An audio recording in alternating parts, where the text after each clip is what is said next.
can't see chat. It's literally just subs. All I see are subs. What the fuck, man? The channel record was a level 30 hype train. Bro, this is absolutely insane. You ready for this? I'm so proud of you.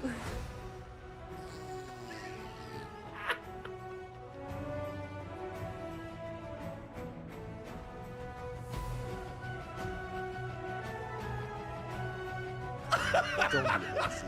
Subscribe to GHAZZY today.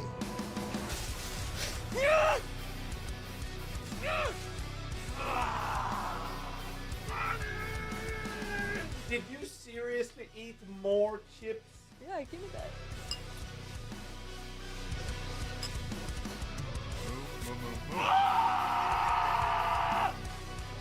You fucking piece of shit! What the?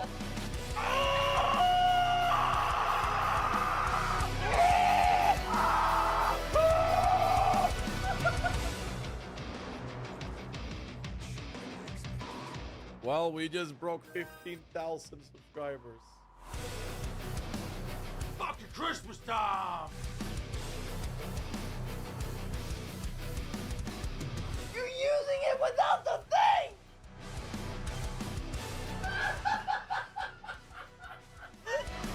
Like, I'm not even using my offerings at the moment. Good.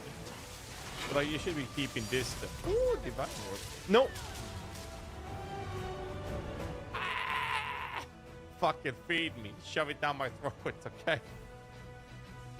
Man, I'll get on my knees if I have to. Let's go, dude.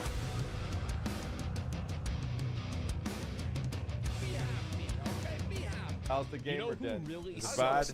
Boom!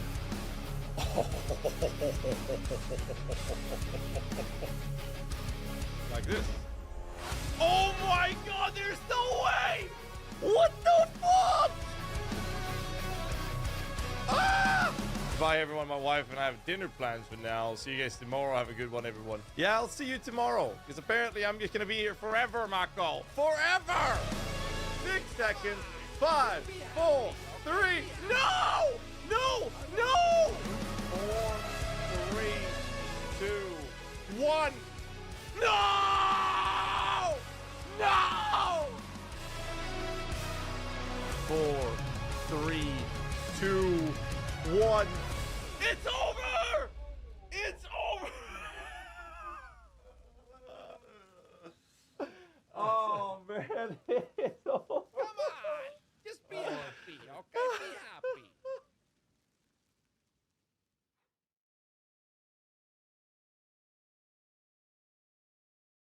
Yo, yo, yo, yo, yo! I'm not addicted to Pal World at all, by the way.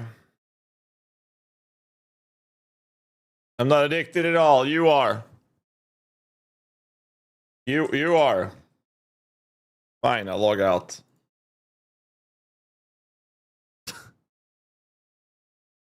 Fine, I'll log out. You happy now? Happy?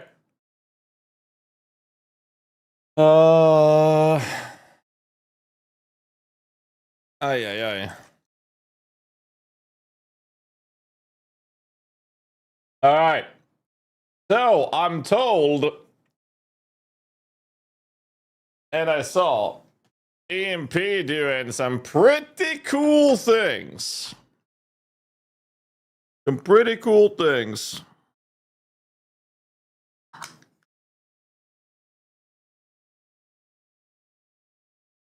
Bum, bum, bum, bum, bum. Get me my PoE. Project minion maxing is what they're doing.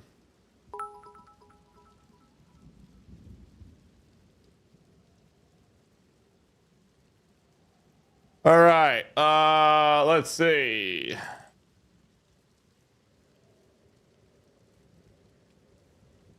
Need to do this. No, Lord Critter with a sub. Appreciate you, good sir. Thank you. So did you say to dial? Not only a river, did you? Brother.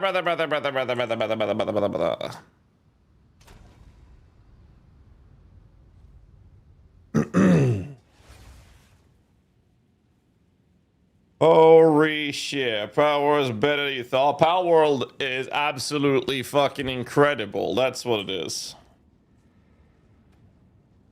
So we're gonna have a competition today. We're gonna have a competition.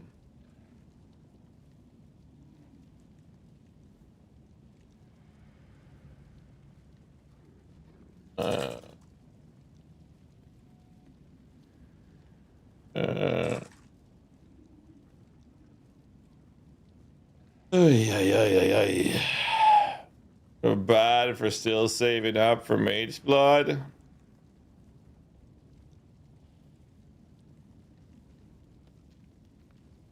Nah. Inflation, man. Order the rum? No, I haven't had the time, Grimalkin. I've been so fucking late on everything. Holy shit, dude. I gotta fix that today, actually. But problem is today I overslept. I was so freaking tired yesterday. So the PoE to Samsung Odyssey challenge. You actually can type it. Actually, can type exclamation mark Samsung in the Twitch chat, not in the YouTube chat though. Maybe if Bill can work with temporary. I don't think so. No, maybe I'm wrong. I'd be happily want to be proven wrong on that one, but I don't think so.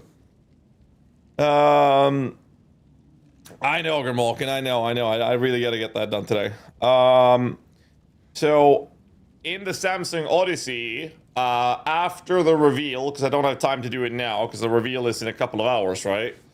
What we're going to be doing is essentially a one divine challenge. One divine challenge. In which I will be taking one of my high-end characters and strip it naked. There's a couple of things I'm allowed to do, though.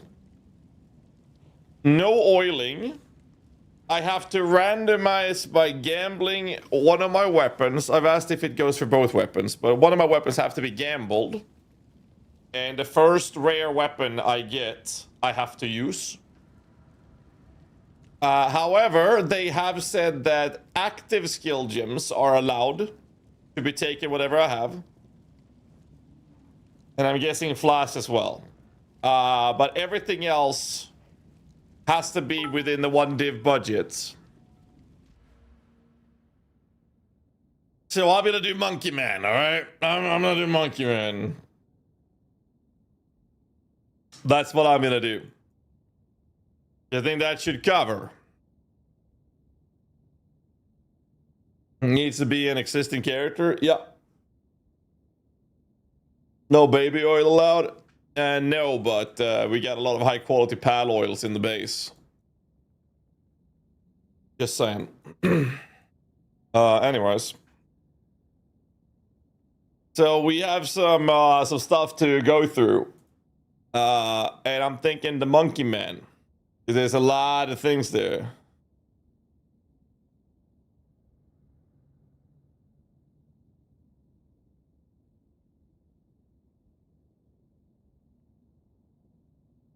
Right.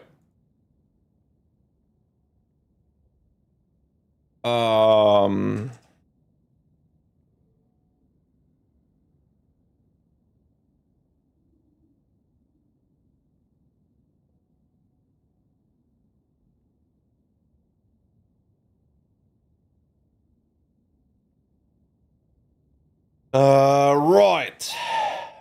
Good old Diddy World. What does oil mean? Anointing the necklace. It's emotions in PoE 2, but it's oils in PoE 1, which is why people call it oils.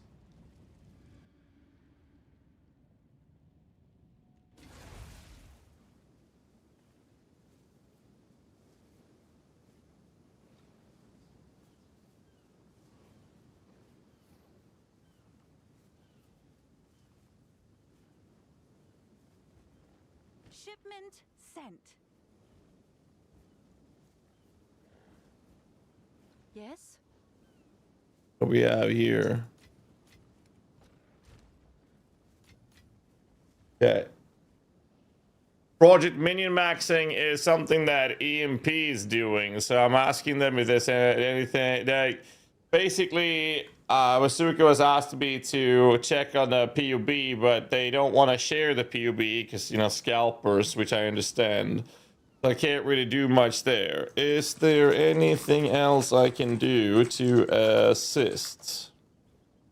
Let me check with them if there's anything else I can do to assist them. Let me see what help they need.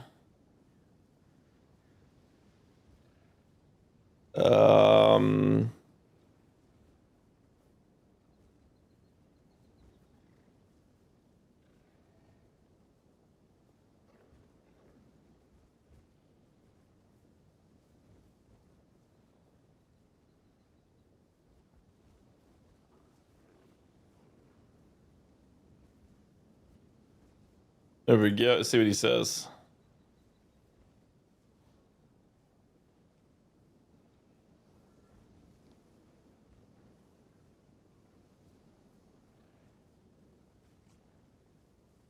Do it that way.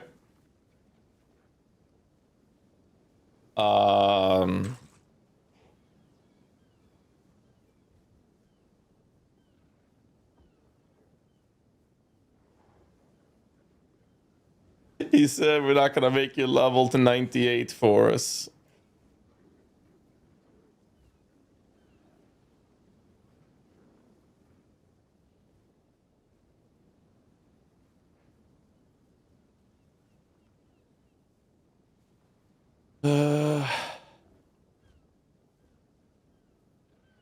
Yeah.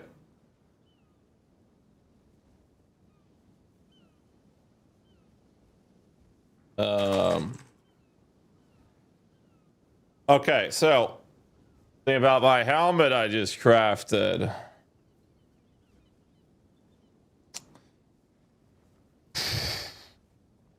That is hot, bro. That is hot. That is actually hot. All right, so they're doing some project min-maxing. I can't really help them off stream or on stream unless it's donating to the cause. Let me send them a message. I don't have much to contribute with though. Only got about 4K divs.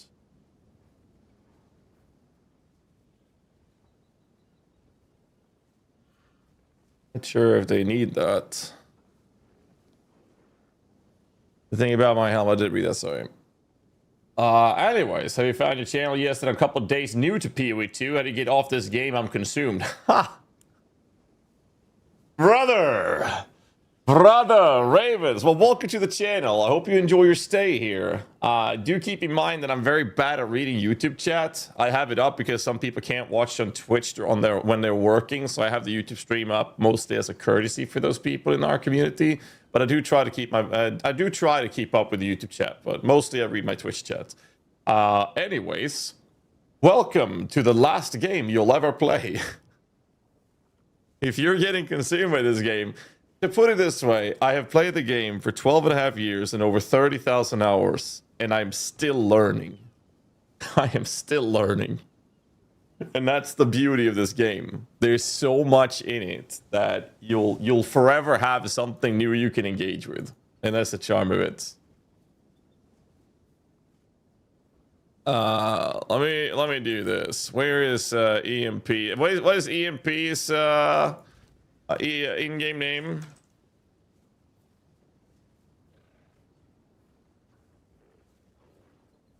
What is EMP's in-game name? I got currency for you. Oh, okay, it doesn't exist.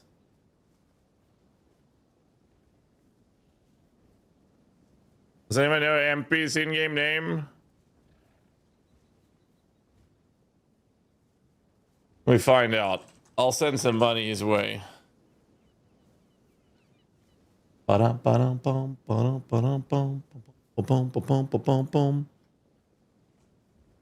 Is it Empyrean Gaming?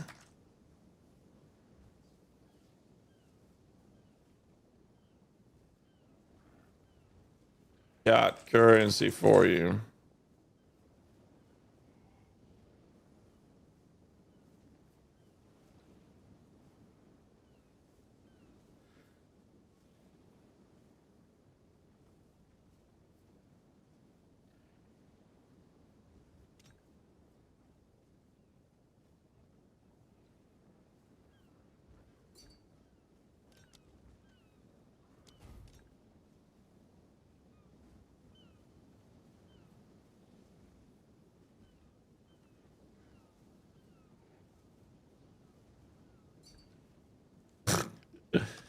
Hey.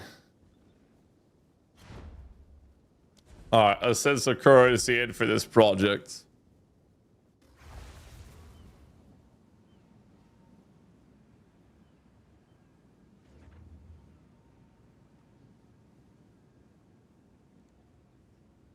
Where's his stash? Here we go.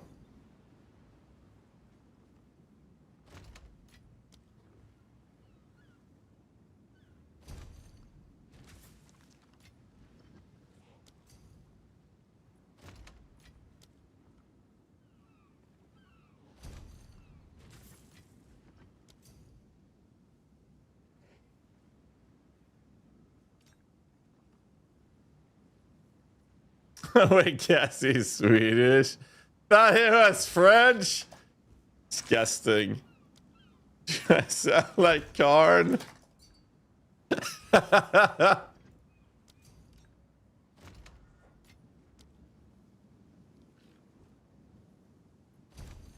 Ay.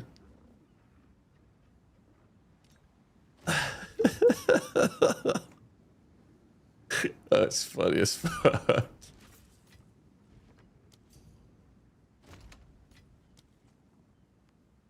And I have a little to work with. I know that helps.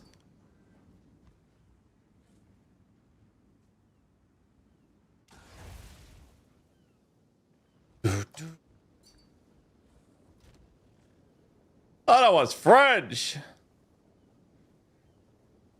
They stand out all the divs. Make sure you only have one left. Nah. I'll prep that myself. It's fine. I do speak.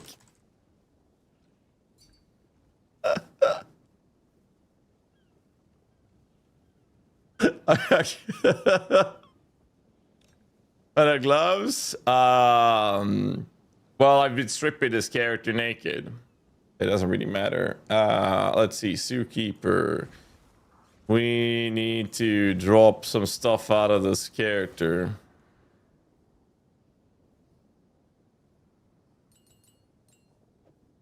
I might want to use this if I can. Well, we have to drop all of this. And the charms. This way. And then I gotta do... Not wrong with a new approach. I gotta do this.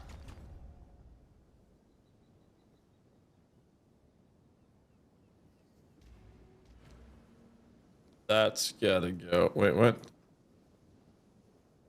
Huh. Yes. Not wrong with a new approach. Not wrong with a new approach. That goes away. This goes away. This go. How much is this going for? It's 20 divs still. What the fuck? Subsea capsule. What are you doing at the moment? Prepping for the 1 div challenge. All right. Let's see. So MP's doing a project minion maxing, so I just shipped him most of my currency. Do I have anything else I can give him that they're actually using? I mean, I got a bunch of these.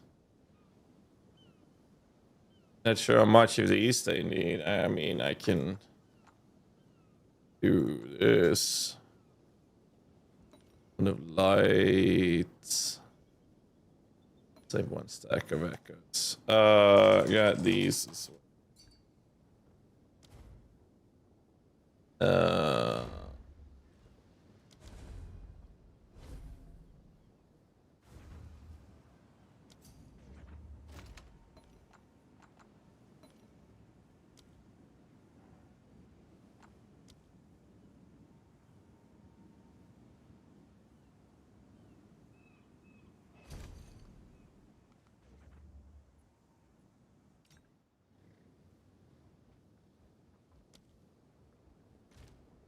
I think that's it. Oh, that goes a 14 div per right now. Oh, I mean, sure, I actually have some perfect exalted. That's 108 divs. That's 120 divs. But I'll save a little bit for myself to use as well. I just gave them like 4.5, almost 5,000 divs. Can you use anoint in the 1 div challenge? Let me check on the rules. Yeah.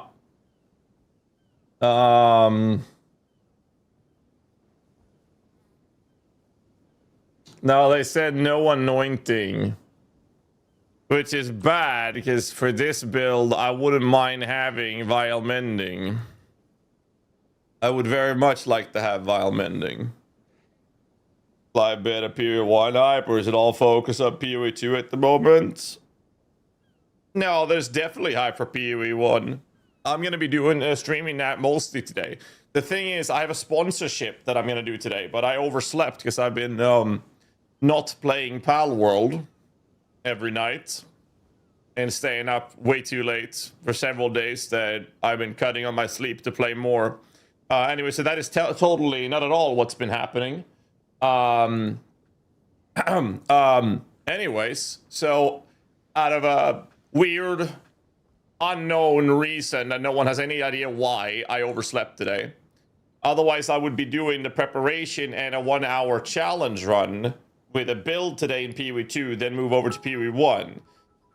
But since I fucked up, I'm gonna do the preparations on this character, and then what I'll do is I'll probably move over to PoE 1 immediately.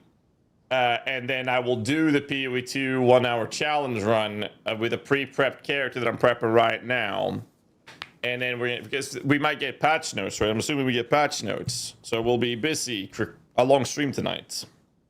So that's the plan. But yeah, I was told no, let's see, no. YouTube chat's going away here.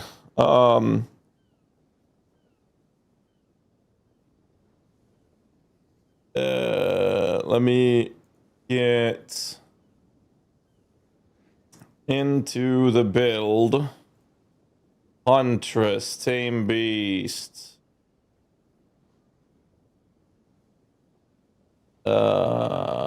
We do it this way.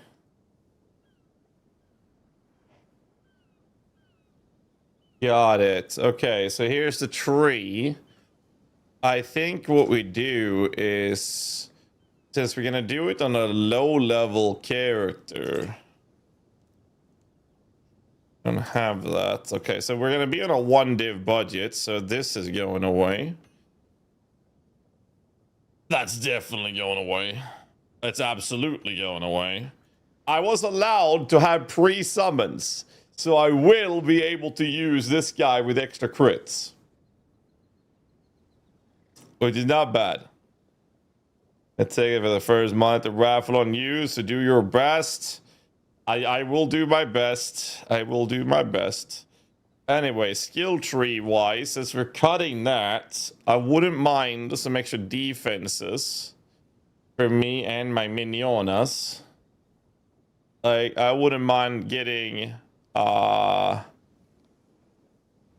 pretty juicy stuff here. So what I'm thinking is I'd like some more minion defenses. I'm contemplating this. Life recovery from your flask applies to your companions. To let you use the crit buffed monkey. Well, they said I was allowed to use skills you have to pre-capture tame beasts. So I'm not going to complain when they say that. Now you got to keep in mind that some of the challenges is the competition is speed clearing, and the monkey in low budget is not good at speed clearing. ESFation hybrid. Ooh. I think both are great. It depends on the build and where I am on the tree, Horseweave. I like the energy one because it promotes Spirit Warden. I wonder if we're gonna use... Are we able to use Spirit Warden? Or Forgotten Warden? It's 20 Exalteds.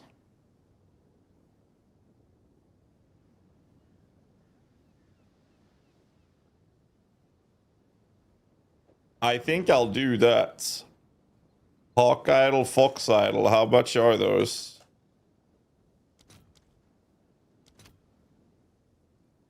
I can't use a Fox Idol. And the Hawk Idol is fine, but I can't use the Fox Idol. Okay, so no Fox Idol can be used, but I can use... I am allowed to use this. So then Impatience is 16, so I could use that. Soul Cell Phone? No, it's not supposed to be Soul Cell Phone. So if I use this, I could actually have a clearing bad boy.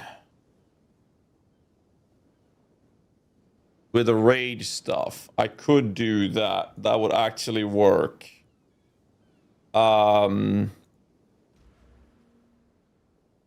else would I like to do with a skill tree if I did it this way? Probably grab this for personal defenses. Bum, ba, bum, bum, bum, bum, bum, bum. Mm-mm. Mm-mm. Mm-mm.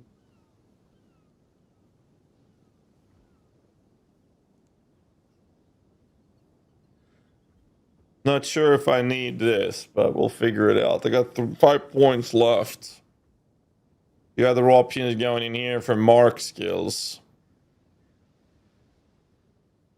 The rules of the chat beside the 1 div limit. There's going to be some challenges that I have to overcome. That's the race, basically. I don't think I care about these, to be honest. Don't you have a summon limit? Yes, this one. 2 companions. So I'll get the boss, I get the bear from the Wild Protector, and I get this one.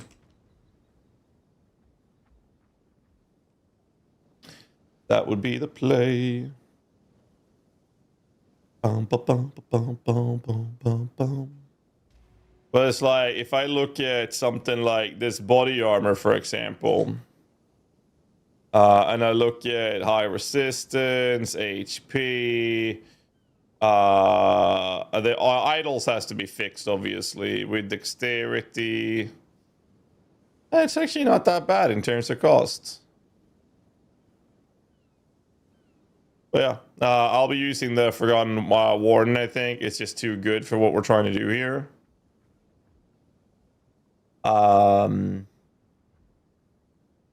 much is a Ralakesh going for? It's 1. Okay, so Ralakesh is fine.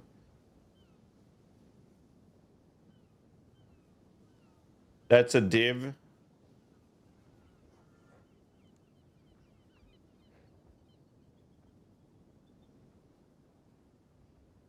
Can't use that.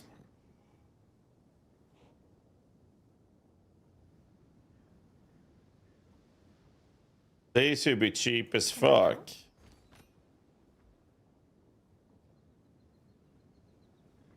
I could grab these +3s that I have.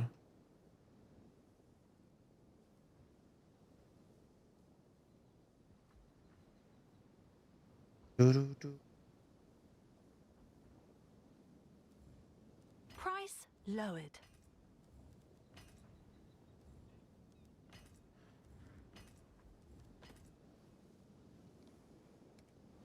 Okay. 30% movement speed, life, rest, deflection, 3 divides. How much is a +4 going for? I'm fucked on that. I can't use that. Yeah. Well, the grand total cost of my entire character cannot exceed 1 div, which is about 400 exalteds. Ay. That's the play. Oh, I have to randomize both my weapons?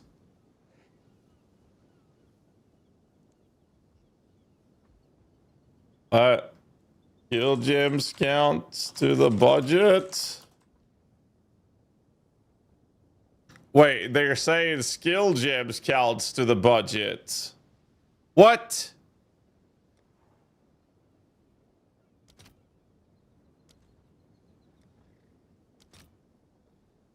In level 19, shield gem cost 80x alone. 400 something budget. What?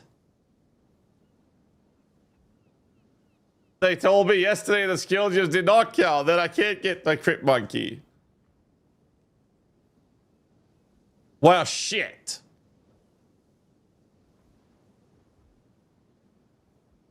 The like skill gem and jeweler orbs will cost like half the budget. What? Hard to get crit monkey, very hard. It's gonna cost you currency to do, which we can't spend.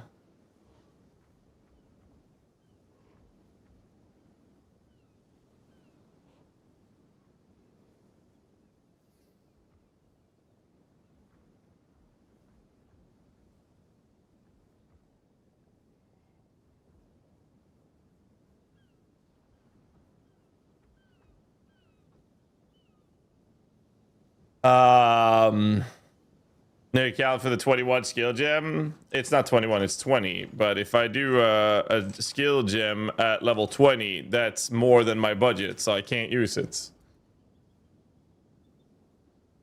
And I mean, if they do that, then jewelers is like one perfect jeweler is 111 X. The fuck? So a perfect jeweler.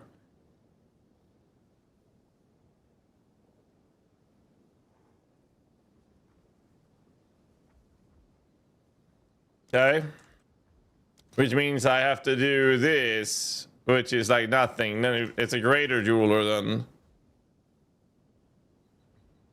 So we basically have 1x level 19 skill with 5 with a greater jeweler, and all other skills are like 17 to 18.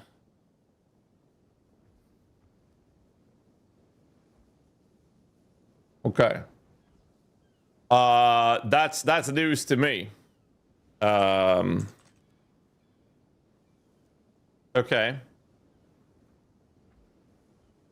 A fixed price that they set? Where is that information? How does chat have more info on this than me? What? I'm talking to the dude right now.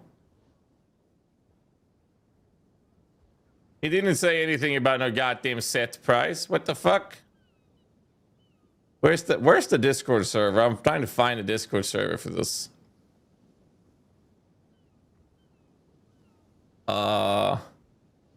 What?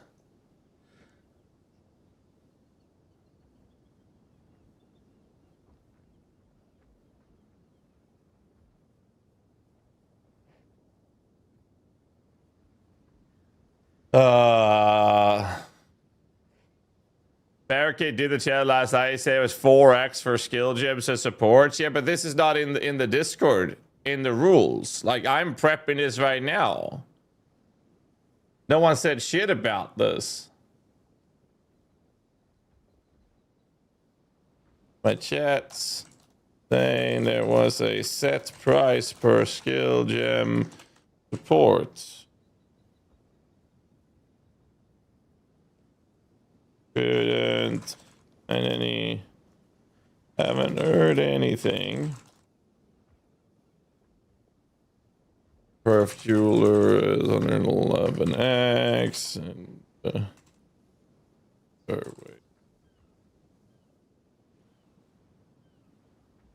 Let's see what he says. Barricade did the challenge last night. He says 4x for gems and supports. Yeah, but like, is that what did he use a 6 socket at a level 20 gem, or is it 4x per support, or what did he do? I think he did all greater.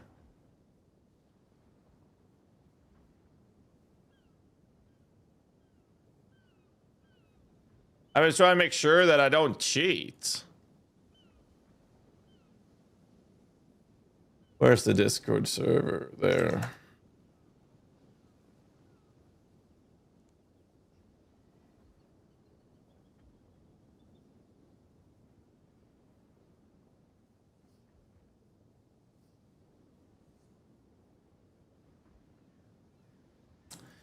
Well, well, well.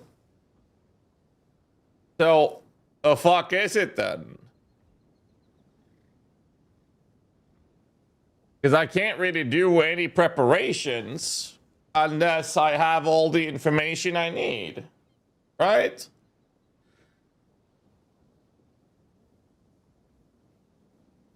Like, I can't do much with all that.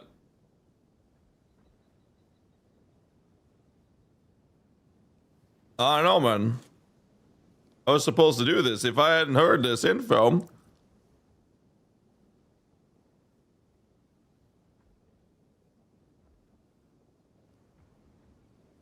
Is it a race? Well, we're gonna have a challenge.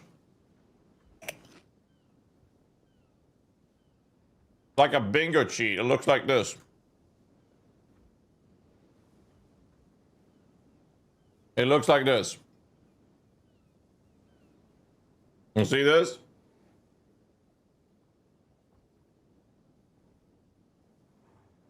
This is how it looks. I'm not going to show you the bingo card yet, but that's how it looks.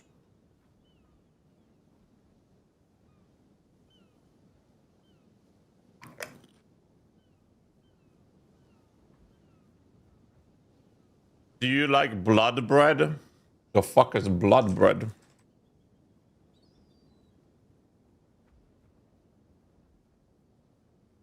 Animal blood into flour to create dough. I've never tried it. I've never tried it.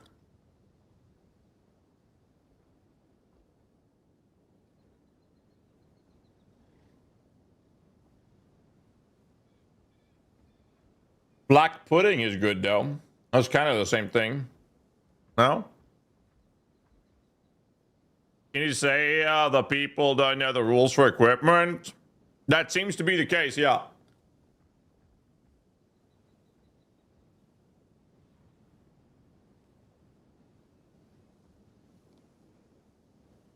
Pull down the UI.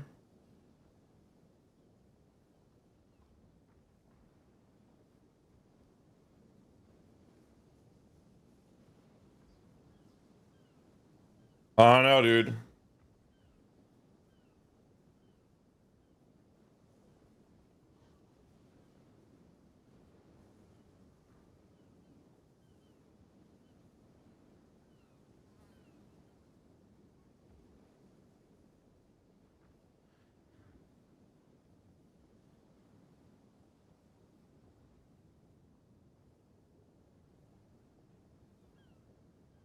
Metbrechen? That's what you're talking about?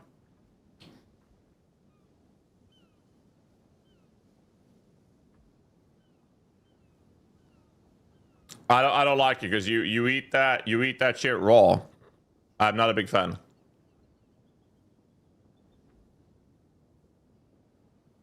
It also has to be like super fresh, otherwise you risk having diseases from it. Like you have to eat it like during the same day they butcher the animal.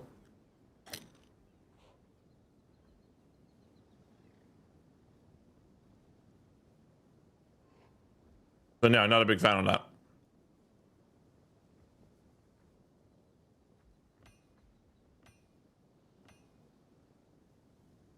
Will you patch notes tonight? I'm assuming so, yeah. Insane rules about Matt.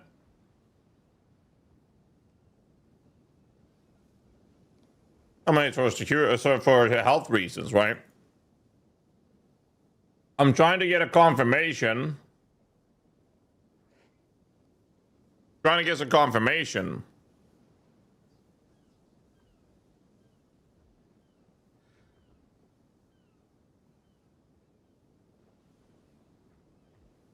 Reveal streams in 3 hours, right?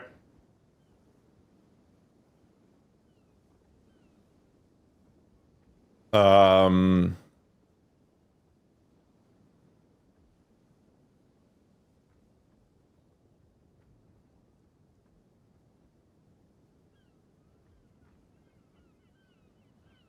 Okay.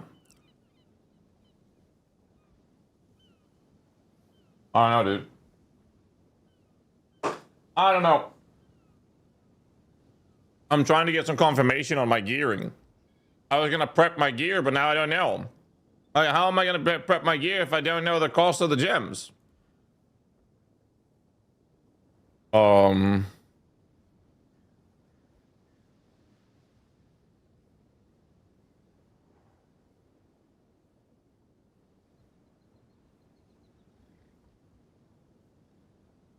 Nothing about it in the Discord. Was under the impression supports were free.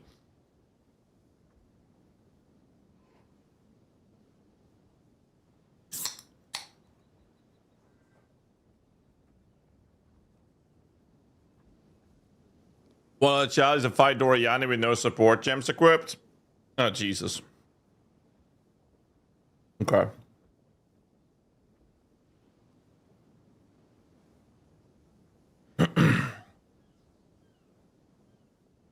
Well, I gotta get to Tsiri as well. I don't think have I done anything for the temple on this character? Because I don't think I have. Like, straight up.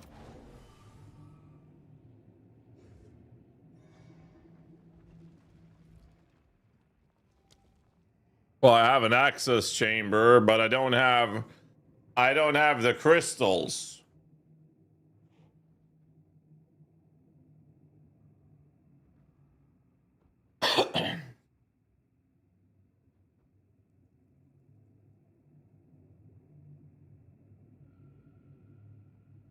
Because I need to run a couple of temples. You want something right, or am I wrong? Today's PoE 1 reveal, yes. Today is PoE 1 reveal.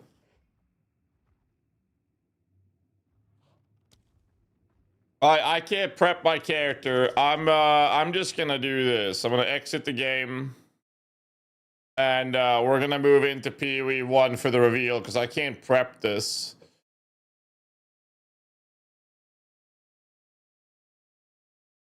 I cannot do anything until I have all the information.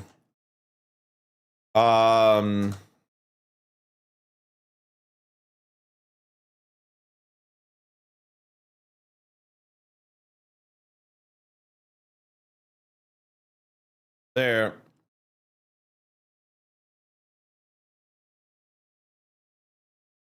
We do this. Let me update the stream title. So we're gonna head into PoE 1. Pal World it is. Pal World it is. No, we're not gonna do Pal World. We'll do that later though. When I'm not on stream. But I'll be playing it off now. What I do, I think I have some arena to do tonight actually.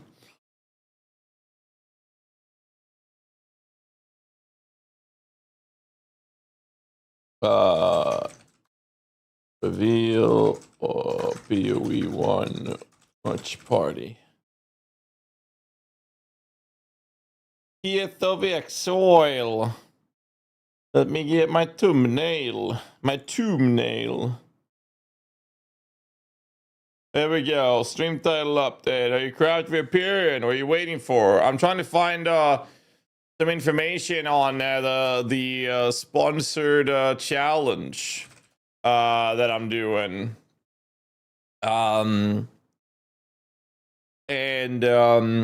I couldn't get an answer on it, so I can't prep my character. So I'm waiting for some confirmation on that. That's the current plan, at least. All right. Let me bring out the notorious notepad. Bum, bum, bum. 3.29. Shit. Good Lord, boys. Curse of the All Flame. In one word. Yeah. Curse of the All Flame. All right. Enjoying Palworld. I'm totally addicted myself. I am very, very addicted, yes. I'm in the world tree. I'm lacking some materials to craft the Jet Dragon saddle. I have a perfect Anubis. I have a perfect Yakumo. I have a pretty perfect Neptulus. And I gotta get myself a perfect Jet Dragon once I have it. Perfect? Yeah, perfect as in it has like the goated stats and everything. They're not, actually, they don't have the PAL Soul upgraded.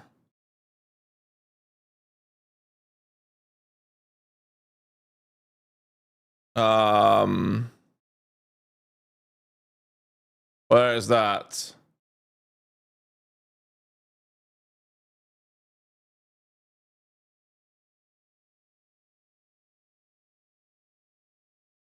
Oh.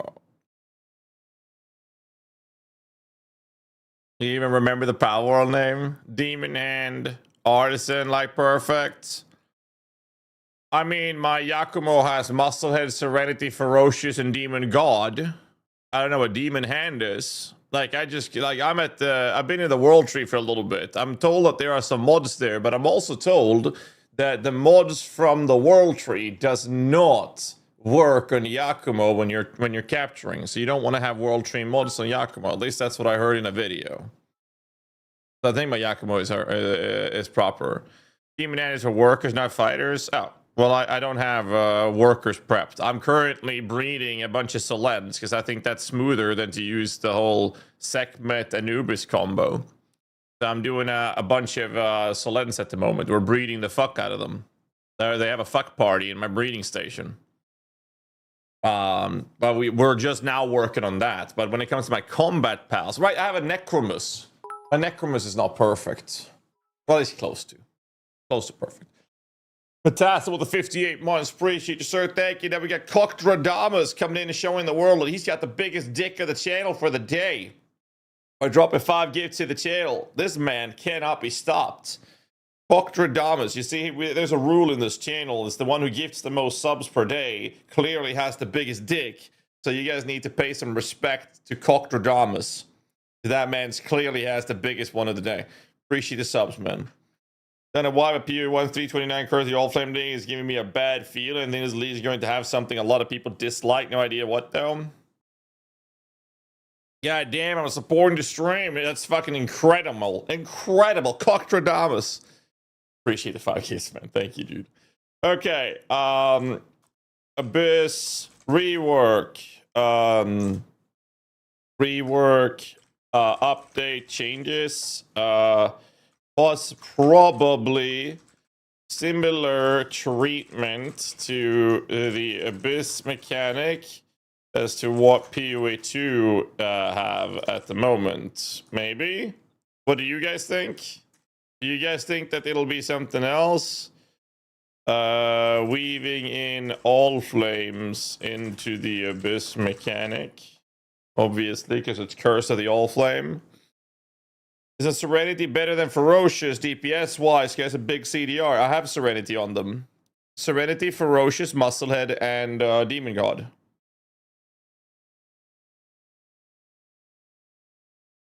That affair is just gonna be an Abyss rework. The man, the myth, the legend, Coctradamus himself. The Abyss 2.0, I will go breach at Abyss farming, easy and fun. Abyss is fun farming.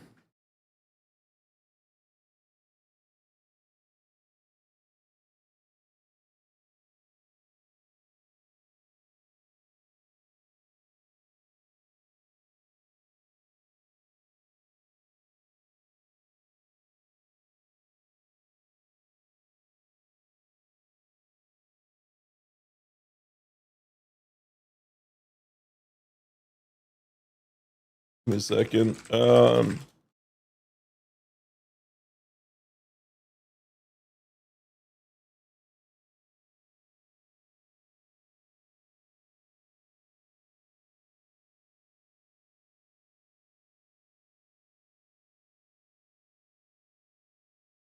Crafting, I say the desecrations coming to PoE 1. That's a good question. Desecration coming to PoE 1. Well, is it desecrate? Well, I mean, we already have veil modifiers. That already exists. Like we have veiled orbs. Veiled orbs is basically the 1-to-1 equivalent of desecrations. That already exists.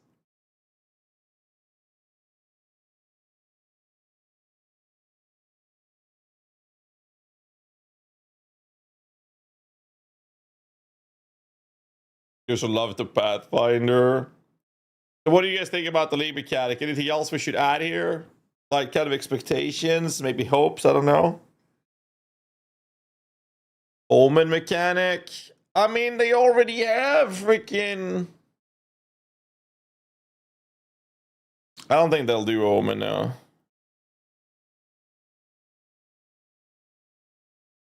Um...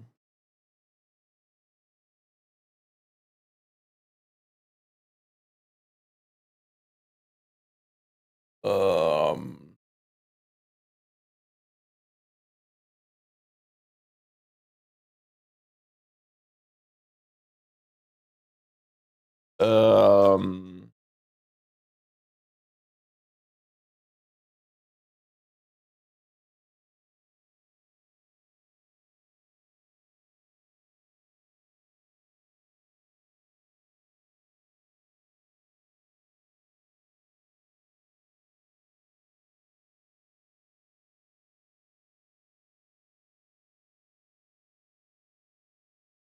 Let's say, all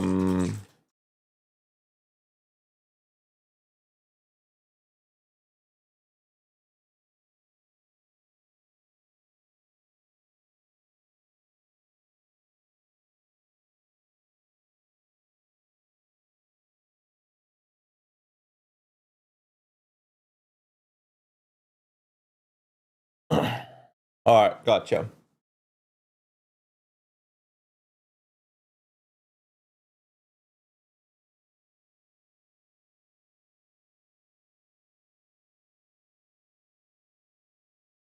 There's a crafty birds for omens. Ah, fuck that, dude. There'd be riot on the streets if they did that, man. Omens coming to PoE 1 and probably removal of veil mods, like a streamline between PoE 1 and PoE 2. Okay, chats, cooked takes, my takes.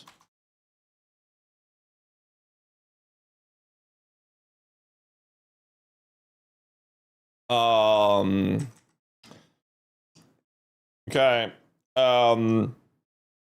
Omens introduced to replace the benchcraft. Introduced to PoE 1. And removal of veiled mods to replace to streamline differences between the two games. All right, what other shit takes do you guys have? Fishing game for all flames.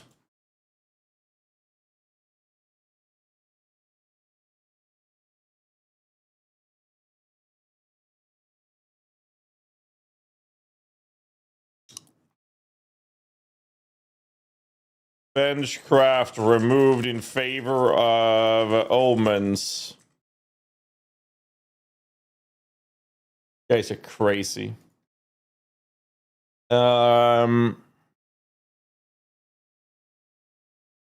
Let's see.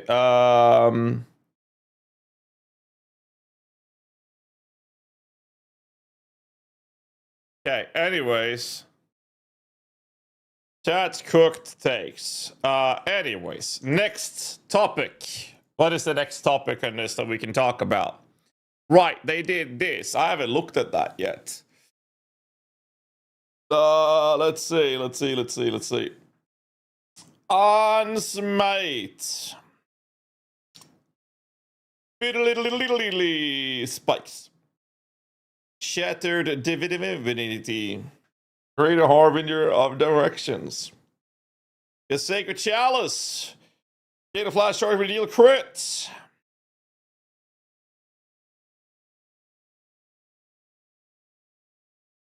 That's actually no bad. God damn. Not worth it, but it's not bad. But his defense in there is still pretty dead. I'll do. Enemies talking about your Warcrest explode or death. Namo's flame. Trigger 20 molten burst. How about the next one? Elevor. Nobody will use that. The Ascendancy node for 25% suppression is like, eh. Wait, Rex, you're not watching the reveal? Well, appreciate the raid, but you're not watching the reveal, my brother? Hell, dude. Appreciate the raid. Welcome in, everybody. What you guys been up to? Yo, Rex, when are you joining Pal World? And joining us? Man, I've been playing on the Mythic server. Been pushing fucking progression. I'll be watching for sure. Thought you'd be streaming it, man. This is a big one, dude. Well, maybe not that big, but it's big. It's big. Appreciate the raid. Thanks so much, man. Appreciate you, dude. Welcome in, everybody, from Rax's stream. We have two things happening today. First one is we're going through some news and going through chat's cooked takes on what's happening with the Curse of the All Flame update. And after the reveal and patch notes, I will be prepping for the Samsung Odyssey. Are you in that, Rex? The Samsung Odyssey challenge thingy?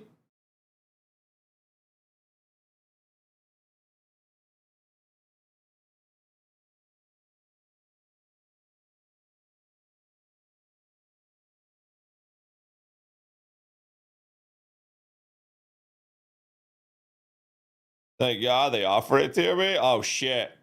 So I gotta prep like for an hour challenge today after the reveal and everything is done for in PoE 2. I gotta do a 1 div challenge for an hour. And then on Saturday there's this competition going in with that character. I'm going to be happy with this league going. It's already looking like a 6-month league. Well, they've said they're gonna have economy reset / events between now and the finishing of the 1.0 for the launch. So we'll see. Yeah. Anyways, so we're doing that, and we have the reveal stream, which is happening in 3 hours, 2 hours, 45 minutes. Is that it?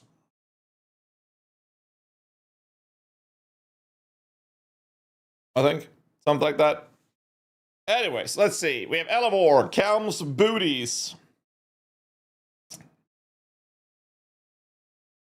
Remove all energy shield. Gain maximum life instead of max energy from equipped armor items.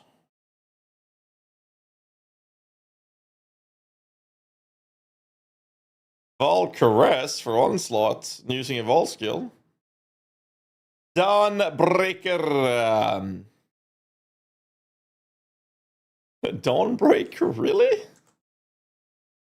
Cam's Blinding.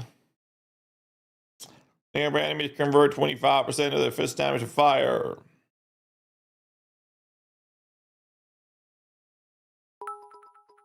Long Arm Rex, appreciate the primer. Crisis of Chalupa. Gloomfang is in here. Huh. Interesting. No Life Shock for the 67 months. Thank you, sir. Appreciate it. Polaric Devastation. Nobody likes that one. Melding of the Flesh. That's like pretty dope. Melding of the Flesh in here? For free? Arakali's Fang is in here. I'm sorry, what?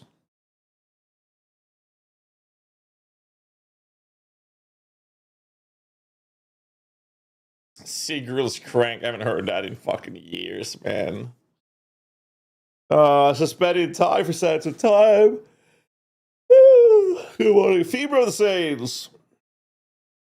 What the fuck? Funny story about Femur of the Saints, actually, because Femur Beamer was bugged for years. Caused a tremendous amount of lag before they fixed it. Then they fixed it and still nobody wanted to use it.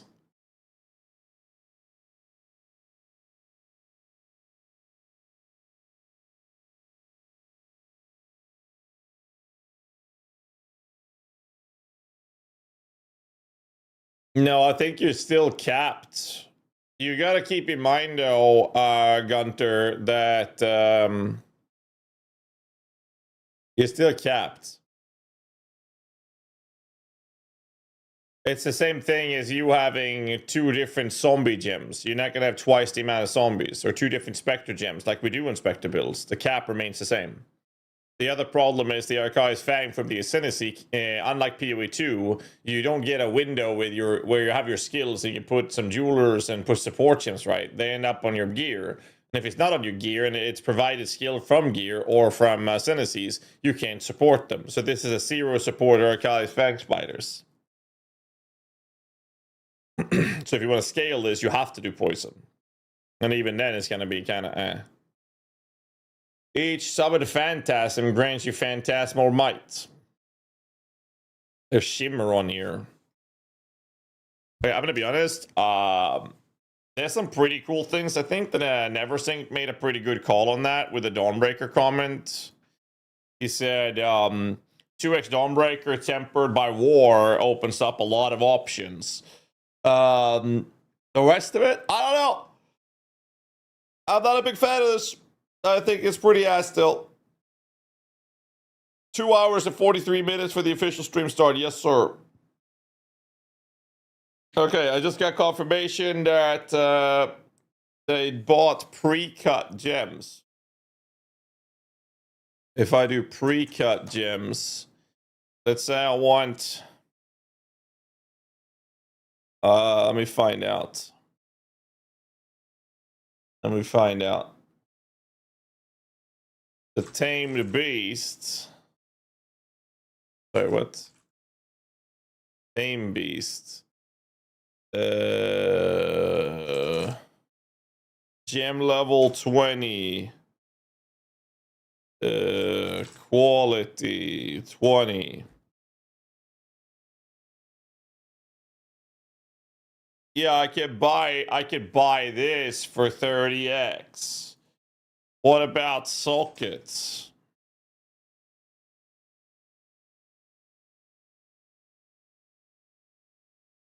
Oh, 5. That's too much money. So I'll just use 1 socket less. And if I do 1 socket less, I can scuff my character to be a I can have it as a 30x cost, right?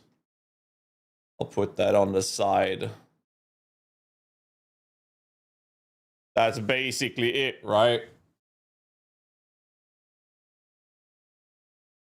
Oh, that reminds me. I forgot to put the panel up on my screen. Download.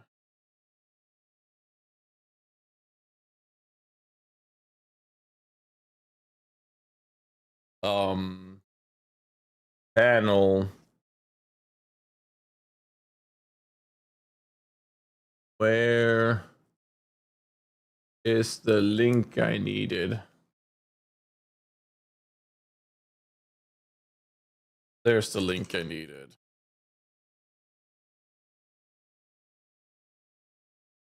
You gotta do this. Add image.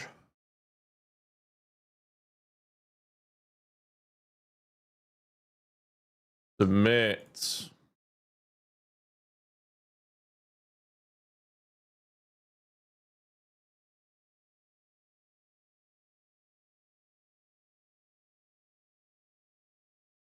What is this?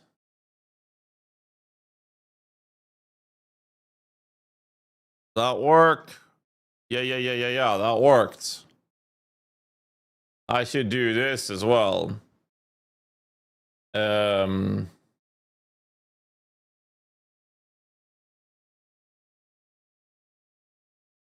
to do that. Now we're done.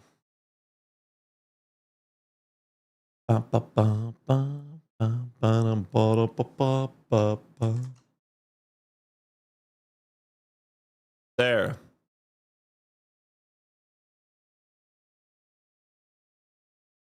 There. There's that already. Okay. Copy pasta.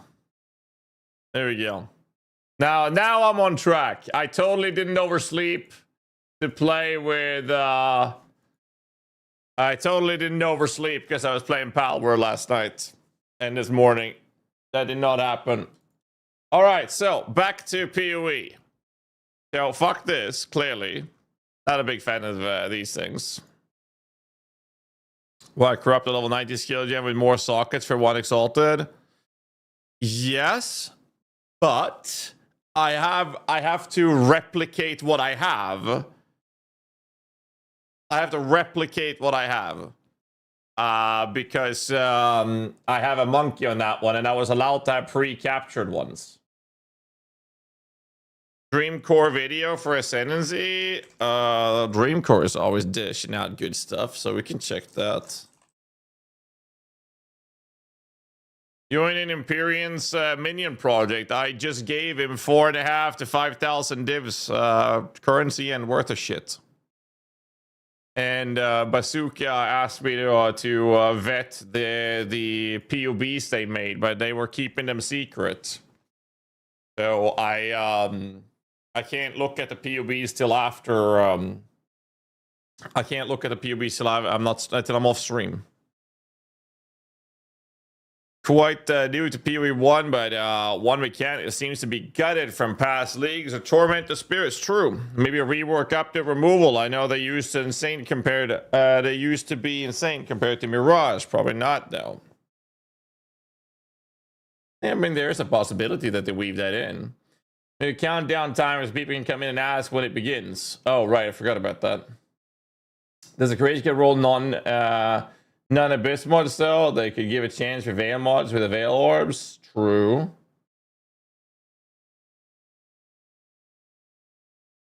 Ritual loot update as a cook take. I mean, maybe. Okay, let's start with something simple. Let's start with checking out the Dreamcore video. Hello guys, welcome to another video. And in this one I want to do a bit of discussion on the brand new Red Aquarian Ascendancy, which has been unveiled for 3.29. And just as I expected, they are buffing the Red Aquarian. It's going to be much stronger in 3.29 compared to 3.28. Of course, there are a bunch of new nodes here, but just generally speaking, the power level of the nodes is higher. And in this video, rather than doing kind of a full overview, I wanted to focus on one thing in particular. So, if you don't know how this Ascendancy works, basically it's a Ascendancy where you have to choose your nodes going around one direction or the other on the Ascendancy, and that's because of the amount of points you need to spend in either direction here. So you spend 3 points to get to your first node. That means that notably you don't get your first node until you've actually done your second lab. And you pick one of these, then you can go either up here and select a caster-themed weapon, or you can go down here and select, you know, more of a melee or range-themed attack-based weapon. And then you actually go around and select one of these. You can't pick one at the top and one at the bottom, because that would be one too many points. That would be 9 points total spent. And that does have some interesting implications for bloodlines as well with this Ascendancy, because, you know, getting one of these last nodes here would spend your final 2 points, and actually spend all 8 points on your Ascendancy, which would mean you wouldn't then be able to use the bloodline. So if you do want to use the bloodline on this class, you can only select one of the first nodes and one of either of the second nodes here. You cannot select a third node option. I have a quick question. I just got confirmation from my fiance that she's been eating with our daughter at her parents' place. I need food, so I'm thinking maybe I should order food right now before the reveal. And where I live, we don't really have delivery for that many choices. So I'm thinking I'm gonna go for some Indian food. You guys have any suggestions? Any suggestions? Not different foods, like what kind of Indian dish? Chicken biryani, chicken tikka masala, butter chicken. Let me tell Hannah I'm ordering. There we go. I'm gonna fix my food. Okay. Chicken tikka masala is actually not bad. Oh, I gotta have naan bread, right? That's important. Tandoori. Get fresh naan if they have it. Yeah.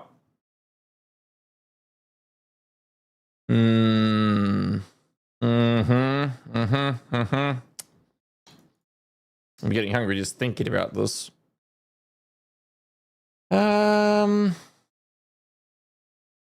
Chicken butter chicken.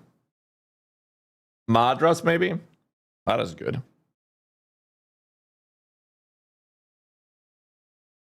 I'll add that. Ooh.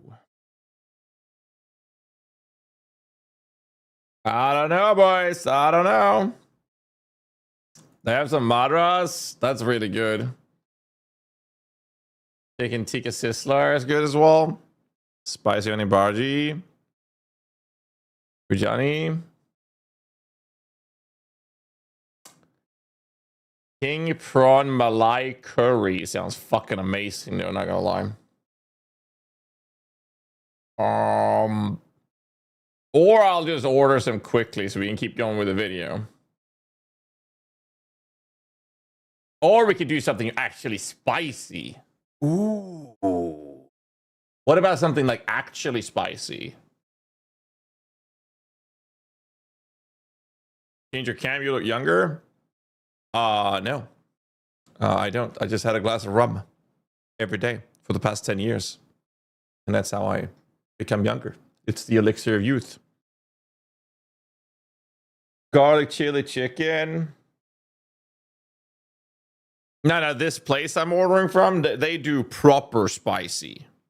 Okay, like they do proper Indian spicy. So it's gonna be fucking hilariously spicy. Let's go for it. Hot chili curry thing. Tiki curry maybe.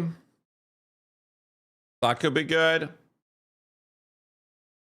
Vindaloo maybe. Okay, so chicken, prawns, or lamb. What do we want? Spam up chat. What I want? Chicken, prawns, maybe lamb.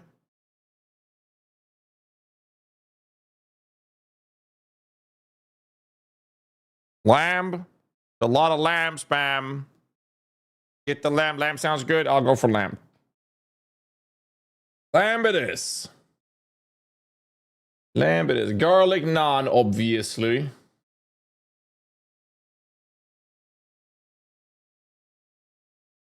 Obviously. Add. Am I happy? Think I'm happy?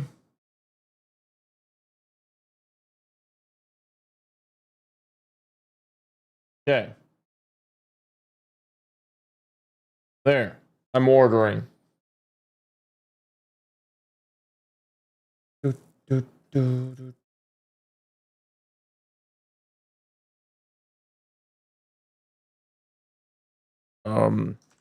Okay, I apparently had a password so I can log in.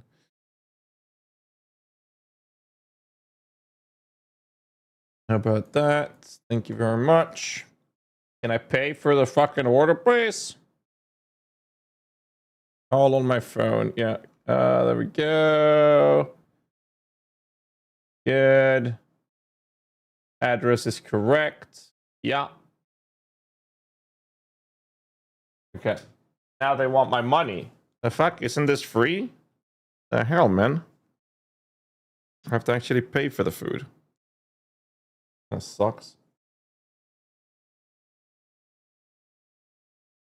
Yeah.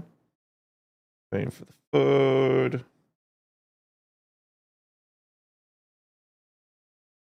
That. All right, food's been ordered. All right, can we continue with the video? The video. I got lamb. Now, the one note that I'm really interested in... When in Asia areas, go for Indian town, eat there, Jesus spices, and nothing compared to Sweden. Huh?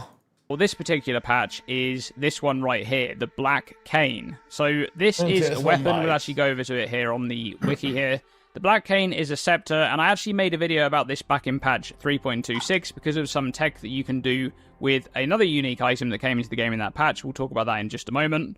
But this weapon has some different stats here, the important one being each summoned phantasm grants you phantasmal might. So summoned phantasms are minions that come from this support gem here. They also come from another skill, which we'll talk about in a moment. But basically, they are these minions that kind of throw out these projectiles that deal some damage. And you can see there that you have a chance to spawn these phantasms when this is socketed in the skill. If the skill actually kills an enemy, or if it hits a rare or unique enemy, you have a chance to spawn these. And based on how many of these minions you have and which level the minions are, you will gain added damage to your spells. It's flat added physical damage. So you can see that it's 2 to 3 physical damage to spells per level, and that's going to be scaling up there, you know, based on the level of the actual phantasm. So with a level 21 support, this is 44 to 66, and that is for each phantasm. So a level 21 phantasm has a maximum of 11 summoned phantasms. So you're going to be able to get a decent amount of flat added damage. But the problem with this weapon has always been that you need to actually use it and replace your main weapon with this, or perhaps, you know, use it in combination with another scepter, maybe your dual-wielding scepters or something like that.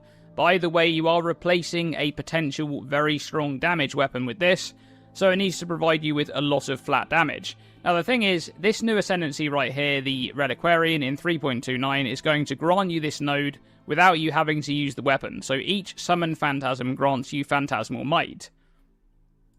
That means that you don't need to use the weapon, and it does mean that you can use another weapon, which is the main thing that I want to talk about in this video, which is Soul Rest.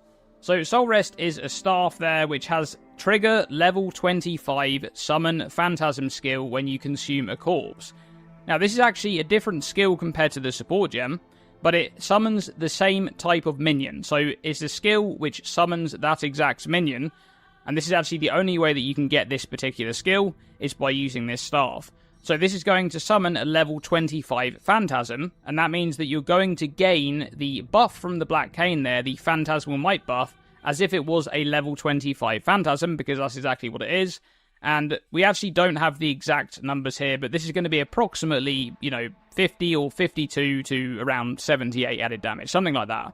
It will be roughly around there per summoned Phantasm. So you're going to get an average of about 60 added physical damage to your spells per summoned Phantasm that you spawn.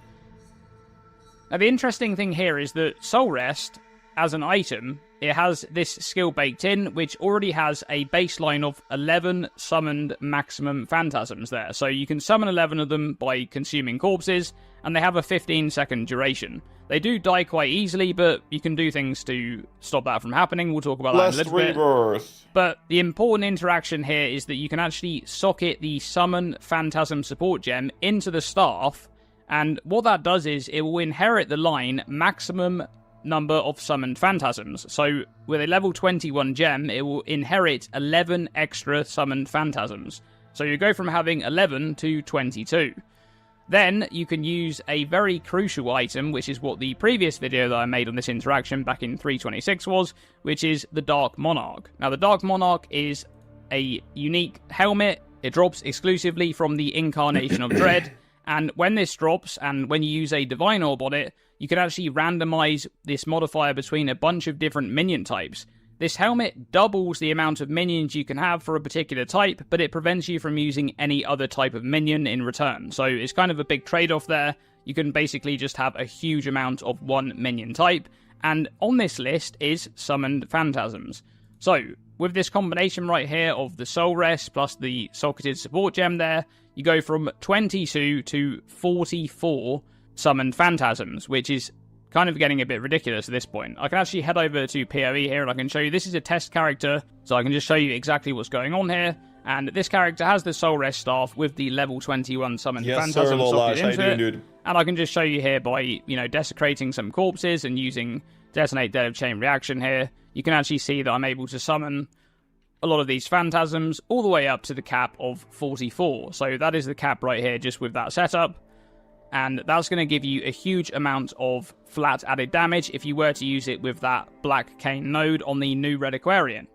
However, there's one other item that I want to talk about here, which unfortunately I don't have on this test character right here, but I can just mention exactly how it's going to work. And that is Congregation Spore, which is a brand new exceptional gem that came into the game last patch. And this one says 30 to 38% more maximum number of minions from supported skills. This actually goes up to 42% on a corrupted gem, so when you actually corrupt it from 3 to 4. And the way how this multiplier works is that it's applied on the maximum, and then that... The reason I'm smiling is that the Reliquarian is giving a lot of options of scaling defenses.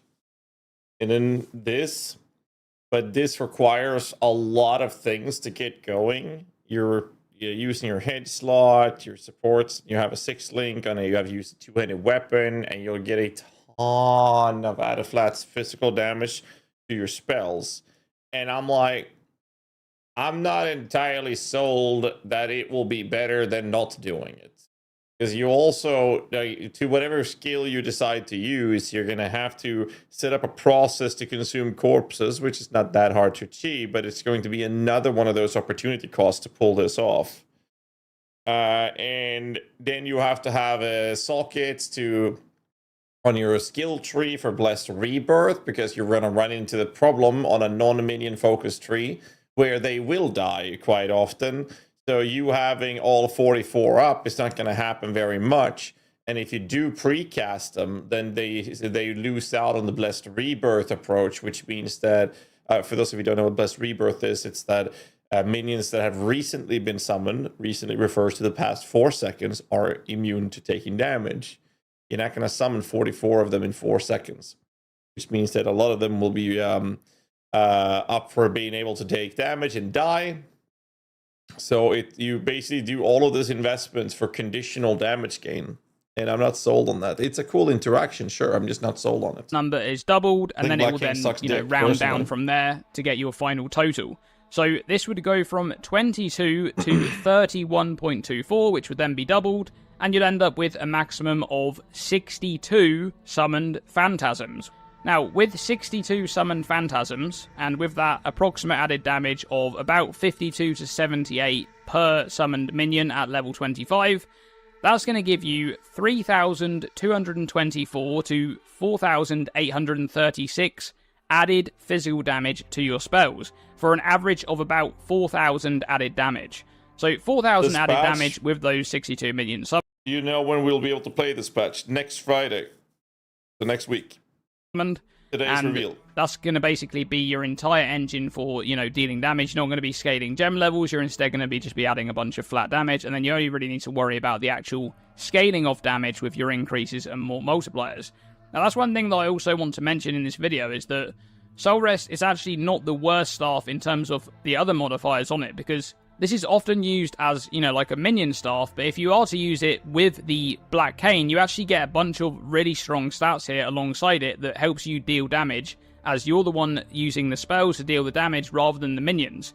You get increased spell damage, you get increased cast speed, you have increased mana regeneration rate, and because you're constantly consuming corpses to actually spawn those phantasms in the first place, you will also always have 5% life regeneration. So those stats are not really to be scoffed at, they're really quite good.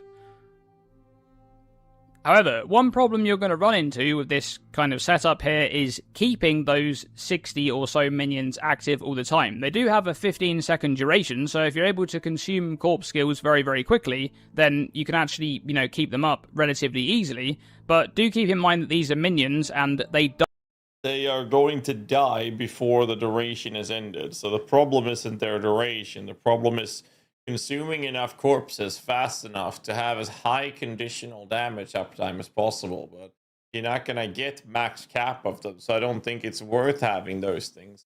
Like all of that pressure into scaling it, since it is conditional.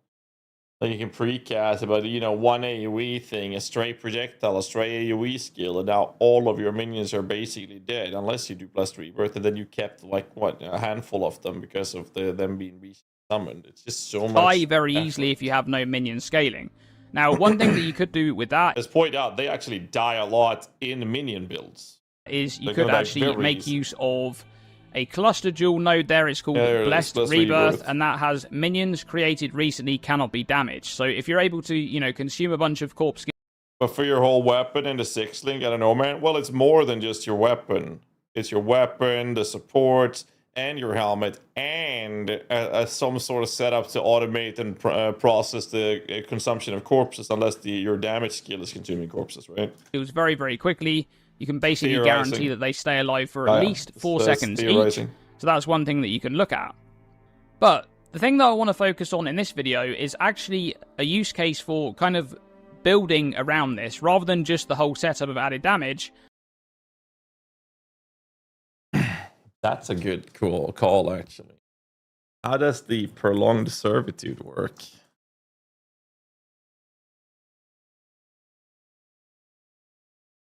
Minions cannot die, but 6 seconds after being reduced to 1 life. That would help. Yeah. That could actually work pretty well. That is not a bad idea, yeah. I like that. You're sacrificing your ascendancy to help sustain and keeping them up, though. But yes, that would be an option, sure. I'm considering using this with Volatile Dead, because I think this is actually going to be really quite good. So Volatile this is Dead what I was talking about, where to make this smooth, you kind of want your main source of damage output to be something that does consume corpses. It's a corpse skill, and like other corpse skills, it explodes a corpse, but it also has a spell portion that goes with it. So each portion of this skill is a packet of damage. The corpse portion explodes the corpse and deals damage based on the corpse's maximum life, and that's not affected by any modifiers to spell damage. And then there's the spell portion, which is this kind of fire orb that gets spawned. I can show you that right here. You can see these fire orbs that get spawned, and they basically chase down enemies and explode on top of them for damage. That portion is affected by all modifiers to spells. So you're going to get the added damage on that portion of the skill, and, you know, all of your modifiers to things like spell damage will... Here's a fun fact. When Abyss League first came out, I was that was one of the last leagues I was actually racing. And I died rank 1 Elementalist playing a self-cast Desecrate Volatile Dead build, and I had an Aura bot support guy with me who his job was to cascade Desecrate for me. So he would be the one spamming out corpses so that I could consume them for VD. I died like level 96 and 97 or something like that. But yeah. Affect that portion of the skill. Now, this in and of itself is kind of a build which already functions, right? Because you're going to be able to use something like Volatile Dead, and I've actually got it socketed here with faster casting, because this character doesn't have any cast speed scaling at all. But I'm using Spell Cascade, so every single usage of this will actually consume 9 corpses rather than 3, and that means that you can actually, you know, spawn a lot of these fire orbs very, very quickly, and it also means that every time you actually use this to deal damage, you're consuming corpses, which is, you know, refreshing your phantasms, and you basically are going to be able to keep them up all the time. So you'll always have that flat added damage. So this is definitely something that I'm considering. It's not going to be for everyone, because of course that is a 2-button build, but I did play Detonate Dead of Chain Reaction back in patch 3.23, I think, and I really enjoyed it quite a bit. So I'd like to revisit something like that, and this is going to be an interesting interaction to look around. Obviously, there are a few key pieces that kind of come into this build. Congregation support is one that adds a lot, but you don't really need it early on. The things that you really want are the Soul Rest Staff and the Dark Monarch, but even just the Soul Rest Staff on its own, you're already going to be at around 20 or so minions early on, and that should be providing you with quite a lot of flat damage, especially in those early maps. So that's definitely something that I'm going to consider. Gas is not fuck with this build. I mean, I've played self-cast Volatile Dead when I was racing back in Abyss League lifetime ago. I believe that was the last race I properly participated in on a league launch, where I was racing hardcore. And I played Volatile Dead for that. And it was very fun. I actually like Volatile Dead. Cool skill. Not minion, though. Cool build. In this patch. Now, one other thing that I wanted to mention in this video is, just with a view to that build, what would you actually select on the Ascendancy if you were going for the Black Cane on the second node there? So you have the first node here, and you have the last node over here. So let's actually take a look at what other options there are. So on the first note, there are quite a few really strong defensive options. I think it's quite important to point out here that using a staff usually puts you at a bit of a disadvantage because you can't use a shield or anything like that. And one of the nodes here that you can take on this first set of nodes is Dawnbreaker, which is 25% of each of cold, lightning, and physical, taken as fire. That also works for damage over time. That is really quite strong, especially if you're using a staff, because you're going to be able to build up quite a lot of physical damage taken as elemental. You can also use your body armor for Cloak of Flame or Lightning Coil, for example. And you're going to be able to pretty much solve incoming... Oh, Barricade, what's up, dude? You said good luck today, man. Thank you. When you bought Gems Barricade, did you, like, price them up, like, pre-cut on the market? Or how did you do that? Because I was just told today that by chat that apparently the prices are... You've already responded to me on Discord. Give me a second, I'll read that. Okay.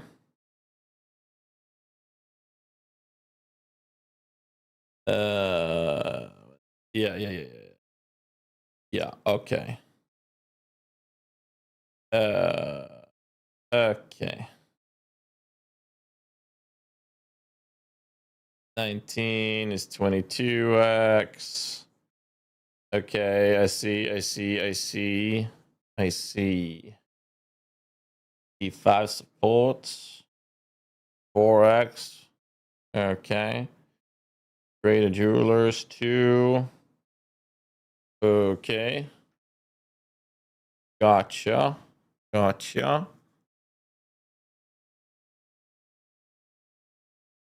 I can work with that. Physical damage that way, so that's really quite strong. Right.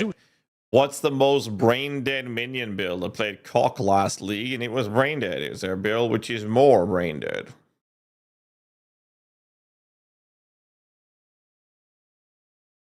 Spectres. Once you understand Spectres, it's the most brain dead shit you can play. If you don't care, well, he said, guys, don't say RF. He literally wrote minion build. Guys, this is so crazy. Like, people are just, I don't know, man. I don't know, dude. Humanson? Nah, pure Spectres. Damien, thanks so much for the sub, man. Darth Nunu, appreciate you as well, man. Appreciate it. Thanks. Thank you. What's up, GHAZZY? I've been following you only because of PoE 2.5 was the deepest I've ever gone in PoE, and I loved it. Just wrapped up the season for myself, and I'm looking to play to PoE for the first time in this incoming season as a fellow minion enjoyer. Do the build / playstyles in PoE 2, map over to PoE 1. Excited to kick off the new season following you and your guides. Appreciate your knowledge and effort making this content. Well, appreciate the kind words, man. So thank you, Valerian, for the sub as well. Appreciate you, man. Thank you. So here's the thing that people don't... I don't have a short way to describe this, so I'm just going to give you a little bit of a rant. Minions in PoE 2 are never, or have never been, the best at anything. They've never been the best at anything. They are, however, great at everything. PoE 2 minions are, the vast majority of the minion builds are very lazy. You don't have to press many buttons. Like, once you get your build online, middle of the campaign, you don't press many buttons playing minion builds.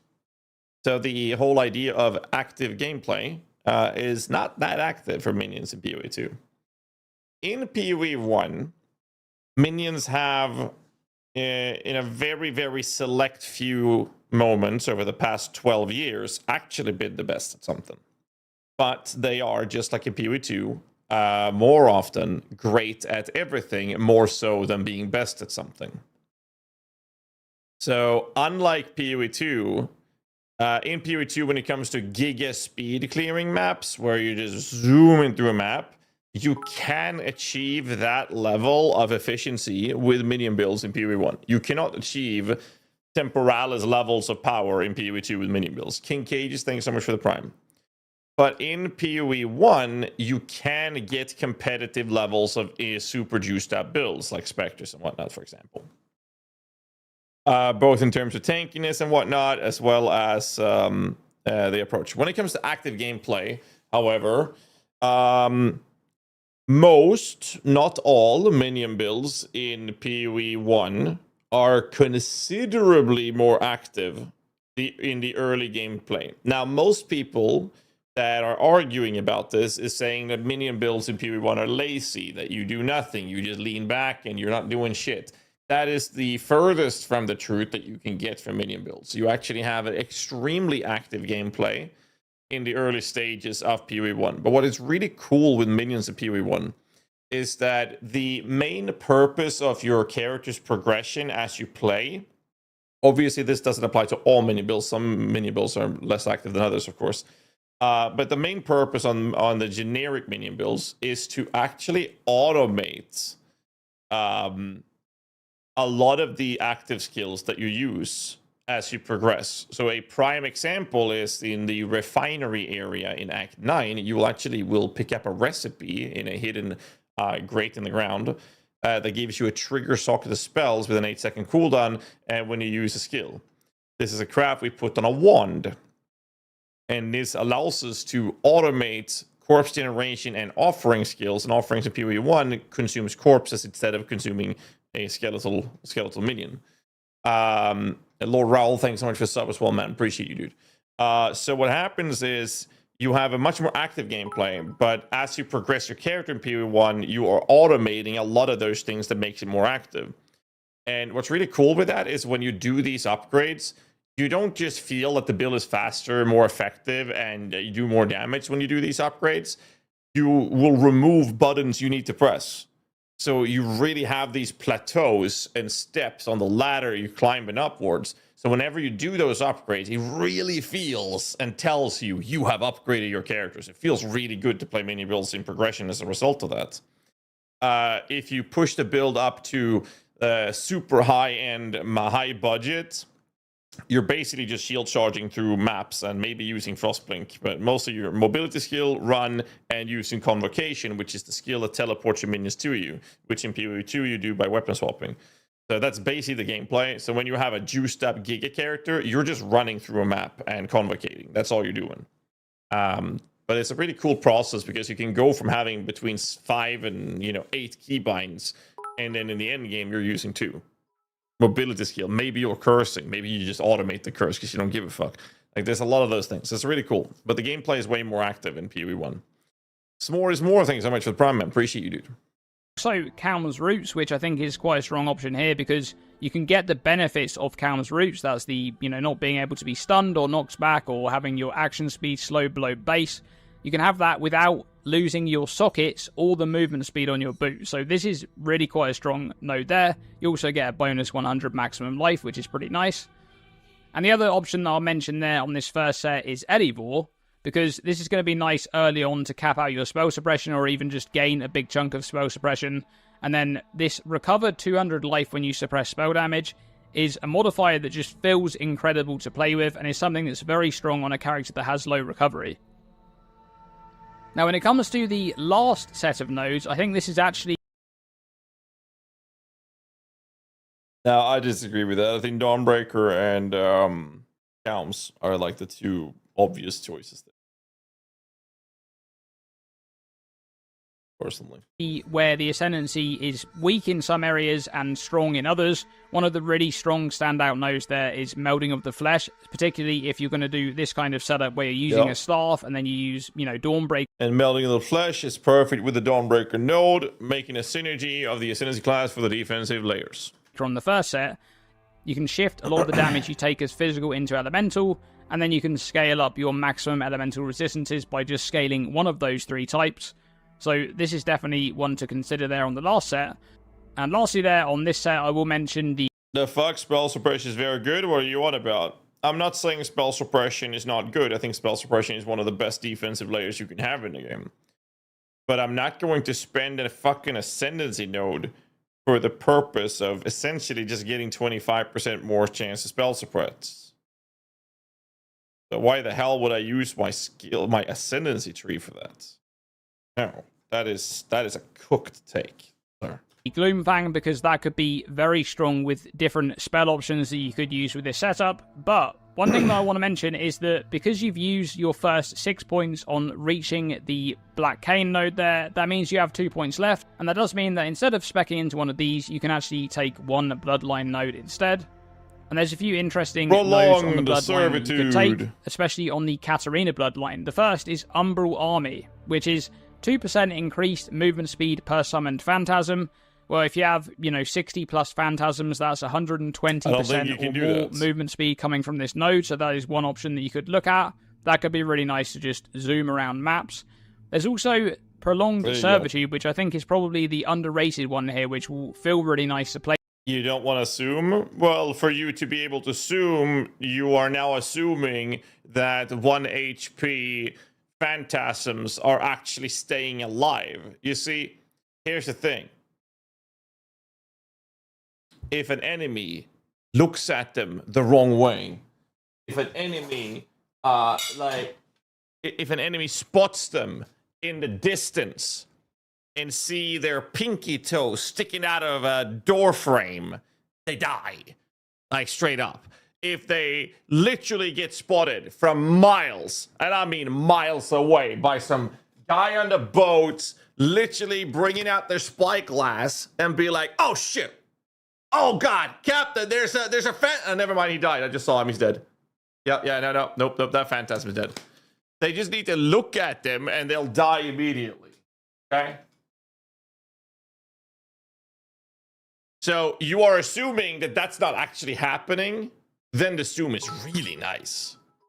But here's the thing. Sorry, I've been and I hate to break it to you. Deployment. That is gonna happen. So Prolonged Servitude is basically your only choice. Thank you, Dan Hammer, for the prime. Appreciate you, dude. With, because this says minions cannot be killed, but die 6 seconds after being reduced to 1 life. This will be really strong if you're using Summon Phantasm with a build that doesn't have a very high corpse consumption rate, because that means that, instead of refreshing minions or just spawning new ones, you're basically relying on them not actually getting chunked by monsters. I think that because of the defensive layers of them, I think that Prolonged Servitude will be kind of a must. I might be wrong. I mean, I think that looking into the Umbral Army could be pretty cool to see, because like if you don't have that issue, then sure. But you got to keep in mind that in the suggested approach that Dreamcore is talking about, he's saying cast corpses, cast VD, projectiles have to fly to the enemy. There's a lot of gaps where enemies will hit you. And if they shoot something towards you, they're going to hit your minions and they're going to die. Ragnarok with the 7 months prime. Appreciate you as well, sir. Thank you. Taking lab on 25% SS. I don't get your point. Wait, what? What did I miss? What did I miss? A spell cast will be nowhere near those nodes. That is assuming you go spell suppression.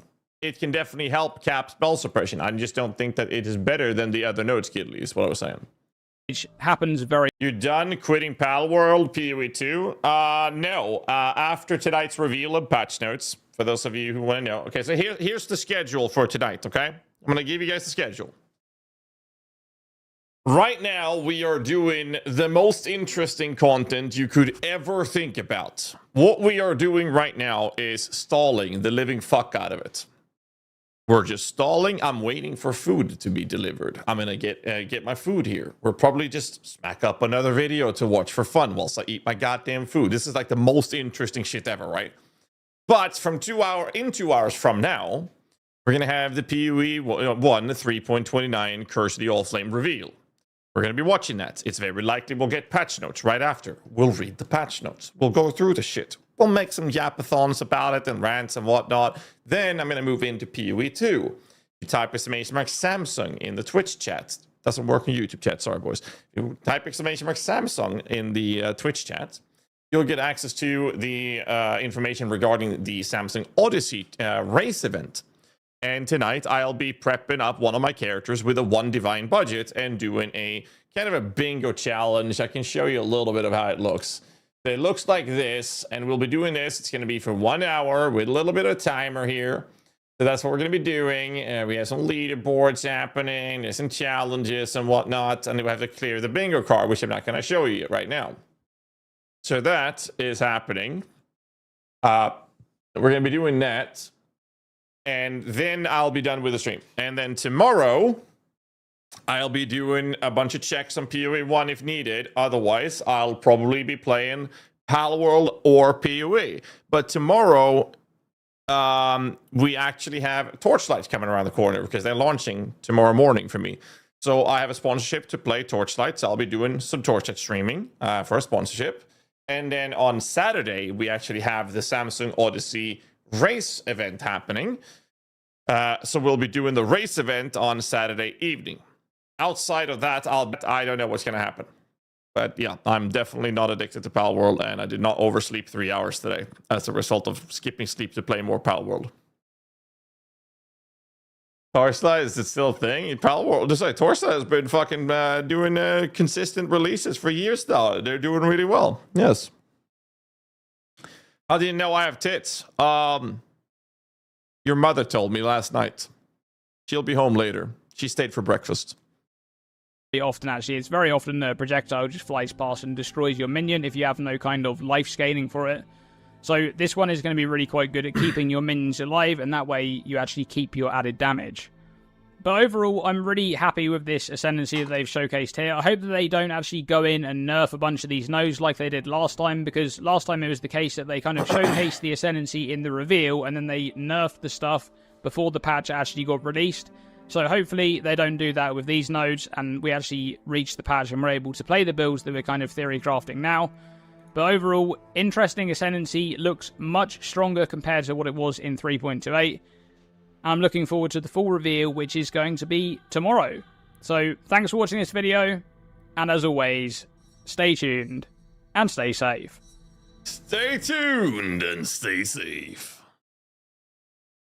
Anyways.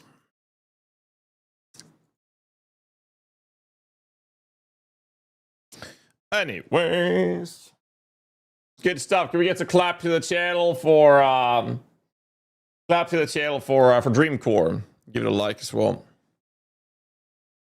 I think prolonged servitude will be borderline mandatory due to the survivability of the phantasms.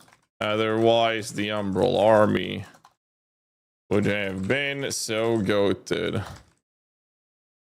Maybe enough to run it.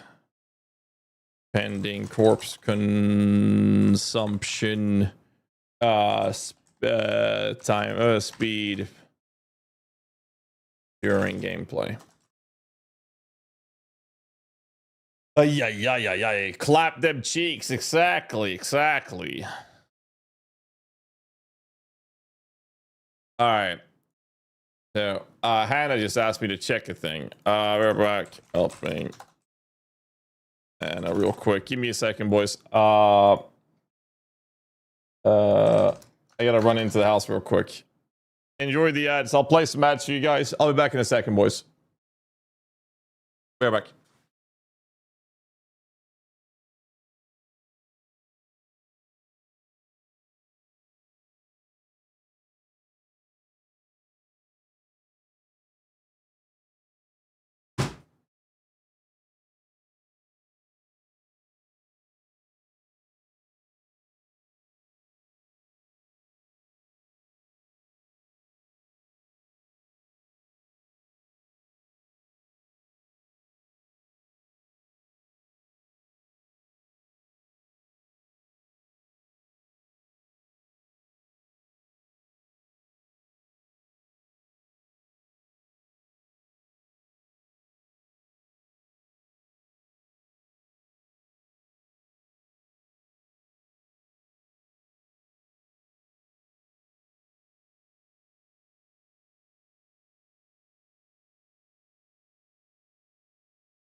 I am back.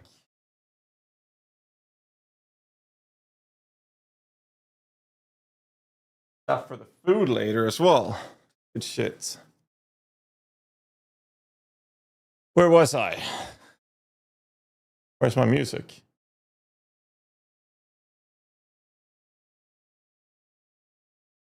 I missed the entire song, man.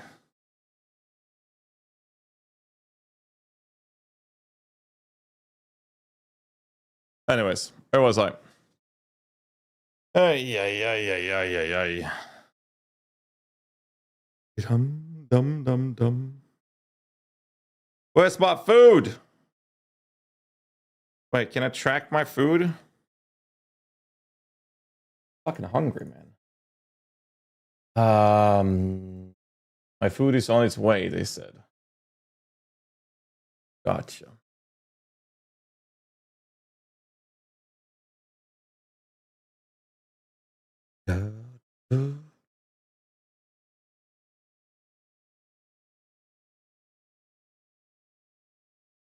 There we go. I don't need this anymore. Got it. Okay, so what's the next part? Curse of the All Flame. Balance changes. My takes. Hopefully big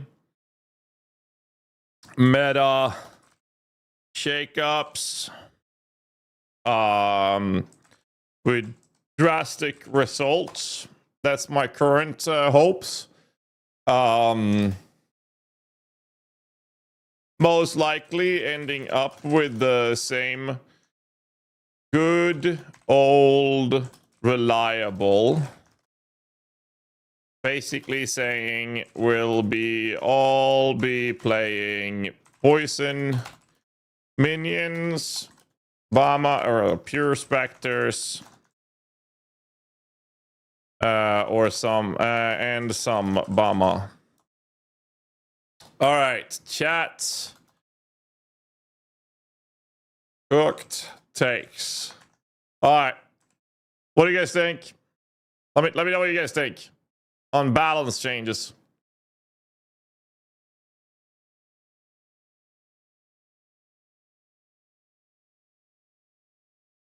Bama unnerved.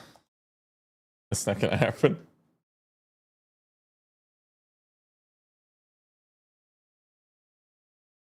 That is just not gonna happen.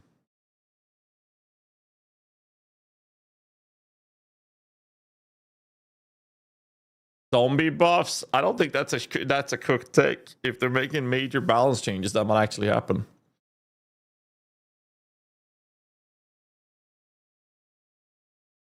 Holy relic buffed. That's a cooked take. That's a cooked take, man.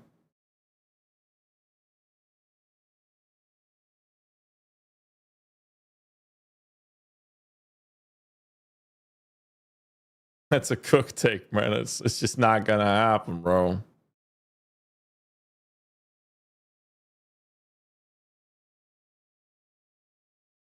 Reaper buff? That might actually happen. I got a feeling they're gonna nerf the AFK RF again, since it's still easy to make it work. Dark Pack buffed is a cooked take. That's a cooked take. Make golems great again.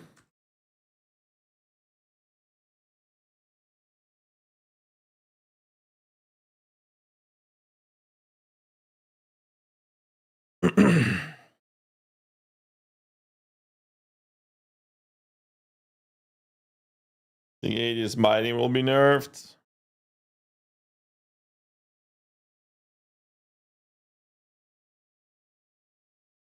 Galdas get buffed. That's not gonna happen.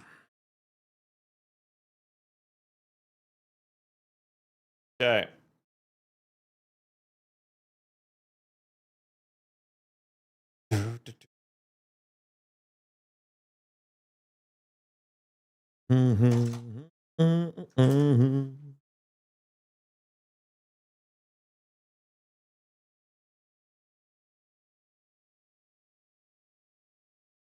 Yeah, not being giga meta for once. I don't play ES on my Spectre build.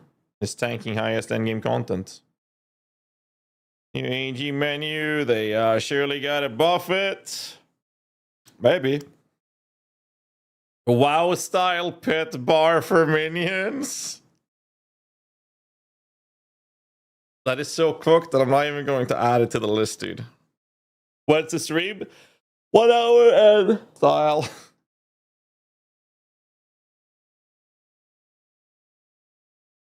Oh.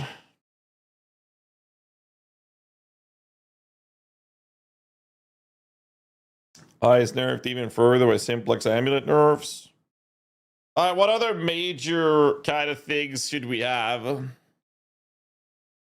We have Abba's rework update changes. We have Battles changes. What other main topic do we need to cover? For PoE 1.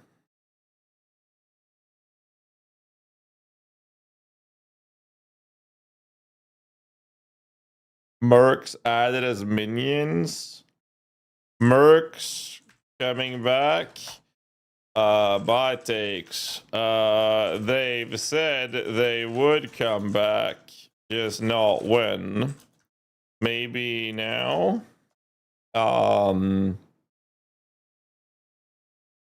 Massive nerfs.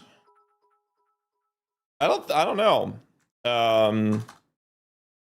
Chat takes. What do you guys think?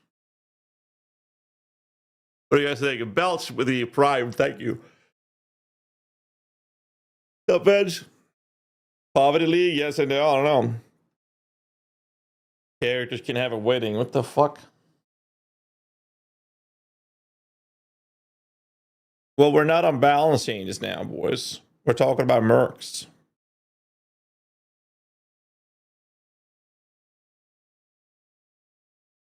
What do you guys think? Well, they did say mercs were coming back, and just not sure when. There's a work call. What's the feeling so far? Well, we're discussing. We are discussing it right now.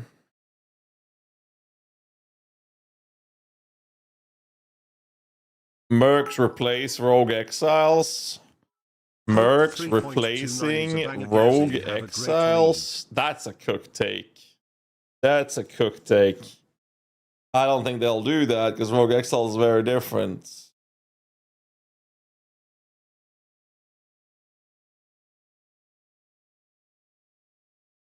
You too, Clarky. You too, man. Brother, I need my food.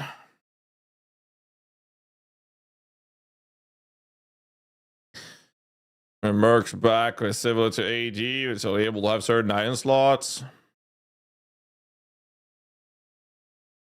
They had no clue what the battles with them. I don't know. Tarash bloodlines. What does that have to do? Guys, we're going through mercs right now. Stay on topic. God damn it. People asking about buffs and nerfs to certain things.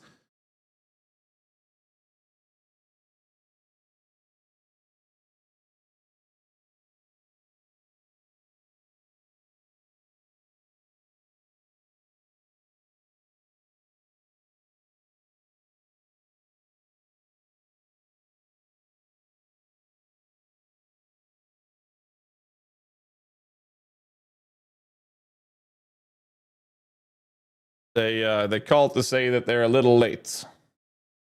Very nice. I like that restaurant. Instead of just doing it through the fucking site, they literally called to apologize that they were late with the delivery. I fucking love those guys. Okay. No uniques and mercs. Perhaps that's the way to balance it. That would be crazy if they did that. Not gonna lie, bro. Breed mercs like pals in Pal World. Please don't. No. Please don't. Please no. That's retarded, man.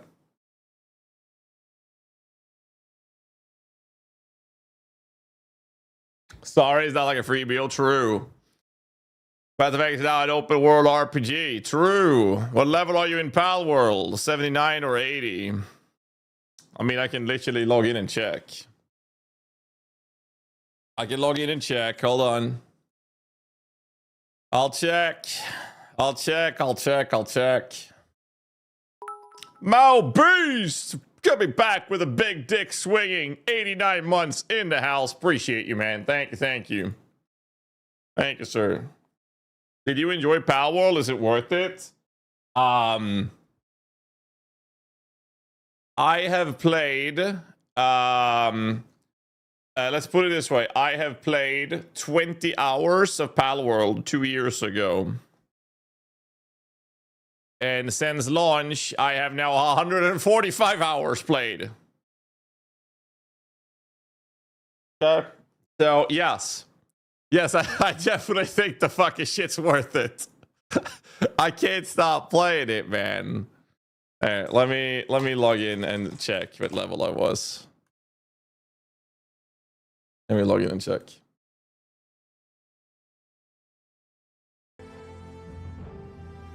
Hold on, I'm checking. I am checking. How long till the reveal? 1 hour and 42 minutes. I'm checking.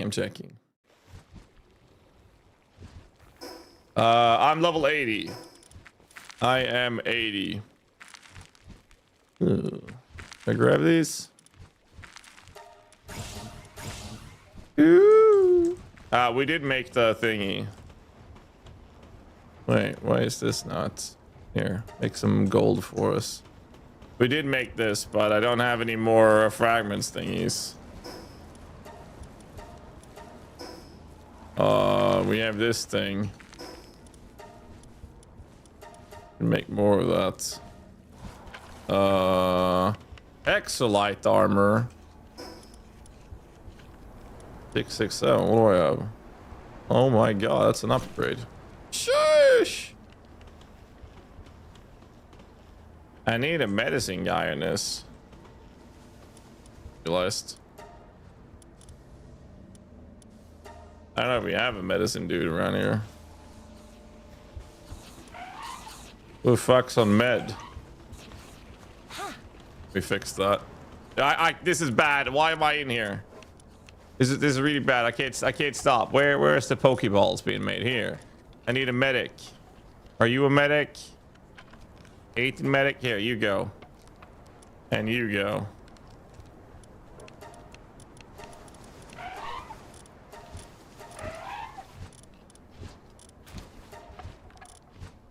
Okay. Can I put one of you guys in there? Anyone? Hello? Why isn't it working? It's bugged. Alright, whatever. Anyways, I'm level 80. Let me log out.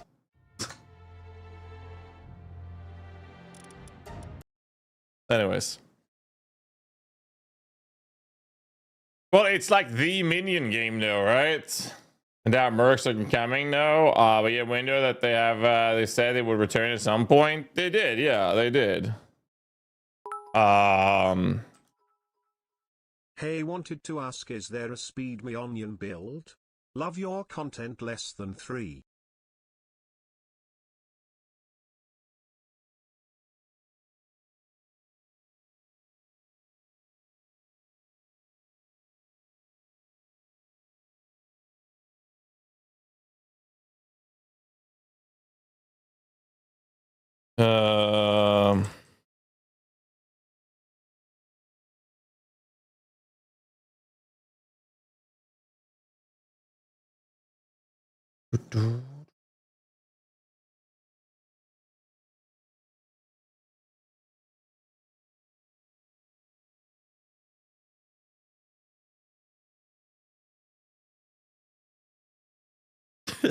You got a message for DM. Give me a second. All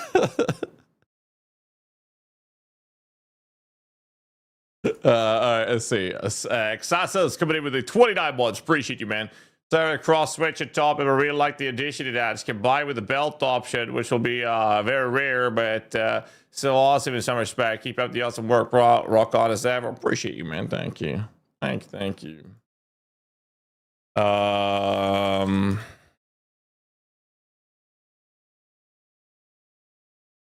um,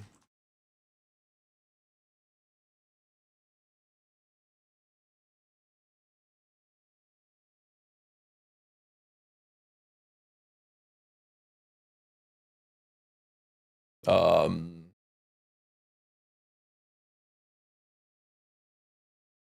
and then would it be for starting Bane Occultist? We do have a bingo. No, but I do have a list of takes we're going through. I can't be arsed to make a fucking bingo card.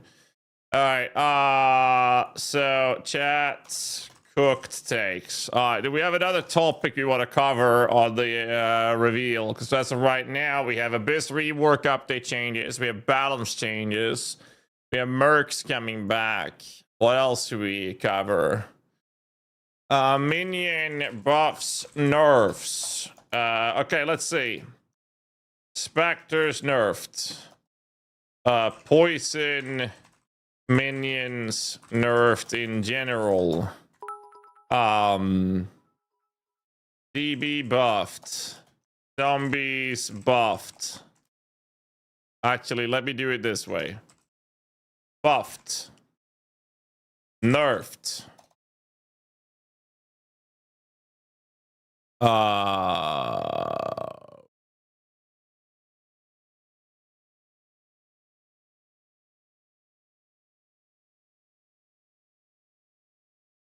Something like this.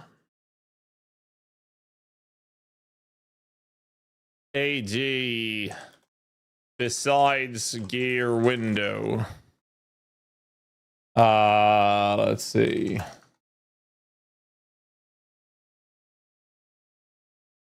Bum, bum, bum, bum, bum, bum. Bum, bum. What else do we have, guys? What do you guys think? Hex Blast coming back? I don't know about that, dude. SRS. Well, have SRS really been that good, though? Oh, yeah, fucking ad reaper. Okay, guys. What part of kinetic rain and traps have anything to do with minions?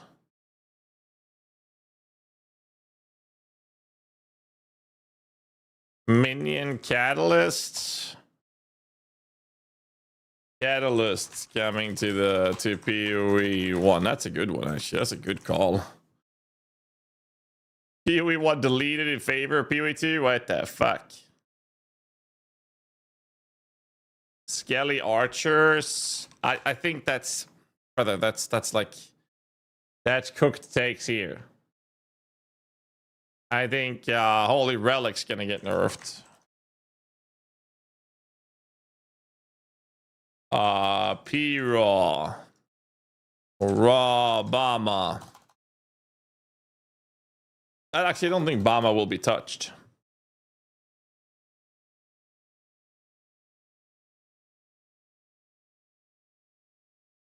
Rob. Skelly Mage buffed. There's no shot they're getting buffed. I don't think they're getting touched.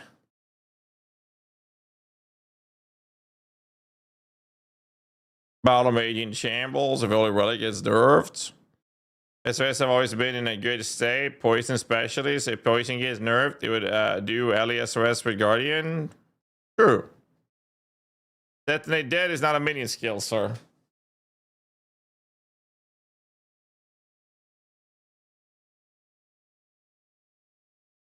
Play for 1.5 years, never touched minions, how strong they are compared to other blasting builds. Well, here's the fun thing, Tapchi.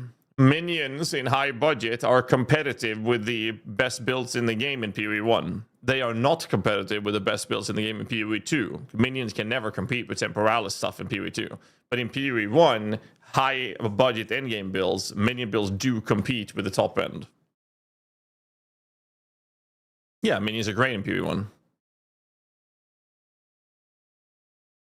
And doing alternate gems, which minion skills could get a buff from them, not having existing alternates. And you can go through a long list of that. Plus level, minion belt. I don't know about that. I don't know about that. A brand new minion that doesn't suck, but don't know how much is left in the design space of all construct. Brother, I will tell you right now what they're missing of minions in PoE 1. Allow me to do some painting, okay? Allow me to introduce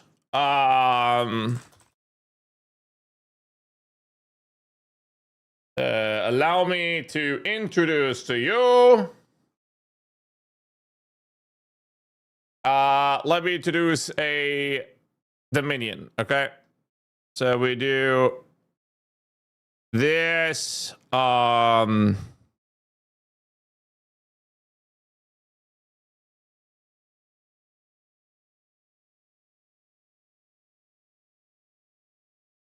Okay, you guys ready?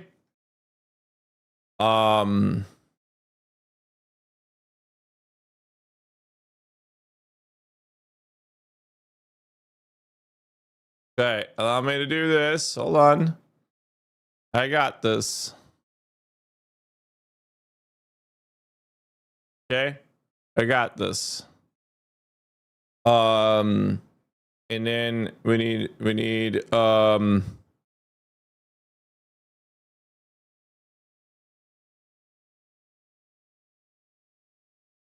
okay. It's a spider. It's a spider, okay.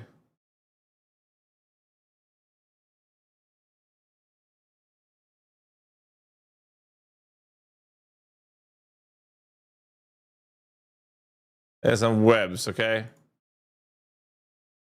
A spider, okay?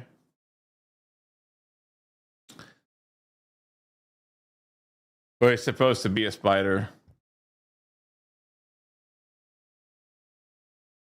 Lacking. Whatever. Either way, fuck a spider. It looks more like an ant. I realized. I realized. Okay, how about this? How about this? It looks more like a turd with a face now. Fuck. And I'm missing legs.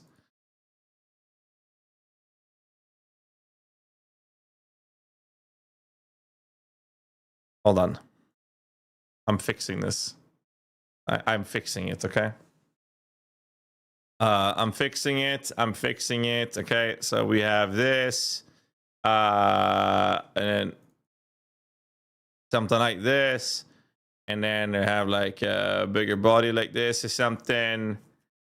Whatever, YOLO, that's the anus. And then we have like this.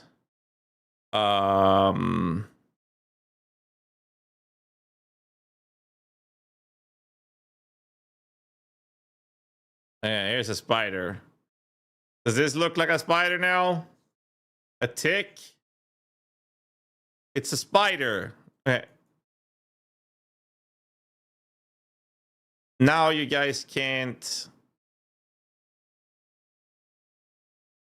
More eyes. You happy? Take me, whatever. Anyways, I want this to be a range shooting projectiles, okay? I want ranged with percent converted this to chaos. Okay? With the percent poison chance. Okay? That's what I want. Then I want % on kill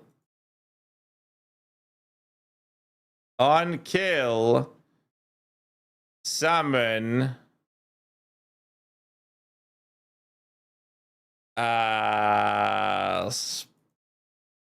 spiderlings, which inherit the stats of the brood mother. All right, so this is a brood mother skill, okay? So I want a skill that has like an absolution or something, like 1, 2, or 3, like 3 as a cap or something. And then each individual broodmother could summon up to like, I don't know, 5 or 10 spiderlings. But on kill, or on kill, and on hit, unique or rare enemy that's poisoned.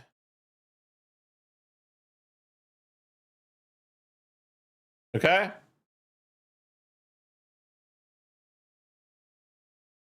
So I want a broodmother skill that has a ranged physical damage with a conversion to chaos with a poison % chance.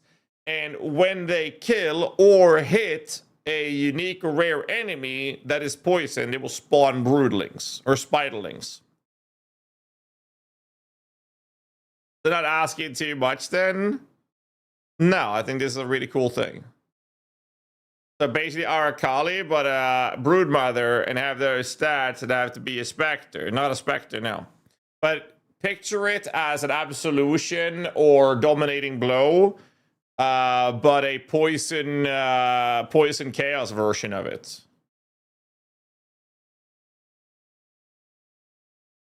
That's what I'm thinking. That's what I want.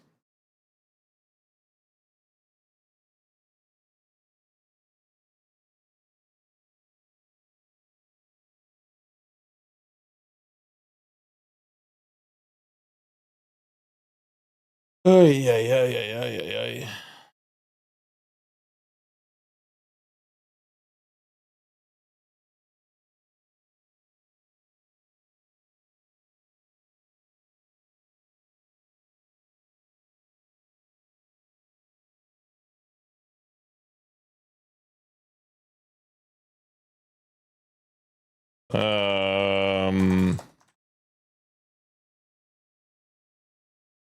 Okay. So that's what I'm thinking. I need my food, though. The reveal is in 1.5 hours. I need my food. Hey, we scale that too? No, no, no, no, no. No, no, no, no, no. No, no, no, no, no. Here's the thing. I want the minions to inherit the stats, but here's the thing. Okay, I'm going to pause the video. Here's the thing that makes this balance.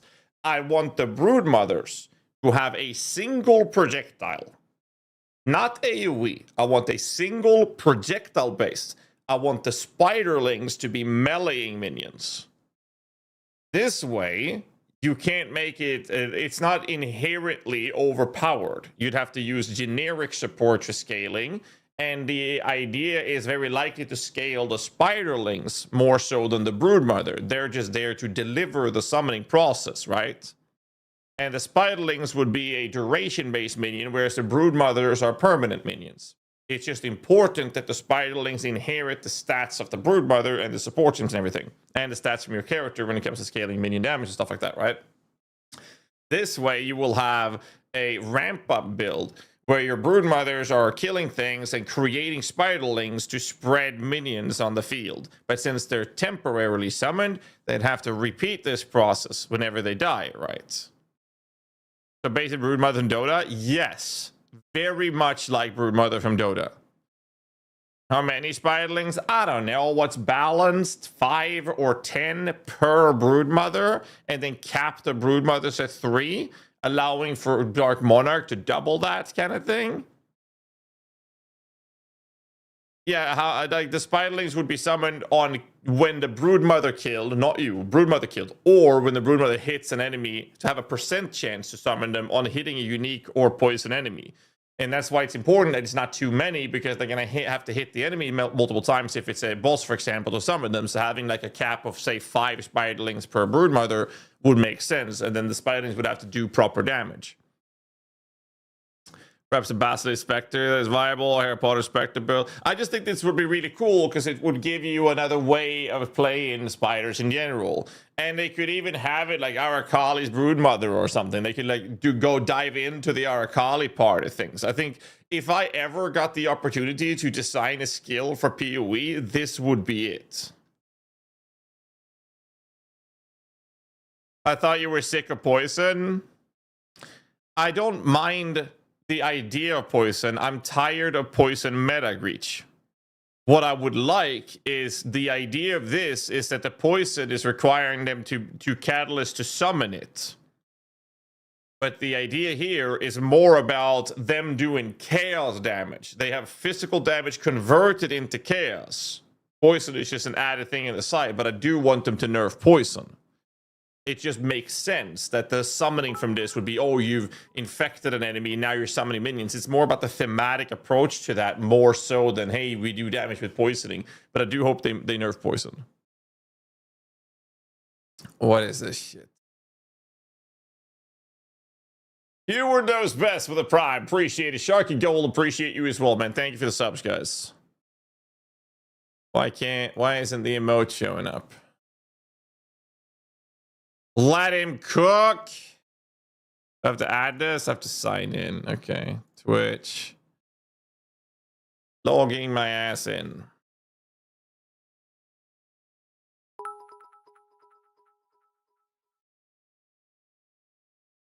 Okay. I think this is really cool.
Um,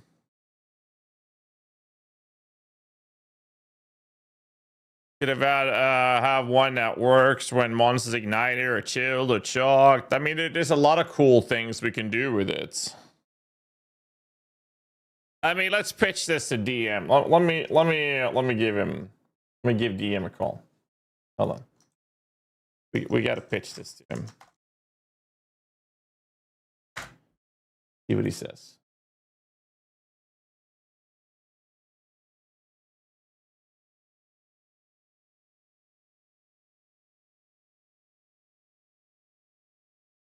My brother. Yo, I have an important question to you. Yeah. Well, a couple of questions. First one, you played Dota, right? I mean, I've played a couple games. Like I was a League guy. Yeah. Okay. Do you know the hero Broodmother?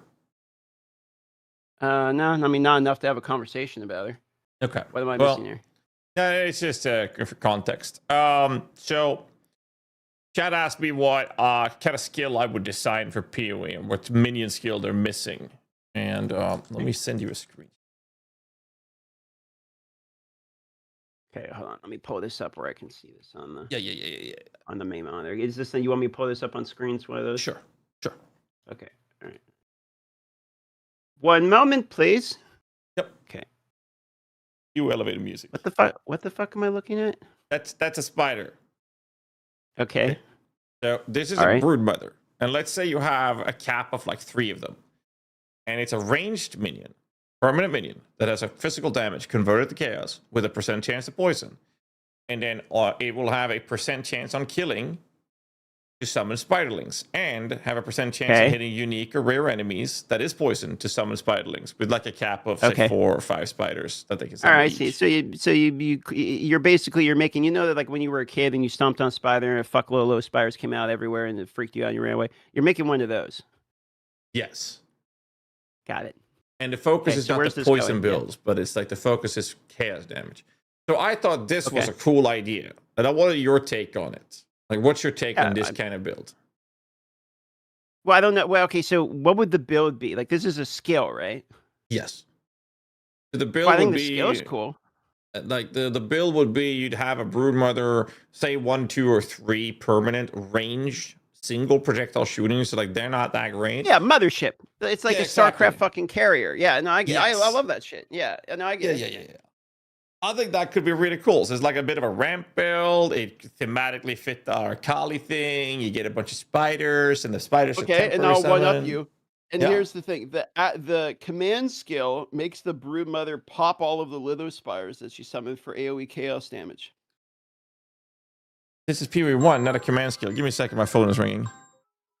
Well, I mean, TV.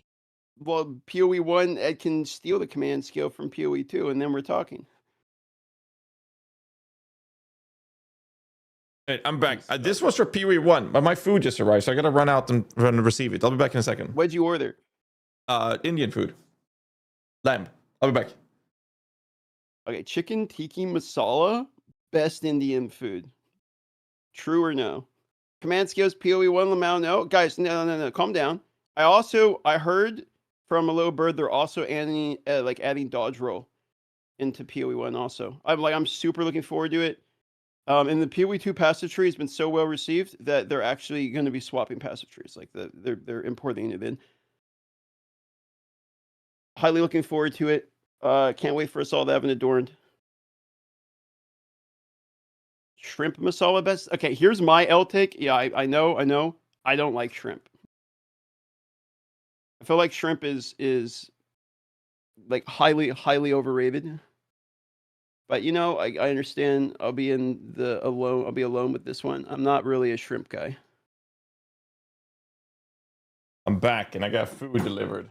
So what were you saying about the food? Oh, I was just saying chicken tiki masala. Like you said, I Indian went food, for right? Like chicken tiki masala is amazing. That's my go-to. Yeah, I usually order that, but I listened to Chad and we went for some spicy shit. Some hot chili, lamb curry or something. Yeah, lamb. Yeah, lamb's okay. I don't know why. I've never really been like a big lamb guy. I had lamb a couple of times, and I don't think lamb is the type of thing that if I get dragged to a fancy restaurant and it's like the only meat they have, it's like that or a bunch of, I don't know, fancily cooked vegetables. Like I'm going to order the lamb. Other than that, there's not really there's not really a situation where I'll go out of my way to order lamb. I mean, I never order lamb myself, but it's like I order food. I'll try something different for once. Okay, so I got like a couple words of that. I don't know what was happening, but the mic. I said, I think Discord noise getting me. Yeah, I was leaning away, prepping my food. I was saying that I've ordered food from this place many times, but I usually go for the standard things, like chicken tikka masala. I decided to try something new for once. Nice. I tell you what, how about I give you you give me your skill, I'm gonna give you my skill. Okay. Yeah. Okay. Now I'm not saying that this has to be balanced. We're not doing that, but here, let me share my screen for you. Let's do it this way. Okay. So here's mine. Give me 2 seconds. It's on screen now. Okay, you're good. So this is PoE 1. So guess what we have? We have an axe. Okay. And because I have an axe, I'm happy. Now, this is... Hold on. Okay. If you want to know why it's fucked up looking, it's because it's an enemy mob and he's like corroded from the abyss or something. I don't know. Make your own lore. To make your own lore build? Okay. Loving it already, dude. Okay.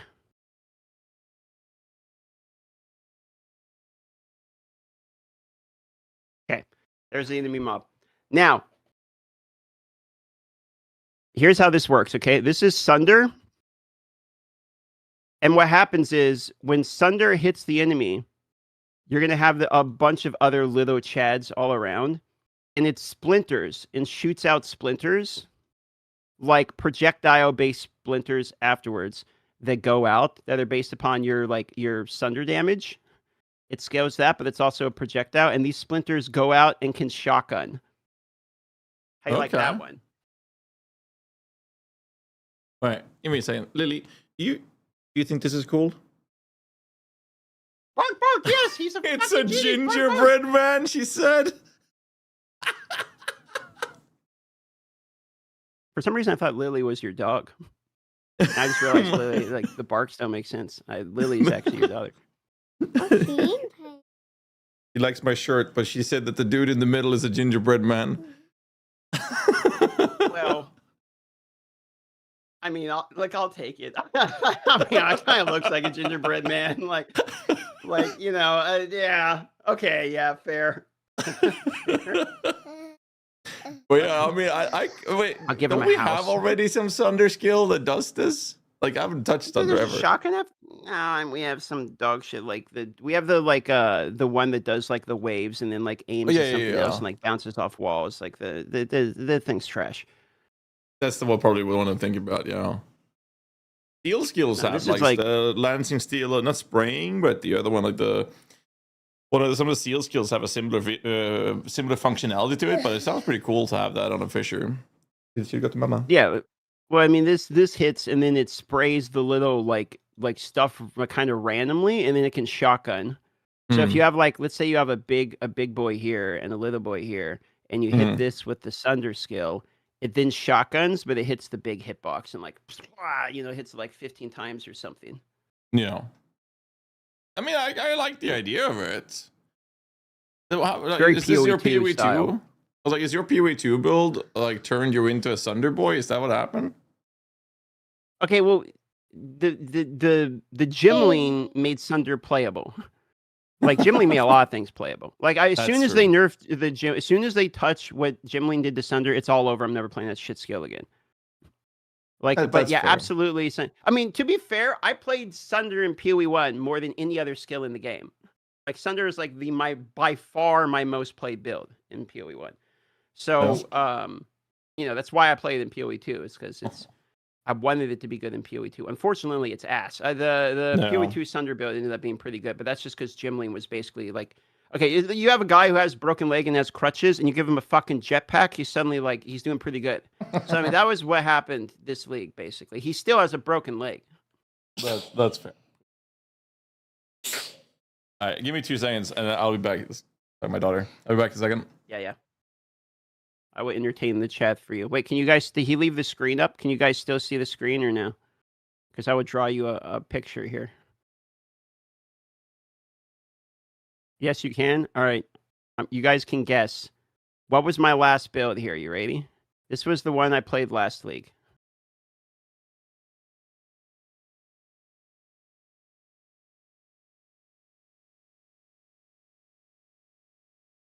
Okay, what is this? Dandelion Blast Shield Ball? No, PoE 1, boys. PoE 1. Ground Slam. There we go. Somebody got it. Ground Slam. Ground Slam of... What's the Ground Slam? And what kind of Ground Slam? You got to put the pieces together here. Righteous Spider. What the fuck? The transmuted one. Yeah. Wait, hold on. Let's see. Can you tell what build is this? What the fuck am I looking at? Now, come on, now you know this. This is like, I don't know. Wait, earthquake? Ground slam of earth shaking. It's got the big diameter. And then what kind of damage are we dealing here? See, look at the man. Hold on. How do I do this? Okay, what's happening to him? Getting a hole and blood is flowing out. Yes, good job, class. Wait, was that right? Nicely done. Yeah, he's ground slam, bleed ground slam. That was my last build. Nice job. Nice job. Very proud of you. Okay, A's all around. You guys passed your report card.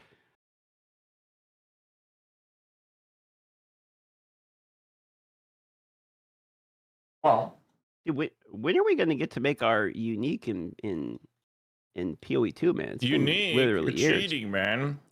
I only got a div card. Well, yeah, but I make the unique, and then you make the div card for the unique, and then we have it paired. So, like, I have to figure. I think what I'm going to do though is I'm not making the weapon. Like, I think what happens is everyone gets baited into a weapon, and it's like, you know, super shiny. And it's like, oh, like it's amazing. You know, it's amazing. Ta-da! But then what happens is you give this like, you know, 3 leagues, and it becomes dog shit, and it's now droopy. And now it's like, oh, like that's basically what happens to these things. Like the unique weapons always become dog shit. That's kind of true. So what were you thinking to get longevity out of your item? I think it has to be a jewelry piece. I mean, if we're at that or a jewel, like, I mean, right? Like the PoE 2 is a league of jewels. Like that's basically all it is. So maybe you make a jewel, which call it like DM's teardrop. Okay. And then the stat line is something like when unlucky for, you know, you're unlucky for, wait, how the fuck do you spell unlucky? American education system. Okay, unlucky. When unlucky for, you know, X amount of time,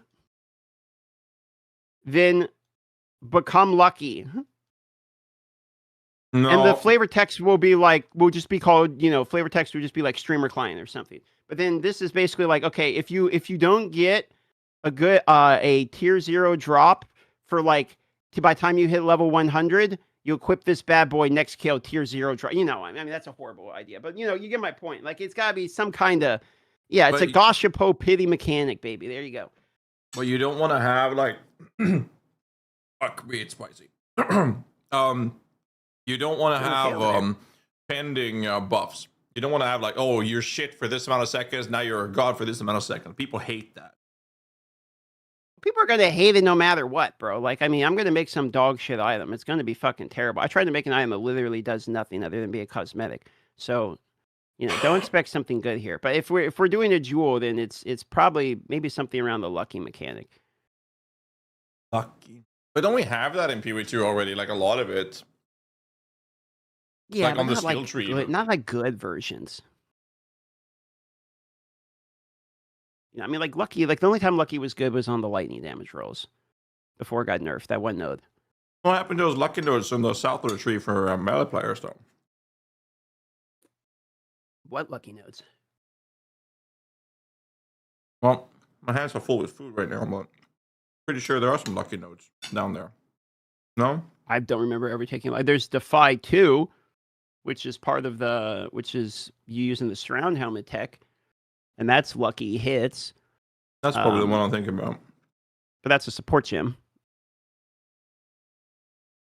There was the lucky nodes were related to lightning damage, like I was saying, but those got nerfed. And that was okay. So if this is the tree, it was here. It was like this 15% lucky node.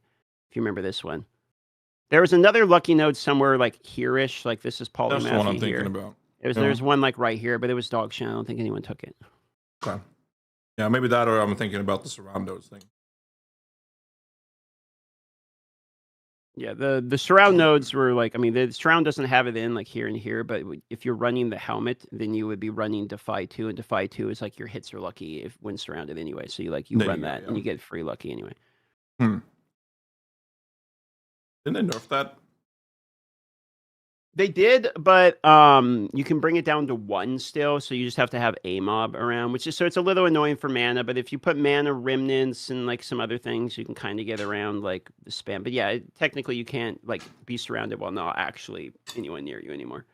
Yeah. Wasn't necessarily a nerf to the helmet as much as it was like a nerf to what technically qualifies as being surrounded. Yeah, because you can bring that to 0, so you're always surrounded when there's nothing around you or something. Yeah, basically. Surrounded is still like actually kind of nuts, and I think people like still sleep on that helmet a bit, to be honest. Like those nodes are actually still really good. And then the time lost jewels being better this league actually makes surround even better because there's so many good notable nodes right there. And there's another good one, like on the tree here in the bottom left version of the tree, like on these surround nodes. There's a bunch of good like rage stacking nodes. And armor break counts towards fire damage, and like a few other like nodes that are definitely playable.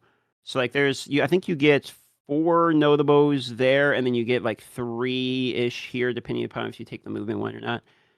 But the real nuts one is of course this one right up here, like these nodes.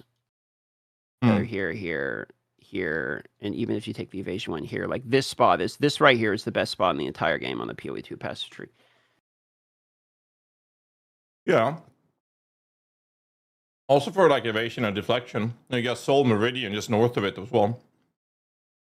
Okay, I still have yet to build like evasion or deflection on any build. I always just take damage. Like I don't think I've ever clicked a defensive node this entire league, unless it was on my hardcore character, and that was just ES. Literally every single node is crit damage. All I do is click crit nodes.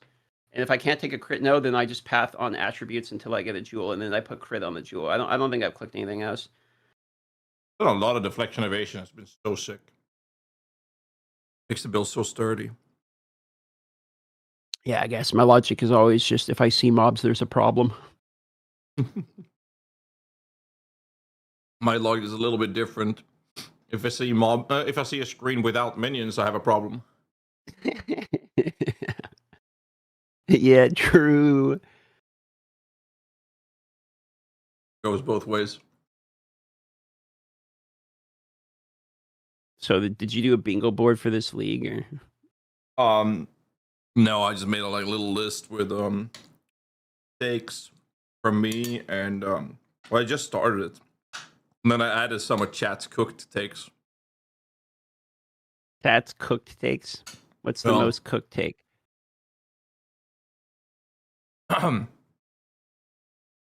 Omens introduced the PoE 1 and removal of veiled mods to streamline differences between the 2 games. What? I'll read it again. Omens introduced the PoE 1 and removal of veiled mods to streamline the differences between the 2 games. That is the most cooked take they had. Removed veiled mods? And adding desecration mods from the Abyss changes. No. That's what I said. The adding omens is bad enough, bro. Omens is the worst part of the PoE too. Like omens are still bad. Yeah. I mean, I guess you can at least acquire them now, but like I don't even like omens. Same. You have to make sure they're fucking. You know how many times I've widowed randomly because I have the stupid fucking omen tabbed on? That's rough.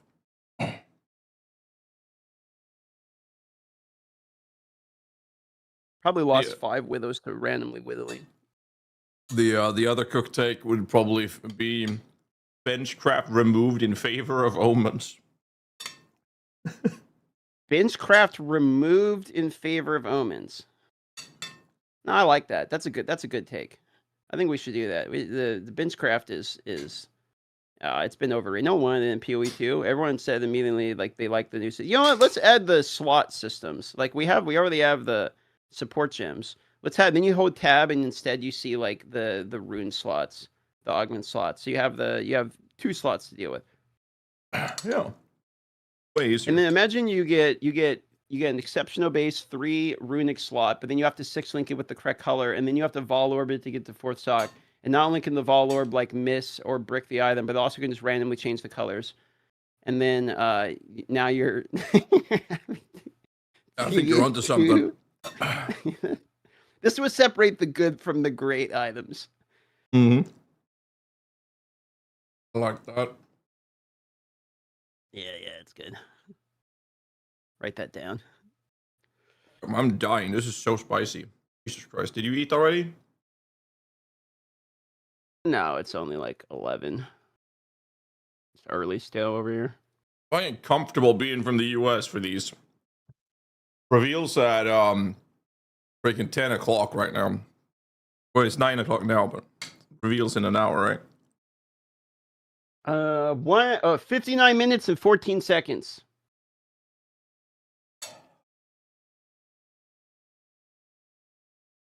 So close. Any moment now.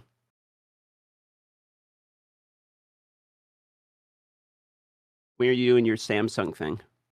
I was gonna prep it today before this, but I overslept because well, you know why I overslept. Yep. Oh, so I have to do it after the patch notes. Oh, you're doing it today then. I was gonna say if you're doing it tomorrow, we could both do it tomorrow. Because I was thinking about doing my previous stream tomorrow. You know, the first one tomorrow. Now I have it's horse site tomorrow.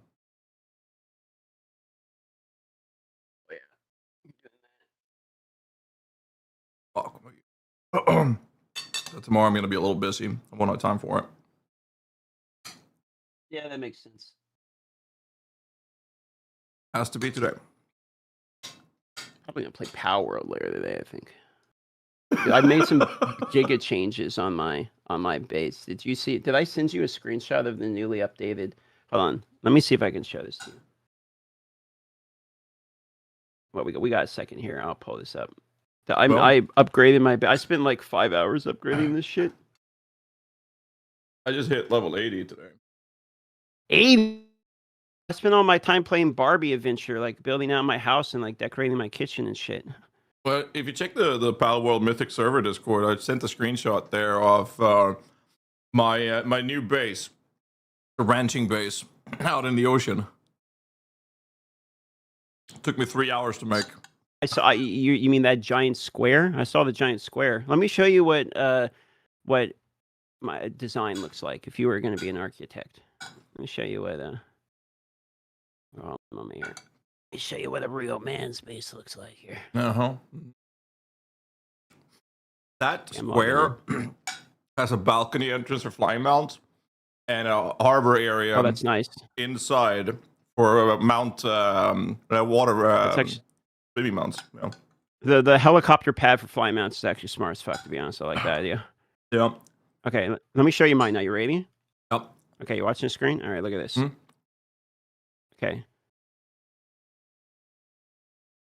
Oh, there's a fucking shiny here. I can hear him. Look at that. What do you think? Now this is design. Functional, by the way. It's not this bad is what at I all, call. Where the hell's the shiny? See, this is the like all you know. Don't worry. I did the interiors as well. Oh shit! Even added in the trees and everything. I hear a fucking shiny. Hold on. Dude, you got to capture that, man. Dude, this is nice. Oh, you like it? Yeah. Thank you, sir. No, I can't do that because I'm playing on a PvP server, so I need to have some defensive thoughts into the build construction. Okay, hold on. Oh my God! It's a fucking giant. It's a brawlalala. I have no balls. It's over. It doesn't matter. I have no balls. It's over. It's a brawlalala. You gotta get a ball, man. I have no balls. It's over. Well, where do you craft balls in here? I have a crafting station down there. This is this is what I spent. Can't let a fucking shiny brawlalala get away like that. I know. Where's my ball crafting station? I gotta get some balls in my hands here. Oh no, wrong station actually. Wait, what level are you? What level am I? 61. 61. I spent all my time like crafting this fucking base. Okay. Oh, that's good. Oh, thank you, sir. Yeah, well, that shiny's gone, I guess. GG. We had a Taiwanese sweatshop in the desert area making clothes for us. And then I logged in the other day, someone had raided it, and I made the base of wood. There wasn't much left. Everything had burnt down. And all my pals were just on the floor crying. Terrible. Nice. Every now and then I go to my mining base, and it's just all fractured bones, fraction bones, Oser, depressed. Yep. It's like, get back to work. I'll whip them a little bit. Who said you could eat? You know how many tomatoes you're costing me?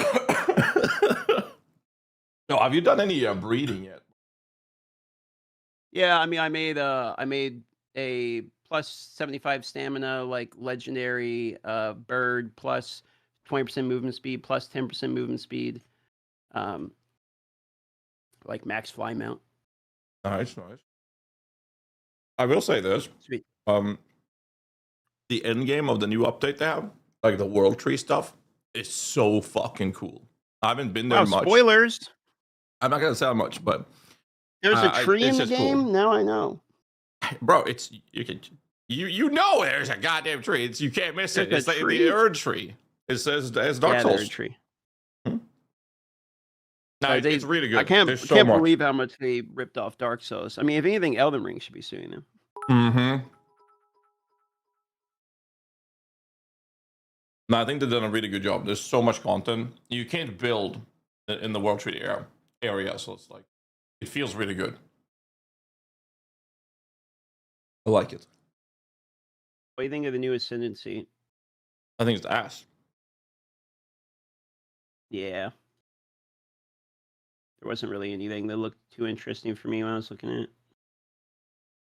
Dreamcore had a pretty decent take on it, but you're limiting yourself. Watch it. What did he say? Like Kane.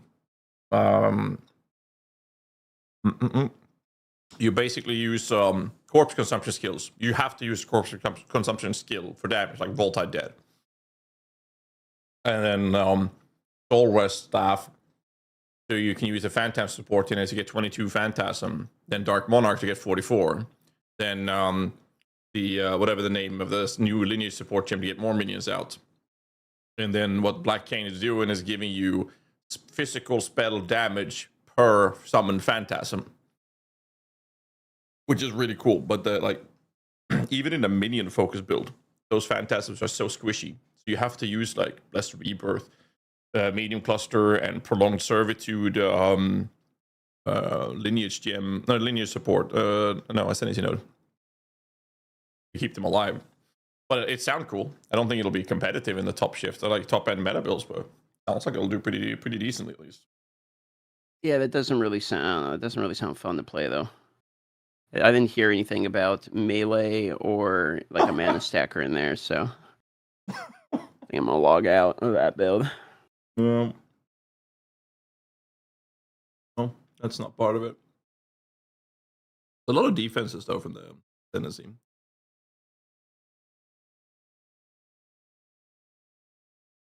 $50 minutes and 5 seconds. Mm-hmm. And then our life is changed forever. That'll be good. Well, we have 10. This is 26th. This is when this is, right? We have 10 days. Yeah. I mean, what's the plan between now and then? We got the Samsung thing. So the Samsung thing for me is I got to do the PoE 2 Samsung thing tomorrow, and then the PoE 2 Samsung thing Saturday. Mm-hmm. And then it's 8 days, and I don't know what I'm going to do for 8 days. I'll play whatever the fuck I feel like, I guess. I'm almost done with Power World, so I'll probably finish Power World, and then I don't know. Maybe I'll do a Satisfactory run. I've been wanting to play that for a while. I'll probably play a variety game. Maybe I'll do one more hardcore run in PoE 2, but probably play a variety game. At least a few more days of pushing game in Power World to finish that. I mean, there's a lot in the world. Like post 80, is there a lot post 80 to like beat the final boss or whatnot? Row credits. I mean, I just hit 80 today, and I have I don't know a couple of extra bosses I can kill pretty quickly. I think in the World Tree era, but I have 2 of the major bosses left. I think. I don't know if there's more after that, but gotcha. It depends on how much you've upgraded your guys, right? Like with Pal Souls and stuff like that. Just the guy Rhodos. He's pretty much almost done. The guy Rhodos? Is that the Yormantide? Yeah, I named him Guy space Rogue space Dose. Yeah, I saw that. That's his name. All right, I survived the food. Holy fuck, man. PoE 2 is dropping a patch, right? Let me look at it. Wait, what? I don't know. Someone just said it. Let me look at the patch notes. Realm is down for maintenance. Okay, so we can't look that up in either. Well.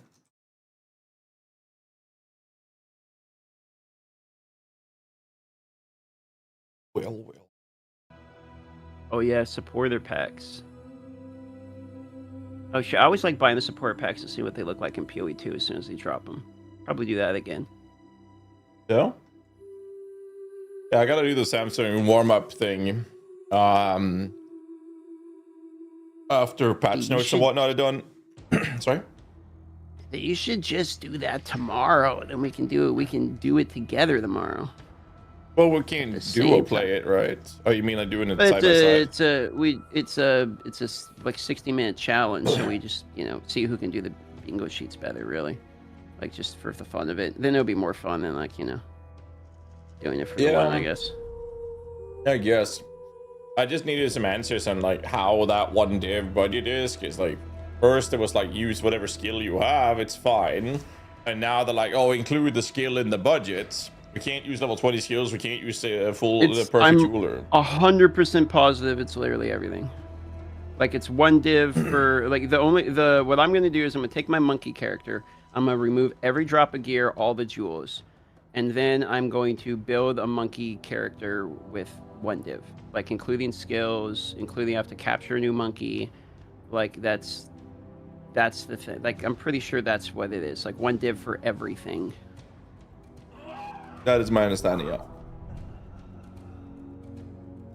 But yeah, I got some confirmation on it. So you can buy pre-cut gems that is like corrupted level 19 for like 30x with greater jeweler orb.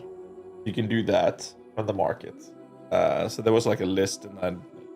But yeah, as long as you can trade for it, I think you're good. It's like kind of the logic. Yeah, exactly. One div is not 1000x though. One div is like 400x. So it's really not that much of a budget. Yeah, I mean one div is like kind of not a lot, and then they want us to like kill everything in the fucking game. So that'll be fun. But that's why I'm going monkey. We'll see if the monkey can do that. Yeah, but they also like every support gem is 4 exalted. So it's like once you have the baseline of skills on your character, that's half the budget. Now you gotta buy gear for 200x, and you have to gamble your weapons, both weapons. Oh, I mean, maybe that's why I'm going monkey. I don't need like any gear. I don't need fucking anything. Well, you need levels in your weapon for minions. Yeah, I mean, plus the levels, I guess, but like, So good luck getting that. I guess. Yeah. I wonder if we're allowed to pick up gear that we're dropping in the maps we're running. I think the idea is not to do that. If we find upgrades. I think you can pick stuff off the floor. I don't think you can pick anything off the floor. I think you have to like actually buy everything. Like you get one div when your div's gone, fuck you, it's over. Like I think that's pretty much exactly. Pretty much the logic.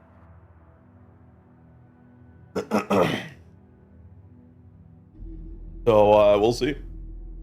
Yeah, I was thinking doing the monkey as well. I asked them if I could have my pre-captured monkey. What'd they say? He said yes. But, wait, really? My pre-captured monkey is level 20, so I can't use it now. Oh, okay. Is that out of budget? I'm just gonna capture campaign monkey. I'll do the same. Yeah, I mean, I think it's in the spirit of the challenge. It's not exactly like there's prize money or anything for this. No, it's just for fun. Well, would it be nice to walk in with a crit monkey? Yeah, I'm sure that'd be fucking great to get a 100% crit right off the fucking rip. That'd be great. Oh, okay. Bosses are fine. You can actually finish the challenges. Oh, we got one of them shared hype trains going. Choo choo! Oh my, is it shared though? Are we sharing it? It is shared. Oh, I don't want any hype train unless it's shared. Wait, 71% DM. This is mostly a DM trade right now, actually. I'll take it back. Oh, thank God. It's shit on, GHAZZY. It's shitters. Wait, what was that supposed to mean? It's supposed to be like a... I'm wearing the crown. I'm getting stirred. Well, it's supposed to be shared together, collaboration thing, not a versus it's shared, train. I'm sharing it 71% worth. It's not supposed to be a versus train. Where is Karn? We should call Karn, shouldn't we? Where is he? Is he here? Yeah, I checked this morning. He was playing fucking Power World. Yeah, I mean, who He's else? still playing Power World, bro. He's still playing Power. Really? He's milking it to the last fucking minute. This guy, dude. Hold on, let me go. I mean, who the fuck is this addicted, man? That's just not okay, man. We would never play this Power World off stream till late in the morning. Early in the morning. Karn will hop in. Let's get Karn in here, bro. He's the boy. You are sending him that knock invite? Yeah, I'll send it. And then you ring the call, I'll send them the knock. Oof. Dude, we have 1, 2, 3, 4. We have 5 group chats with the 3 of us. I'll just call you from one of them. Just pick one of them, the arena one or something.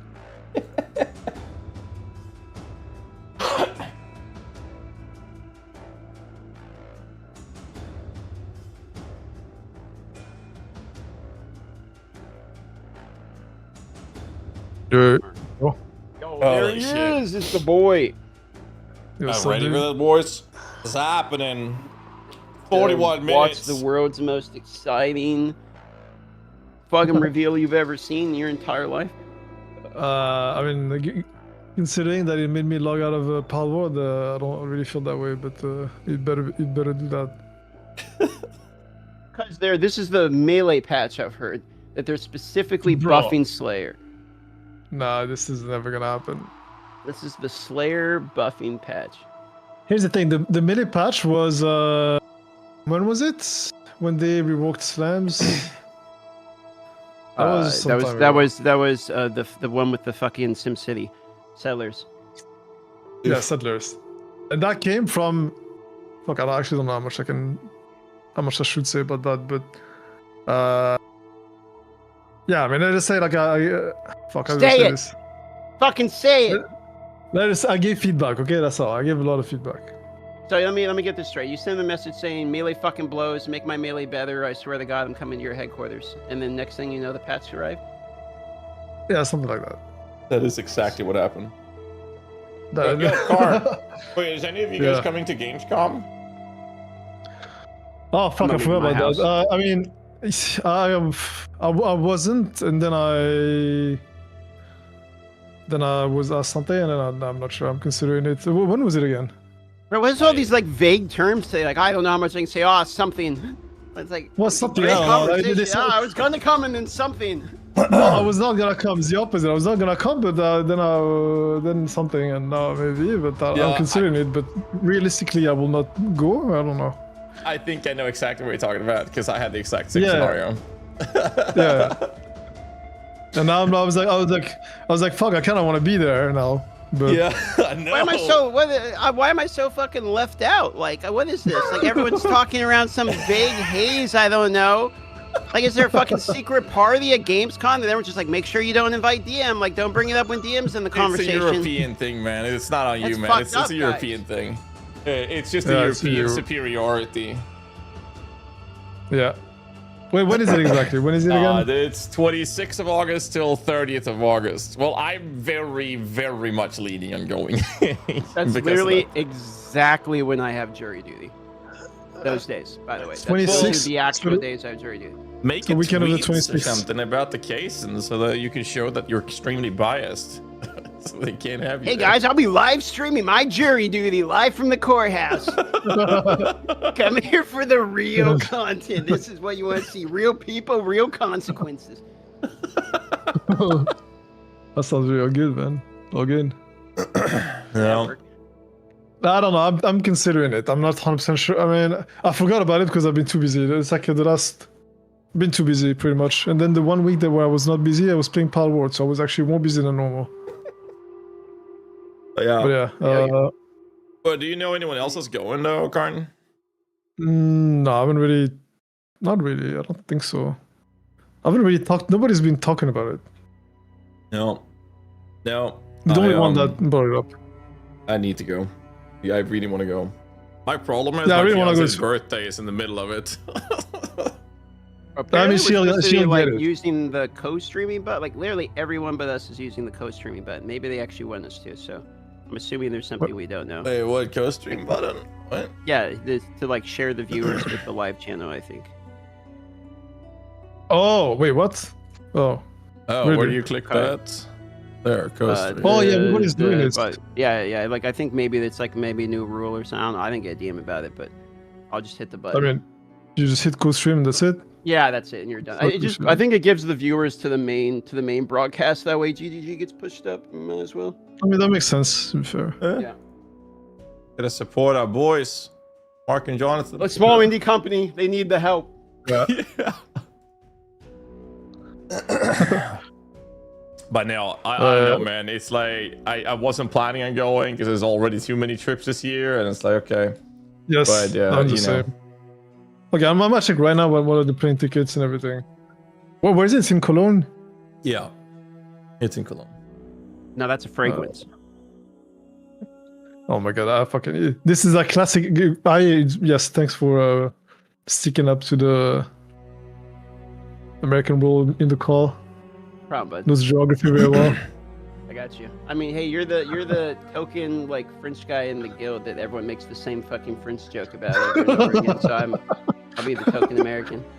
Yeah. Dude, I was helping Empyrean with his Project Minion maxing in PoE 2. So I shipped him most of my currency, and apparently the bazooka guy in his team thought I was French. I don't know why. Yeah, To be fair, you sound French. Do I sound like Carl, bro? What the fuck? Oh, you the wish. ping! That's pretty accurate, actually. What the fuck, man? Fucking Okay, ping, what man! the... Bro, there's no way these prices I see on the flights are correct. What the fuck? Okay, wait. Okay, if the price is what I'm seeing right now, there's no way I'm going. Wait, is it that What the bad with fuck? flights there? Bro, the first result I see was fucking 2K. What? No, yeah, I mean, that doesn't make sense. I think I fucked up. I messed up something. I'm checking it check. right now. What was the dates again? I mean, you said it was 26, right? Yeah. So, what, I fly the day before? Yeah, so you fly, what, the 25th? And then And home leave on on the the, what? Monday. Yeah, so 31. Wait, is it 26, really? It's that long? It's like it's like the entire week, almost? 4 fucking days. Like, that's my main concern. 4 days of being gone. Like, I have to Wow, fucking set up yeah. a laptop and stream from the hotel or But something. here's the question for you. If you guys are going because of the thing, right? You guys want to go because of the thing, then Yeah. why not just because of the thing? Why not just stay at home? Because it's better for the No. thing if you're not there for the thing. Well, no, for the thing, you have to be there. Do you though? Yeah. Okay, no, it's fine. It's like 240 or whatever. Okay, this is fine. Yeah. Well, I'm finding trips for like $400. Yeah, I'm planning for like 200. Or maybe it's Jesus only the... Christ. I don't even want to know what my ticket from Alaska would be. Wait, do I even have one way? Oh, it's return. Yeah, so it's 244. I'm finding. Okay. So that... Well, actually, I found a trip I can pay like $300 for, but I have like a 20-hour layover. Is that for the thing? That's for the thing, yeah. That's for Yeah, the thing. secret Okay, just thing. making sure. Yeah, the thing. The secret Just thing. making sure. Yeah. I just wanted to make sure we're all on the same page about the thing. Yeah, I mean, I kind of agree a little bit with DM's take though. Like the thing, you could do it from home, but it's not the same. No, thing, you can't right? though. No, you can't do it from home. What do you mean? Absolutely, absolutely, you can do it from home. Well, what thing were you told? Because the thing, dude, the thing, not the other thing. You know, the one thing that we can, not that thing. The thing. Ah, the thing, yeah, because that's not the thing. The real thing. If you're home, you can react to the thing. Well, yeah, but that's That's what you can do, but you can't do the thing. Yeah, that's what I'm saying. But doing the thing is better than looking at, Oh yeah, I agree with that. But the question is it worth paying a couple $100 for the flight? A couple $100 for the more than a couple $100 for the hotel, because it's like 5 fucking days you got to be there, and the event's 4 days. Land the day before, fly home the day after, food, accommodation. It's a lot of money all of a sudden. Yeah, I don't know. I'm not sure. And accommodations, bro, just pick one. You either get accommodated or you eat. To both of them is too expensive. Yeah. But I mean, like you got to do that, and then you have to set up streaming from the fucking hotel to not be gone from streaming for a fucking week. It sounds like a headache, bro. Just stay at home and play Power World. Like, what the fuck are we talking about? This is too much. This is too much. You gotta be accommodated. You gotta fly. You gotta do the thing. Like, just eat a burger. The thing's big though. The thing's cool. The thing should be cool. I mean, I don't want to say anything else. The thing should be cool, yes. It's a good thing no one has any idea that there's a thing, though. Like, you know, you didn't leak anything. Good job, boys. You kept it under wrap. Yeah. Well, I mean, the thing is like there's a big hints because it's GHAZZY and me, and we obviously play the same thing, so it's very obvious what kind of thing it'll be. Big Power World update incoming. Big Power. WoW Classic. Alright, I need a toilet break. I'll be back. Yeah.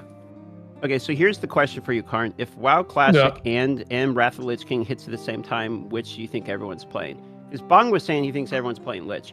I think there's no way in fuck that anybody is playing Lich if they do like a whole new WoW remastered Classic. What are you talking about? Why would they do both at the same? What would do? Huh? I was saying TBC is already kind of roughly the same time. No, but wait. Okay, you're saying Wrath and what else? What is the other thing? Like a new Classic thing, Classic Plus, the one that like all the WoW streamers keep, you know. Oh yeah, I think nobody. No. Wrath is no chance. Yeah, no chance for Wrath. No, that's my point. Yeah, I'm 100% there with you. Yeah. I don't know what it's gonna be though. Like I have no idea. It's like, is it gonna be different? Is it gonna be just okay? Let's go fresh classic number 733 or? No one plays it then. No one plays it. It's got to be like you know, WoW 2, the re-WoWing.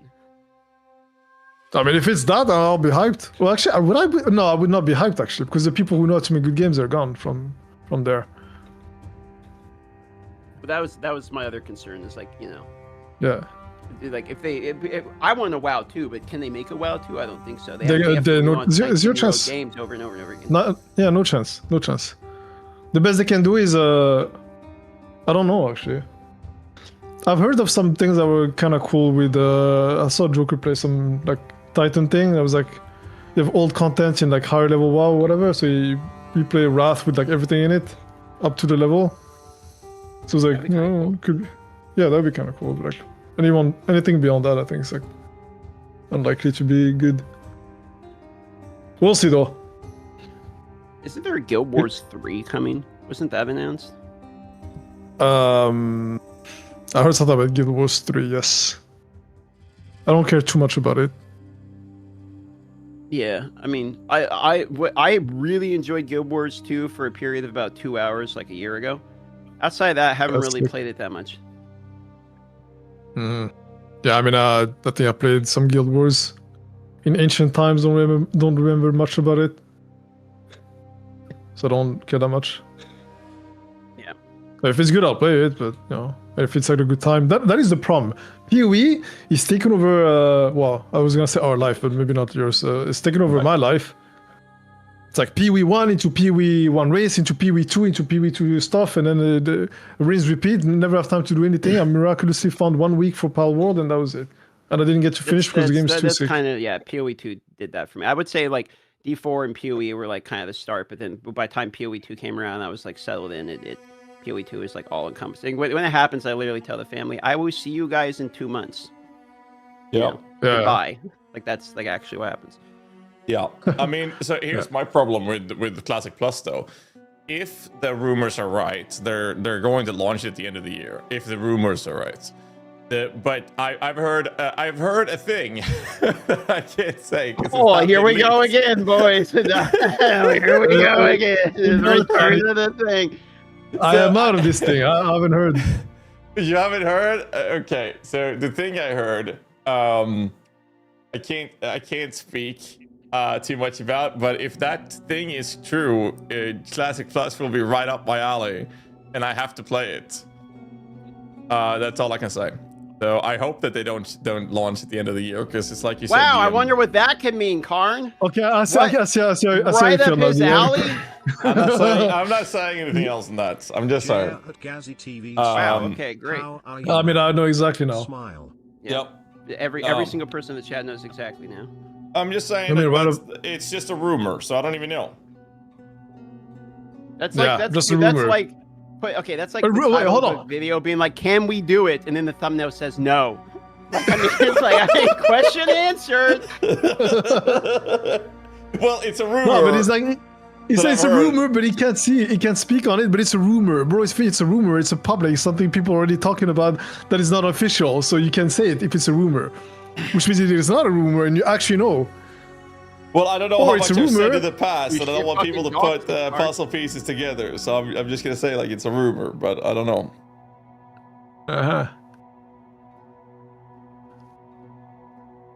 Let's see how it is. Either way, my take is I hope they don't launch it at the end of the year. I hope they delay it to the entire fucking year. Oh yeah, I mean they better. End of the year is like it's GG. I hope we get to do Wrath. Yeah, sped up progression of Wrath and give us Classic Plus at the end of next year. Then I'll be happy. My take is they should release the stuff that I want to play when I'm not busy or in the middle of jury duty. So if everyone could just move around their year's worth of planning and marketing entirely around my schedule, that'd be fucking awesome. And if they can do it around the time of day that's good for Alaska, that'd be even better. I mean, why don't you want? Sorry? No, but do you even have to go to jury duty? Just don't go. Yeah, I'm going to end up in that courtroom one way or another, bud. Like, that's something I kind of have to do. Just don't go, it's fine, man. Tell them you're playing PoE, they'll understand. I would just get the court case and then make some public posts about the court case so that they can say, oh, you're biased, and they can't have you there.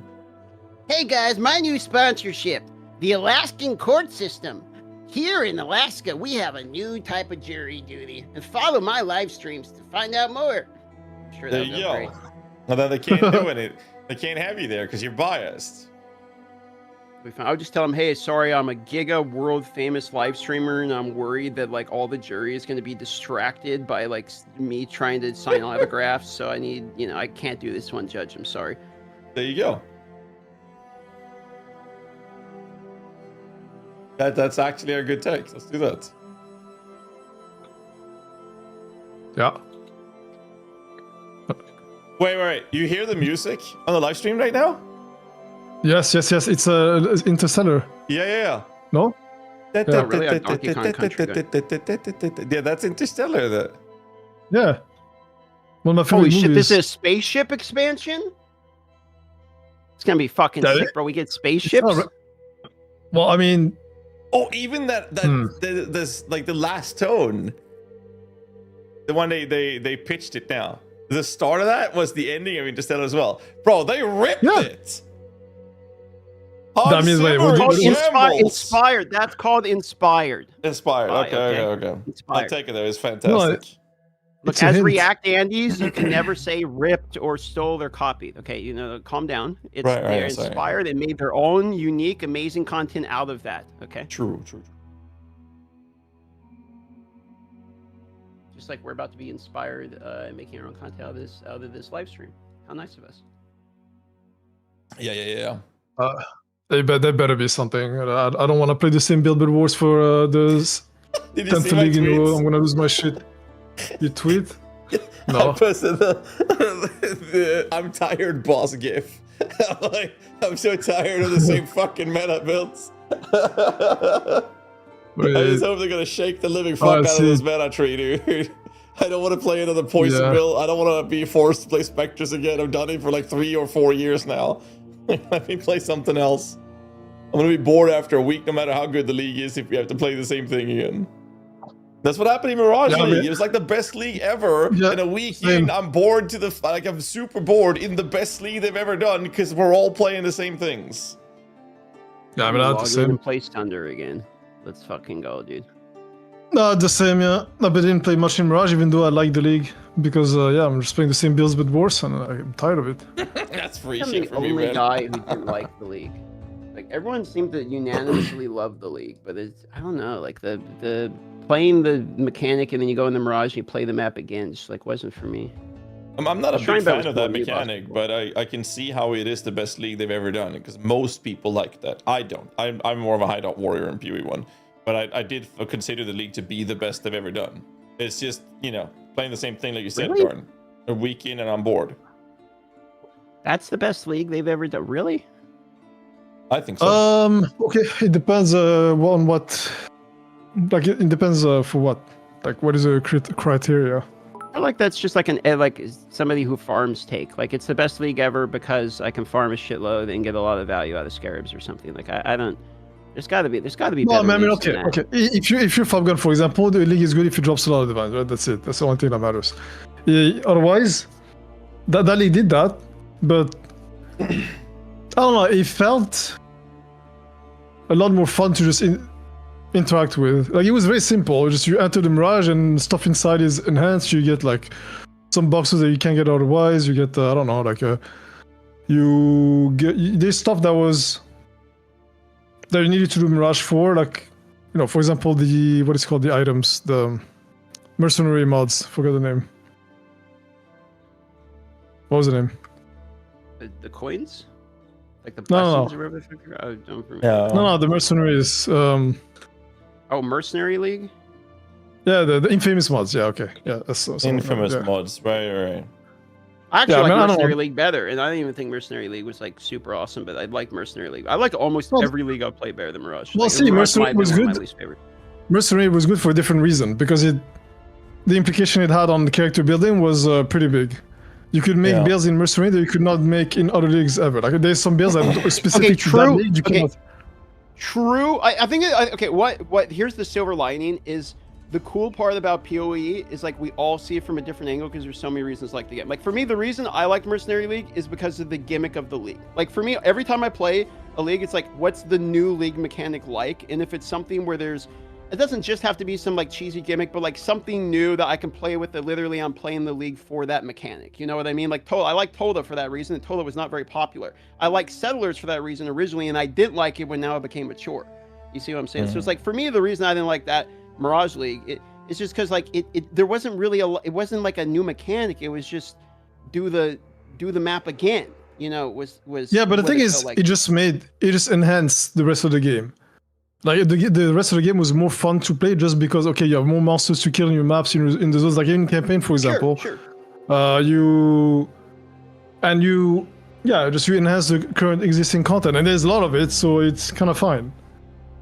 I mean, that's fine. Like, is it interesting? That feels like a private league. Like, you just add a modifier or something. Like it's not boring to play. It's boring as in it's boring. Like, the concept behind it is pretty. There's nothing going on there. It's like yeah. But to play, it was actually fun to play. I like mechanical in-depth league, like the very mechanically complex leagues. So I was a humongous fan of Synthesis back in the day. Like, that is many years ago. Do you remember that one, Karn? Yeah, of course. Yeah, what's your take on Synthesis? Because that's in my book. Well, I mean, at the start, that was the time I played the PoE very casually, and on launch it sucked ass. So I played for a week and I logged out. And it got patched after that, so I don't know what the post buff post-fix Yeah, no, I synthesis mean, was. they had a lot of issues with it, but I mean, like the league mechanic itself to me was one of the best they've had because it was gave us, cool. Like, yeah, it was like the temple building that we have in PoE 2, but way better. Yeah. I mean, see, okay, for example, like Temple, I hate Temple, but okay, no, it's not that I hate Temple. I always said from the beginning, from the start I started playing that league and messed around with the Temple, that it is a cool and interesting league mechanic, and I was actually enjoying making my Temple and stuff. I just, regardless of how good the rewards were, I just thought it was a good mechanic. Same with Torah. Yeah. Torah, I think on paper, the concept behind it is actually pretty cool. Just the execution was a bit lacking, because then it's just like you play one build, you put down fucking void spheres and block and invade, and that's it. And that shit was boring. See, meanwhile, that was the league I started the game, so I had no idea what I was doing. So like Tola was fucking awesome for me, because like every battle was like a struggle, you know.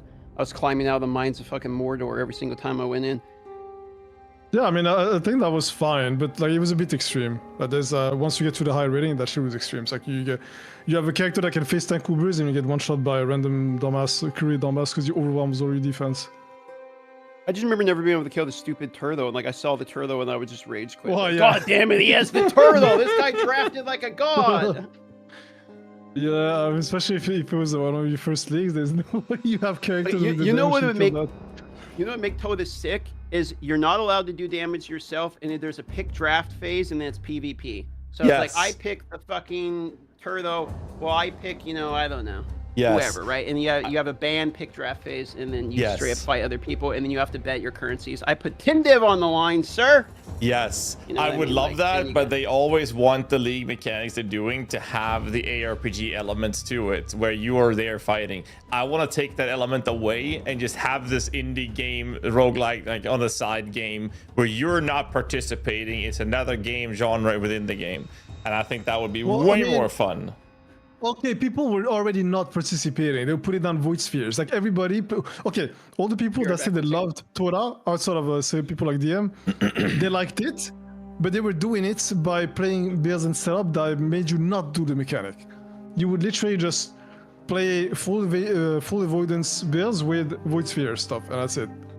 Yeah, like you didn't really interact with it. Like, and that's all the people that said that it was good. They had fun doing it. Like 99% of people did that. It's like that was like, okay, when you do go out of your way to not actually do the mechanic, you do not like that mechanic.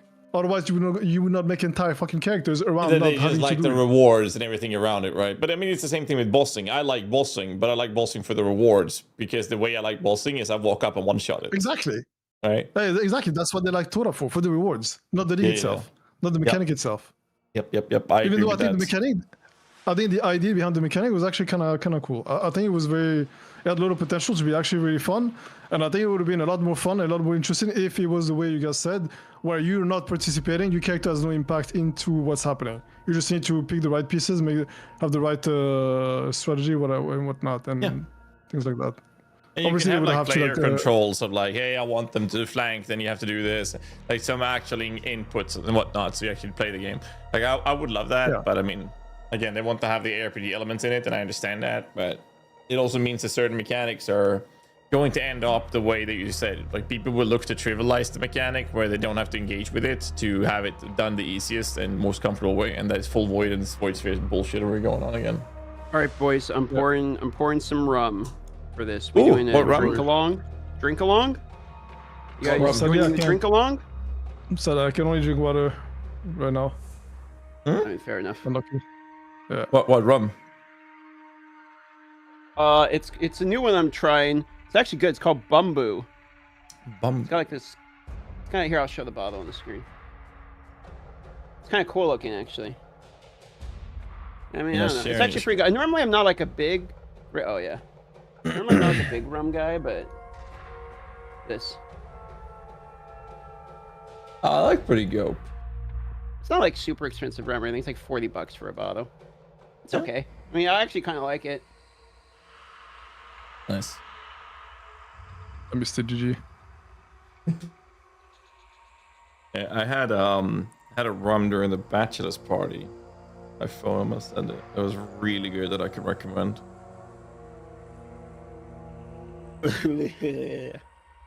Rum in a boat league? Oh hell yeah! Accidental, but I'll take it. There. This bottle was fucking amazing. Enema Companero. Huh. Oh, What's extra Alpha Joe? What the fuck does that mean? Who's Alpha Joe and why is he in the bottle? Oh, is that Amnesia? Amnesia. What is that? It's añejo. Thank you. Añejo. I didn't realize it was French. It's extra aged. It's not Extra French. aged. Yeah. So here's a question for you. How did they know it was going to be extra aged when they made it? Isn't that just they put the label on it. Bottle? Okay, so the process of making rum is not you make the label, put it on the bottle, and then make the rum to fill the bottle. They would make the liquid, fill the bottle, the label comes on last, okay? But is that not just what is that not just what it would be though? Like if I made like DM's old as shit whiskey, is that not like, I mean, why would I need to put extra old on the bottle? I mean, that's the point of like, that's what I'm selling, right? I don't know, man. I'm not in this industry, dude. DM poured his rum and he's already drunk. He hasn't even drunk yet. He just looked at it. This is why I keep an empty stomach for 24 hours before I have my first shot. I'm trying to get my Oster Young get out of the way. You know what I mean? What's the word for that in England? English? What is the expression when you have alcoholic? No, I was thinking about like a whiplash, getting drunk instantly.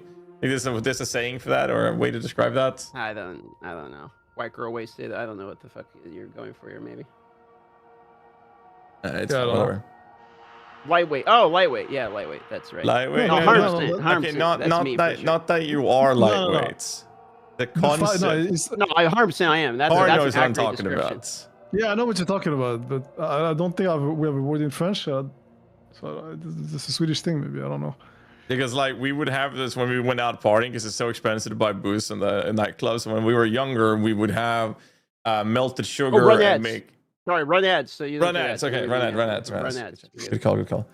So we would have like melted sugar and we would have like half a glass of vodka and then some just orange juice and then mix it with the melted sugar. And so you don't really taste much of the alcohol. You would just drink that glass straight up, and then you'd get one or two energy drinks on your way to the nightclub. And we were in Sweden, we call it karatefylla. It's karate, like you're getting wasted instantly, quickly.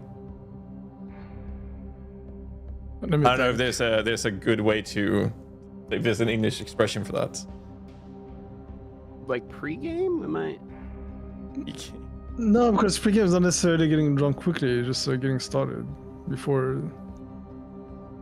Anyways, we would have a large consumption of alcohol, and then we'd drink one or two energy drinks on your way to the nightclub. And as soon as you enter the nightclub, you're already drunk. Yeah, that's pregame.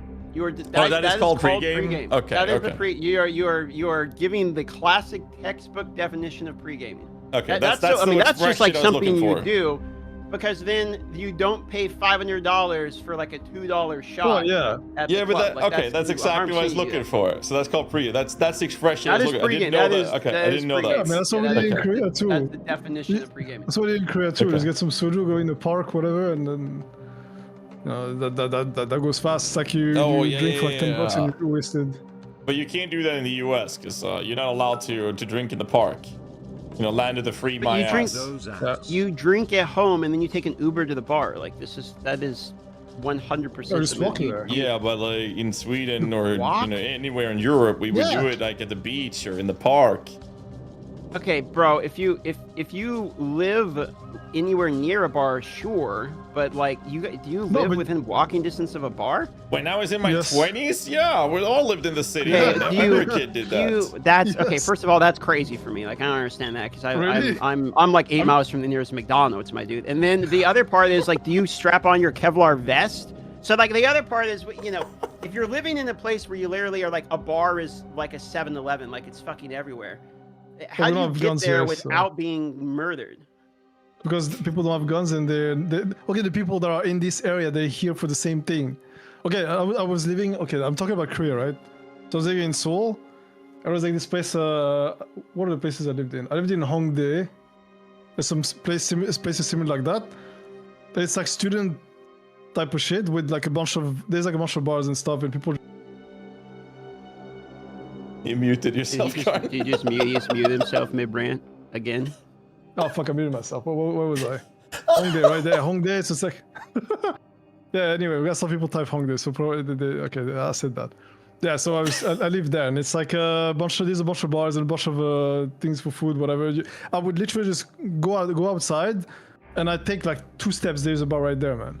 That's what the dude. That sounds fucking horrible. Like, how do you not hear the traffic, the sound, the drunk people? Like, yeah, dude, fucking there's a bar there. There's gonna be people, which means there's cars. Like, that sounds fucking. Ever heard horrible. of isolation in your house?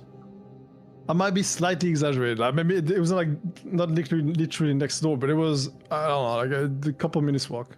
I lived 5 minutes walk from a nightclub when I lived in the city. About 7 minutes walk from my apartment to a nightclub. Bare minimum, the bar needs to be 2 miles away. Bare minimum. Anything closer than that, then like you're getting like a risk. What's the word for like the creeping? The AOE, you know, the aggro range of like a mob, and you get too close and they like kind of turn, but they haven't like ran at you yet. Like, I don't want to be in that range where they're turning. I want to be outside that range. Social aggro. No, I mean, like, so here's the thing: you grow up as a teenager. The only thing you want to do is, you know, be with your friends, out clubbing and whatnot. You get your 20s. Now you're doing it. You move to the city. You've partied. Then you hit your 30s. You realize that you hate people. You want to get the fuck out of the city. You buy a house out of the fucking farmlands. And you move out of the city. That's my life. I moved away as soon as I could after I hit 30s. Like, fuck this. I'm done with the city. I want to get out of here. Yeah, I've been looking on Zwillow because we're trying to find a house. And I'm like, man, why can't I see the neighbors? Like, that's what I'm looking at these. I'm like, I can see someone else's house. Like, how the fuck do you live like that? Like, you can look out your window and see where another human is. Like, that's just fucked, bro. So I'm looking at all these houses and like, bro, they're building giant fences just to pretend there's not other people. Like, I'm like, do I even want to leave this state? Like, it's fucked everywhere you go. Everyone's crowded in like hamster cages, dude. It's like I'm living in a pet store. Looks terrible. Yeah. No. Have you considered different countries then? Because yeah, there are places. Yeah. There are places you can go where you don't have that problem. Announcement hype. Yeah, that's true. Start naming them, dude. Get me out of here. I mean, where I'm from, you can probably find places where there's like nobody near you, and you have infinity space. I've been thinking about you know, maybe in the future, 5-10 years from now, to look at buying some bigger land away from everybody. I want my next neighbor to be several kilometers away. Exactly. That's right. I was looking at a place that had 100 acres, and it was like 400K or something. And I started looking around and realized, well, it's basically a shed you live in. All the land is like absolutely fucked, and you live in the middle of nowhere with no internet. So it's like, all right, this is like, no wonder it's actually, you could, you know, afford it. See, that is a problem too. If you want to live somewhere secluded, would not be too confident about the internet. Yeah, I'm not sure they discovered the heat yet in that area. Bro, I mean, it's so funny. I'm better internet out in the fucking woods or up on a fucking mountain here in Sweden than we have in the rest of Europe. Crazy. Yeah. And it's not only that, it's also a routing to whatever servers you might be playing on. Yeah. Like some occasions that's a very small difference on your MS anyways. You're talking about single digits. You maybe get 1 or 2 more nodes you're jumping to. There's also not MS. There's also like loadings and all that shit. In PoE, that's the problem. The problem is routing. For PoE servers, for example, like okay, PoE but loading screens. Have you ever heard of a service called Exit True. I'm using it right now. You can get 50% off an annual plan and either 90 days bonus or 3 30-day codes to give to your friends. Thank you for Exit for sponsoring this channel. I have it running right now. But yeah, I mean, all I'm saying is, Karn, you're getting old, man. Which means that, you know, soon, if it hasn't hit already, your reaction time is going to go down. So you got to look elsewhere. There's no racing's done. Like we can't do that anymore. Right. Kids are Dude, taking it's over. already fucked. I What do you mean? played CS:GO with Jorge, AJ, and Bung last night, and dude, I went like 2-17. I felt so bad I had to give him some crates and keys just for tanking his fucking elo. I couldn't land anything, dude. I was like, it's all over, dude. Back in the day, I could like 360 no scope while eating a burger, be fine. Nowadays, I'm literally running it down empty. The random pug on our team thought I was trolling. I got reported. Sounds like something that would happen. No, but PoE is different. PoE is it's only old farts playing this game, dude. It's fine, it's easy. No problem. True. I guess. Hey. You guys ready for the reveal? on changing topics. Run here one to more ad. something One more ad. relevant. We can do one more ad. One more ad. I did forget, yeah. We're running our ads Only now, one. boys, so you don't get it during the reveal. We're not just greeting for ad revenue. If we don't run them now, then Twitch is going to run them for us, and they'll be in the middle of the reveal, and then you'll all be spamming slurs at us because you're angry. So we're doing it now. Yeah. No. Yeah. I don't know. I don't know what to expect. I don't know if I have no expectations at all. I don't know about you, but zero expectations. I mean, okay, so they said they wanted Merc League to go core, and it didn't. So I am kind of hoping that Mercs go core now. They didn't for 328, right? I'm hoping they do that. Yeah. And other than that, I just want them to do mega meta shake-ups. It needs to happen, or I'm gonna play the league for a week, and then no matter how good the league is, I will be bored. Yeah. And then I want to play Palworld. Yeah. Make me excited to play something. Put something in the game, make me excited to fucking play it. I'm tired of just looking at everything. Everything is trash. They had like a Holy Hammer or Spiraling, whatever, and I look at that skill. That skill is complete garbage. It's not gonna be used by anybody but Quinn, and fuck, man. Like, give us something that we can use. Exactly. Yo, when are we doing a trio Palworld server for the three of us? Okay, I was about to bring. I was talking to Carton about this. Why don't we do a hardcore playthrough?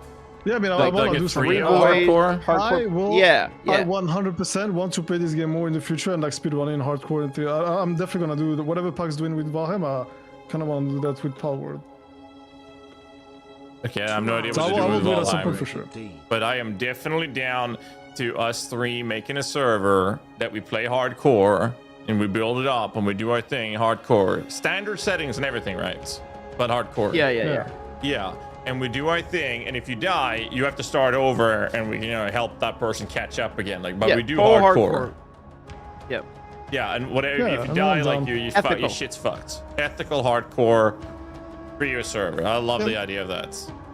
Can do that whenever there is some downtime, obviously. I don't know when that's gonna happen because GG does not let us do anything but play PoE. You play PoE 1, and then you play PoE 2, and you'll play PoE 1 again, and then PoE 2 again. Okay, but PoE 2, normally we would play like about a month, and then maybe a little bit more, and then we kind of go right to streaming. But PoE 2, they cooked so fucking hard. I still have shit left to do. I'm sure you guys are in the same boat. I know, same.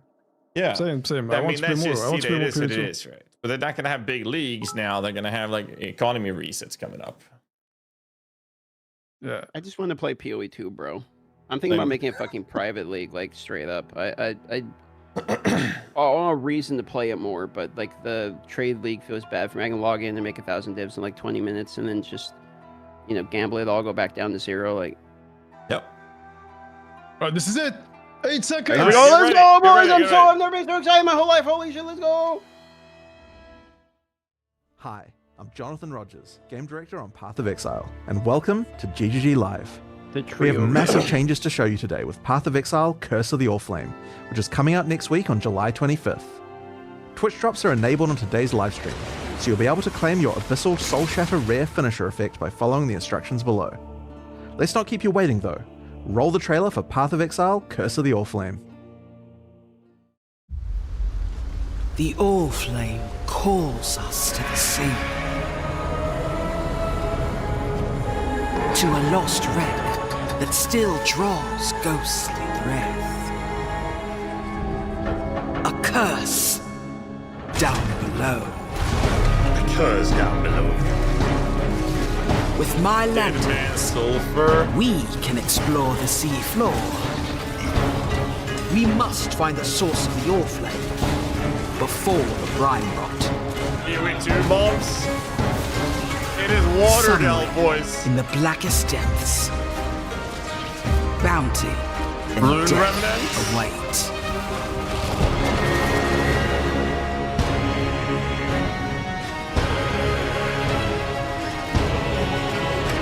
Lanyard void. Oh shit. All flame crafting.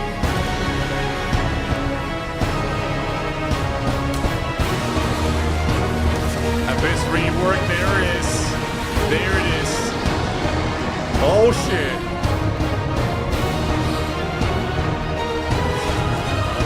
Mercenaries are targetless. It's happening. Woo!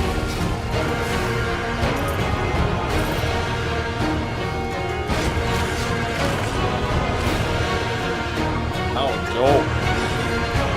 Illuminaire. Come War. find your fortune in the depths of the sea. In the depths of the sea, dead men tell no tales. Holy moly, boys. In today's What stream, are you we'll guys walk you doing? through all the details of Path of Exile, Curse of the Mercenaries, Orphan. new class, We'll comb the Underwater ocean League, and floor, Tempo discovering is in sunken PoE 1 artifacts now? of forgotten origins. Fight the horrors of the deep, and do your best to keep from being crushed by the waters above you. We're revisiting some familiar mechanics to bring new life to systems that have begun, perhaps, to show their age. Socket Abyss color and Legion will rework. both be receiving significant upgrades, including a new pinnacle boss for Abyss, and a new chase crafting system for unique items Move in my Legion. camera.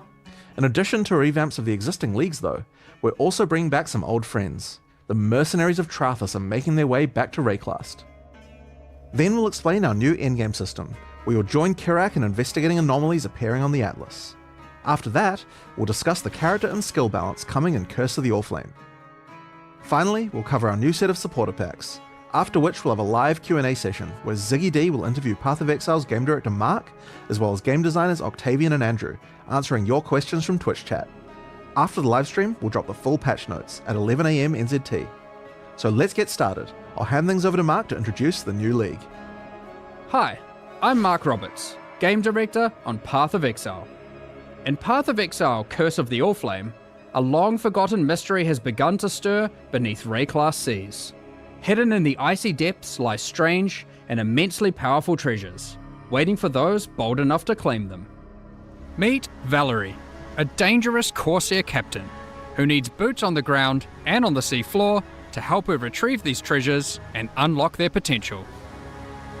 This is where you come in, to help her find the charts scattered across Rayclast. Then, use those to guide her ship to the patch of brine that holds loot for the taking. In return, you'll get a cut of the profits. These lost charts are guarded by the undead, rival Corsairs, or horrible creatures of the deep.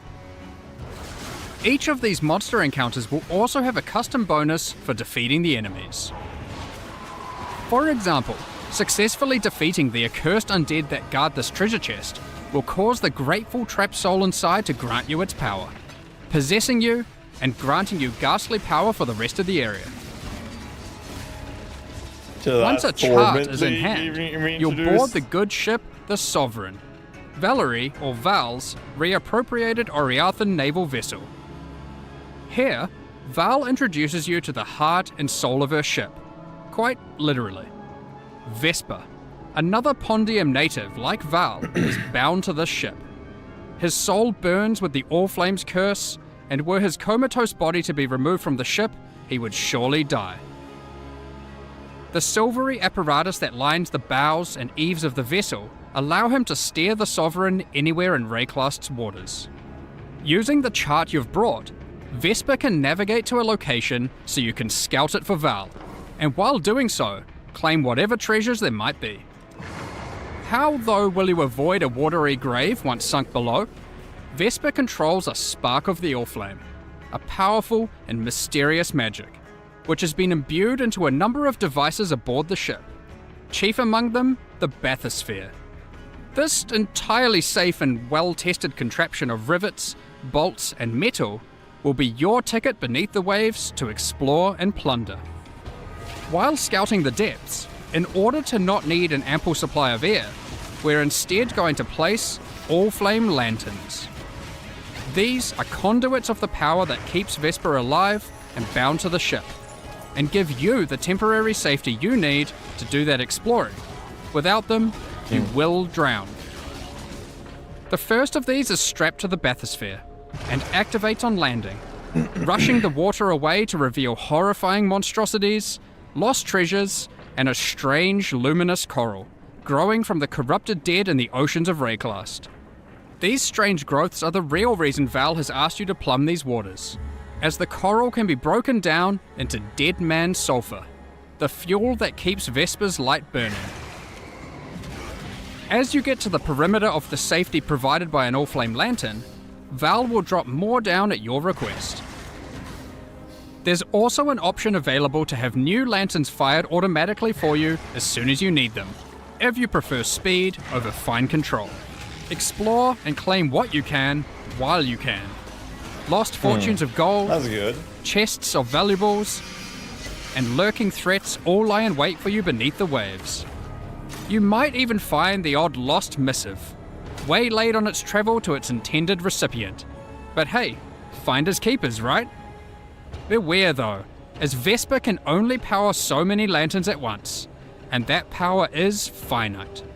On placing the last of your lanterns, they will begin, one by one, to flicker and fade, and the creatures of the deep will rush in as they sense the vanishing of the light.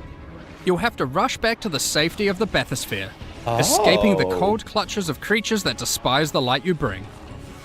Oh, that's a You'll pretty want to neat place way of every doing lantern it. though, as exploring to collect enough dead man sulfur is the only way to successfully chart the area for the next step. Yeah, like a reverse planning expedition a voyage. thing. Val will keep a record of the areas Yeah, you've it's charted, underwater storing heights without details in her doors. journals. Once you've charted enough areas, just talk to Val, place your charts on Val's board, connect them together, and create one giant seafloor excursion. Each area you chart will reveal a special modifier that applies when it is used as part of a voyage, applied to either the charts adjacent to it or the whole voyage. Here are a few examples. This modifier causes all equipment dropped by monsters in adjacent charts to be converted to gold. This modifier will spawn friendly jellyfish alongside every pack of monsters in your voyage, which you will promptly slaughter for extra loot and experience, we're sure. This modifier causes all monsters in adjacent charts to be empowered by wildwood wisps. With 9 positions on your board for charts when constructing a voyage, these can stack up fast. There are also charts which can take you to specially rewarding areas of the ocean floor. Fields of anchors strewn with treasure chests full of loot, Kalguran shipments lost at sea, and sunken abyssal pits teeming with monsters, to name just a few. There are even some ancient artifacts you might find and resurface. Additionally, the edges of the voyage board track the currents of corruption flowing through the waters of Rayclast, with randomized effects being rolled with each new voyage to affect the charts placed adjacent to them. These add even further rewards to your voyages, and can shake up the way you choose to place your charts. Stack all of that together, and a well-planned voyage, with a bit of luck, can be a very profitable endeavor. But with so much loot to claim, how are you going to get it all to the surface? Val has a solution for just that problem. In each of the charts that comprise your voyage, there will be a capsule waiting for you, sent down by Val, which can store about an inventory worth of loot. Stuff these full, send Val a signal, and she will pull it back up to the surface, safe and sound. So this is like Heist 2.0. Since voyages are built of Like 9 straight charts, up. that's a lot of opportunities So to far. send back plenty of valuables. Once you're satisfied with the plunder from your well-planned voyage, find any of these capsule locations and call the bathysphere to it as your ticket out. Val will send it down to your rescue, as fast as she can. You just need to survive until it gets there. Good luck.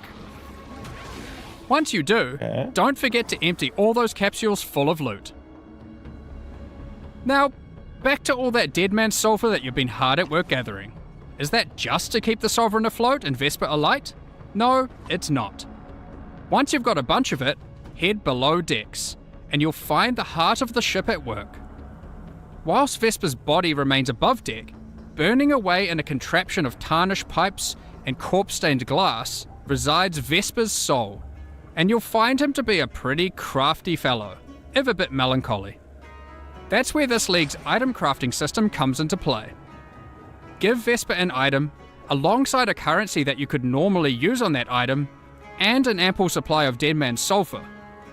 That item is then split into a multitude of ghostly forms, each of which will be the result of having applied that currency to the original item. Interesting. You can then pick which of the ghostly outcomes you like best to keep for yourself. The others will go up in smoke, as Vesper can only reify a single outcome. This can be done with almost any crafting step you'd like. Want to see a few outcomes for that influenced exalted orb? What the fuck? Perhaps you've got a particularly expensive fossil combination you want to get maximum value out of. Do be wary though, as the more potent the craft, the more sulfur Vesper will require to see it done.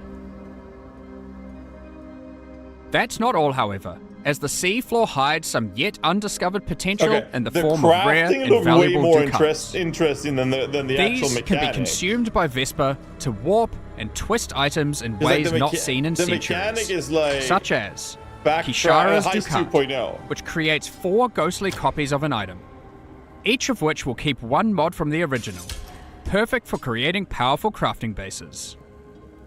Alright.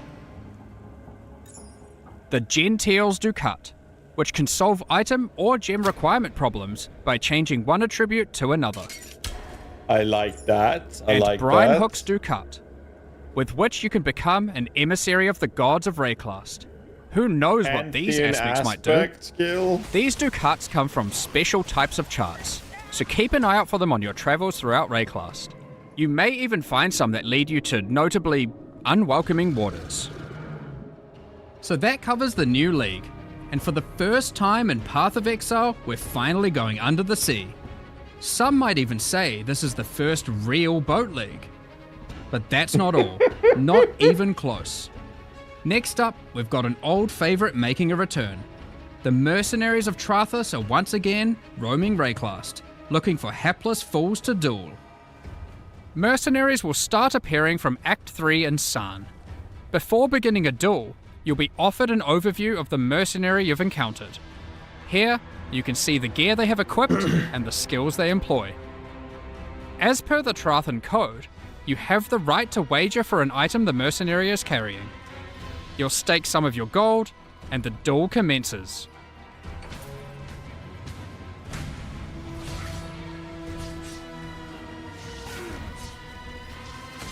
If you lose, you forfeit the levied gold, and the mercenary will teleport out, Bro, I'm glad repulsed at such a poor display. Win, Yeah. however, and to the victor will go the spoils. In addition, if you win the duel, the mercenary will aid you as an ally for a number of areas. Trathan mercenaries are powerful allies to have in Rayclast, A number of areas? assisting in a number of ways. Some mercenaries can provide you with powerful auras and buffs, while other mercenaries can do all the killing for you. While in map areas, if you don't like anything the mercenary offers, you have the ability to request their warrant. A warrant is a promise to return and duel again at a later date. A call to action that calls that specific mercenary to a future map, with the same set of skills, but a new set of items. A mercenary will only grant their warrant once, however, preventing you from fighting that mercenary in every single area. Warrants also allow you to trade specific mercenaries to other players. Did I hear rightly? It is important to note that unlike in Mercenaries of Trathus Elite, having a mercenary does not count as a player party member. So having a mercenary does not increase monster life or the quantity and rarity of items dropped from monsters. Given that, you may be wondering, but what if I really like a mercenary I found? They have a great personality and powerful skills. Is there really no way I can keep them as an ally permanently? Well, you can, but only if you are a Scion. For the second time in 6 months, the Scion is getting a new Ascendancy class, the Luminary. The Luminary is a natural leader, lighting the way for others to follow. Becoming a Luminary immediately lets them allocate the Noble Blood passive, allowing them to permanently hire any mercenary they find in Rayclast. Luminaries can have up to 3 permanently hired mercenaries. Wait, 2 in reserve in towns and hideouts, I guess I'm playing the Scion. and 1 as an active ally in combat. So just have them. Unlike with regular mercenaries, you can combat, change right? the items permanently hired mercenaries have equipped, Yeah, opening it's the up same as innumerate potential build possibilities. By default, permanently hired mercenaries cannot be equipped with unique items, but these passives enable them to equip specific types of uniques, while the legendary arms passive empowers mercenaries that have many different unique items equipped. Luminaries have the flexibility of becoming a support character to their mercenary, or having their mercenary support them.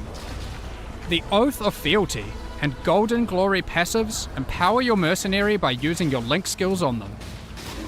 The Loyal Bodyguard and Bestowed Knighthood passives enable your mercenary to protect you in combat, as well as enhancing their aura skills. As with any old league that we add to the core game, we have added full Atlas Tree and Scarab support. Here are just a few examples. These passives allow you to much more easily target the specific types of mercenaries you want showing up in your maps. The Loot and Pillage passive gives mercenaries a chance to drop all their items when defeated, instead of just the one you selected. The Trathan Scarab of Renown makes it so the spawned mercenary is covered head to tail in unique items. And the Trathan Scarab of Infamy forces a more powerful, infamous mercenary to spawn, accompanied by 2 other mercenaries for a truly unfair duel. Unfair for them. There's even a few entirely new mercenary types, one of which is found exclusively on the seafloor in rare Curse of the Allflame encounters. Sellswords of Trathus won't be the whole of your problems in 329, however, as the denizens of the Lightless are getting some much needed updates with the modernization and rework of Abyss. When we brought Abyss over to Path of Exile 2 and Rise of the Abyssal, some functional changes to the mechanic were made to improve the gameplay significantly. In Curse of the Allflame, the majority of those changes will be making their way back to Path of Exile 1. The existing Abyss content had some notable problems. Aside from being very dated, it also required the player to follow a crack as it opens, often backtracking throughout already cleared areas. Now, as you approach an abyssal pit, and the cracks leading up to it, you will find that it is already open and spilling forth abyssal energy into the surrounding area, subjugating the souls of enemies unlucky enough to be within its influence. Slaying these enemies will send those souls spiraling down into the pit, drawing the attention and ire of the minions of Kulamak that dwell beneath. Slay enough of them, and the Abyssal Legion will spill forth from their domain to tear you apart.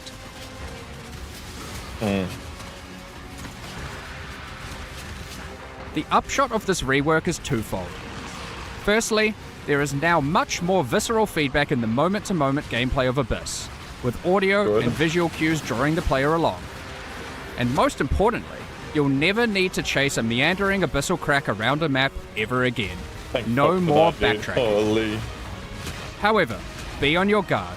The abyssal minions of Kulamak have some different tricks up their sleeves in PoE 1, and many employ entirely different skills to those of their PoE 2 counterparts. To be clear, there are still some aspects of the existing abyssal system that we will be keeping.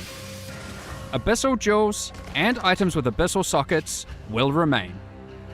In fact, we have given Abyss a similar treatment to what we did with Dell fossils in our last release, moving abyssal rewards out of other areas of the game to make Abyss the exclusive source of abyssal jewels and Stygian vices. This will also come with a complete refresh of abyssal scarabs and Atlas passive tree investment, with some truly dangerous and wild new ways to take on the Lightless hordes. Lastly, for Abyss, but definitely not least, Abyss is bringing an entirely new endgame pinnacle boss, with its own set of brand new unique items. This boss has a very unique way of accessing it. What does this eyeball do? Good luck figuring this one out. Let's move on to our next league being reworked, Legion. Every league should have distinct and interesting rewards that are exclusively available from that mechanic.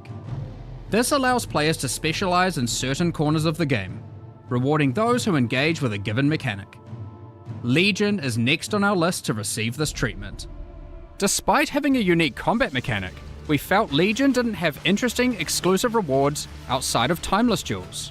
While incubators were technically exclusive to Legion, they effectively granted the same rewards that you could get elsewhere. So, what are we doing about it? Firstly, incubators are being removed. No longer will you have to remember to apply incubators to all your equipment every few maps. Instead, we will be adding a new type of reward exclusive to Legion, vestigial unique items. Legion generals and maps will have a chance to drop a new type of currency item, enshrouding crystals. These can be used on your unique armors. You can then take the enshrouded item to the domain of timeless conflict, which might look a little bit different to what you remember. A giant crystal emerges from the center of the domain, and there appears to be some sort of entity trapped inside, potentially the reason that these armies are engaged in eternal conflict. At the base of the crystal are a number of smaller crystals. Clicking on one allows us to place our enshrouded item inside. As we then kill monsters in the domain of timeless conflict, our gloves within the crystal begin to transform. And once you have killed enough, the crystal becomes volatile and looks ready to fracture. I wonder what will come out. Our Shaper's Touch transformed into a Malagero's Virtuosity, but now the Malagero's Virtuosity has a trace of the original enshrouded item bestowed upon it, in the form of a vestigial implicit modifier. As you can see, enshrouding crystals allow you to transfer powerful modifiers from one unique item onto another. Here are some more examples of vestigial unique items. Helmets, boots, gloves, shields, and body armors. In addition to vestigial items, we are also making a number of small improvements to Legion. You no longer need to kill every last monster to begin the Legion encounter. Breaking out all the key monsters, chests, and the majority of monsters will be enough to start the combat automatically. No more cheeky single monster hiding in the corner, preventing your encounter from starting. Legion monsters drop fewer splinters, but in larger stack sizes, resulting in fewer clicks in each encounter. That's good. Unrelenting timeless emblems have been removed, with regular timeless emblems absorbing many of their effects, causing the domain of timeless conflict to become harder, but more rewarding as you kill monsters. Your reward progress in the domain is now tracked by charging up these small purple crystals, rather than flooding your screen with hundreds of reward icons. The rewards are still the same, just not obscuring your screen with symbols. Talismans were introduced back in 2015, but over the years they've been long neglected and lack a meaningful place or purpose. We are making a number of changes to bring talismans back to relevance. Firstly, talismans are now exclusive rewards from Bestiary. Every red beast has a chance to drop a talisman specific to that beast. For example, the Krashik Croaker can drop the Croaker Talisman. What makes these talismans special? Well, you'll notice a couple of changes compared to old talismans. Firstly, talismans no longer drop Corrupted, making them far easier to craft once you find one. Secondly, the special modifiers on talismans are now enchantments, rather than implicits. This means they compete with Blight Anointments, allowing their effects to be significantly more powerful than before. Here are a few more examples of new talismans. Talisman unique items have all been improved, and now have a chance to drop from all bestiary bosses. Check out the new Eyes of the Great Wolf Talisman, which has some crazy possibilities. So that is everything covering the new and reworked League mechanics in 3.29. Okay, that's pretty now, good. that's already quite a lot of in-game content, with Mercenaries returning, an upgraded Abyss, Legion's new reward mechanic, and of course, everything the Curse of the Oriflame League has to offer, but even with all of that, we're not done. Because what about the Atlas itself? Given Zana's actions to try and destroy it in the last 2 expansions. We're gonna play Spectres Zana's again? actions are causing the Atlas to become ever more destabilized. Strange locations have begun to manifest on the Atlas, many of which seem to be bleeding over from familiar places in Rayclast. Kerak has labelled these as anomalies. When you complete maps affected by a Voidstone, there is a chance that when you next open your Atlas, an anomaly may manifest. Like this one, the Mana Foyer. Like regular maps on the Atlas, you can select them at your map device, but unlike regular maps, these don't require an item to enter.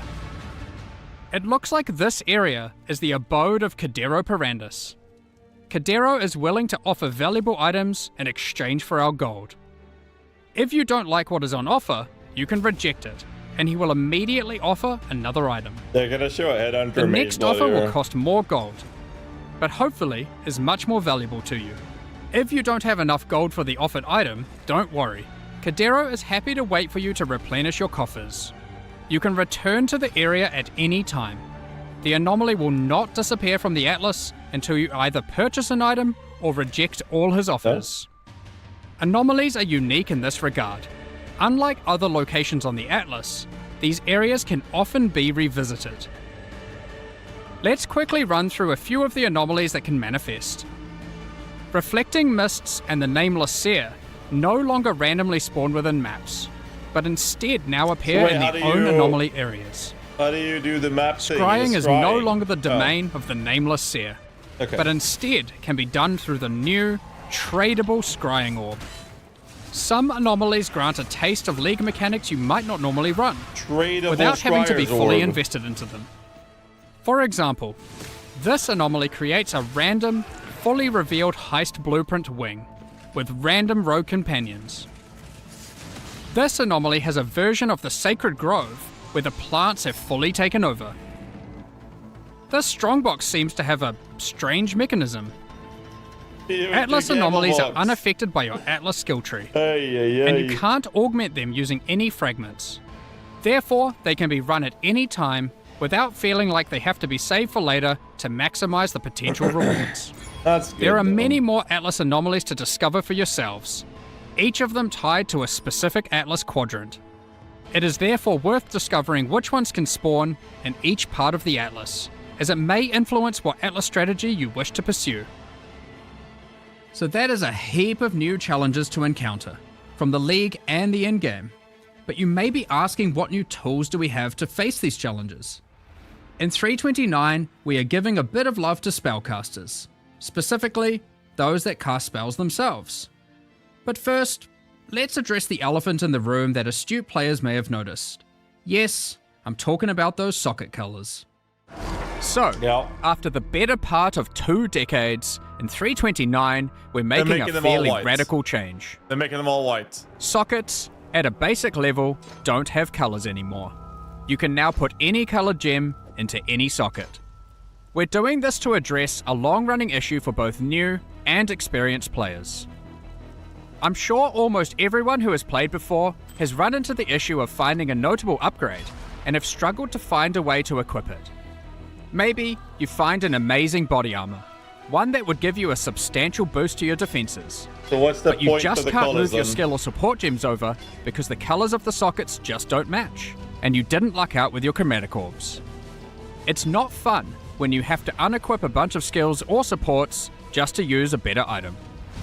The alas, yeah. This can still happen with the socket numbers and socket links, so it's not like it's just purely trivial, but the colors were just unnecessary. And not only prevented upgrading gear, it limited build experimentation. So, given that, what do the colors on gems with regards to sockets even now mean? Well, the colors on gems for sockets are still relevant, just as an upgrade system. You can still find items with colored sockets, and you can craft them onto items. They are just rarer and more powerful. Most importantly, they don't restrict what can be socketed into them. So how are they more powerful? Well, if you were to find an item with, say, a green socket, you can put a green gem inside of it to get an additional quality bonus to that gem. What the This fuck? allows socket colors to be a purely positive outcome on an item, while not just simplifying the system away. What? You can also still change the color of sockets on your items using a chromatic orb, which now guarantees at least one red, blue, or green socket. This change will make it easier for everyone to upgrade items and maintain their build, especially while progressing. Speaking of builds and gems, we wanted to make sure we improve some of those, specifically for spellcasters. Let's get into that. Spellcasters have a large number of different skills to choose from, but often many skills play and scale in similar ways. We have done a pass through existing spells, differentiating spell damage types from each other. For example, Shadow's physical spells, like Ethereal Knives and Bladefall, now have a much higher critical strike chance than other spells at the expense of damage. Pure Lightning spells now all have generally higher cast speeds, but they cost more mana per second than other spells. We noticed that some of the Ascendancy classes for Shadow, Witch, and Templar were lacking options for general spellcasting, so we've added a new notable to the Assassin, the Occultist, and the Inquisitor. We are also introducing a new skill, Mana Infused Staff, that infuses your staff with arcane energy, raising your block chance and reducing the mana cost of your spells. In addition, when you are hit by an enemy, you retaliate with a wave of arcane lightning, dealing damage based on your maximum mana. One of the struggles we noticed with certain self-cast archetypes was that they lacked a scaling option in the endgame. In 3.29, we're adding a special new set of exceptional skill gems called Pacts. Each Pact is themed around a specific Beyond demon and Lycia. You can make a bargain with these demons to empower your spells, but at what cost, you may ask? Well, these spells don't have a typical cost, but instead cause the player to gain a special affliction debuff. Don't worry too much though, the rewards will be worth it. For example, Pact of Baydat causes many of your different spells to just cause a ruckus, while Pact of Gore is for dot builds. Using this pact will plague your enemies. Just cast it and watch everything around you melt. I wonder what Pact of Lycia and Pact of Katash do. We won't go into the specifics of all the balance changes we are making here, It's basically but war there cry are for many spells, more caster yeah. improvements, including buffs to specific spells and supports, buffs to caster unique items, as well as more and better ways to solve mana.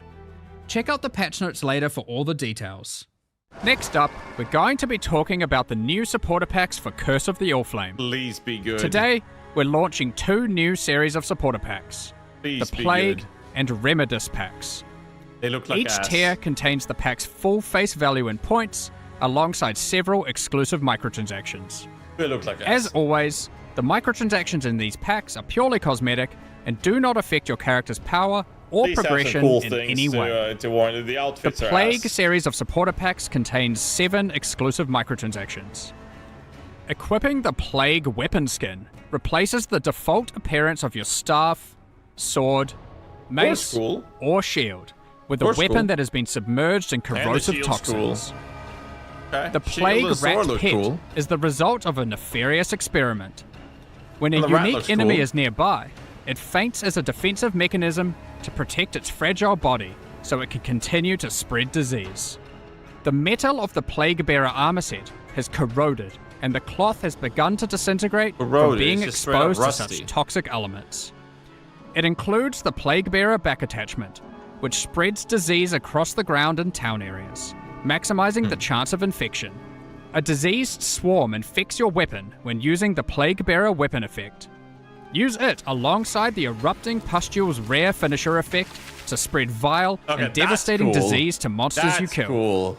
Activating the Plague Wraith map device causes the plagued energy to flow from the chained being. Given the goal of spreading Okay, such that's illness dope. is to end the lives of as many as possible, That's the dope. map device tracks kills in kind, Okay, that's showing dope. you the number of enemies killed in each map, That's sorted dope. by rarity. Feel free to even pin the count of enemies slain in a map to the leaderboard at your leisure. Pair it with the putrefying portal to fully immerse yourself in the Plague Propagator experience. Okay, that Both looks cool. the map device and the portal emit such a potent putrefaction that even the birds flying overhead cannot survive, as they plummet to the ground around it. The Remedis Pack series also contains 7 exclusive microtransactions. The Remedis weapon skin changes the appearance of your staff, wand, scepter, or shield, with relics once used by the Order of the Remedis Knights against the Plague. The Medi Roa pet is kitted out with all the supplies necessary for healing in remote locations. Strangely, these Roas seem to have a particular fondness for goblin meat. The Remedis Knight armor set is bestowed upon those tasked with traveling through Rayclast to purge the sick of their diseases. The matching back attachment cleanses the disease left behind on the ground in town areas by the Plague Bearer back attachment. It's an important job of a Remedis Knight to not let disease take over. Help by doing your part. The Remedis Knight weapon effect funnels the divine power of purification into your weapon. Return to the Saints' End Monastery hideout to recuperate from your purifying duties. Once a thriving center for curing ailments, this monastery has slowly wasted away while lying unused. If you're feeling brave enough, there's even a platform to dive into the purifying waters below before washing back up at the base of the hideout.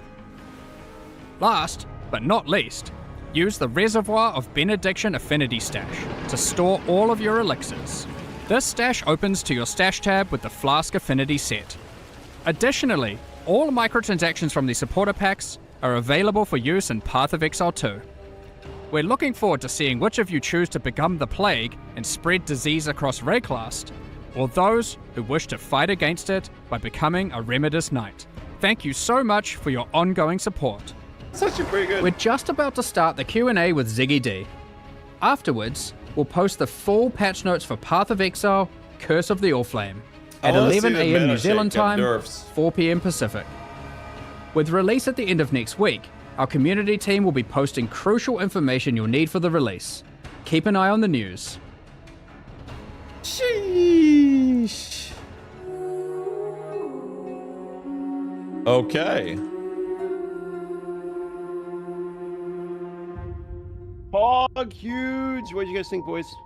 Brother, there was some really cool changes with like the quality of life stuff, but I mean, they've done a good job on that. I hated the Merc stuff. I love the socket changes. And I think the league mechanic, honestly, it looks cool. I think it'll be really boring to play. It's like Heist 2.0, but Crafty looks crazy. What about you, Karn? Well, yeah, we get the unveils for recurrency now. That's pretty huge. The socket thing, I've been complaining about this ever since PoE 2. I've been saying one of the main things that PoE 2 does better than PoE 1 is sockets. Yeah. And, well, now we're getting PoE 2 socket. Well, not exactly. I think. Are we? No, we're not exactly. But I mean, not really. Enough. We still have colors, but like we get. Isn't having huge percentage of quality like Giga? Like 10% quality on skills is kind of like yeah, it is, right? it is a lot because they did rework all the qualities on the gem to be similar in power to what we have in PoE 2. It's like now 20% quality is pretty much 20% more damage in general.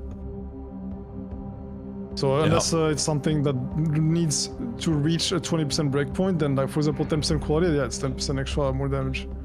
Yeah, I mean it means jeweler orbs are gonna go up in price because you want sockets to color 2 socket items, then do the jeweler trick to get a 3rd color, then do the jeweler trick for 4th colors and 3 of your item slots.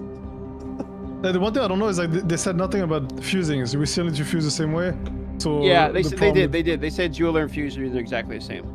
There's no difference. Yeah, so it's just colors. So we see how to deal with socketing your shit and the yeah, but that's the whole thing. The jeweler trick, like the way we got 4 off colors on like armor items into blue colors, is we would make the item 2 socket with the benchcraft, color the 2 first blue with the bench. That's how we used to do it, right? And then we would just make it 3 socket, 2 socket, 3 socket, 2 socket, till the 3rd socket turned into a color. I'm guessing we'd be doing the same thing again. But I mean, is not colors functionally going to be the same? You're going to want the quality bonus, so is it not? We're going to be doing the same shit regardless. Well, like, I mean, it is a quality of life bump if you're not trying to min-max, but The main change is Exiles and no. The main change is for Q&A good going to campaign because in campaign is dumb. In campaign you see items you cannot equip because you don't have the color. Then if you have your links on your boots, whatever, then you're skipping those for like game designers on Path of Exile 1, Octavian and Andrew. Andrew, welcome. This is your first time joining us on the Q&A. It's good to have you here. You have been on some other podcasts and things in the past before, but it's exciting to have you all here for the podcast. I kind of want to give people a bit of a lay of the land of like what it is that each of you, like Octavian and Andrew, work on for Path of Exile, so people can kind of understand where your expertise lies, maybe. Yeah. So for Path of Exile 1, I've been working on it for primarily for quite a few years now, and typically I'll dip my hands into everything and related to the expansion. However, in the last few expansions, Chris has been handling the majority of the league stuff, and I typically handle most of the other bits and bobs. So yeah, for example, in this one, and it was the last one, yeah, for PoE 1, Octavian as well. Had a hand in. Yeah, and you certainly did a lot on the balance side of things. It looks like you did 150 skills or something. When the patch notes come out, you'll see the changes there. So it's a lot. That's a later nuke. So. And what about for you, Octavian? What do you kind of focus on for people who are not familiar? So the last few leagues, Mercenaries, Mirage, and now Curse of the Allflame, I've been, sort of leading the design on the league mechanic itself. And then basically wherever else I'm needed. So this time around, I did the new Abyss Pinnacle boss. So you can blame me if he kills you. I did a bunch of new uniques, some transfigured skills that'll be in the patch because that's a pet project of mine. I really like transfigured skills, and probably some other stuff I'm forgetting. But yeah, I mean, mostly the league this time. It's a chunky one. Yeah.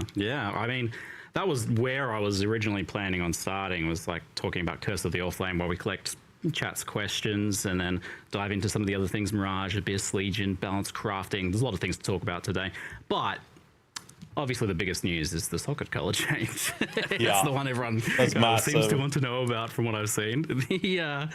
It's a weird one because it's such a long-standing tradition, and there is I felt like the initial I feel like I should be mad or something, but I was like, but I'm not. I'm curious, how did this one come about after being unchanged for so long? We actually discussed this change on Mirage launch day. So often on just to give some history to it. So on launch day, when there isn't a burning fire, nice. We're all sitting there designing okay, what are we doing next? What are we starting on a Monday? I know people think we have a long plan ahead. We don't. Launch day is when we design the next set of content. And a thing that we decided is we worry the message now is that PoE 2 is for the new audience and PoE 1's for the existing audience only. And it is obviously for the existing audience, obviously. But we also want to make sure we're bringing in new players. And we want to make sure that that audience is growing, because if you aren't growing the audience, it's only got one way to go, right? That's down. Now, hopefully, it'd be naive to assume it can just sustain the exact same numbers forever with the exact same players, right? People do eventually move on, whatever. So we want the audience to grow. And so when we actually go and look, well, when we were discussing this with Mirage, we're like, let's actually think, why are people, getting into the game and then stopping playing? What are the points of friction and where we're losing the audience? And sockets is a huge one. Now, we had already discussed this for PoE 2 because PoE 2 removed skill gems off gear, right? Yeah. So we kind of already were a bit educated in this, and we're like, but the line we drew, some people were like, why not remove them entirely off the gear, like you did with PoE 2? But there are, I would say, I feel this way, and a number of people feel this way, when first playing PoE 1, fifth, sixth, whatever, long time ago. A decade and a half ago. There were two things about the game that really caught me and my group of friends and propagated along, and maybe you guys feel the same way, I'm not sure, which was, I opened the passive tree and fell in love, and I also was like, holy, skills are in your gear and the links are in your gear. That is that's awesome. That's so, the innovation behind that is so cool. So not wanting to lose the skills and sockets in gear in PoE 1, I think is, it's a personal line, sure, but I think a lot of people share it, of not wanting to lose that entirely, but also it doesn't need to be having so many layers of friction. And so obviously you got the numbers, you got the links, and then you got the colors. And often what we're finding is that, sure, seasoned players, veterans, they work around it, sure. But, or honestly, they don't even necessarily, I talk about the gear upgrades, sometimes you don't even need the gear upgrades. You know, you can just, once you know what you're doing, you know what you're doing. But yeah, we're finding a lot of players early game who are struggling, who are trying to get those gear upgrades, just can't. And often it's because of the colors. Yeah. And so we're like, well, we want to remove that friction, but also we don't want to just like simplify it down to nothing, because we still want in-game players to have an access of itemization that's important. And so we're like, we still want the colors to come in. We still want it to be important for upgrading your gear. We want it to be a chase end-game thing players can do. And we honestly think that this hits both of those, and it now allows a lot of people to get into the game easier, make upgrades of their gear without going, I don't know what to do. Like my gear's been the same since level 3 because I can't replace this or like one piece of gear or another piece of gear.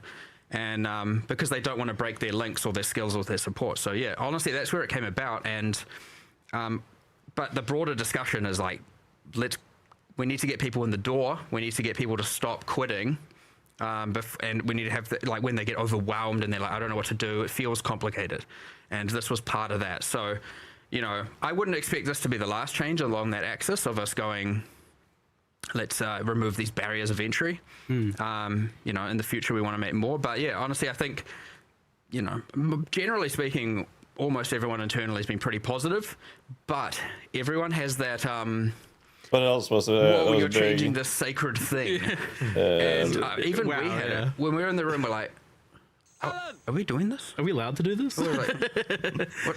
Do we need to, you know, like, hold on, do we need to like call a council of the founders here? Like, do we, what are we supposed to do here? Like, can we make this that change? Basically did happen. Yeah. Like, you guys called around to some of the other people. Yes, we did, yes. Yeah.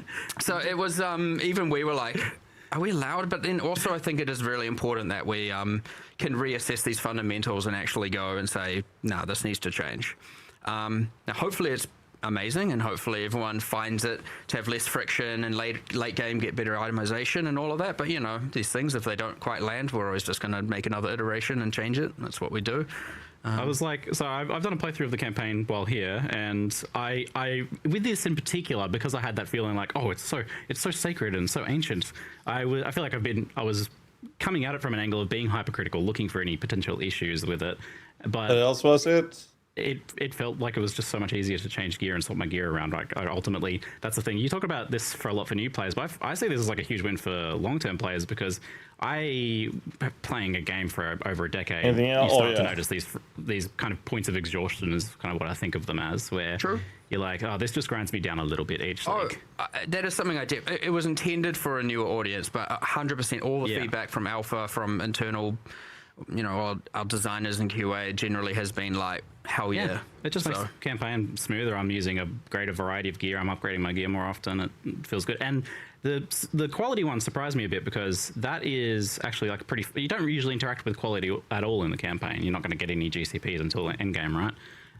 But that I was actually kind of looking at the quality on my gems, and, you know, I was like, oh, this really benefits from that. I'm getting an extra spark on my spark while I'm leveling, and, you know. Anything else I missed? So that felt like actually a pretty fun thing to engage with, and getting one here and there felt like a meaningful thing. So it worked out really nicely as an axis for still rewarding getting, you know, some of the correct colors. Yeah. Because quality innately is much more powerful on your active skill than it is your support gem. Yeah. So it's kind of okay if you only have a few of the colors, because you put your strongest skill in the you know, you put your strongest gem in your links, the link between PoE and Twitch, into the color that it matches. Yes, it nice should to be get there. The other colors correct, but, you know, getting the other colors correct is like 5% increased damage. Whereas getting the one color you really need correct, which is quite easy to do, is, you know, potentially an extra projectile or 10% more damage or something like that. Yeah, every time a chrome dropped, I was like looking for a good base to drop that on, so that I could, you know, chuck my spark gem or something else in there. It has the added bonus of there's another currency that's like,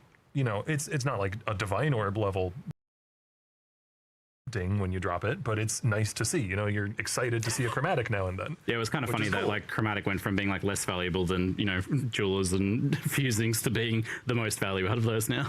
Yeah, just to clarify, chromatics are much rarer now than they were before. Yes. I won't say exactly how rare they are, but we've made changes to, like, for example, if you vendor a 6-socket item that has chromatic colors, you won't get 7 jeweler orbs, you'll get a chromatic orb instead. Oh, I was wondering if there was some sort of recipe. I thought you guys might keep it secret or something. Oh no, that's the existing chromatic recipe. That still works. Okay. But it has higher priority than the jeweler's Our list of recipes, if it meets 2 conditions, there's always it has an order of precedence, so we moved the chromatic above the jeweler's. Because it's more valuable now. I see, that makes sense. Did you guys have to mess with quality at all now that there's going to be kind of 30% is just going to be somewhat wildly available now?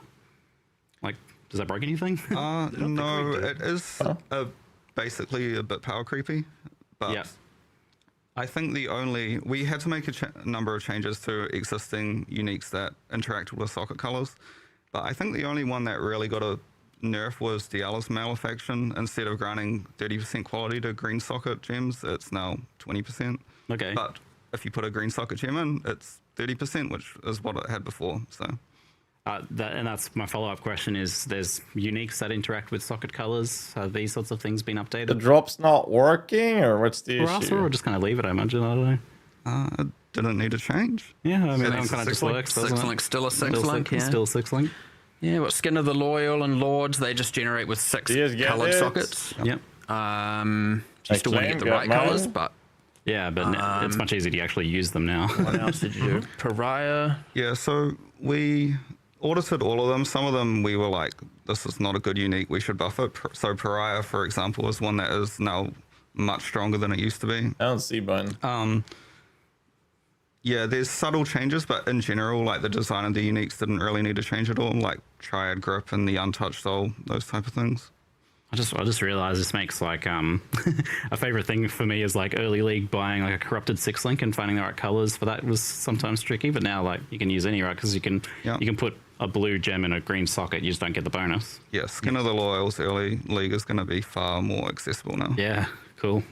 Interesting. So it inadvertently kind of makes 6 links much more available early league, it seems. It's like something like maybe this socket you wouldn't change, even right? really think about with this, but there you go. Yeah, check it. Yeah. Yeah, all right, cool. Volbs did a thing with sockets, so I imagine that changed, right? Yeah, okay. Well, to clarify, when you do get a socket color, so for example, if you're using like a strength base type, you still have, when a socket generates, it's still got a much higher chance to be a red socket compared to a blue or green socket. So it still rolls socket colors based on the attribute requirements.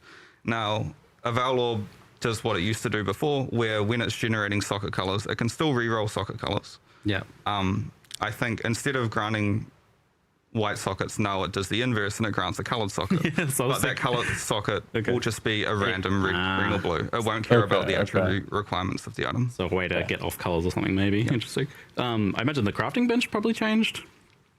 But then again, with chromes being more expensive, maybe it didn't need to. So a chromatic orb guarantees a colored socket, but we also have crafting bench options which guarantee 2 colored sockets and guarantee 3 colored sockets, but for varying amounts of chromatic orbs. I can't remember the exact numbers. And now that they're going to be much more valuable as well, that makes sense. It almost kind of solves itself there.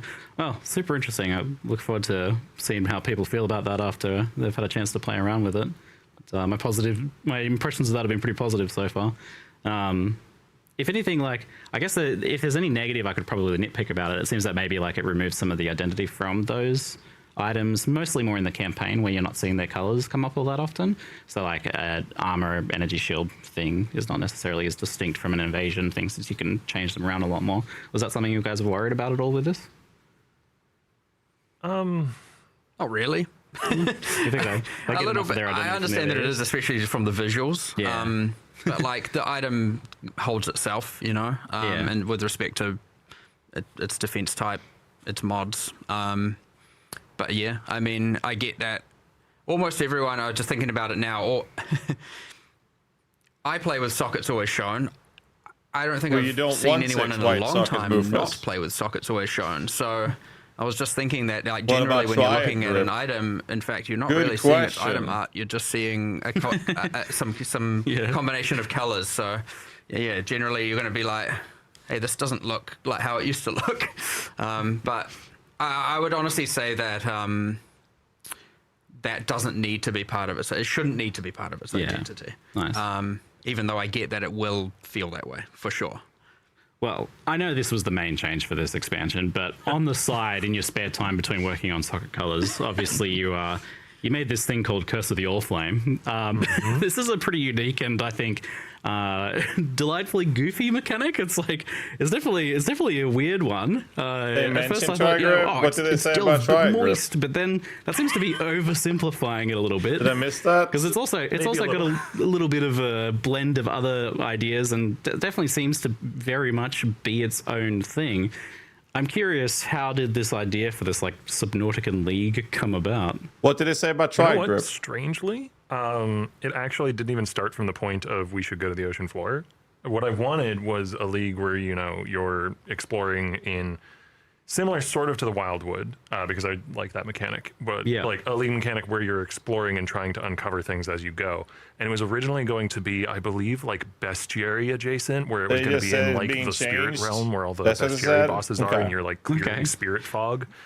But that was not a thing that we had nearly the assets to be able to pull off nearly as well as like an ocean themed league, because you can, you know, go look at half the monsters in the game that pre-existed and they're on the coast or they're near the shore or they're on an island, and therefore, you know, it's crabs and horrible squid creatures and starfish and all that. And so it just made a lot more sense my headset's to go dying. to an ocean themed league. Just a second. I got from there, everything just kind of exploded into being. I can't hear. Yeah, a lot of that also inspiring. Like the same mechanic can often be applied to many different themes in different ways, and so a huge part of the win there, he's talking about ocean biome assets, creatures. Well, we had just done Act 4, right?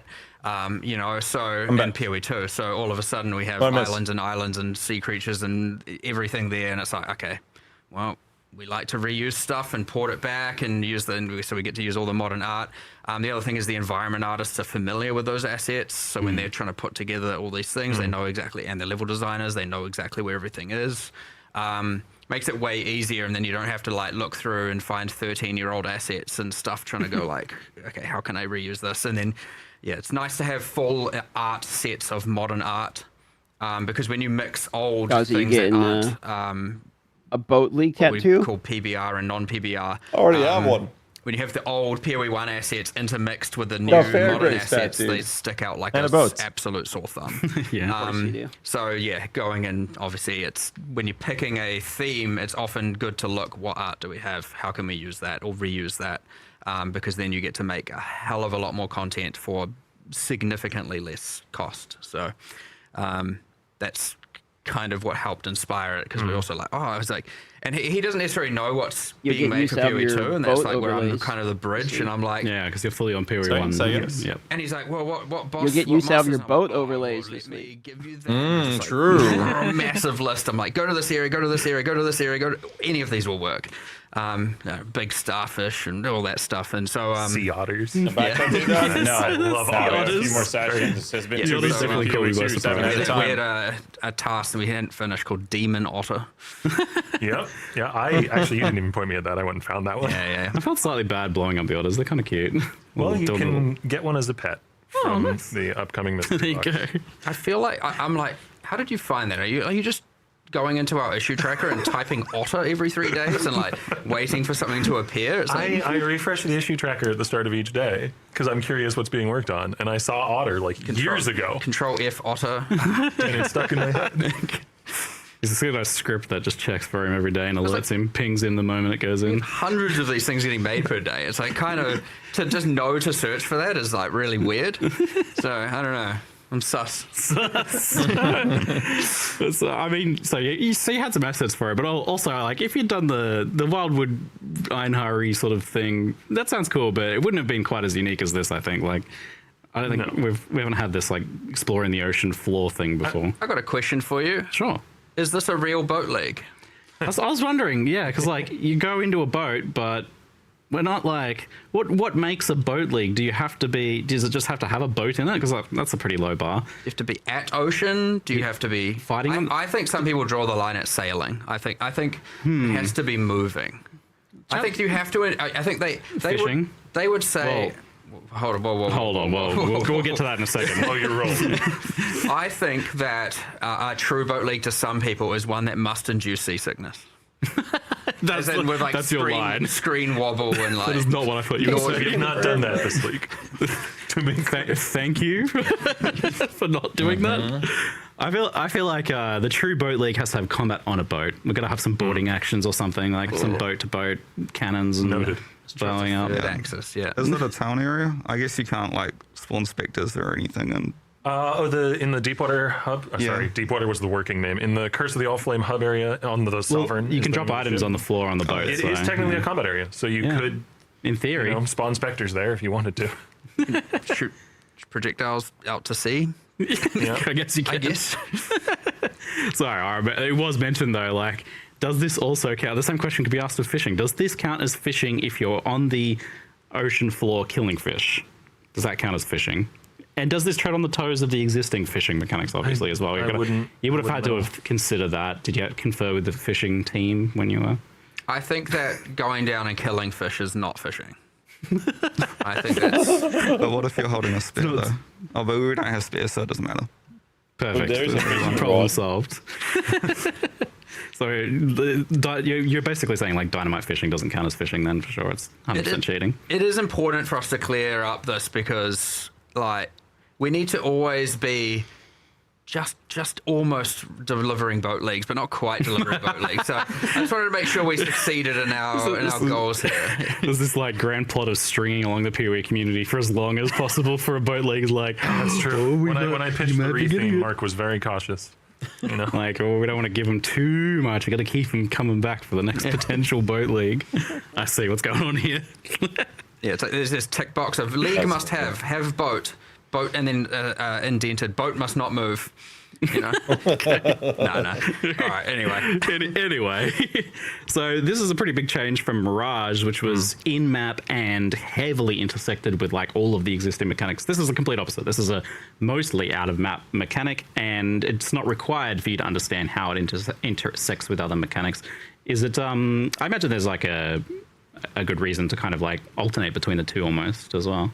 Yeah, so one of the benefits of Curse of the All-Flame is that it's a very straightforward theme to understand. It's something that, you don't really need to have a lot of grounding in all of the minutiae of Path of Exile to be able to understand, go to ocean floor and find treasure in a submersible. That's just a cool concept, whether you are, a PoE veteran or not. And it's also just kind of me liking to jump between things and work on very different concepts. Like, I can't say any specifics, but we already do have a very rough plan for what 3.30 will be, and it's going to go in a completely different direction as well. So, I don't know. I just have a lot of ideas that go all over the place, and Good. Good. we like to alternate these things, right? Yeah. Like often out of league, out of map, leagues are, they have room to be a bit more immersive. They have there's a whole world there. There's a little bit like integrating things Furious, into map right? Constrains what they can be. They gotta one-up it, right? So next time we're going to have a pocket of ocean in the desert gets a bit weird, So certain things can work, certain things can't. Step, right? I mean, in the same sense that kind of having a desert as Mirage in an oceany biome can feel more like a forest biome can feel a bit weird, ships, it allows you to create a more immersive world. Submersive world. I see what you did. Immersive. I don't know. I'm silly. There are some lessons that have been taken from previous out of league mechanics. Very nice. Where obviously the biggest one is that the Atlas tree is this method of investment that can I feel like they got a one-up, right? Every league now. So now we've been down in Earth. Now we're down under the water. It's like Fast and the Furious. We're getting one-up themselves now. So the next time we're going to have race cars in space. Yeah. And that's kind of the Base void League. system, I'm which logging we can in. get into specifics a little bit later, but it's got multiple axes through which you can juice the content that you're doing to get, some quite rewarding voyages. And that's kind of meant to be the one-to-one allegory to that. Sorry, analog. Yes, yeah. That was going to be one of my follow-up questions. Is because you have so many axes to juice things in maps. How do you make sure that something like this has like a nice long tail to it? That is something you can get as invested in. So this has like some nice ways for you to be able to juice it. And I mean, one of the other things is we have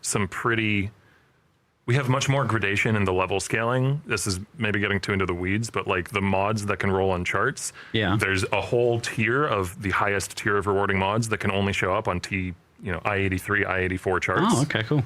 So if you are at the end game, then you get access to like even more rewarding, both charting and voyaging. And then there's some border mods that can only roll at the super high levels as well. And then, those border mods can amplify with the chart mods, can amplify with the adjacency mods, can amplify with the chart locations, which I'm getting too into the weeds now because we haven't really discussed any of that. But I like, I'm a PoE 1 player at heart. I like lots of axes that all intersect and overlap and turn into a crazy encounter. Yep. And when you make something like this that is out of maps, there is like, I feel like you guys expect and fully kind of know ahead of time that, this is going to be more divisive than something that is in maps typically, right? Like this is something that is for the players that are going to love it, is kind of the way that I view it. It's like some people are going to be like, oh, this is my life now, like the people who just delve every league. So I imagine then, how does that kind of like shape the design of this? Like, I imagine you're like able to take more risks or something with it, be a bit more crazy with it to try and suit that? I wouldn't say necessarily. Honestly,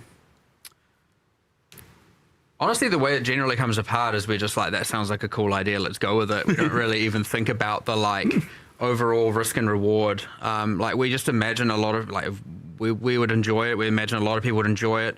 And yes, we definitely understand it's going to be more divisive. And that's why we make sure we alternate these types of leagues, or at least we thoroughly try to.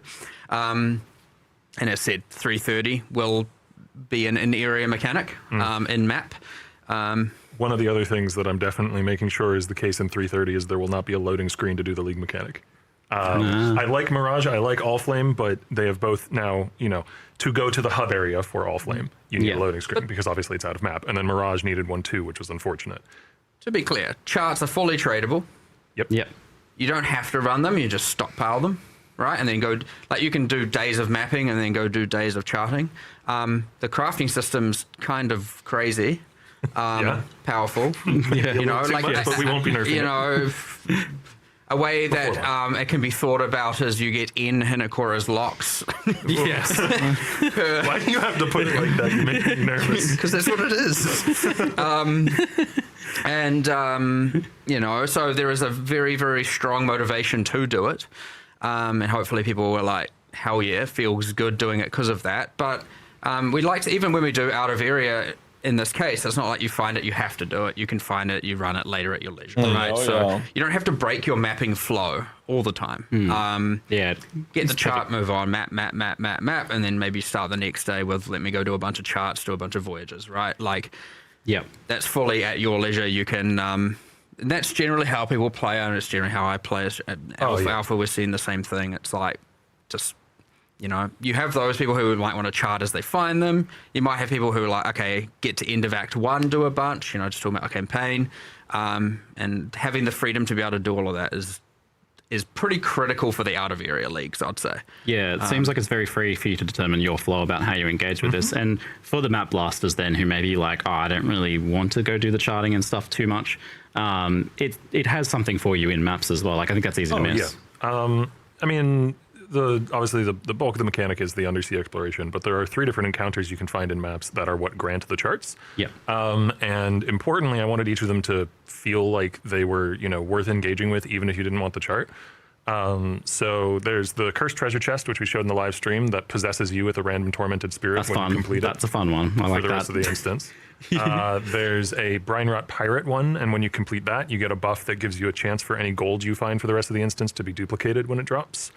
And there's the Crab Nest, and when you defeat the Crab Nest, whenever you kill rare and unique monsters for the rest of the instance, you spawn crabs, You spawn crabs. Which may not sound useful, but it's very good in Beyond maps. It's a bunch of extra crabs popping out as you do it. And I mean, more monsters popping out of monsters is definitely some people's jam for sure. Crabs. Lots of crabs. Oh man, there's a crab themed unique that we're going to show hosts in a teaser that I'm really excited for people to see. I'm sorry, I'm just baiting people by bringing that up. It'll be soon. What's this thing? I got to make sure to also equip the crab armor set. Oh, I got crabs. Play this oh yeah, for sure. It's got to be done. I mean, yeah, I saw some pretty cool looking uniques there, but we can leave those for your teasers and stuff because there's some pretty. You're definitely pushing what uniques can be in Path of Exile 1, I think, a bit, which is exciting to see. Yeah. But you mentioned this like the crafting system. How does the reward structure for this mechanic works outside of maps in the actual charting and voyaging? Do certain charts have like certain reward types? Are you able to target farm specific things? So again, this is another point where I wanted to make sure there were multiple axes. So what you missed is us listening to them yap, and me, Karn, and DM are basically typing in a group chat at the same time, like half listening at the moment. And that is fully tradable. That's basically what's happening. Like the Q&A that's like the baseline. We're basically this mechanic just rewards this all the time. And then there are special charts that you can find that lead to special things on the ocean floor that can give, any number of, arbitrary rewards, whatever we decide. So there's one that just has tons of chests of currency, which I'm sure people will like. There's one that spawns, as you saw in the live stream, a new kind of mercenary that you can only get from that room. There's one that leads to the, the new boss of the league. There's probably a bunch that I'm forgetting. There's a dozen to 24 of those at least, and we do have some that might not make it into the patch, and we would put in a week later if they don't. So there might even be more coming soon after launch. And then the third thing is there's what we call a scattered object system in the league. And this is why I'm personally really excited to play. Because it scatters a bunch of predetermined random rewards, like chests of currency or a chest with a unique, or the message in a bottle that we showed on the stream that you open. What do you mean? You wanted something different? You can be a support for Merc now. What's your problem? No, fuck that, dude. Essences, strong boxes, I was not happy with golden lanterns that give you permanent rarity for the rest of the instance. Tons of stuff. We tried to get dozens of outcomes in there. And those are just scattered on the ocean floor, and they give you the feeling of exploring to try and find stuff. You're not going completely blind though. Every lantern that you place has a little indicator on it, and that indicator will point towards the nearest scattered object, the nearest reward you might want. So you know where to go to place the next lantern to find a treasure chest or whatever it might be. Yeah. Something different to say the Wildwood, where you just go, I'm going that way. This one at least gives you a guidance to go, I'm going to find something if I go over here. Yeah. Now, you don't know what the something is necessarily. It could be an essence monster or a strong box or a chest with a unique in it, but it will be something that you would want. It doesn't... Technically, there are also mines on the seafloor that explode when you step on them. They're not very frequent. The lanterns don't point at those. Okay. You're not getting fully baited. I thought that's what you're getting. I was like, they better not point at those. Yeah, you're implying there's some sort of reward to get. No.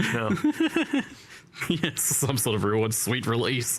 As again, the comparison to Wildwood there is that it ensures a minimum. You're getting something out of it.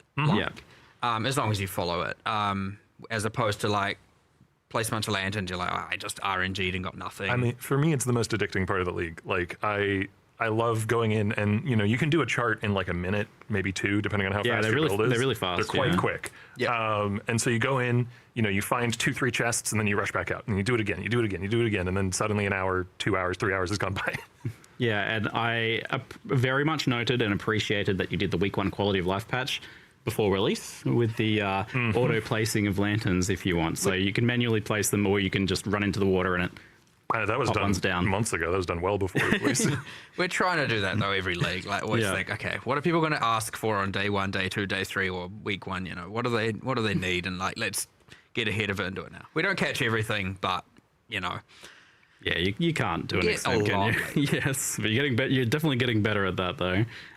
Has it been a bit tricky to kind of get the feel of this right? Like, so you've got this thing where you're like pushing these lanterns out, and then you've got the bubble collapsing thing for the extraction as well. Like, it seems like a challenging thing to kind of get the feel for that, right? Yeah, I mean, it's had a lot of iteration. The collapsing part, I do want to specify because, it's something that comes up a lot in conversations I've had with journalists and people at the office and all that. The lanterns will never start just randomly collapsing on you. Like you know when they are going to begin to collapse because they only begin to collapse after you place your last lantern. Yeah, it's not like flares and delve. Like so you have you have infinite time to explore the areas that you've placed lanterns in until you place your last one, and then you have to get back to the bathysphere. Yeah, and it's not really like a rush, clear, speedy mechanic. Ultimately, like you can do it fast. You can go fast, but it's not like like I said, people on alpha generally are doing a chart in like a minute or less.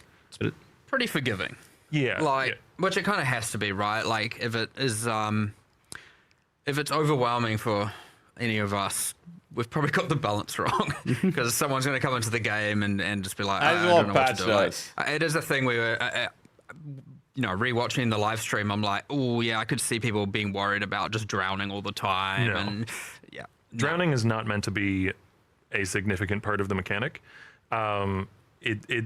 If you're dying in the all flame encounters, I would hope that you're dying to the monsters, and not to drowning. And that is generally the case whenever, I've died when playtesting and also when I've seen, players playing on alpha and stuff. Drowning is it really only ever happens if you are being playing real dangerous and trying to go out far into the water to try and get a chest or something, which is part of why we have those lanterns pointing at things, so you know where to place the lantern to get the chest in order so you don't have to be trying to do rippy dangerous stuff by going out into the water a whole ton. You'd have to have a serious panic, which to drown is what my perception. Like when I'm like, how would someone drown to this? But it will happen, I'm sure. But I think you'd I'm sure you'd have to be having a little miniature crisis in order to have that happen, I'd say. I feel like you'll do it once and then you'll learn from it. But if you're a hardcore player, I guess you'll lose one character and then... I only drowned once and I was like, that was a bit silly. I won't do that again. That seems like something to learn from. Can't wait to see it seems like there could be a bit of risk of backtracking. And be like, no, you drowned too easy. Enjoy long backtracking. Dark will drown and call it. But I noticed with the charts, you can kind of a lot of the time you're placing your things in a circle, so you're not really backtracking so much here. That's how they're crying anyway, but with the voyages, there might be some backtracking or maybe mercs not permanent, Cyro, unless you play a completely specific ascendancy. I don't want to sound like I'm over. I wanted to have mercs, but the charts are quite for all classes. By the time you've placed all, you get 7 lanterns once you upgrade your lantern count. By the time you've placed all 7 lanterns, you are maybe a couple screens away from where you started. Maybe a little bit further than that if you go out in a full straight line. So the charts are meant to be really bite-sized encounters. So there is technically a small amount of backtracking there, but that is with monsters spawning as you're going back, and it's a couple screens worth. There's a big difference between combatless backtracking and just... Yeah, you're fighting monsters as the bubbles are collapsing around you. It's it's an actual kind of exciting gameplay thing, and it's not even necessarily always the case. I noticed because in the Voyage sometimes you're extracting basically where you are as you're leaving. Yeah, so the voyages, they're built out of 9 different charts that you kind of stitch together, and each of them at their center has a place where you can leave. So you don't have to backtrack to where you started in a voyage. That would be insane and terrible. You get to leave at each of these individual chart locations, and like I said, the charts are relatively bite-sized, so that means you're never really more than, say, a screen and a half distance away from a place where you could leave when you want to go. Yeah. Awesome. So this all-flame crafting, how did you arrive at giving players 4 Hinokora locks per craft as your crafting system for this league? Well, actually, originally it was going to be similar. I want to say similar to Harvest. I don't want players to interpret that as similar in power level. It may or may not be. But I mean similar mechanically, as in list of specific bespoke crafts that you can do for list of specific costs of that craft. Yeah. But the problem with that is it was just too similar to things we've done in the past. You know, it is essentially Harvest, but wet. And that's not.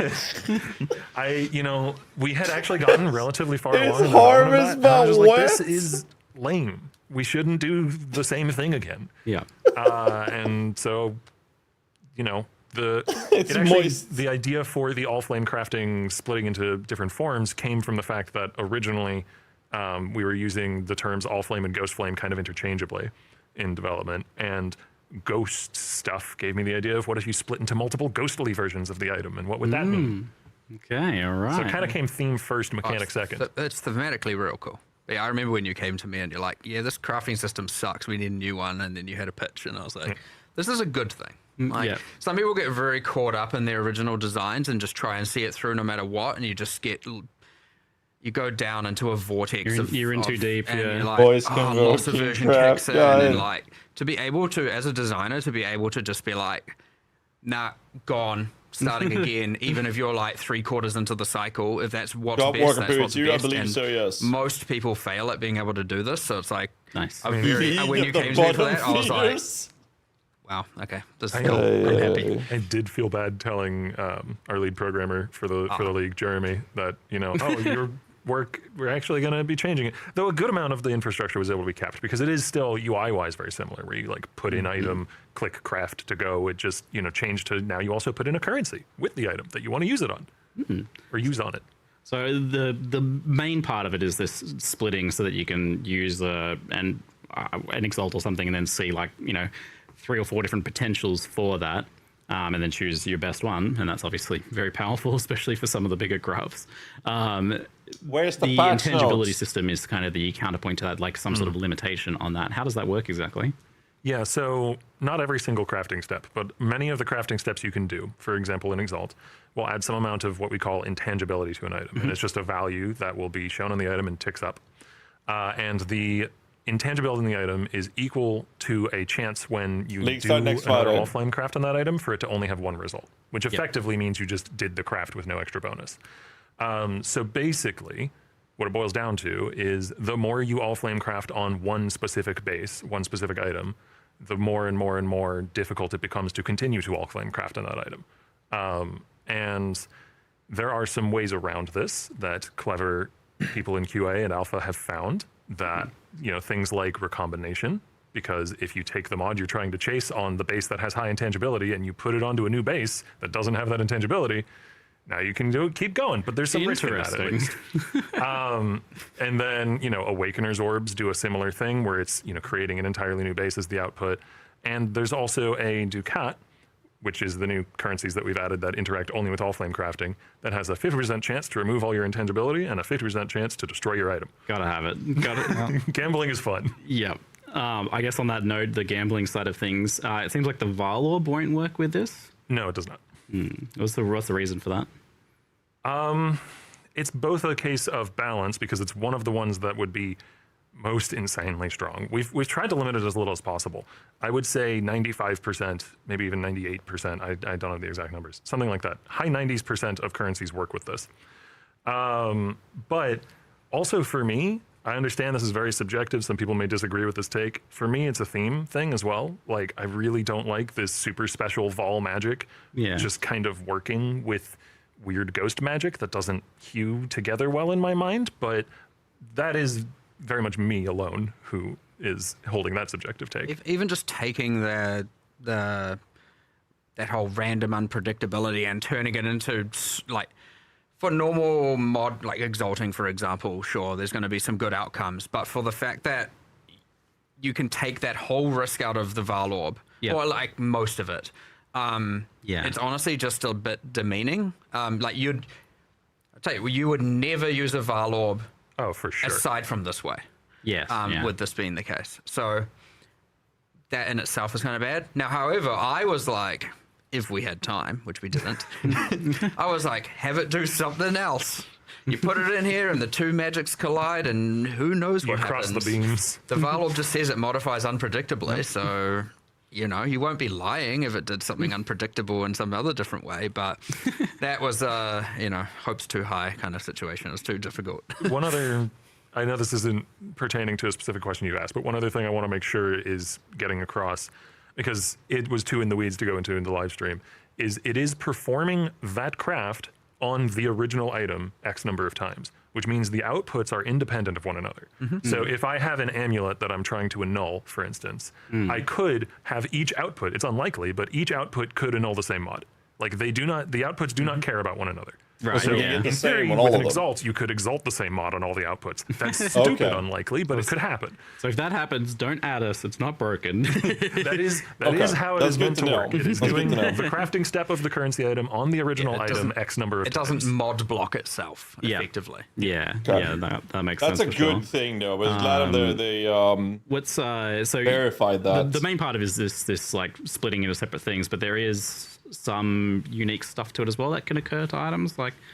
Well, that's mostly the ducats, which you can kind of just think about each of them as a new bespoke individual currency. Okay. So there's the one that's like with this. Yeah, there's the one that's like you take an item with an attribute roll and turn it into another attribute roll. You know, strength becomes int or whatever. So those are basically, we had a bunch of ideas for the original Harvest-esque version of the system, and some of them had been implemented and some of them were just cool ideas, and it's like, where can we keep that? Okay, we just make new currencies that drop from the League mechanic that work with all flame crafting. Nice, there you go. Transported them over. Yeah. There's a question from chat about reflecting mist with the new crafting system. I imagine that'd be like Vile Orb and that it wouldn't work, but anything that's actually one of the few limitations. Anything that outputs more than one output does not work with all flame crafting because it simply can't. Because it would. There's nowhere to put them. You'd need like a bunch of 2 items. You'd have inventories all over your screen. You put a Mirror of Kalandra in, and then you only get 1 item back. So okay. Technically, this is not something that anyone should do, but technically a Scouring Orb works. Why? If you want. If you want, I guess so. I'm gonna do that. Sure. Why not? That sounds like something Siggy would do. It reminds me of the time he mirrored a chrome item just to get another chromatic orb. That's a classic video. For those of you who don't know, he did that like 10 years ago. It's a side note, video. thanks for the attribute swap mechanic as well. Like I saw the account for that swaps attributes. Oh god, is it really 10 years ago? Just like it might actually be. Like can someone gear puzzle solving? Shut up, Siggy, I'm speaking. Can someone find me the information of how many years ago it was Siggy mirrored a Chrome recipe item? Things like this. Someone find me a receipt of how long ago that was. Isn't there in PoE 2 something that allows you? I think it's 10 years ago now. This didn't make it in, which in that case I'm sorry. We're getting old. But something that allows you to swap like cold damage on a weapon to being fire damage. 10 or 11 years ago, I think it was. That would be the one other case. That's not quite the same though, because that is more changing the identity of a build than it is just solving a problem in a build. Yeah, I kind of view the attributes and resistances as that problem-solving sort of thing, for sure. No, the attribute one is actually slightly more interesting, because what it allows you is if you have a strength body type, then you can swap it to dexterity or intelligence, which is like technically something you can't actually do. See, I would have expected it to obey the rules still, where it like can't do that, but you can actually just swap them to any. Nah, it's the All Flame. It's like older it's the All Flame, doesn't care about the rules. Aside from except the rules that it has. Except for Vile Orbs and yeah. I guess the one caveat is that it doesn't work with hybrid attribute rolls. So it won't do anything with all attributes because there's nothing to swap it to, and it won't do anything with things like. Did I mishear that? Is he saying the requirements? Like you can swap it the only requirements? Works with, No, he said that if you have, let's say you have an intelligence body armor, they can't roll strength. You do the attribute change, then strength becomes an option. Mirage, which was announced to not be going core in 3.2.9. But is it something that you'd like to go core in the future? I don't know if you already announced anything about that. Short answer is yes. Yeah. You seemed pretty keen when I was talking to you about it. We almost always let a league simmer. If I plucked my eyebrows? There's a few reasons for that. We like to have our... this is a more production internal thing, but... Why are you asking if I pluck my eyebrows? Realm be as close as possible. Of course I do. Yep. Of course I do. Have you seen my eyebrows? How fucking bushy they are? I fucked up and took too much in this side though. Of course I fucking plucked my eyebrows. So if otherwise they look like shit. Redone the code base to not be a league, and instead it's now core. We've made all these changes and everything. The capacity for us to then fix things on live becomes significantly harder. Of course I do. So that's like the production. So that would generally that doesn't matter in the latter 2 months of a cycle, but in the first 2 months it would be like. We don't really want to do that, otherwise we don't have the capacity to respond to things going wrong on live. It's safe to say after 2 months, not as much goes wrong. But then you've only got 2 months to now do all the changes on top of the fact we've got this to prepare, we've got all the other content coming in. So like adding that in itself just causes some problems for us where we're like, oh, now we have to. Yeah, but I've taken how can too we much figure in out this how way. we See can that? make these changes and get them on live without having Little thinner here. what we are Gotta committing fix to that. internally We'll let it be grow out again. even close to what's on I'm live? not And good so at it, I just- that's a more like. It's something maybe the players don't really like, often oh, think about because it's not really a even. problem exclusive to us internally. But yeah, like the league worked. I think the other problem you were mentioning as well, I heard you bring up was like the fact that it's multiplicative with everything and affects every league. It's like, are we going to sign ourselves up for the maintenance here? You know, similar, like Reliquarian, but more. I guess I do want that maintenance. I want Mirage in the game. Nice. But I want to do it in a way, I want to make sure that we have assessed it so that it's done in the way that is the least hampering to future development of leagues. Because if every league going forward that appears in maps needs to interact with Mirage, which it will need to, because it'll feel lame if it doesn't, then we need to make 100% sure that however we're implementing Mirage now doesn't, continue to pester us and bite us in the ass for the next, 15 leagues that we make. So I think it's very important that we, carefully take the time with its implementation. There's even the question of should the active league get manipulated by Mirage, or will that make Mirage feel 100% mandatory because the active leagues in every area, and it, so you're kind of like, it's getting into that realm of like when we had passives for the active league on the tree and they felt mandatory because it was always there, and it's like, got to be careful with that. So probably not, unless you can do it in a way that's flavorful and not necessarily rewarding. But it will come. There's some decisions we need to make and time to do it, of course. That's always the main constraint, time. There is another question of if Mirage is even like an investable mechanic on your Atlas tree. Like we could implement it similar to like the Asmeri Forest, where it's just something that randomly appears in your maps and then...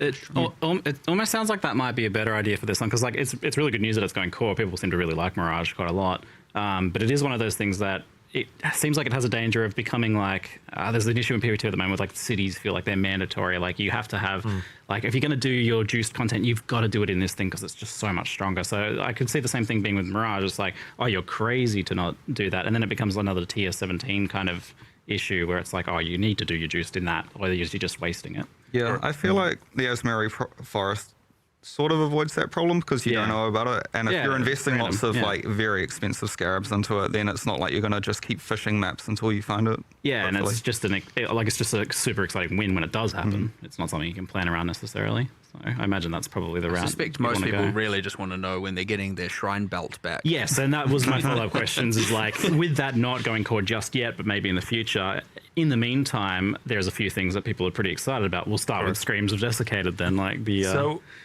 the uniques will not be going core just yet.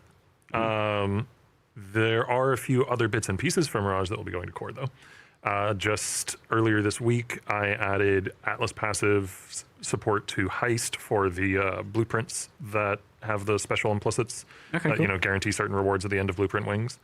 I think Andrew did some stuff as well. Yeah, so in sort of where like volatile Valorps are super cool. Yes. I wouldn't want to just... Yeah. I think what we'll do is we've currently moved them to Sanctum, so it's a way of making Sanctum more rewarding. A bit more unique as well. And I feel like if Mirage goes core, we will probably keep Volatile Valorps as a Sanctum exclusive reward. Right, yeah. The other one that we moved was the Crystallized Rancor. That was the one that enabled all the new, like, the minion harvest craft. That comes from a new Atlas anomaly. I think it was in the live stream. There's, like, the big harvest is returned. So when you get a boss in one of those, they always drop the Crystallized Rancor. Nice, cool. And this is letting you kind of make these things a little bit more distinct as well, which has always been a goal, to give each thing their own rewards. We are doing more and more and more of that, and you can see that with like Legion and stuff like that. So, by the way, we have a goal zero there, progression which is on mine. ultimately two things. One of which is certainly more ambitious. But the idea would be that every single league that you can invest in. I did. As opposed to ones that exclusively randomly spawn necessarily. Yeah, I'll refresh the stream again. Yep. That is goal 1. Goal 2 is every single league you can invest into on the Atlas in particular has a pinnacle boss. You're now eligible for it. Oh. We will see if so going there with Abyss now as an example, and the idea that eventually we will add more and more and more and more of them. That one, of course, is significantly It doesn't more say difficult that to I've achieve. taken it, though. I would expect more leagues to get exclusive rewards, and I would expect less leagues to get bosses in the short term, but eventually that would be the ideal goal. Awesome. Some already have them. Some, and by the way, I wouldn't consider Beast Series 4 Spirit Beasts a pinnacle boss. No. Like, they're just some animals. Oh, there it is. Like, it's not, you know, because it's too dated, it's too old. I mean, there's even some more recent things that don't quite live up to that. I would love to explore what a Mercenaries of Darthas pinnacle boss means. I don't know. No promises anytime soon, but just personally, I would love to see what that even is. Yeah, of course. I've got ideas. I'm looking forward to seeing what those are. Refracting Fog is getting asked about for Mirage as well. Is that something that's going core in some way? What is this? You did something along those lines, Andrew? I don't think so. Yeah, I'm pretty sure all of the other Mirage exclusive currency is cooling off for a league, so the Refracting Frog and all the coins of power, those type of things. There's a waiting until kind of Mirage goes core. And we'll reevaluate then if we want to. I don't know what this is for. 4 months ago? In the game or move them Is that Crimson Desert? We had a bit of a track record of saying things will go core, and then they. Okay, you know, I have we it. got now we've got Mirage on the list. We've got Harbinger on the list. Then the others that are. We had Mercenaries on the list. Toda, maybe. Yeah, Toda was one. Sort of. But the idea is, you know, we were like, okay, we're getting too many things that we're saying we will eventually do. Let's actually try and do some of them. And then we're like, okay, Mercenaries is the one, so that at least we're getting that done. I want people to be reassured that we're not just building up an eternal list of stuff we're never bringing back. And I will at least say we are actively working on Harbinger, right? I don't want people to think that's ignored. So just before everyone, I don't know why that. Well, the fuck gives a fuck about Harbinger, though. These things are coming. We're not just doing a soon TM situation. Gives a fuck about Harbinger. You touched on Abyss as Surely well. no one, so right? That's getting a pretty major rework. Surely. With some nice gameplay updates there. But something that you touched on was that rewards are PoE 1 structure, though. Like, they're not being copied over from PoE 2. Yes and no. So Abyssal sockets, Stygian vises, Abyssal. Oh, it was nice. It was, yeah, but I don't actively give a fuck about it. However, the chests that spawn at the, like rise up out of the ground when Abyss is complete, those are more varied now. So it's no longer just like, here's a rare chest that drops stuff. It's, it's a currency chest or a scarab chest or a, weapon chest or an armor chest or a jewelry chest. Like, it's more defined each time. So you get, and that's just better, to be honest. Like, that's. Having the more defined rewards gives you those moments of, oh, I got a scarab chest. And even when it isn't the case, maybe when you're leveling, you might, I just want the patch at 6 or something, be excited to see a weapon chest when your weapon is kind of crappy. Right now, I have a problem. And did I hear there's like a bunch of new uniques? I'm like half listening to this. There are 6. And I'm half listening to this, waiting for patch notes, and I have a fly in my room, Can't be found. which is the second fly I've ever seen in my room since I moved into this house. I realize this is a little bit confusing. There is a new pinnacle boss. This is the second fly. Yep.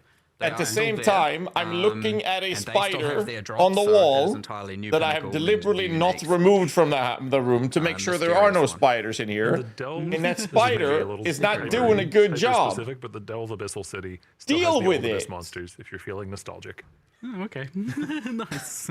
That spider do his job. That's what I said. I'm looking at the spider. He's just sitting there doing fuck all. People are a bit worried about things like invulnerable snakes and weird smoke cloud. Now, I'm not going to kill the fucking spider, and I'm not going to kill the fly because it's the spider's food. I need to keep the spider alive so that we don't have more flies in here. Not arguably, definitively spent too much time on the Abyssal Monsters. He's got to work for his accommodation, man. Most of them new skills. Yeah. Granted, I don't know where the fly is anymore, though. Maybe it's actually gone. I just really like making monster skills. Maybe it's it doesn't look full though. It's pretty small. I can do this quick because it's done in, bang this out in 2-3 weeks. It was not 2-3 weeks. You came to me one day and you're like, I've made a mistake. I've spent too long on the Abyss monsters. I'm like, okay, wrap it up, stop, move on. Right? But they do have new skills. Where is the fly? So, there's no breakdancing invulnerable snake woman, which is the sentence that I get to say as part of my job. And now you get to learn what the new skills are that the Abyssal Monsters will have for you in PoE 1. That's excellent news. And that's making the games more distinct while like taking some of the good stuff from PoE 2, but keeping PoE 1 its own thing. That's really cool. That was kind of the original impetus. That, and I do personally like working on monster skills, but I personally very strongly feel that when we're taking from PoE 2, which is a thing we should definitely do. If we don't, then we're not going to have the resources to deliver big enough, cool enough leagues. We should do as much as we can to make it feel distinct in PoE 1. So you might see a monster that looks familiar, but it's going to do all different things. Oh, yeah. It's exciting. Reuse the art, adjust the game design is generally the philosophy there, right? Yeah, why wouldn't you? That makes perfect sense. Absolutely. So another I was kind of surprised about just how much stuff was going on in this, because you also have a Legion kind of set of improvements as well. With a whole new reward system for that, which is exploring something that you've been doing a bit of lately, which is being able to modify uniques, which is always kind of exciting and interesting. So what unique modifiers can be ported over to a new item with this new Legion unique crafting system? Bruce territory? Yeah. Well, to clarify first, there's 5 different crystals that can drop. Each of them is associated with one of the Legion factions. Okay. So, for example, the Marraketh faction drops one that allows you to enshroud your unique body armor items. Okay. So it's only armor. So you can't do it on jewelry, you can't do it on weapons. So you have shields and gloves and helmets and boots as well. Yeah. But you can enshroud any unique armor in the game that isn't corrupted, I don't think. So you can take boss uniques, like... You can't create boss uniques. No, you can't create boss uniques. Yeah, that would be from consume boss unique. Yeah, you can take a mod from a boss unique, and it's effectively like you applied an ancient orb to the item. So it will randomly transform into a new core droppable unique, like a lightning coil or something. That's so cool. And the implicit will be the boss unique. That's so cool. Or one of the mods, yeah. And that is an implicit, so it competes with like Val orbing. This is an alternative to Val orbing. Unique. I might be jumping ahead here, but I will say... I'll say at the moment we've done a big pass on Val implicits. So Val implicits also are much stronger than before. We will explore that a little bit in crafting for sure. It's not entirely super duper power creep, but you'll definitely there'll be some combinations of these unique items that you'll be really looking for. Cool. Don't worry. We'll touch on that in a bit. The balance of the vestigial uniques. The balance is not. It's not like. Well, Mage Hunter won't work because it's a jewelry. We can keep it 1 to 1. Counts as a jewelry. That's actually super But for example, something like Chrome's Heart, we aren't sending 1,000 life talk about across to the Mage new Hunter, item. but I mean, that counts as a jewelry, though. 250, I think. 250 life lightning coils, pretty good. Pretty good. Kind of juicy. I mean, I'm excited for Facebreaker with Doriani's touch. Right. That's my build. Yeah. Decided right there. So it seems like this is only taking the definitive mod off the unique, not just like some random. Usually a Dark Monarch mod. So if an item has like 5 different mods, there's only one specific one that will. Dark Monarch. You'll kind of know. Yeah, without the downside, like Shaper's Touch and 3 dragons, where they've got like a cycle of 3 mods. Right. Yeah. Where it will randomly pick one of the 3. Yeah. But generally, it's just what about Dark Monarch? Yeah, that's fun. So without the downside, there are 2 different mods, right? And it's only taking 1. Typically, is going to be the thing that comes over there. That is very exciting. I quite like this unique crafting stuff. It's good to see you exploring that. I'm really Dark Monarch into Rate Lord says drop boss drops. You can't do that. The funny thing is, I think we designed these independently because we figured this out pretty early on in League development. So this would have been like 4 months ago or so that we figured out this is what we're doing for Legion. Nope, it's 1 mod. And then I was talking to David, who's one of the PoE 2 designers, and he's like, we have this really cool thing where you can put a rune that takes the unique mod and puts it on another unit. It's like, what? You stole their idea. But it does feel very different, to be fair. Yeah, I feel like this same concept is like all of a sudden being explored from a bunch of different angles by different people, which is kind of cool because you're going to arrive at a bunch of cool ideas that eventually you can. It's the actual literal case of the Great Minds. Actually, yeah. We're just minds. Come on. So that is like a pretty exciting new thing that you can do with Legion.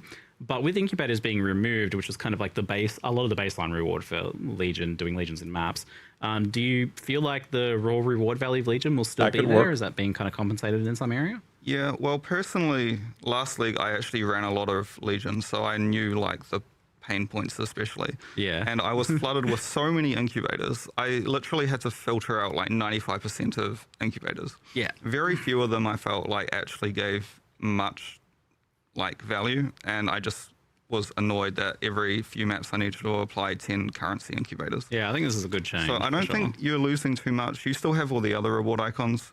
Like, another thing to note is, I think it was mentioned, is like Abyss Jewels are now exclusive to Abyss. Yeah. Talismans are now exclusive to Talisman. Yeah. So Legion has a smaller pool. A smaller pool of rewards means you are seeing things like currency rewards, scarab rewards, unique rewards more commonly because we've removed those other rewards. Right, they're not being replaced. Yep. Like, instead of a random incubator that you're filtering out, it's going to be a currency box or something instead. So, okay, I mean, that makes sense. It's a nice side benefit of this whole, ongoing effort to get each league mechanic to give its own special thing exclusively. Spider Dark Monarch kind of incidentally onto buffs the Ancient rewards Skull of would other probably league be the mechanics play, too, and Ancient Skull is were you ever pretty really common, excited to see so an that Abyssal wouldn't be Jewel from too hard Tidgeon? to achieve. You rerolled his shop. You won't see those anymore. And now you might be excited to find a high level Abyssal Jewel from Abyss because the market isn't flooded by 1,000 people clicking reroll on Tidgeon every day. Yeah, this is absolutely the right move. It gives people their niches, their little thing to be proud of. Like, I'm supplying the Abyss Jewels to the market. When it comes to like conceptualizing this, I know like Andrew came in, he's like, I got these pain points. I want to improve some leagues. And I think the thing we're trying to do here, and I hope, it's something players prefer, instead of going fix a little bit here and a little bit there and a little bit there across all the leagues, I'm like, let's just go all in on a league, do the exclusivity, give it an identity, be it a pinnacle boss or a reward system, upgrade it to uniques, fix all the problems with it, full fresh coat of paint across the board, and also quality of life, any just like, the whole, you couldn't break out, you had to find the last monsters when breaking out a legion, and now you don't need to, is like, honestly, a huge difference. Yeah, that was me last league. I'm just cycloning through the whole Legion, and I'm just going back and forth over it multiple times, being like, why won't you start? Because I haven't tracked down the last monster hiding around a corner. But we're trying to just make like quite good packages out of these upgrades, as opposed to just like, it would have been really easy to just fix the few, like that problem and a couple others with Legion, like getting rid of the icons, so you don't just have those arcade style reward icons covering your screen in domain, all that. But then we're like, well, while we're at it, new reward system, needs it. And, with Abyss, we're also like, new pinnacle, why not? Because it needs it. And and we kind of hinted towards some ominous mastermind of Legion there. So you can already see we're heading in a direction towards... More to come. Yeah. Cool. But I hope players enjoy the more grander reworks as opposed to like what would just get lost in a few almost bug fix patch note style things across the board. So even though some leagues, because I know a lot of people can go, what about this league? What about that league? What about, like, our idea is to just, we've got a new league, here's a couple of leagues we want to improve by giving them identity and fixing everything, addressing the gameplay concerns, and we're just going to cycle through them. And I'm sure by the time we get to the end, we have to go back to the start. So Legion rework to 2029. There was a weird question from chat there. Can Foulborn unique mods become vestigial unique mods? That would be kind of wild. No, I think that's the other restriction of the system. You cannot use the currency on corrupted uniques, and you cannot use it on Foulborn uniques, because it's sort of like a different sort of magic. Right, yeah. Okay. They've been defiled in their own way. Yes. You're not crossing the streams there. Things would start to get pretty complicated pretty quickly with that sort of thing, wouldn't they? Another thing that's been reworked and indeed come back is mercenaries.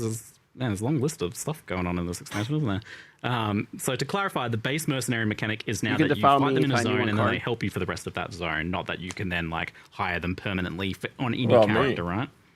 Yeah, so they'll start showing up in Act 3. There is a change that we want to get in. It might not get in for the patch, but in the campaign, we do want to see if the mercenary can follow you for multiple areas. It just happened. Like, if you, so in the campaign, it's like you find them. What happened? You wouldn't want that in. There's a guy who wrote a bait message. Because they have to go from a combat area. DM said, "How do I ban someone else's chat?" I tagged him and said, "DM sends his regards," and gave him a timeout. And in the next area, you don't have like, you aren't taking a full party with you. So that's good. Yeah, undecided if that will get in time or not. Do it again. I did definitely notice that you have buffed them like because they're now this limited thing. It seems like you're just like, well, let's make them ridiculous. Like, well, they're stronger than me. The main thing with temporary mercenaries is you cannot tweak their gear. I miss what you and said. because you cannot tweak their gear, we can make them much stronger than before because we don't need to balance around giving them 1,000 DPS axes and Toyani's prototype and whatever else. Yeah, they seem to be powerhouses. The good thing is we can balance permanent mercenaries and temporary mercenaries completely separately. Yeah, and that's really cool. And that's the other thing. So you can now get permanent mercenaries through the Luminary. And I feel like this is the most interesting, unique ascendancy possibly ever. I feel like I maybe lied last time we added the last Scion class where I said we'd add another one after 13 years. You did, yes. Turns out it was 6 months. My bad, give or take. So sorry, apologies for the dishonesty. I'll forgive you on this one. But yeah, as you were going, sorry. Yeah, no, it's like so the Luminary allows you to permanently hire a mercenary, and then there are like it's scaled back a little bit in that you need to say, oh, I care about what is this? I'm gonna no. What is this? Mix and match those Chat, guys. get 'em. So it seems like you've put some kind of. Chat, do me a favor. Spam minions for life. Like this, minions for life. Spam that in the chat, please. As you go long term, right? It's also interesting if you're not a luminary, because if you find a really good mercenary in a map, you can itemize it and trade it to a luminary. So there'll be there we go. We're winning the fight. For other luminaries. We're winning the fight. The very valuable I like little micro markets developing. I can't wait for someone to buy like an ultra expensive warrant, because that's what the tradable thing's called, the warrant. And then they're like, yes, you can die, and then they just die. Oh, no. I'm like, no. You're evil.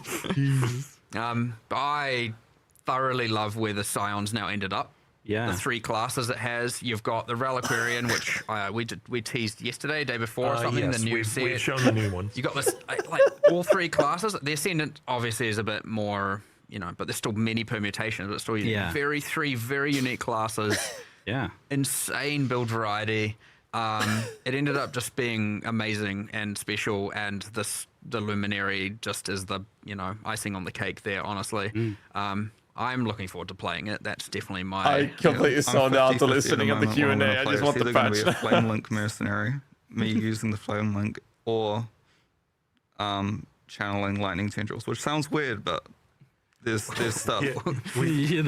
I was going to say Andrew has adjusted over 100 skill gems for this I patch? think I still got a few dot buffs to do, but everything else should be in the notes. That's literally our next topic. I've just got a couple mercenary chat questions before we move on. So, will mercenaries revive automatically if they die after changing zones, or do they need to be revived with gold still? They still need to be revived with gold, and same system as before, where they'll turn up in the next area. Yeah. Okay. Did you guys But their survivability has been... No, I don't think it's been messed with too much. I think it should be all good.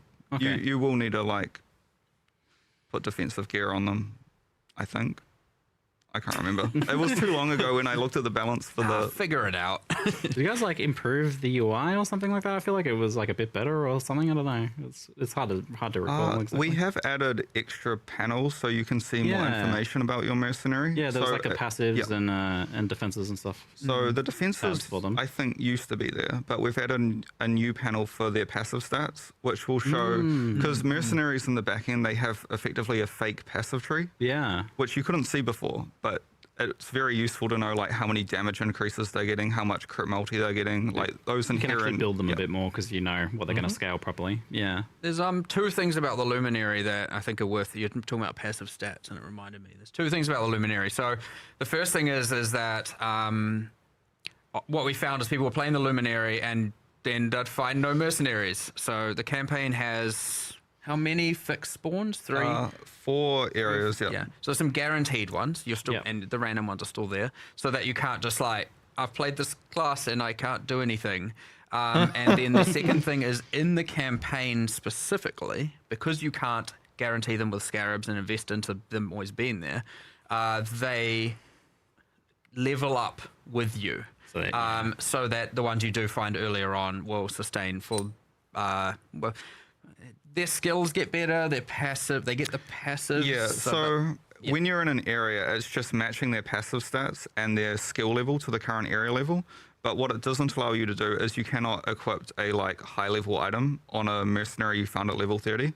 So you can't give them high level items, but all of their passive stats and skills. I think this benefits spellcaster mercenaries a little bit more than the attack ones. Yeah, but without that, honestly, it was a little bit dire. Leveling up as well. Yeah, I ascended and I immediately found one in Scepter of God, which was the very next zone I went into. So I was like, and then since then I've done like 1 or 2 extra acts, and I found like another 5 of them.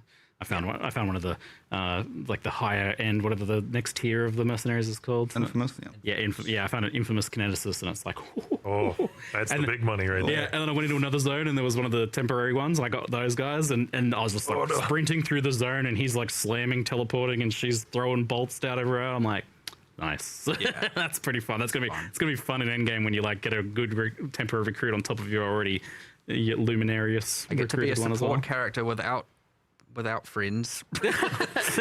my mercenary friends. Absolutely.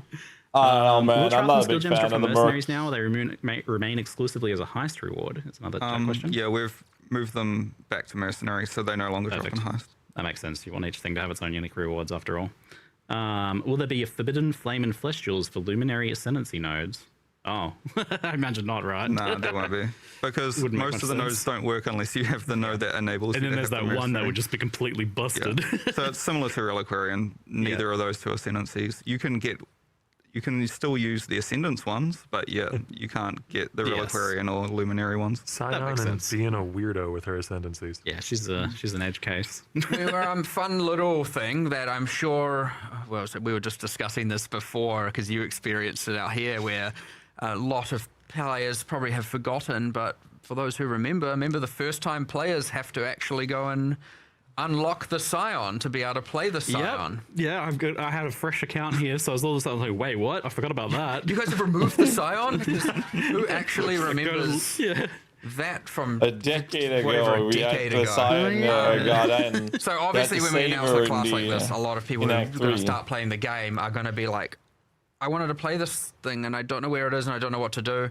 Almost certainly after this, we're going to go and make it so that the Scion is just unlocked by default at this point. We should be adding new interesting discoveries and unlocks, not like holding on to that when people might want to play this and come play the game and actually engage with the Scion straight away, and they don't have to. A new player shouldn't have to play to Act 3 to then reroll to do it. I know this is a thing that like isn't a huge deal because because unlocked it 15 years ago. Or everyone has done it, but like it's easy to forget that even was a thing. So hopefully, yes, they don't have to play to Act 3 to then reroll in order to play the class that they want to play. Which is a little bit sad because it was a fun thing at the time, but honestly, I forgot about it. 8 years or something. I don't know how long it's been. Most of us did. I don't know what I'll do. So, we'll see patch notes. Did some work on skill balancing. It seems like our hand casting. I just hope that the patch notes are shaking up the living fuck out of things, because if it's not, I'll probably end up playing Spectres again. And then I'll probably... I'm afraid that the league will be a one-week league for me. Popping up over and over because if they're not changing enough with the meta, then I'm going to be heavily incentivized to do the same thing again. Then I'm going to play the league for a week and I've done everything, and I'm going to get bored, and I'm probably just play Pal World, hardcore Pal World with DM and Karn or something. Early campaign. But I think it falls off quite I hope that's not the case, because I played 2 months of PoE2 and I'm still having a shitload of things I want to do, and I'm having a time of my life. Unique interactions, like life stacking, that type of thing. Oh yeah, we have Grim Dawn as well. And then push it to be like very, very competitive. So a lot of the focus here was when is Grim Dawn? Thursday next week, especially. Yeah. But also the fact that we have like when is Grim Dawn? Hundreds. I think it was like 180 spells that were like viable, damaging spells that we could like were candidates for balance effectively. Yeah. So it's like you have so much choice. Why would someone pick one spell or the other? Because it's not a minion build, it's a caster build. Like trying to differentiate the spells a bit more based on like their inherent damage types. Yeah. So for example, like blade spells now have like 10% crit chance instead of 6%. So they're massively crit focused. Whereas fire spells have lower mana costs than other spells, but they have higher damage effectiveness, which sort of leans into them being very good for Ignite. Yeah, I noticed you were doing more elemental distinction as well. Yeah, so like I saw similar kind of reasoning behind cold and lightning as well. Like lightning is faster, but higher mana cost. Yeah, so lightning will be interesting because lightning has like all of the cast speeds are faster, but the mana cost is also higher. So that's like a double whammy for like how do you manage the mana on that, and then if you're doing archmage things as well, especially. I mean, that can be a good thing. It's a good thing to have the higher mana cost potentially. Yeah, I mean, archmage doesn't scale off. I don't know. There's not a huge amount of things that scale off current mana cost anymore. I think there are a few, in which case that is actually a buff for those. All those lightning spells. Like unique or something, right? Yeah. So that's a bit stronger distinction there. I saw you're also kind of like, any kind of pure ice spells are getting a chance to freeze, and I saw a chance to shock going in. It's like, why doesn't this skill have 25% chance to freeze? Yeah. The annoying thing that I found with freeze is that like, it's such an inherent part of a cold build's identity. Yeah. But most skills just can't freeze unless they invest into critical strike chance. So having a bit of like chance to freeze inherently on some of the very basic cold spells will make freeze actually be something that you'll notice early on in the game. Cool, yeah. And it's not just that though, like I definitely noticed some pretty substantial damage buffs for a lot of these skills too, which is important to like give a bit more diversity. I even noticed in the early game, it's like, I don't feel necessarily like I have to rolling magma quite so hard. Yeah, I think there weren't a huge amount of, like, to be honest, a lot of the changes were to the growth of the spells. Like, for example, channeling spells, because they don't have a huge amount of, like, different axes for scaling, we've increased, like, the damage growth on those. So their damage isn't, like, hugely different at, like, level 1, but it ramps up quite a lot more throughout the game. But we deliberately just nerfed Magma Orb very, very early game, just so you don't feel compelled to use that one spell. Please try something else. The the curse of Magma Orb is finally over. I mean, there'll be a new curse, but hopefully we'll change it more frequently than we have with Magma Orb. Curse of the Allflame. What happened to good old reliable, man? So, along that line, there is the classic, meta nerfs, so to speak, that we like to do every league. But Andrew's a specialist at just give me a giga spreadsheet of numbers, and he is the king of just change all the numbers of all the things. Like most people are like, there's if you use Magma Orb to level 8 to get that like splash, and then switch SRS, then switch Absolution at 12. So between level 1 and 8, we now have to use something completely different. Yeah, not to say there aren't any like 10 minutes of gameplay has been changed. Well, one of the things is because we're buffing a lot of the spells, I don't want to just buff every challenge spell in the game and everyone's like, oh no, I'm playing totems, no, I'm playing mines. So do note there might be some like... Wait, don't I have that emote card? No way. That's a good thing. Otherwise, can we get some of these? Not even necessarily then and making people want to handcast, dude! Right? Obviously, so... Yeah, do you think that there might be a need in some areas for any sort of like mechanical changes to handcasting and channeling? Well, there is a dream, and the dream is cast while moving, but... That is, I don't know if we'll ever see that in PoE 1. So that's a tricky one, isn't it? It requires the new rigs, I assume. We will someday. One day. Brother, what are we going to level with? 10 minutes of gameplay between level 1 and level 8. It's gone. No more Magma Orb. We've explained that a whole bunch of times. It's the exact same reason why there's... Y'all are leveling? Find something else. I see the question. No way, dude! The WASD question, but... That's the same thing. We understand it kind of needs the rigging to work. We understand how popular those things are, and it will happen. It's just taking its time, and not due to us like not caring. There is a whole department actively working on aiming towards this goal. Yeah, all the time. Yeah. So ironically, with the discussion and like a lot of the focus being on hand casting, self casting, and trying to make those better comparative to like triggered another means of getting spells out, which have been dominant in the past. There has still been a lot of questions about cast on crit and cast while channeling, and those feeling weak.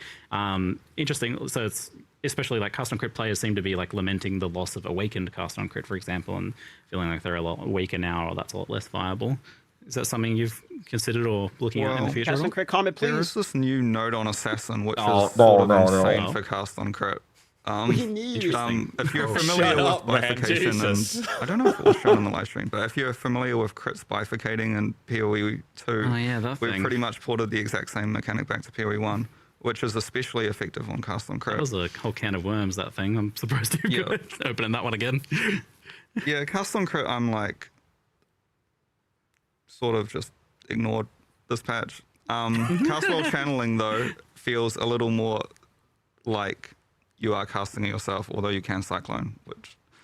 So, cast while channeling has received some buffs. I don't think cast on crit has really... Okay, yeah. Apart from maybe something with Assassin. Apart from Assassin might be very, very strong for it. Yeah, I'll ask more about Assassin later, although before there was the exceptional support. We should probably touch on that. So you did the removal of the Awakened supports and then the new exceptional supports. And now that we've had that for a league, I'm just curious. I've seen some questions here and there about I feel about Mercy mid-lock sign is shit.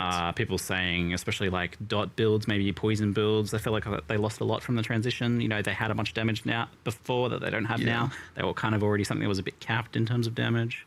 The problem that a lot of those non-ailment dots have is there's very few mechanics that you can do something like super interesting with. Yeah. And previously, a lot of the old Awakening supports were just pure damage multipliers. All the supports they used were like Awakened Burning Damage, Awakened Deadly Ailment, or not that one, but Swift Affliction or whatever. So, yeah, they certainly did lose a little bit of damage at like the super endgame, but hopefully I'm undecided. Like I said before, we've still got some like, I've got a specific list of spell dot skills, which I haven't exactly figured out how I want to buff yet, because it could just be damage growth.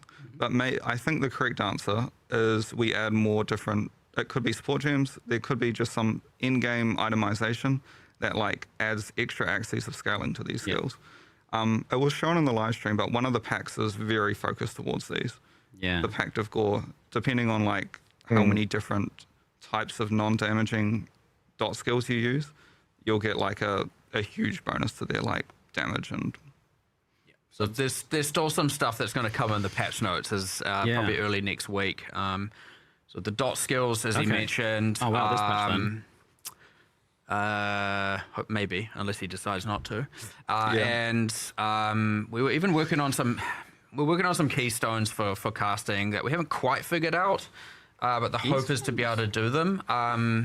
Like kind of one for fire, one for lightning, one for cold, something like that. Wow. No promises, but they're close. We're like 80% into solving it, and there's just a few bits left. But we didn't want to add something too kind of convoluted, and so just trying to find out how to simplify them and make them feel a bit more fundamental, as opposed to just like a confusing mess. And if some of that can just be a matter of descriptions, which...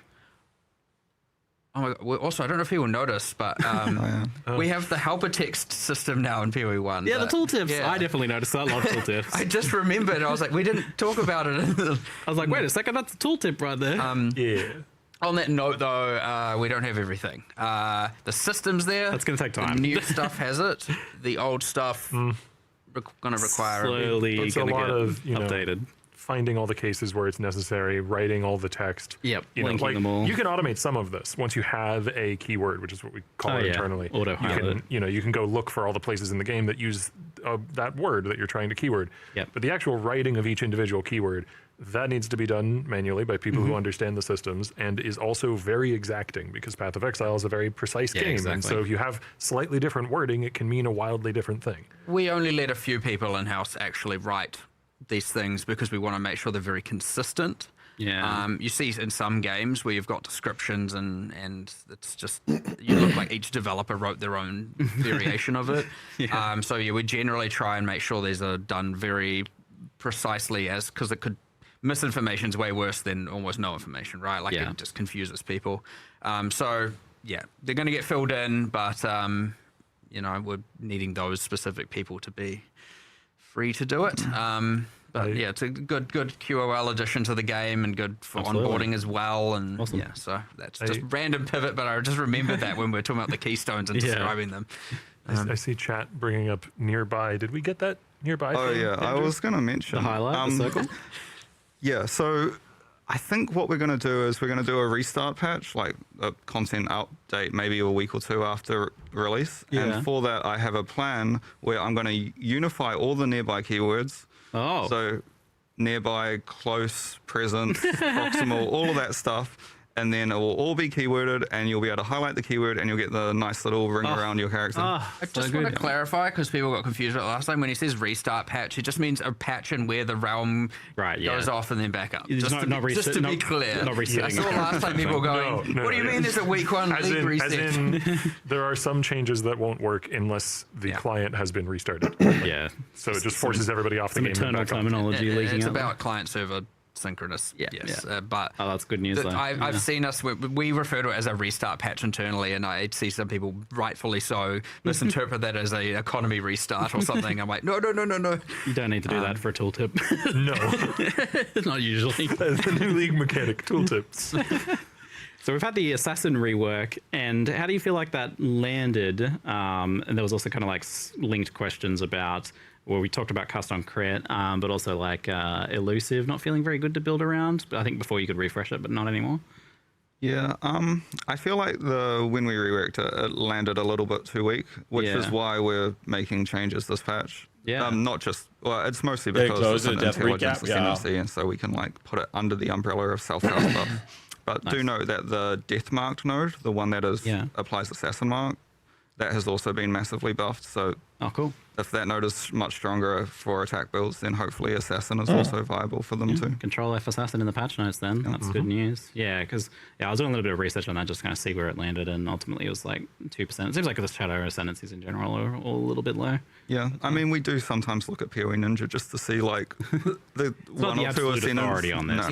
We often have our we make sure we address the least played class or two, but because some of these, we just instead went with more of a not to say they aren't, but folded into the hand casting thing and do spell casting adjacent stuff instead. Yeah, related to the assassin questions, a few people have been asking about daggers and claws. Daggers in particular feel like they lack a bit of an identity. Like you would expect them to be the highest crit thing, but in many cases that seems to not be the case. And a lot of the times it's like, unless it's a unique, it's like, well, when your class are getting one instead, that's going to be better. One of the things that's going to be in the patch notes is quite a lot of caster itemization changes, particularly to like staves and daggers and wands and scepters. So one of the things with daggers is they're implicits. We just had a look at them compared to like wands and scepters, and it's like they're kind of weak. Yeah. So all of the crit chance on dagger implicits has been buffed. Nice. And then the changes that were related to wands and scepters generally proliferate to daggers as well. So rolling caster daggers will have a bunch of improvements. As attack daggers versus attack claws, the only real change there is that daggers have slightly more crit chance. Yeah, I imagine that's a bit out of the scope of this current one, since it's not the focus now, but something to look at in the future. It's the same thing where we try and pick a package similar with the league reworks. For sure. Instead of just bits and pieces all over, we're like, what's something cohesive? So when you go hand casting, and then you kind of let it spread and affect things that are somewhat adjacent, but I mean, the players will then tell us what the next, we almost always go off, as he said, when the word hand casting or self casting keeps coming up, that's how we ultimately decide, here's what we're doing next. So ultimately we just keep paying attention to what people think is not on the right spot, and then we go, okay, how are we going to turn that into a package, a rebalance package, and that's kind of how we go about doing it, to be honest. So let us know is the answer. Well, I mean, that's the next question is about defenses on ranges. Obviously not in the scope of this patch, so no one expects anything in that regard. But it's maybe a good one for the future to look at. Defenses on the ranger build archetypes, especially with bows, it seems to be, is kind of the topic here. And I had some prolonged discussions with a few people about this one. So I have some extra context on this if needed, but the main takeaway seems to be that range defense suppression, namely, was nerfed as a result of other classes heavily investing in it, which is like a good thing to do, because you don't really want like the build checklist of like, oh, I have to get suppression on every single build was obviously a problem. So that was like nerfed in, I believe, 3.2.7, and there was some stuff before that as well. So while probably good for other builds balance, Rangers seems to be lacking in their own way to make up for that. And evasion seeming kind of increasingly weak with less benefits to stacking it than other things like armor and energy shield. And other defensive layer options in that kind of archetype seem to be highly conditional, or they have some really big downsides. And the Ascendancy options are really high in point investment typically. A lot of them are 4 pointers, where other things in other classes would be 2 points, and also highly conditional. It's like, you know, don't get hit, or you don't have any defenses kind of thing. So I was wondering if that's like an area that you might be interested in looking at in the future, or something you've been tracking. I mean, if the player base agrees, and then we look into it, which, I mean, you're primarily correct, yes, then that will turn into our next package, right? Like, we pay attention to it during this league, by the way. And then we go, okay, you got this, this, and this. What one are we going to focus on? Maybe we can do a second. So, again, that is a worthy candidate for sure. Yeah, I haven't played an evasion build in like 2 or 3 leagues. That might be a good indicator. I can't remember how good the defenses were. I remember the philosophy of that change was basically that like a lot of the investment in the ranger area of the tree should be able to get suppression back to the level that it was pre-nerf. Yeah. If that isn't the case, we can probably do more there. Yeah. You'd want to adjust things that are like solely the domain of that kind of build, right? Yeah. So like pure evasion bases, or maybe quivers, something like that. If you're talking about bow builds being a problem specifically. It could be we do it more dex, like if you dexterity focused kind of defenses pass plus weapon distinctions. Like if you're talking about attack claws and daggers, like I can already see this coming together and becoming a bit of a thing. So even if it's not just defensive, it could just be something to do with that.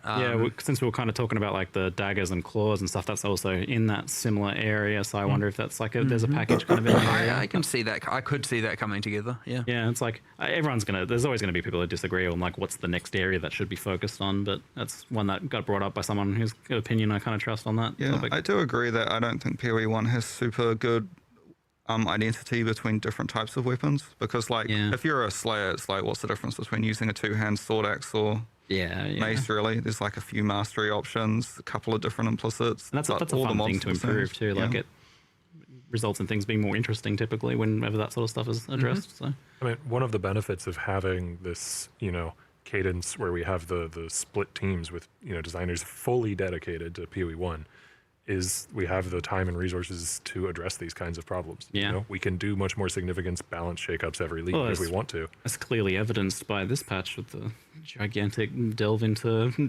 the various problem areas. It's good news for sure. Production, can we scroll past this part? Production, get us patch notes. Cool. Another thing that got mentioned that I don't know if it was mentioned at all in the... Well, okay, so you mentioned something about Varlorbs, and this is connected to this. So, synthesis. You mentioned something's happening with synthesis modifiers. Oh, yeah, we're just getting rid of them. Nice.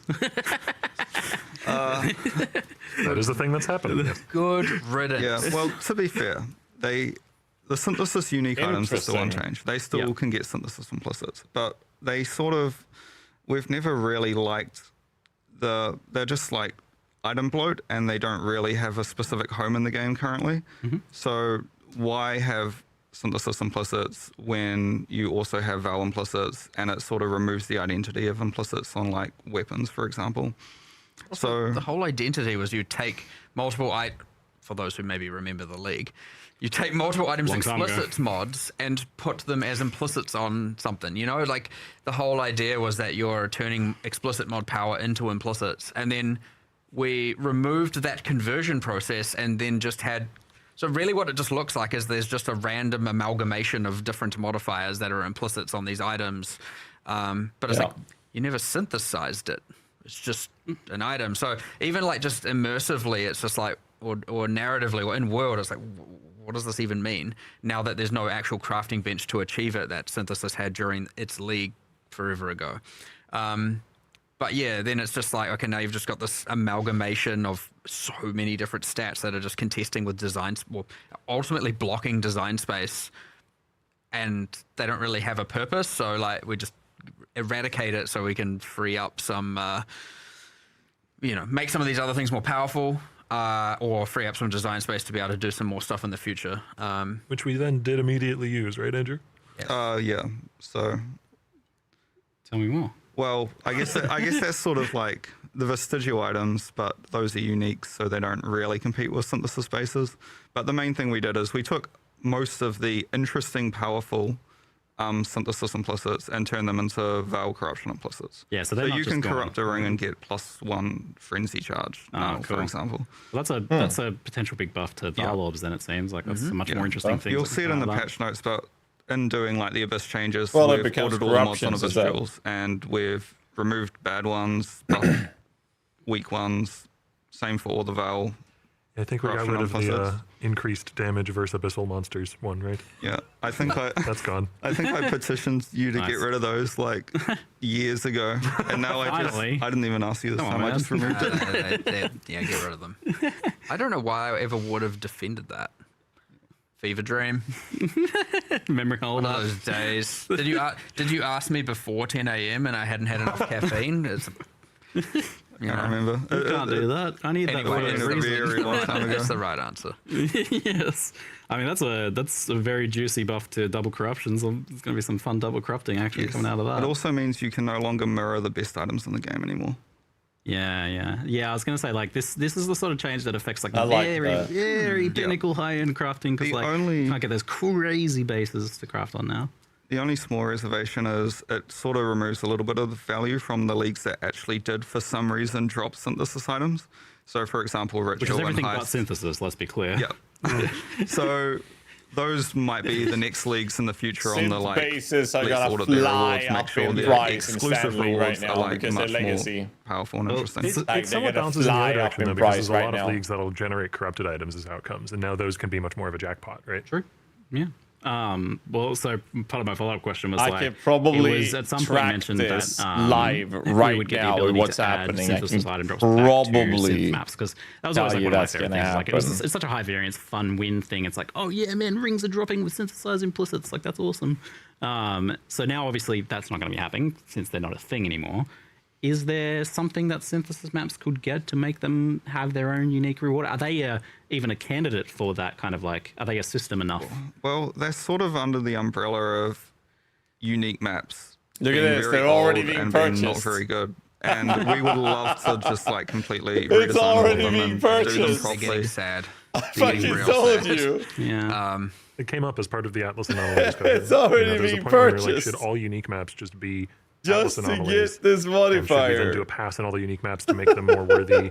And it was just too much of a rabbit hole of work at the time. Funny. You know, it was maybe a month before release, and that's not the point in the development cycle where you can make that kind of decision. Yeah. I mean, the thing is, it turns legacy. Doyani's Machinarium is no longer required for challenge completion. However, Doyani's Delusion, the unique boots that drop from the map, have been like, they always drop corrupted with an implicit, and they've been massively buffed. So they're very high variance. So you'll want to run that map to find some potentially crazy boots. Awesome. So we recently had some of the bigger Chaos Orb sinks removed, probably causing the quick spike to 300 plus Chaos to Divine ratio that was in Mirage, compared to the more typical 150-ish that we had in Keepers and before that. So what are I'm curious, like, is this something you guys really look at or care about too much? Or are you like, the economy's going to economy? Like, what are your thoughts about it? What are the impacts on players of this sort of change? Like, if you have an economic shift like that, is it something you care about? Yeah, too much. I mean, not if it's too. That's the impression I've got in the past. If is that like was 3,000, whatever. Obviously, the magnitude matters. It's, you know, not to say it isn't. It's the damn patch notes, we man. might want to consider. I'm just saying, like, it's not a huge deal for sure. Not unless it actually spirals out, like, out of control.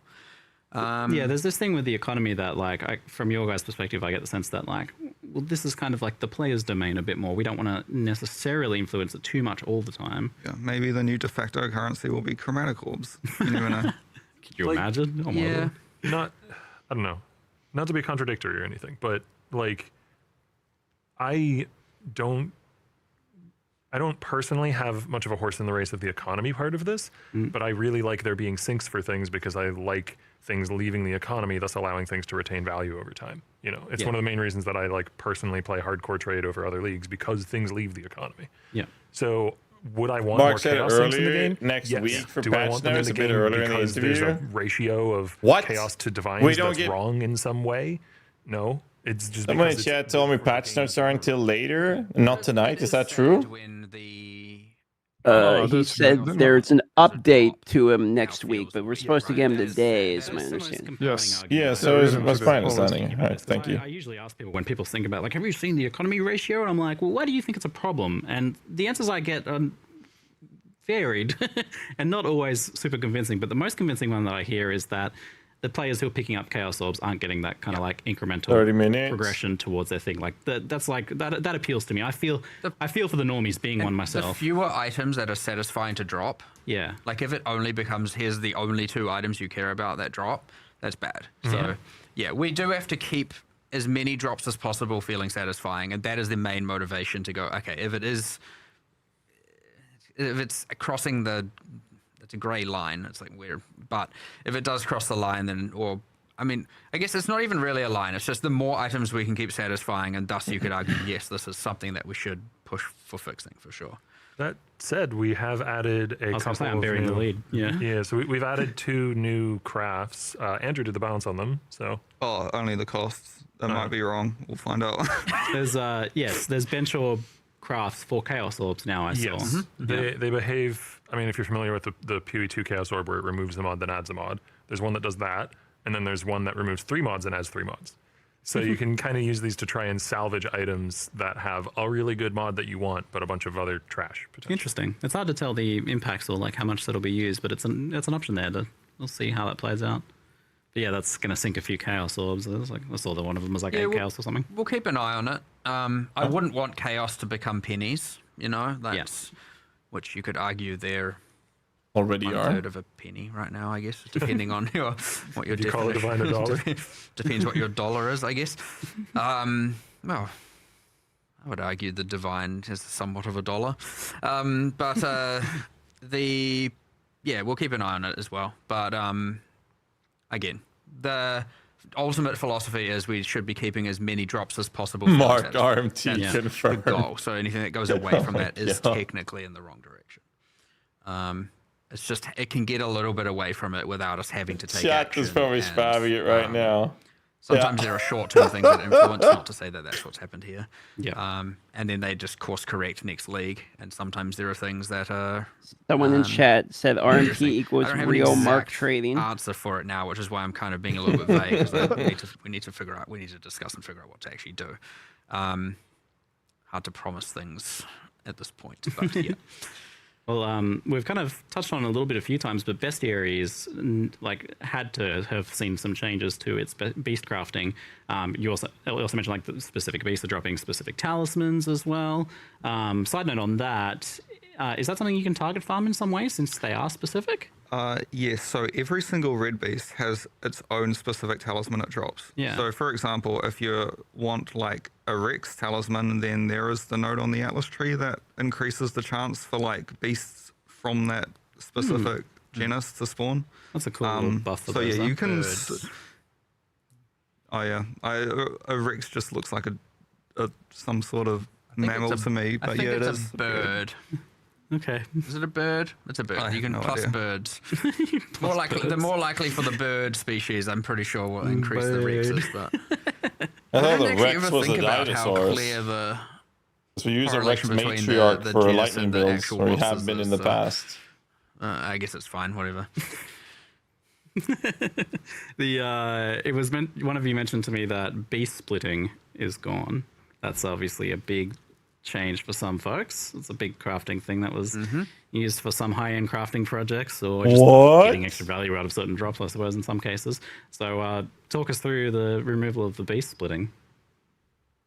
Well, the main thing is I feel like historically beast splitting was never really intended for, or has never really been used for its original intention of splitting the mods from one item onto 2 items. It's almost always just been used for, I just found the most valuable base type in the game in Heist, and now I have 2 of them.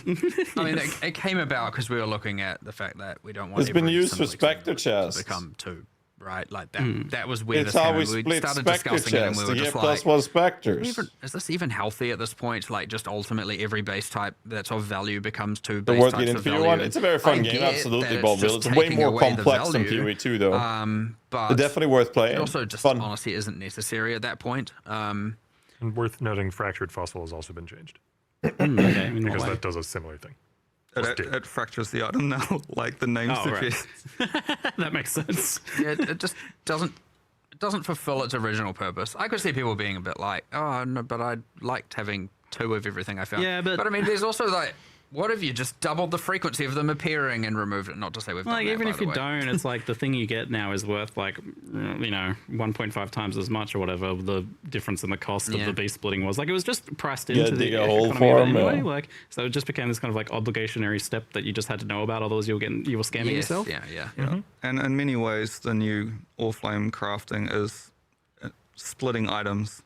Sure. In a somewhat. In a sort of way. If you want to do the original intent of the you can only keep one of them. Closer to the original. There's a Ducat that's very similar to that, which splits it into a bunch of ghostly forms that each have some of the item or one of the mods in the original item, and then you pick one. You can take the mod set you want. That's a cool idea. Yeah, so like that is closer to what the beast was originally intended to do. Yeah, okay. Isolate a strong mod to then craft from. But noting on the case of bestiary, I know Octavian, you share this as well, but both of us probably. I don't know how you feel about it. It's our top on our top list. Oh yeah, even so your number one. It's my number one for like. Our programmers keep asking me when are we gonna get. Oh God, it's a dire rework. It is a rat's nest, man, on the back end. Like when we added that scarab that added the new beast, the Black Morrigan, like that was just add a unique beast that has a few crafts, and that was like 2 weeks worth of going back to it, fixing a bug, going back to it, fixing a bug, because it's sad. It is the number one league that's in a dire need of a rework in our eyes. Yeah, okay, cool. Monsters are old, the combat's old, the bosses are old, the crafting system has gone through so many different identities and different things to the point where I honestly think it's like kind of lost a bit of its groove. I mean, what I will say is it's a very strong concept, though. Like going and capturing beasts, like wild spirit beasts, is really cool. And that's kind of why the very original pitch for this league was like, go back to that theme. So we'd want to keep the strong theme, but anyway, I know that one. We all agree. I don't know how players necessarily feel. Well, but yeah, I mean, I definitely have had questions about that, especially on the quality of life side of things. And since you're already thinking about that, it'd be worth mentioning those now. So people like, particularly like just with hitting the limit of beasts and then like having to empty them out. There has been some improvements there, but it seems like it's still like just a big problem for people that are honestly actually trying to engage with the mechanic. We've been doing kind of weak level band-aids for a while there, because the actual solution is quite a lot of work, and we keep going to do it and we're like, can we really afford to spend this much time on that instead of, and there's all this like cool content stuff, and every time we're weighing the scales it's like, it's not quite there. And so this is where I'm like, okay, in order to actually do this, we have to make bestiary the focus. So we have to go, this is the rework, and then we'll be able to do all of this stuff. But it's surprisingly more work than it might seem. Because if you do it in that way, where you're making it a focus and you're revamping a lot of the content as well, then you're not having to choose between, do I fix these problems or make cool content? You're just fixing the problems while making the cool content. Yeah. Make League good. Something that I saw kind of like asked is like proposing the idea is like, do yellow beasts even really matter and need to be a thing like they are? Like, what if they just kind of dropped a life force beast juice? Or something like this that. Recently as well. Interesting. Well, this was part of the original spec where we'd basically wanted to say that yellow beasts still appear in maps as extra monsters, but Ironheart doesn't capture them. And then all of the recipes just require a red beast, and he'll spawn some random other beasts alongside. When you That's nice. Yeah, that is such a good change. The only problem is that is a lot of programmer work, actually. Yeah. Every solution we came up with was like, all right, we've done all the like 1 day tasks. Now we're in the many day to week tasks, and we're like, it's just getting so. Again, it will be a focus soon. I wonder if that makes it a candidate for more PoE of like classic a bestiary 2.0, like a more substantial thing, since it is going to be so much work anyway. Just to untangle that, like. Not necessarily as an active league, though it could be, but I'd say currently still probability-wise, it's more likely for just a rework. Similar to like Abyss and Legion this time round. It'll be, here's the new league, here's a bestiary rework. insert other things here.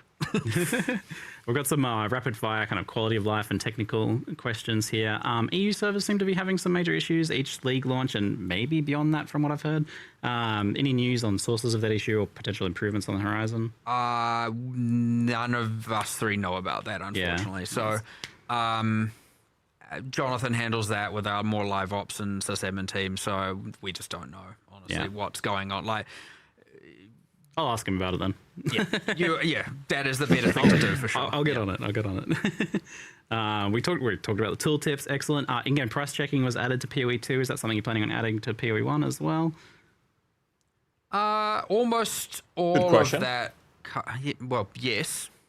Don't know when. Same with like price checker, build planner, which I guess is a bigger build thing. Planner. Yep. There's some complexities around it. Like we are trying to as from the helper text thing. We just got that ported over, so we're slowly porting stuff over. But often the best person to do it is the person that implemented it. Right, that makes sense to port it.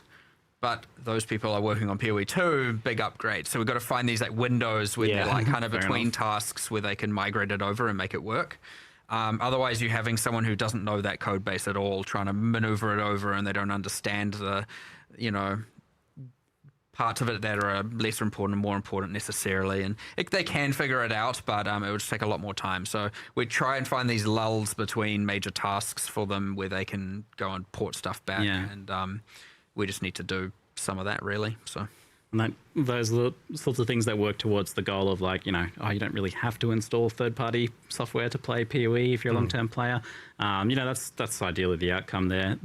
And that got me thinking about that. There's two features of Awaken Trade that I would keep me using it even if you had the in-game price checking that was working just as well. And those are /hideout macro, the ability to like return to your hideout quickly. And the second one is the control scroll wheel your stash has without being moused over it, because that exists in game, but you have to mouse over it, which kind of defeats the purpose. Interesting. So I'm just wondering if those are things that could just become core behaviors. Well, the latter one, I can just go and talk to some UI programmers and see whether we can do that. Both are fully feasible. Please do. The first one I'm less certain of, but we had it. Well, why not? It's just a I think in PoE 2 there's a return to hideout button if you go to someone's hideout to trade. I don't know if that's in PoE 1 currently. So that might be just like a little gap. Also, to fix. Similar to how we bound use town portal. Like it could be a hotkey, we could have a return to hideout. That would be amazing. Or just a go to hideout. Obviously, it won't always work. Like if you're in an area where hideout doesn't work, it won't work. Yeah. But awesome. And maybe then do one for like, / King's March or whatever the one is that brings you to King's March. And that's kind of the one I use the second most if I'm playing that. Half your keyboard just teleports you. Yeah, we've got a lot of hotkeys, but these could be optional ones, I suppose. Some are more used than others, right? Yeah. So we'll start with those ones. I don't know what patch sounds bad. Holy fuck, man! How long have they been going? That would be amazing. If the control scroll wheel's possible as well, that'd be awesome, because that's just like when you're transferring stuff from your inventory, you're moused over there. You don't have to mouse over to change tabs and then back and forth. That'd be awesome. Oh, great. Awesome news. The Toter event caught me by surprise. Trial of the Ancestors. I think it caught a lot of people by surprise. How did that one come about? And just kind of like, just quickly, kind of, what are your thoughts on it? Any useful takeaways? Learn some useful stuff about we wanted to just have like a variety of different events we can run. And it was like... No, that's what they're talking about. Same thing. And so it kind of was like, okay, we've had this and this. Like we even discussed at the time going... Could Mercenaries be an event format and different options? And then I think there's been a bit of because Trial of the Ancestors effectively got dismantled after the league. Yeah. And it was like, it's gonna be so much work to bring it back. Turns out wasn't that much work. Yep. It took a programmer like 1 day to revive it. Yeah. Ended up being way quicker than we had expected. So we were like, well, let's just do it, run it as an event. I know people have been craving it, but let's actually see if it's more nostalgia fueled or otherwise. But yeah.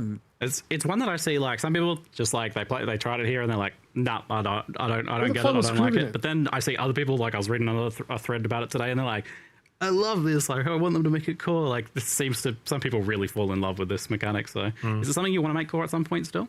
We're on ultimately we were like, do we keep it as like a kind of event thing, and that way certain people play it because they love it and others won't, or I guess there is still the room to integrate it into core and do a bunch of stuff around that, as long as it's obviously you don't have to do it, right? It's like, if you like that, similar to say Heist, if you are into Heist, there's always a crowd that loves these different things, then you can go do that. And if you don't want to do it, then just ignore it. So as long as it's in that format, because it is quite specialized content. Yeah, super. Like, it's just totem rugby. The most of anything, I think, the most specialized. So, you know, it has a place. We just need to talk about it and figure out where we want it to be. Could we scroll down a little bit, production, just so I can see those questions down there? Do the ducats increased intangibilities? There's some random chat questions we have here. So depends on the ducat. Yeah, every currency is just, you know, set by, you know, myself as to whether or not it does or doesn't. There are a lot of lower level currencies that you would use at lower levels more frequently don't. So like an alchemy orb doesn't increase intangibility, but things that you're using when you're finishing an item often do. So like an exalted orb, for instance. Can replica unique mods become vestigial unique mods? Yep. Yeah, that seems like it would be legal, unlike the other ones. Those are legal.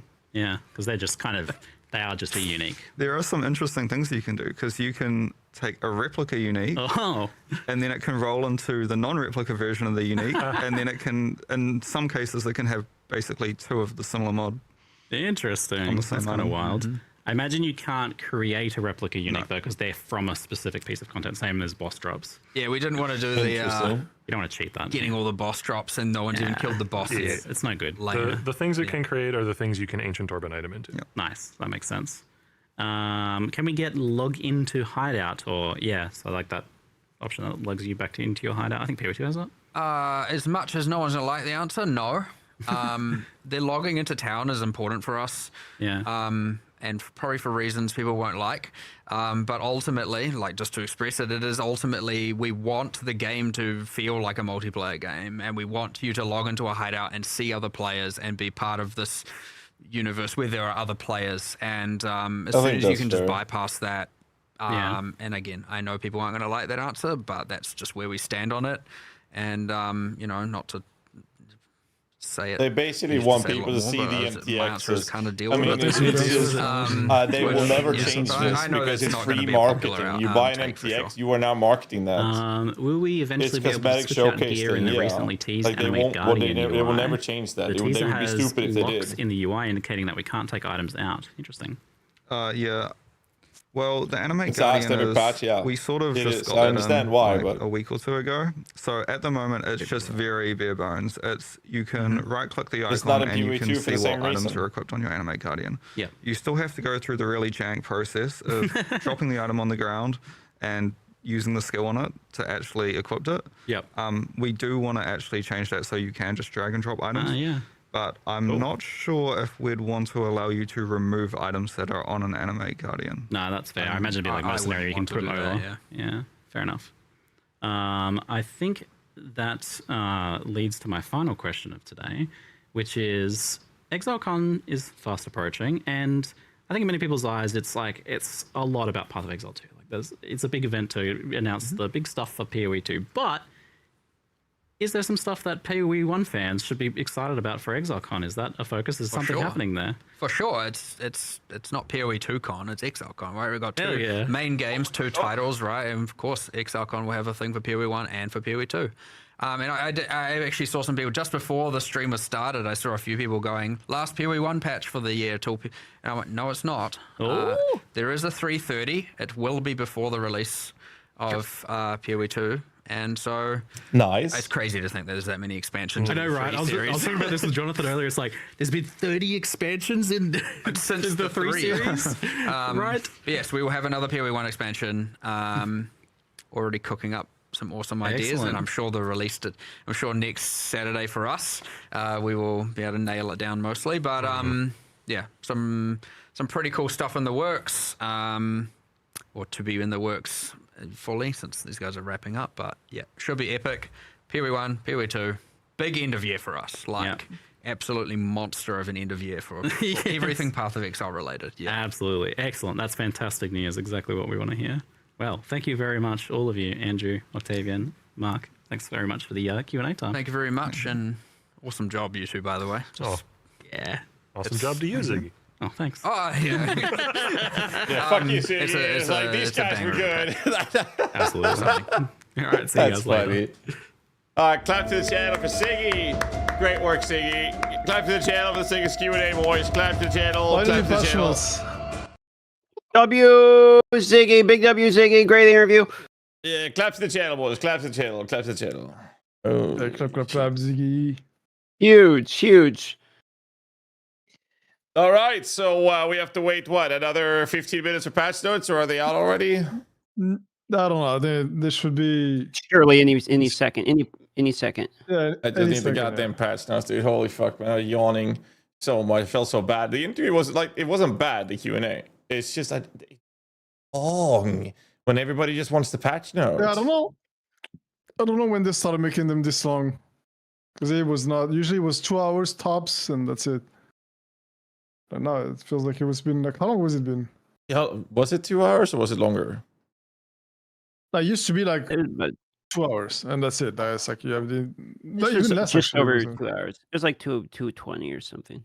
It wasn't too much longer than 2 hours. It felt like 3. I don't know. Yeah, it felt like 3. Yeah. But it's just because you guys want patch notes, so you're spamming F5 on the other monitor the whole time. But you don't want patch notes. Is that what you're saying? Hey, I'll tell you what, I'm going to show you how excited I am for patch notes right now. I'm rating GHAZZY's channel. You guys enjoy. GHAZZY, thank you for coming in here, everybody. I love you all. Have a wonderful day. PoE in the morning. I'm going to go watch a Disney movie. He says that, but we all know he's going to be playing Parallel World in 20 minutes. Yeah, I told her I'd take her to Moana today, so that's what we're doing. Oh, Moana's out? Yeah, it's apparently that. He's been outside. I don't know why. I know. I have to like put the dust off the car, like, get set up. No, there's no way you're gonna leave the house. You're gonna go out to the outside world, man. Good luck, dude. I hope you survive. I'm gonna try. Weren't you the one talking about having to put on a Kevlar wet vest to go out and meet people? I mean, that's true, dude. Jesus. I dodge bullets. America. All right. Anyway, I'm out of here. GG's, boys. Thanks for the GG, see him. GG's. GG's. Holy shit, man. Okay, patch notes, bro. Fucking patch notes, dude. I feel like this league. I don't want to sound pessimistic, and I might come off as pessimistic just because I do find myself enjoying PoE 2 significantly more now. I feel like this league, unless the patch notes is making humongous balance changes and meta shakeups, I feel like the crafting and all that is going to be really fun. And I think the league is going to be starting to become boring after a week of playing it. But if they do big meta shakeups, then I think I can play the league for like 3 or 4 weeks without problems. Where do you stand on it? I mean, I just want you to be excited about. That's all. Yeah, thank you so much for the right shit we can do with all the new stuff. Then yeah, maybe. But thank you, sir. The mechanic itself looks like, I don't know. It's like whatever. It's mostly the crafting. And I guess the vestige uniques is kind of cool too. So if that enables that's probably gonna enable some builds. So like, there's gonna be something there. I'm not sure. But it's like one of those things where it's like you have to jump through hoops, right? Yeah, but the thing with PoE1 is that playing your character feels a lot better than PoE 2. The moment to moment gameplay feels a lot better in PoE1 than it does in PoE 2. Oh yeah, I definitely agree. And I know that they were preaching about active gameplay, and minions are way more active in PoE1 than they are in PoE 2. PoE 2 is just a snooze fest. Like that's like when I logged back into the Tora event, I was like, oh, it actually feels good to pilot my character in that game, like in PoE 2, where you get pushed around, you get blocked. There is like all these little things that are just annoying. The fun. Yeah. Yeah, and it's like it stops the fun, and your character does not really respond. Like you press a button, it doesn't really happen. Like there's a lot of some of them are bugs, some of them are intentional. But at the end of the day, I feel like once you log into PoE1, then you feel differently. It's like I agree with this thing. You always look forward to playing PoE2 more, but then PoE1, once you're actually logged in, then you're like, oh yeah, I'm having fun. I'm actually enjoying playing my character. It's the opposite. It's like PoE1, you're not gonna feel like you're gonna be like, am I looking forward to logging in? I don't know, probably not. But then you log in and it's fun. And then PoE2 is the opposite. You're saying it's fun to think about playing PoE2, but playing it sucks, and PoE1 it's boring to think about playing, but it's fun to play. Okay, I think that's a pretty wild thing, not gonna lie, but okay. I mean, okay. I'm not saying I'm not saying that I'm not enjoying playing PoE 2. I'm just saying that you go. There's problems with character control in PoE 2. And like piloting yeah, I character mean, that I you feel don't have like in it's a PoE 1. melee issue though. But I see what you're saying, and I agree on that front. Sure, I do.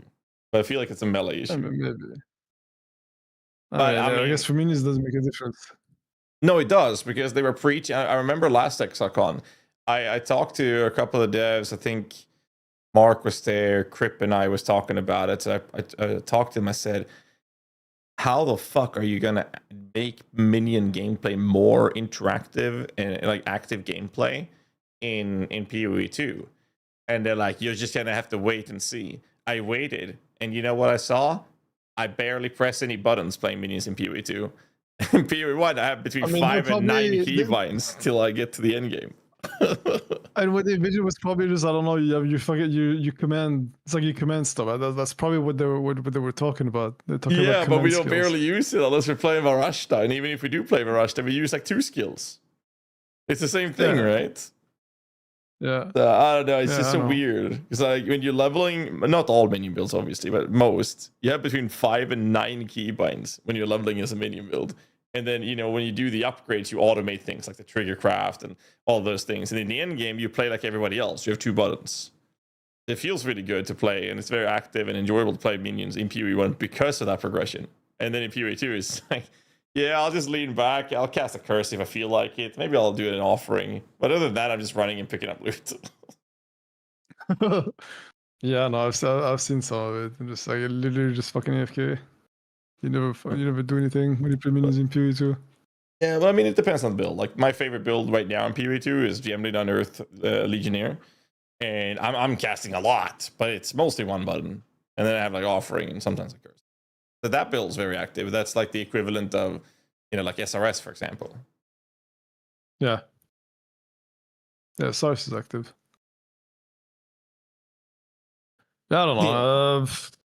Like I did not, obviously, I didn't really care for P1 right now, but I don't know. Well, I think I'll log in. I think I'm gonna have fun for at least a week, and depending on the build situation, then maybe I play more, maybe I don't. I don't know. Depends on balance. Again, patch. I mean, you know what? Usually it's just patch notes. Patch notes is usually when, because okay, they always do the reveals, the announcements like that. They always have all these things that look sick, whatever. They add all this crafting stuff. They add the new items, new uniques, new unique variants, whatever. But at the end of the day, if the patch notes don't look good, it just kills it or it enhances it. Well, yes, I agree 100% with what you're saying, but we also have to keep in mind that that is the perspective of the PoE veteran players, right? I think that people that are not, you know, blasting the way we are, they care less about the patch notes than we do, because we read the patch and we're like, oh, I know, this is gonna suck. Yeah, I know. Like, DM doesn't give a shit about patch notes. He don't care.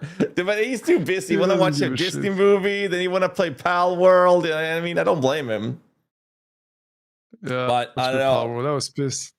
Dude, I just want us to do a hardcore trio group in Pal World, like ethical hardcore, and I guess we're starting that like 2 weeks in on the league or something like that. I don't know, whenever there is time. It's gonna be hard because you know, after PoE1 is PoE2, or there's gonna be maybe some races. There might be a gauntlet. Who knows? Like, it's hard. Yeah, we'll I mean, that's fair. And we have Grim Dawn coming the day before launch. Oof. Wait, what do you mean? When is Grim Dawn? 23rd. PoE1 League. It's on Thursday next week.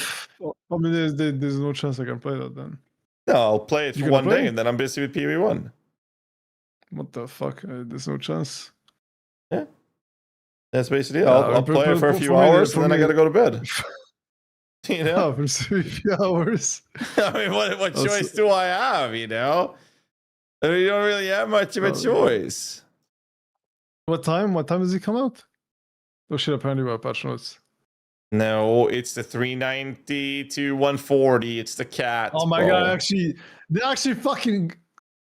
I actually got fucked. This is the first time it's the cat, right? It's 390 2140. That's the cat. Oh yeah, yeah, that's the one. Yeah, you'll remember those numbers, trust me. 390 This is to the first 140. time it's happened to me. I can't fucking believe this. It's never happened to me.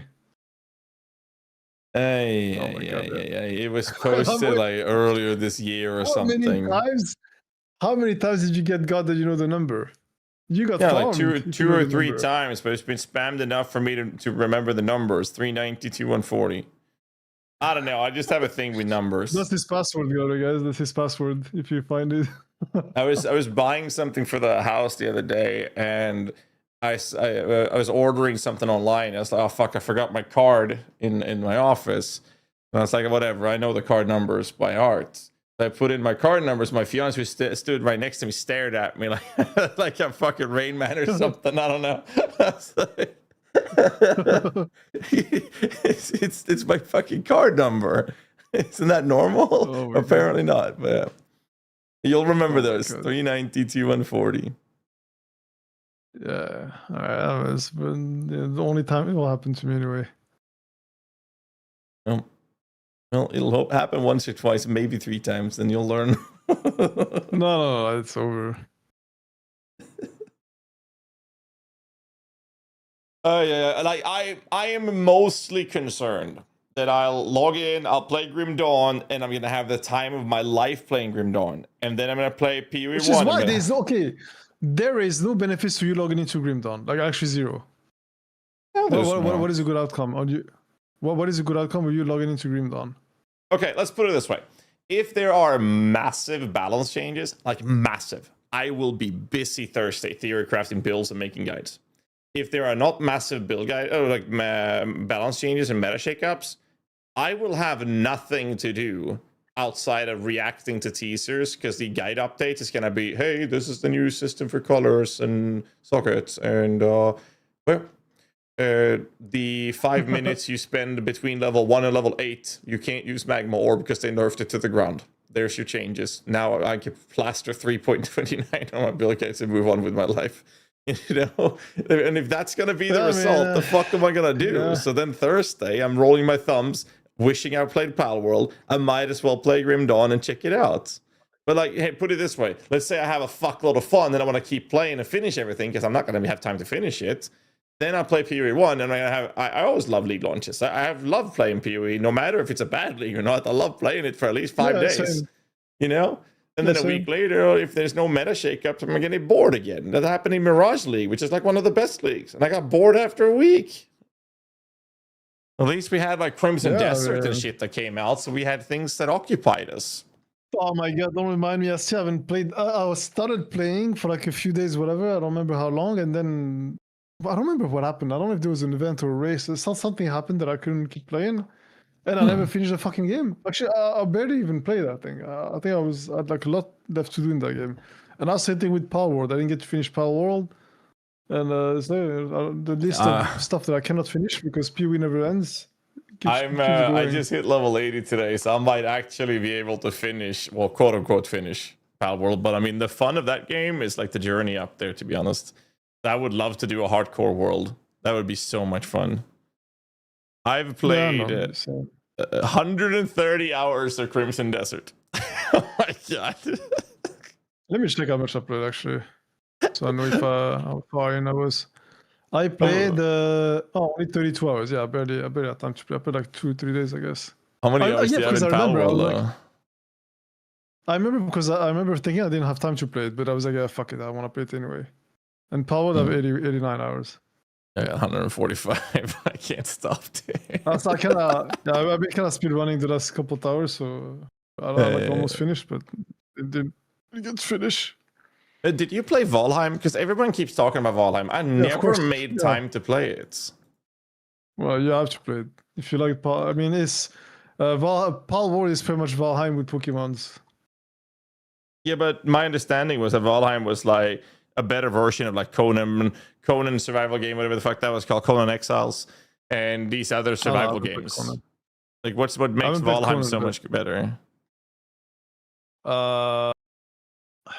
Well, I mean, okay, when I played Valheim, the first time I played was a while ago, and what I loved about this game was the exploration, just the exploration, and there's a lot of things like you just gotta play it. You'll like it. If you like Palworld, I mean, it's gonna be different because it's gonna be more combat. There's more combat than in Valheim, than in Power Word. As in, you're not just watching you probably one-shotting everything. You're actually fighting stuff yourself. Because like one of the things that made me really fall in love with Pal World compared to other survival games was the whole I'm getting a shitload of minions. It's right up my alley. I'm not fucking vet. It's my game, man. What can I say? Have you done the raids, by the way? The raids? What do you mean the raids? Oh yeah, of course. Yeah, where you have like your entire, you have like 20 minions.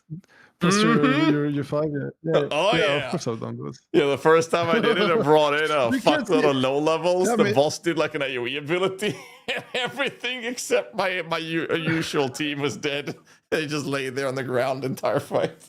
Yeah, man. See, that's like the visual clarity. I was like, yep, this is what it looks like. What it feels like to play minion build in PoE. Like that's exactly what it looks like. You can't see anything. You can't see the boss. Can't see your pulse. Can't see what abilities are being used. You can't see anything. It's like a massive blob of whatever the fuck's going on in there. It's fun. Yeah, no, it is. No, Valheim. There's obviously it's not like that. You just you and yourself. In the world, but it's the world was extremely fun to explore and finding out whatever's going on and like progressing and whatever to do stuff. I think Power World has a bit more going on. Maybe it's a little bit more advanced, but yeah, I don't know. I never played it. Yeah, you have to play it. Yeah, man, you should play it. Maybe for launch we'll do something together. Oh yeah, 1.0 I'll play for sure. That one I don't feel like I have to play solo because I've played the game before. They just added one biome. I think that games like this are considered. You see that link now? You see that 39, 140. But yeah, the link there's a fake in there, and there's one that's different. Yeah, the one that's different. There you go. You see? Oh wow, that's the right one. Oh, yeah, see, I saw it. Oh, you banned this guy. He tried to sneak in. Dude. Sneaky.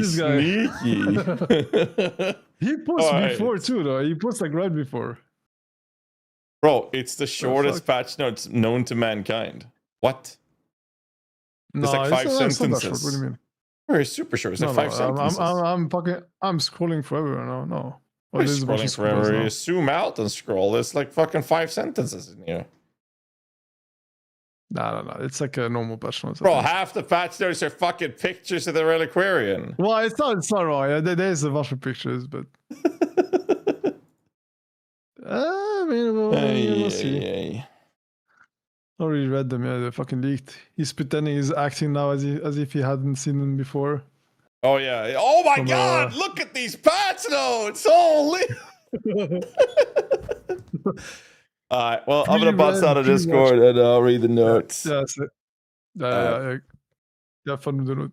You too. GG's, bro. Peace. I'll catch you later. GG's. That's you, man. Bye.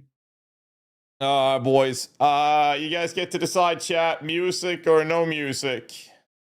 It's only music on Twitch chat, actually. Music on or off? Spam it up, boys. On or off? I'll make a TLDR later. Don't type music. Type on or type off. Spam it up. I'll gauge the chat spam a little bit, and I'll decide from there.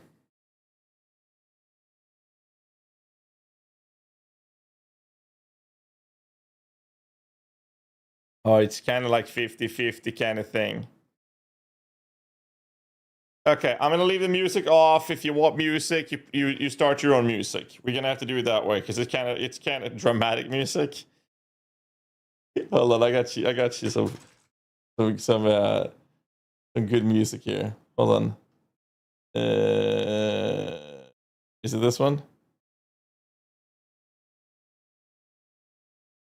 We'll do this one.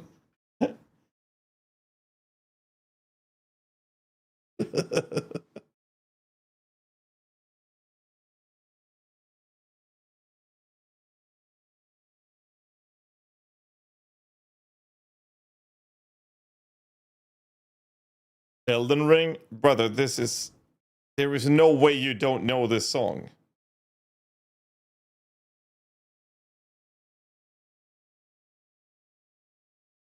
There's just no way you don't know the song.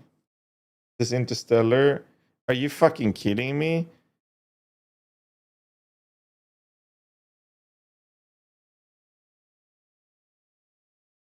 It's a fucking classic, guys. It's O Fortuna.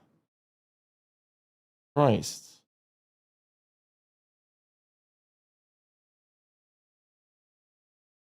That's Hans Zimmer.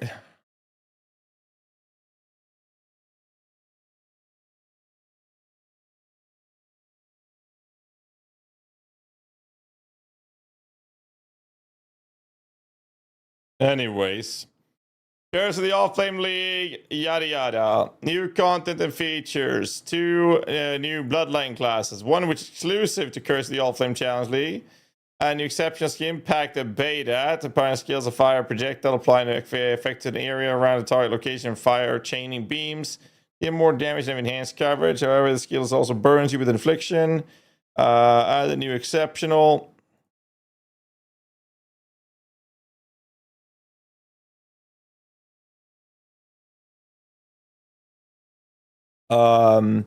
Pack the Gore, we saw this. Pack the Katash. The Gore one is empowering damage over time spells, burning with affliction. Katash, cast a pact, empowering your damaging fall spells, burning with affliction. Pack the Lycia, empowering your next channeling spell to cast yourself, burning with affliction. Power spells deal more damage, already triggered. Lightning bolt spell channeling. Coursing currents, preventing increased effect of air chill and shock inflicted with spore skills. Causing enemies to be chilled when the shock barrier hits and shocked when the chill barrier hits. Crystal Fall, causing a giant crystal of abyssal soulstone to be called from above, falling to slam down on target location. Interesting. Intelligent strength skill, mana fuse stat, we saw this. Transfigure, divine blast of radiance. Holy hammers of spiral. Didn't we see those two? Holy sweep of hammerfall. No, we saw this one, not the divine blast. Create a holy beam of holy light from your shield to a target location, causing an implosion of holy energy. The energy then lingers for a short duration as an orb, periodically releasing a larger explosions. Okay. Reaper Butcher, we saw this. Some new items and div cards. Keyword pop-up, whatever. Pearlescent. It's base type, which has an elemental persistent implicit. Okay. When playing in party, any player now interact with the expedition detonator. Okay, no music now. Able to interact with the expedition detonator, elders also harvest plots and sentinels. Well, that's actually a good change. Volta Volo, Crystallized Rancor, and have dedicated slots in the currency stash. Thank fuck. Bench options. Reroll 3 modes in a rare and it costs 3 chaos. And reroll a modifier in a rare and for a cost of 8 chaos. Okay. That's what they were talking about in the Q&A.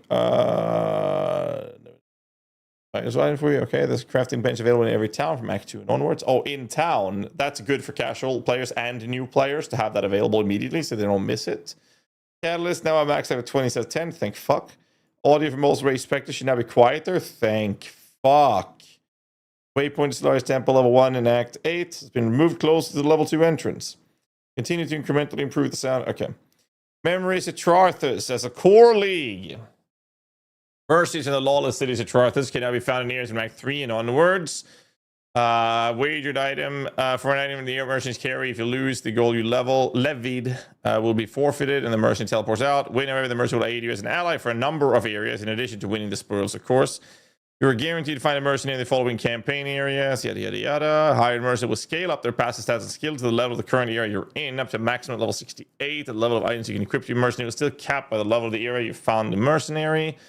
In map areas, if you don't like anything the mercenary offers, you're able to request a warrant. The warrant is a promise to return and duel them again at a later date. The call to action which summons that specific mercenary to a future map with the same set of skills, but a new set of items. Warrant also allows you to trade specific mercenaries to other players.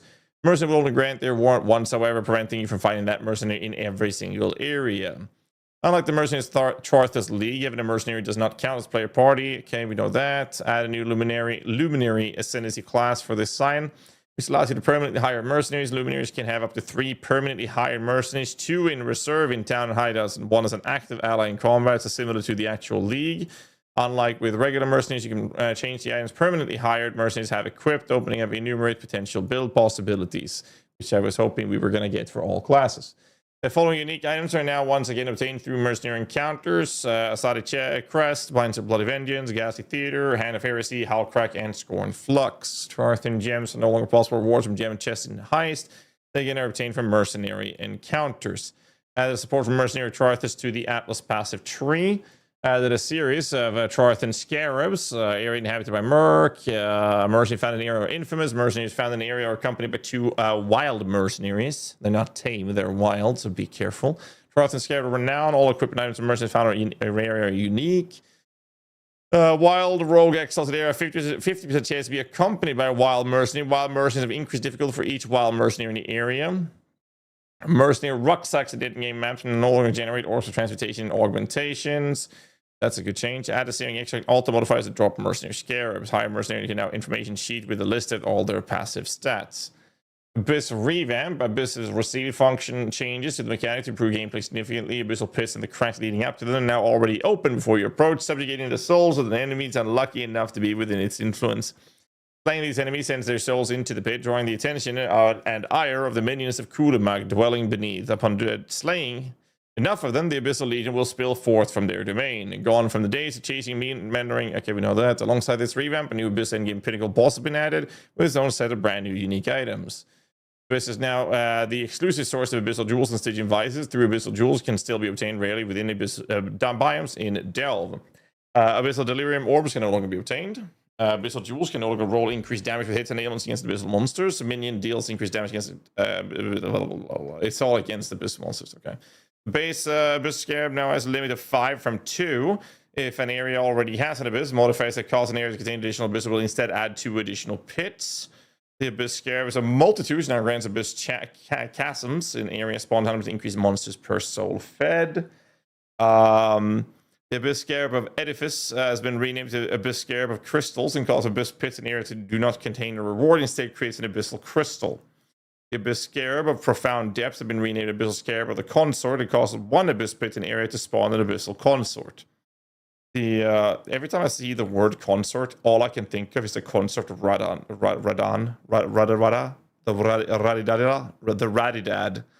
The following changes have been made to the highest tier modifier Abyssal Jewels. Their lower tier counterparts have been adjusted accordingly. There's some numerical changes. Lord Cat with a sub, appreciate you, sir. Thank you, by the way. Thank you for all the subs during the reveal stream. I missed some of you guys. Appreciate it either way. Thank you. Thank you, thank you, thank you. Yes. Okay. Movement speed 50% buff on that. Then holy mites, whatever. Everything. Okay, just numerical changes. Legion revamp added 4 crystals of permutation to the domain of timeless conflict, which you can place in shrouded items. Interior shrouded items can be transformed to another unique of the same item class with a vestigial implicit modifier derived from the shrouded item. Killing monsters. Keep in mind when you do this, you cannot get boss drop specifics. You can use it on a boss drop specific, but the item generated that will have the vestigial implicit will not be able to drop, like Dark Monarch can't drop. You can't get in a Starforge, for example.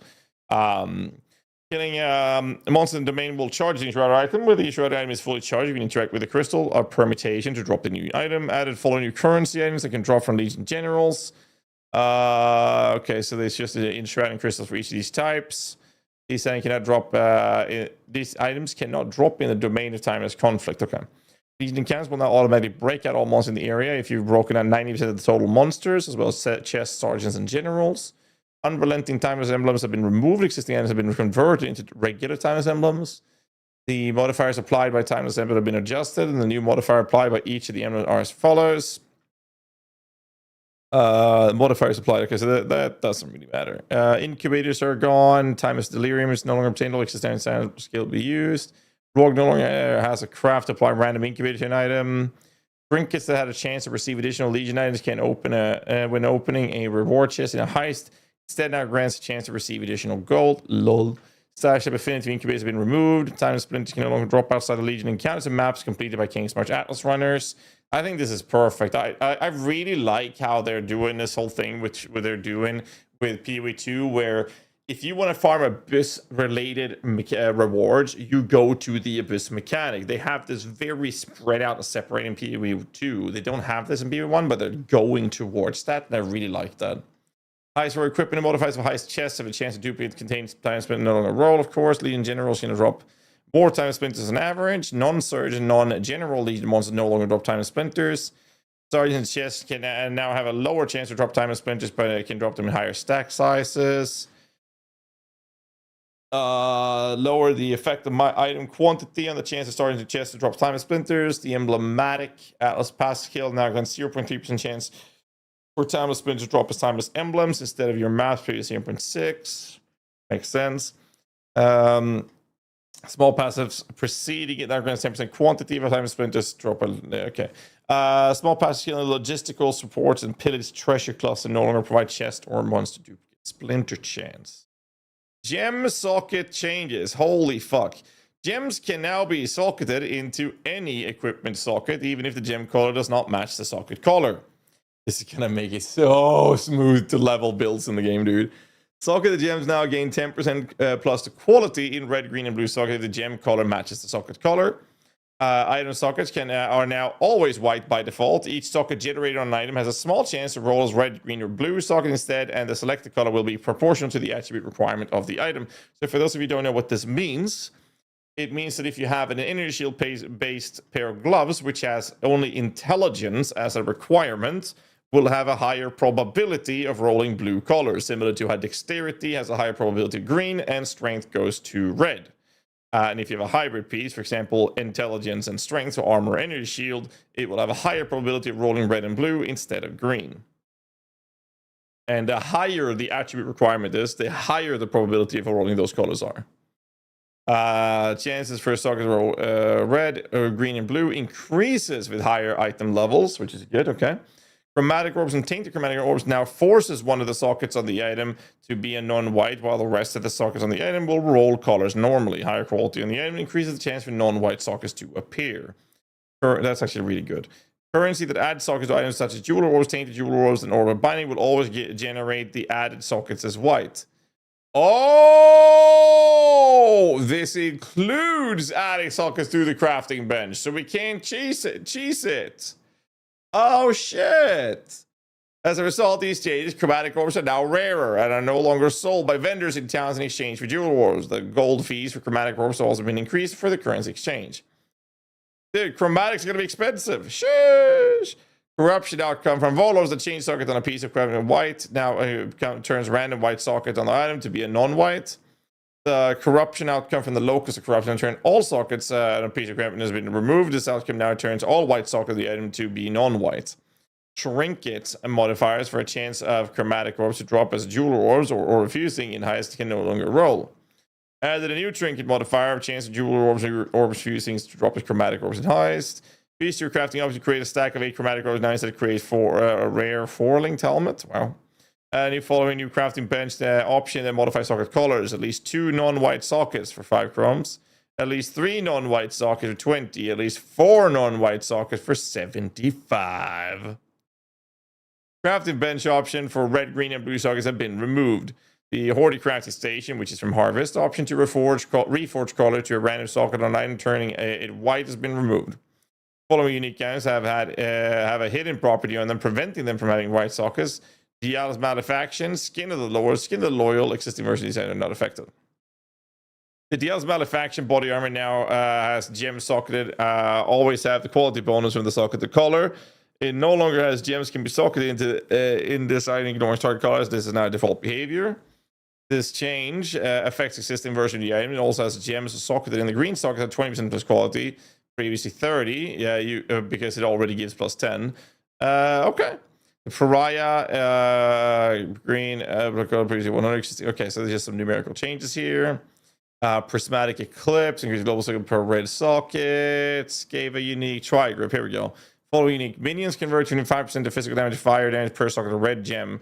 Previously per socket, a red socket. Minions convert 25% physical. Oh shit.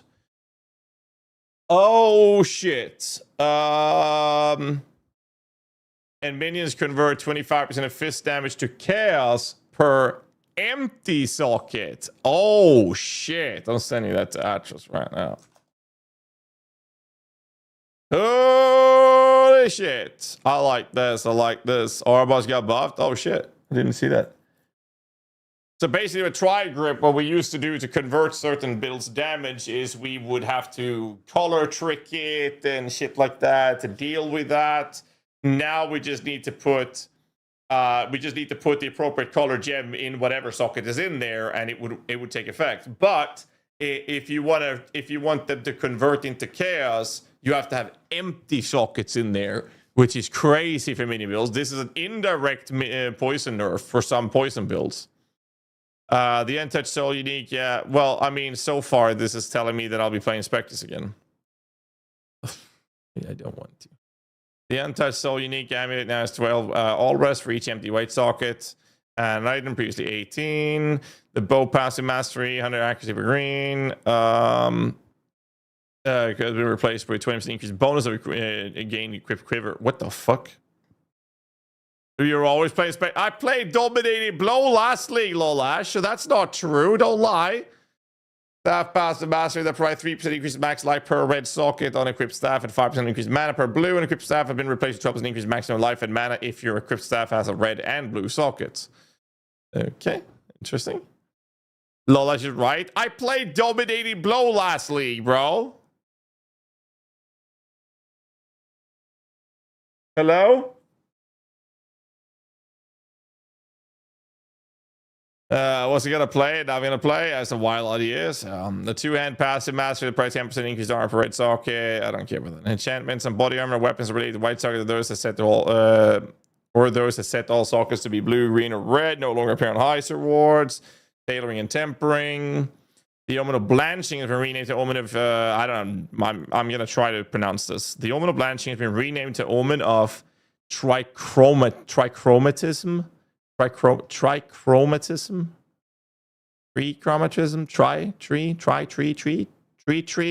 treeism is now will be consumed and use chromatic orbital and item guaranteed at least one red or green or blue sockets. Will you make a DB guide this league? We have a DB guide already. You can type exclamation mark build. For reaches fortification safe fast rewards have been adjusted. Rank 1, the reward is a bent to reinforce the number of sockets of an item to 100 times using the outcome with the greatest number of sockets previously colors. Rank 2, the reward is a bent to reinforce the colors of sockets of an item 25 times using the outcomes with the greatest number of non-white sockets. Okay. Talisman revamp. Trichromatism. So then I said it right. He's having a stroke? No. I hope not. Talisman have been long neglected and have lacked meaningful place or purpose in Path of Exile. With this update, we developed Talisman now have special enchantment modifiers rather than a special implicit, and are no longer dropped corrupted. Talisman have a chance to drop from red beast your bosses, and each talisman is tied to a specific beast. Talisman cannot be anointed, and their enchantment modifiers cannot be removed using the crafting bench option. Old talisman base types are no longer obtainable, but still exist as standard. Non-unique talisman no longer be obtainable, so rewards outside of bestiary content. Divination card that grants talisman or Thane Georgian's okay, that's perfect. Thane Georgian's talisman crafting spree betrayal safe house now offers regular currency to craft the talisman instead of tainted currency. Unique talisman no longer in the core drop pool. They instead now have a chance to drop from bestiary bosses from the new beast crafting recipe to create a new talisman, which requires the Black Morgan beastcraft. Lightwell unique is now found in the Shield Crab Talisman base type, previously Clutching Talisman. It now has flat energy shield, mega buffed, and increased flash effect duration. Eyes of the Great Wolf unique talisman now generates with 2 random enchantment modifiers from other talisman base types. It now has 50 to 100% increase enchantment modifier magnitudes. The Natural Hierarchy unique talisman is now found on the Rex Talisman base type, previously Rot Feather, and no longer has increased damage for each specific damage type. Instead, it now grants 10 to 15 fist damage as extra lightning, 15 to 20 lightning as extra cold, 20 to 25 cold as extra fire, and 25 to 30 fire as chaos. Rigvol's Curse unique talisman is now found in the Wolf Alpha Talisman base type, previously Wereclaw. It now has 5 to 10% unarmed melee attack critical strike chance, previously 7. Bestiary boss area level will now match the level of the red beast using the blood altar. In general, all bestiary bosses will now have greater life than before, which is more comparative to the life values of bosses from other league mechanics.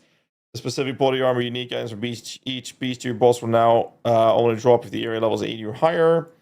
The bestiary craft to create a rare talisman have been replaced with a craft of reroll talisman base type, keeping the same implicit and explicit modifier.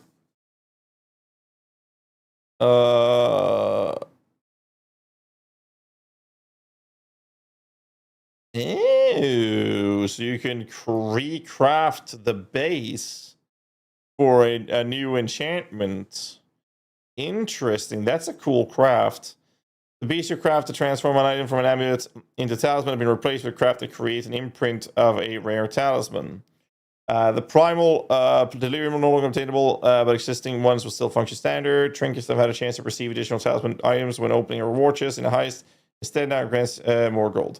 Krashik Chimeral Beast has been renamed to Krashik Croaker, which is a much more fitting name for a gem frog. And the Croaker, by the way, is the one that gives you plus level of skills. All that in the video. League changes. After completing a ritual altar in Kantor, Locust will now point the way to the next altar, same as PoE 2. Nice. When in a Forbidden Sanctum, last turn is now restored when you interact with the Sanctum map between each room. This does not apply to the Writing Jar unique class. Volatile Vol Orbs can now be obtained in Sanctum rewards. Ultimatum is now an exclusive source of catalysts. As a result, they've been removed from the following. Ultimatum from Demolition in Heist. Catalyst chest can no longer appear in Expedition. Choosing no longer offers a catalyst from his shop. Catalyst no longer found in Ritual. While channeling Verisium Ore, you can now... While channeling Verisium Ore, you cannot be damaged or stunned. Thank fuck. Betrayal. Syndicate leaders can no longer drop All Flame Embers. The Syndicate Mastermind can only drop the All Flame Ember of Kulamak. The average number of scarabs dropped from scarab chests in Betrayal safe houses have been doubled. Trapped stashes in Betrayal safe houses can now have a limit of 15 seconds instead of 10. Plus, the tools for trapped stash and crafting sprees in safe houses have a maximum item level of 83. So you can't get the 84s. Vegan's Fortification safe house reward is now trapped stash with a shroud of uniques. This does not apply to Ruthless. Nobody cares about Ruthless. Vegan's Transportation safe house reward is now a chest containing Trorthan scarabs. Let's see what else we have. The average number of monsters in Bridge Monsters packs have been reduced. The number of monster packs spawned in unstable bitches has been reduced by 25%. The progress of killing bitches monsters or bitch monsters have been increased by 17% to compensate for the reduced number of monsters. The maximum number of unstable breaches that can be opened at once has been reduced to 2 previous 3. The swelling ranks Atlas Passes Hill and now grants breach monsters on your maps 10% pack size instead of 20. Small passes grant the breach monsters on your maps a 5% pack size instead now grants breaches in your maps 5% increase for monsters. The Evolving Hives Atlas Pass skill now grants breaches in your maps 50% increase rare. Good morning. In your map spawn 50% increase rare and magic monsters in 25. Small passive grant breaches in your map spawn 8% magic monsters now have values of 5. These changes do not affect the amount of high blood or womb gifts you receive. Okay. Equipment items birthed by the Genesis tree inherently have a slightly less modifier tier rating and bias towards higher tier base types. There is also a lower inherent chance to birth additional equipment items. The maximum number... Okay, so this is their way of like preventing people from just getting the bases all from the tree. Because like when this tree was just spewing out everything for us and we never bothered picking up anything from the maps. Maximum number of equipment Genesis tree passive points now 16 instead of 20. Oh! Small equipment Genesis tree passive that grants chance for womb gives to birth additional equipment now have values 25 instead of 50. Equipment Genesis tree notable passive that grant increased chance for modifiers of specific type now have values of 300 instead of 500. Scratching Pro with a 50 months. Thank you very much. Craft type time. Yes, sir. Endgame changes. Bro, I barely read anything and I'm almost done. Fuck. I'm gonna go so fast. Let's see. Strange locations have begun to manifest in the Atlas. Keyrek labels anomalies. Upon completing a map affected by void stones, there's a chance that when you next open your Atlas, an anomaly may manifest. Atlas anomalies do not require maps to enter item to enter. Reflected mist in the nameless here no longer randomly spawn within maps, but instead now appear in their own anomaly areas. Atlas anomalies are unaffected by your Atlas passive tree and cannot be augmented using any fragments, allowing them to be run at any time without feeling like they've been. You have to save them to later time maximize potential rewards. Effect map modifiers have been reworked. Instead of causing monsters to reflect the percentage of physical or elemental hit damage dealt to them, they instead cause rare monsters to have physical or elemental thorns.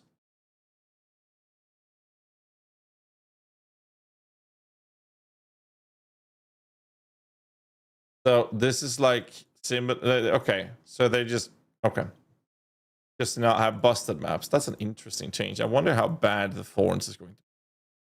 Physical thorns activates when hit by physical damage. It lasts for 5 seconds. While active, it reflects a fixed amount of physical damage each time the monster receives a physical hit. Monster cannot gain physical thorns more than once every 10 seconds. You can only take physical thorns damage once every 0.1 seconds.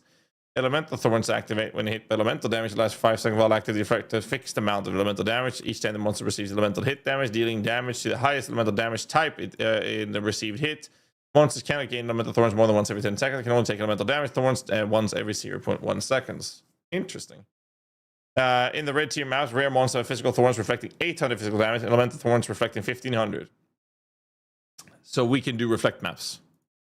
Like we can straight up do reflect maps. Okay. Interesting. Reflected damage from thorns is able to be mitigated through evasion, block, armor, resist.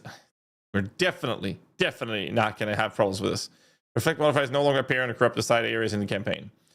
Map shifting. Annotated pairs. Unique maps can no longer be obtained. Existing items can be used. Okay.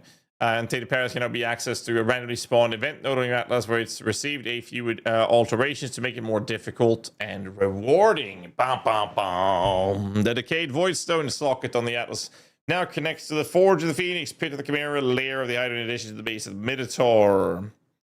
Pit of the Chimera boss now spawns only one wave of enemies per phase. Like, fuck. I hated that fight. Memory thread maps now display which map they will open. Enshrouded Astrolabe has been renamed Deceptive Astrolabe. Remove the item drop delay from versions of the Remembered and the Feared that can spawn in maps, such as from the Horned Scarab of Awakening. Reduce the average amount of modifier effect applied to explicit modifiers when using a reflective mist currency on item. This change does not affect the amount of modifier effect on a mirror jewelry found when interacting with a reflective mist object. I didn't understand a single word I just read. I'm going to reread that. Reduce the average amount of modifier effect applied to explicit modifiers when using a reflective mist currency on an item. Reduce the average amount of modifier effect. Oh, this change does not affect the amount of modifier effect on mirror jewelry found when interacting with a reflective mist object. Oh. So Doriani's prototype gear is going to be harder to make because the fluctuation of up and down is now, instead of having, you know, this range, it's now this range. That's basically what it's doing. Okay. Reflective mist objects now have a much higher chance to drop as reflective mist currency items. Atlas tree passive tree changes. Add a new altered prophecy cluster to the Atlas passive tree. The notable grants you tier 14 plus maps 4% chance to drop a scrying orb on completion, while the small passive rancher maps increase chance to drop divination cards and ruthless. This cluster, fuck ruthless. Scrying orb is a new currency that restores the map that the currency item was found in. It then allows you to scry the divination card of that map area listed on the item to a map on your Atlas. The fuck, man. The Brave the Tower Atlas passive skill now has ultimatum boss drops 10 of a random catalyst, previously a full stack of random catalyst. Beautiful Soldier Atlas passive skill now grants blueprints, value maps, 50% chance to have a special implicit, some player changes. There's minions here. Sources of chance to avoid all damage from hits are now additive with sources of avoiding damage of a specific type from hits. Some damage avoidance stat description have been adjusted to better communicate these changes are additive with each other. Lowered the life of various monsters when used. Lowered the life of various monsters when used as specters in general. No specter should have more life than a meat sack. Some of the monsters that have had their life reduced include the Unholy Aberrations from the Unholy Trinity boss fights, Originators, Influence monsters, and Robot monsters found in the hidden area of the refinery. Okay, so that's kind of whatever. For us, at least. All non-spectre minions no longer pause while attacking. Many minions already didn't pause while attacking and are unaffected by the change. This change will be a significant damage per second increase for the following minion types in particular. Dominating Blow, Raise Zombies, Stone Ice, Flame Chaos, and Lightning Golems, Raging Spirits, and Skeletons.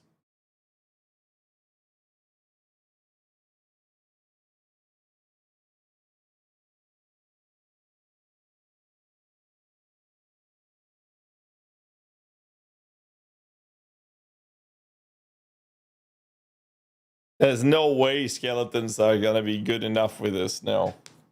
The damage dealt remains the same. Because we've ruled it out based on PUB numbers. PUB is not taking into consideration the pausing while attacking. It's a really frustrating moment. What it means is that builds, they are basically going to be true to their PUBs, is basically what's happening. Dominating Blow was already doing exceptionally well. I played it lastly, it was great.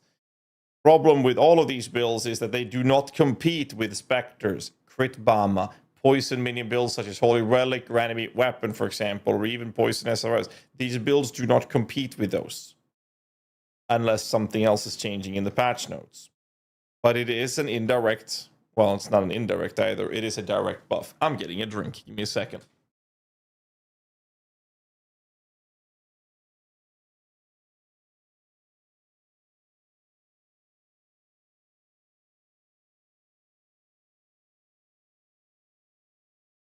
That's a nice buff. Poison SRS basically got buffed again. Yeah, but Poison SRS doesn't compete with Poison Holy Relic or Poison Range Animate Weapons. It doesn't compete with it based on PUB numbers, which does not take this into consideration. Killing mages, now the damage remains the same, and the problem with that is damage output.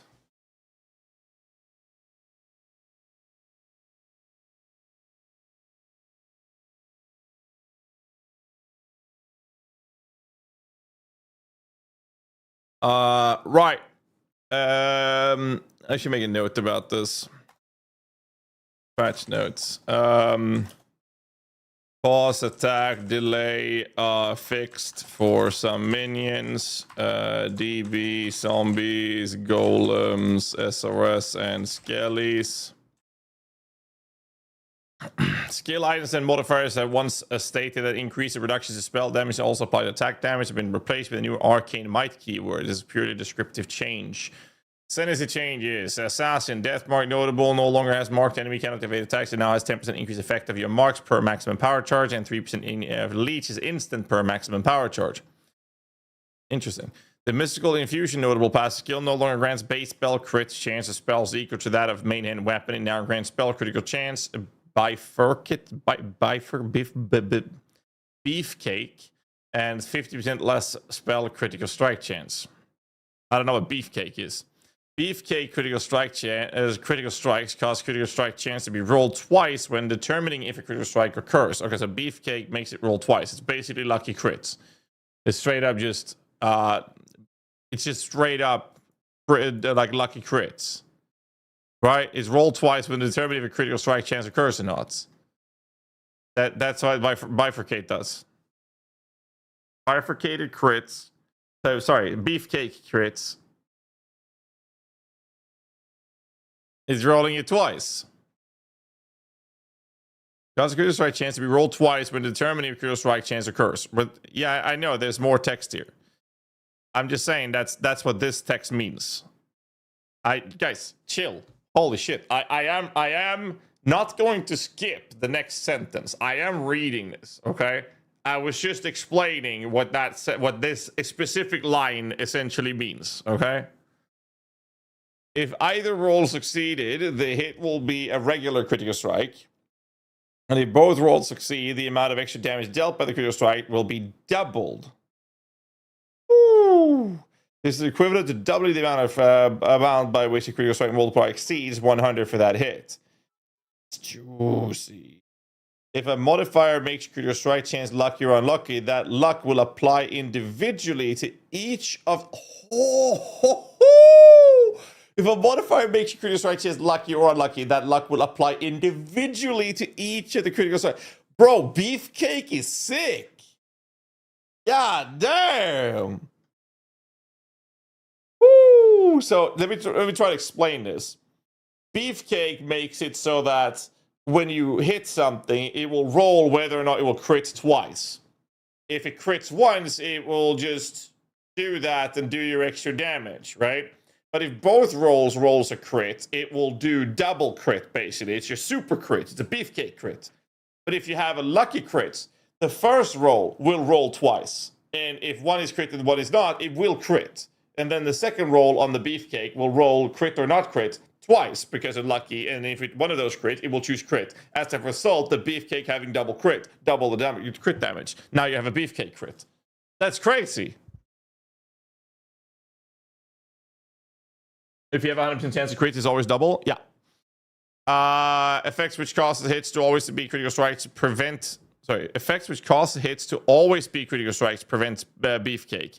Those hits do not roll a chance or cannot roll it twice. Okay. So if you have guaranteed crits, it doesn't double crit it. Okay. The elephant, the ritual awakening passes skill now has 3% more damage per summon totem instead of 5. Then nerf totems. Okay. The Inquisitor. The new instruments of justice notable passive which requires instruments of virtue. This notable grants base critical strike chance of spells equal to that of your main hand. Instruments of zeal, a notable passive skill now grants 3% maximum fanatic charge instead of 4. Fanaticism buff now lasts 5 seconds instead of 4. Now grants 75% less cost of spells you cast yourself. Previously 75% reduced, and now they put in less instead, which is a multiplicative modifier or multiplicative statement. The Occultist added a new notable Unhallowed Rite, which requires either Vile Bastion or Forbidden Power from the Occultist. Unhallowed Rite causes you to gain Spirit Infusion every second while channeling a spell. Each stack of Spirit Infusion grants 30% faster start of any shield recharge. Channeling spell deals 10% more damage, and channeling spells have 20% more cost. Maximum of 5 stacks. You lose 1 stack every 0.5 seconds if you have not gained a stack in the past 2 seconds. The Reliquarian we've already checked today. Passive skill tree changes. Add new arcane conservation cluster to the northeast of the witch's starting location. The arcane let me start that one more time. 3rd time's the charm. The arcane conservation notable grants 10% increased cast speed, 20% increased mana cost efficiency of spells, and 3% increased intelligence. By the way, the way I'm talking, when I read something and I misread it and I start over, that's exactly how my YouTube recordings sounds like. You can ask Kikis, my editor. Every time I send him a recording, I do that like 50 fucking times, and he have to siphon out all of the bullshit to get the videos done. Anyways, a fun little tangent. Added a new I did it again. Added a new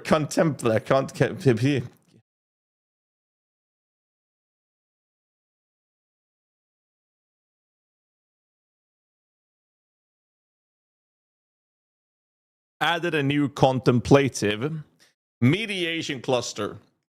To the northwest of the Temple starting location, the contemplative mediation notable grants 8% increased reservation efficiency of spells, 20% increased cost efficiency. All sources of reduced cost of skills in the passive skill tree have been converted to cost efficiency at appropriate values. Totem passive mastery option grants increased crit strike chance if you've summoned a totem recently, now grants 40% instead of 60% value. Shaman's Dominion notable passive skill now grants 50% increased critical strike chance with totem skills instead of 60. And the preceding small passive now grants 16 crit strike multi with totem skills instead of 20. So they're like completely hammering down on totem builds. Wait, that was it? That was it? Dude, we're almost done. Holy, what is happening with these patch notes? Skill gem changes. Moist spells has been most spells that have received base damage increase also have higher damage growth with each gem level. For example, while Divine Ire deals 27% more damage at level 20, it now deals 37% more damage at gem level 30. Shadow-themed physical spells and pure cold hit spells have higher critical strike chance, while pure fire spells generally have lower crit strike chances.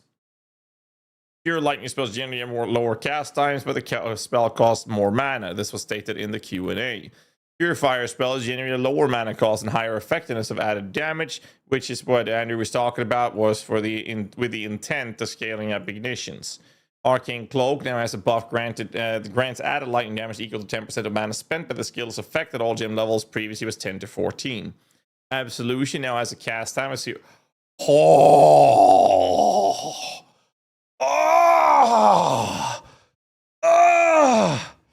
I gotta change pants. So Absolution is now faster. Thank fuck. That's gonna change. This is a buff for leveling many minion builds. Same thing with Inspiring. Arc does cast time 0.6 seconds instead of 0.7. Base mana cost increase. Arc of oscillating. It's just cast time versus mana cost things that they're doing across the board here. Volatility has some damage changes to increase the damage, but the base mana cost has been reduced by 20% mana. Okay, so Armageddon brand volatility up. Barrage now fires 6 projectiles instead of 5. Well, Lightning has increased radius by 0.2 meters and a cast time of 0.6. It's faster. Base mana cost has gone up because it's Lightning. Same treatment, 4 cooling uses at 3, and the static one actually. Blade Blast now has a base radius of 0.1 meters larger than before. Crit strike chance went up by an additional 4% base crit. That's pretty massive. Dagger Detonation went up by 0.2 meters. Crit strike chance have 4% higher base crit. Exact same treatment here. An increased AoE by 20%. Multiplicative increased area. Blade Vortex. 30% increased hit rate for each blade instead of 35, so lower the hit rate. 30% more damage for each blade instead of 35, but it now has a crit strike, so they lower the damage in favor of increasing the crit by a lot. Blade Vortex with the Scythe, same crit treatment. Damage effectiveness got up. Base damage went up.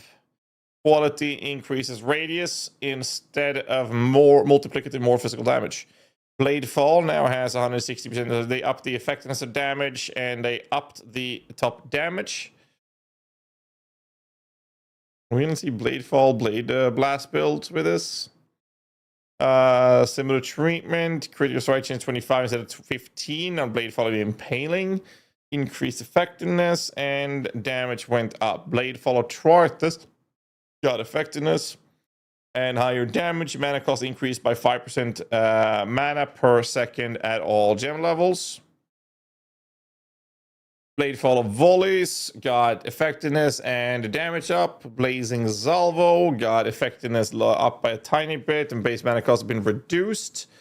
Body Swap is 60% of your max life as a base fire damage instead of 4%, so it costs you a little bit more. 300% AoE if consuming a corpse instead of 200, and now has a cast time at 0.65 instead of say 0.7.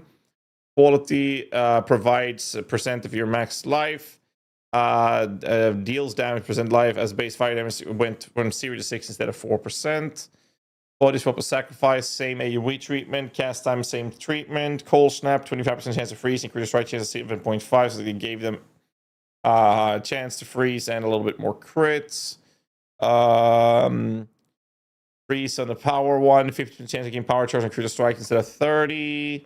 Commandment of Inferno. That'll be supported. Okay, Crackling Lance, get some effectiveness up. Damage went up. Cast time is faster. Base mana went up. Crackling Lance, similar treatment with noticeably more damage. Crackling Lance, a disintegration. Exact same treatment, just buffed across the board, increasing the mana cost. Creeping Frost has a 1.5% crit chance increase. Same treatment on the flows. Formation Quality provides fire projectiles faster. Went up by 5% to the top end. Formation of Exhuming projectiles every 0.8 seconds instead of every 1 second. Fires 3 projectiles instead of 4. Quality provides fires projectiles faster by 5% higher at the top end. Volcano base duration 2 seconds instead of 2.5, and now has a maximum of 8 gazers at a time instead of 6. Quality now provides maximum of +2 gazers at a time from the fire projectiles faster. Dark Bargain has a crit chance by 3% higher. Dark Bargain of Troarthus, Reaching 7 Ruin will now sacrifice 50% of your life to deal 600% of sacrifice life as chaos damage instead of 500%. And crit strike chance went up by 3%. Dark Pact has been renamed Dark Bargain. Okay, so that's why it didn't make any sense to me.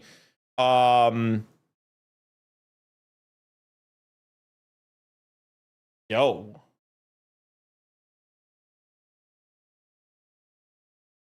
Wow.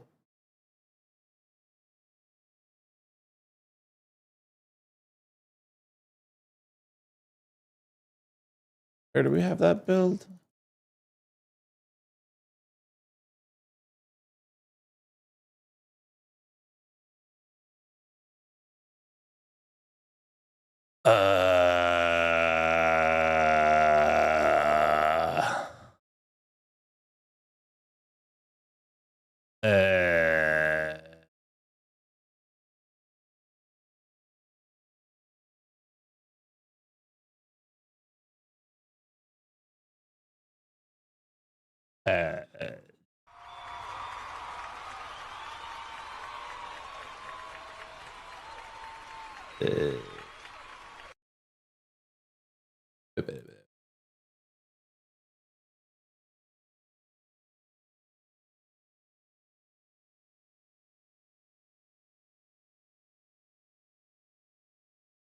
Interesting. Very interesting. Very interesting. That's pretty crazy, actually. 3% higher base crit on Dark Bargain, and formerly known as Dark Pact. That's nutty. Dark Pact's one of my favorite caster builds in the game.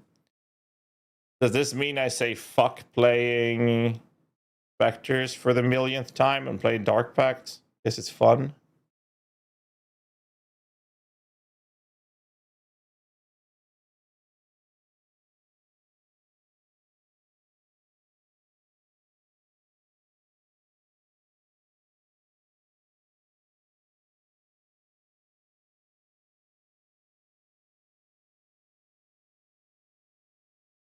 Not a S tier build, but it is really fun to play. That's actually pretty cool. Discharge cooldown time is now 1 second, previously 2 seconds. 15% higher base damage per charge removed at all gem levels. Mystery, okay. Same treatment. Divine Blast. Whoa. A massive damage increase. Okay. Better scaling on it as well. Okay. But lower the base duration on it. Divine Ire. Depends on the content. It can be S tier. I mean, this is Heal QQ's version. Pulling off 131 million Shaper DPS. It's a pretty cool DPS build. Like, it's a really cool build. I remember back in the day when we used to pull out like 300 million DPS out of that fucking build. And it was so crazy. Effectiveness went up. Damage went up. It feels like they're buffing so much in these things, but it's like the self-cast thingy, right? Massive damage increase on Holy Eye of Lightning, Divine Retribution. I don't really care too much about these personally. Elemental hit lowered added fire, cold, and lightning damage by 17% of all gem levels. I'll take it back. They nerfed it. Extra Wickedness that fires more projectiles, previously one at all gem levels. Interesting. EK now fires 10 to 15 projects out of 10 to 13. Base crit went up by 4. 250 effectiveness actually went up. Now deals 16. They mega buffed EK. Wait, are we gonna see the EK come back? Holy shit. Better proj speed on quality instead of adding extra projectiles. That's pretty cool. I wonder if it's enough. I'm not an EK player, but I remember, I don't know, a decade ago when I used to race, EK was one of the more popular racing builds that I played. Back then, we played like acrobatics, face acrobatics builds with Templars. And we had these hybrid builds, 4,000 HP builds with a layer of energy shield. We were racing with EK. That was good times, actually. Yo, Pox with a rated Rudy. Appreciate you, man. How you doing, dude? Yo, Pox, are you not playing Pal World? I need my boy with us, dude. To play Power World with us, man. We got Pokemons to collect. Sorry, I mean Palmons. Palomons. Palomons, man. Appreciate the raid, man. Does Pal World have Righteous Fire? DM gifted me, but now I haven't been yet been. It's like a Walker 3 Customs. My man, dude. Walker 3 Customs, dude. The one addiction we'll never get rid of. Speaking of Walker 3 Customs, by the way, when are we going to finish the TKOK RPG map? Like, for real. We have, what, 2 or 3 bosses left in that game? And we played like 400 hours and still haven't beaten it? I hear great things. Gotta try Pal World. Dude, it is such a fucking good game. It is such a good game, dude. Let's see. Lingering Blades got a similar treatment with Proj. Crit chance up. Effectiveness up. And damage up. Dude, EK's looking hella good, actually. Like, straight up. This shit sinks so much time for me. It's hard for my schedule, but if we can organize around it, I'm down. I just gotta get Gladiator in Arena, and once I have that, I'll have more time when I'm not streaming. I'm gonna play some Arena tonight as well, actually. I went to NASCAR strike chance, it went up. I went to finality, crit chance up, crit chance up. Fireball. Do I really go through all of it? It's very straightforward. Like, it's basically what they wrote here in the start, right? They wrote that most spells receive base damage increase and higher damage growth with each gem level, and shadow themed physical skills pure. Like, it's just, this is just true across the board. I think I'm just gonna scroll through and find the skills I give a fuck about. That's whatever. That's whatever. Wait, X Blast cooldown is not 1 second, so 2 of the cast out. It's here for 5. Bad cost. Okay. Use a fuck. Crit chance on this went up. Hydrosphere, Ice Nova.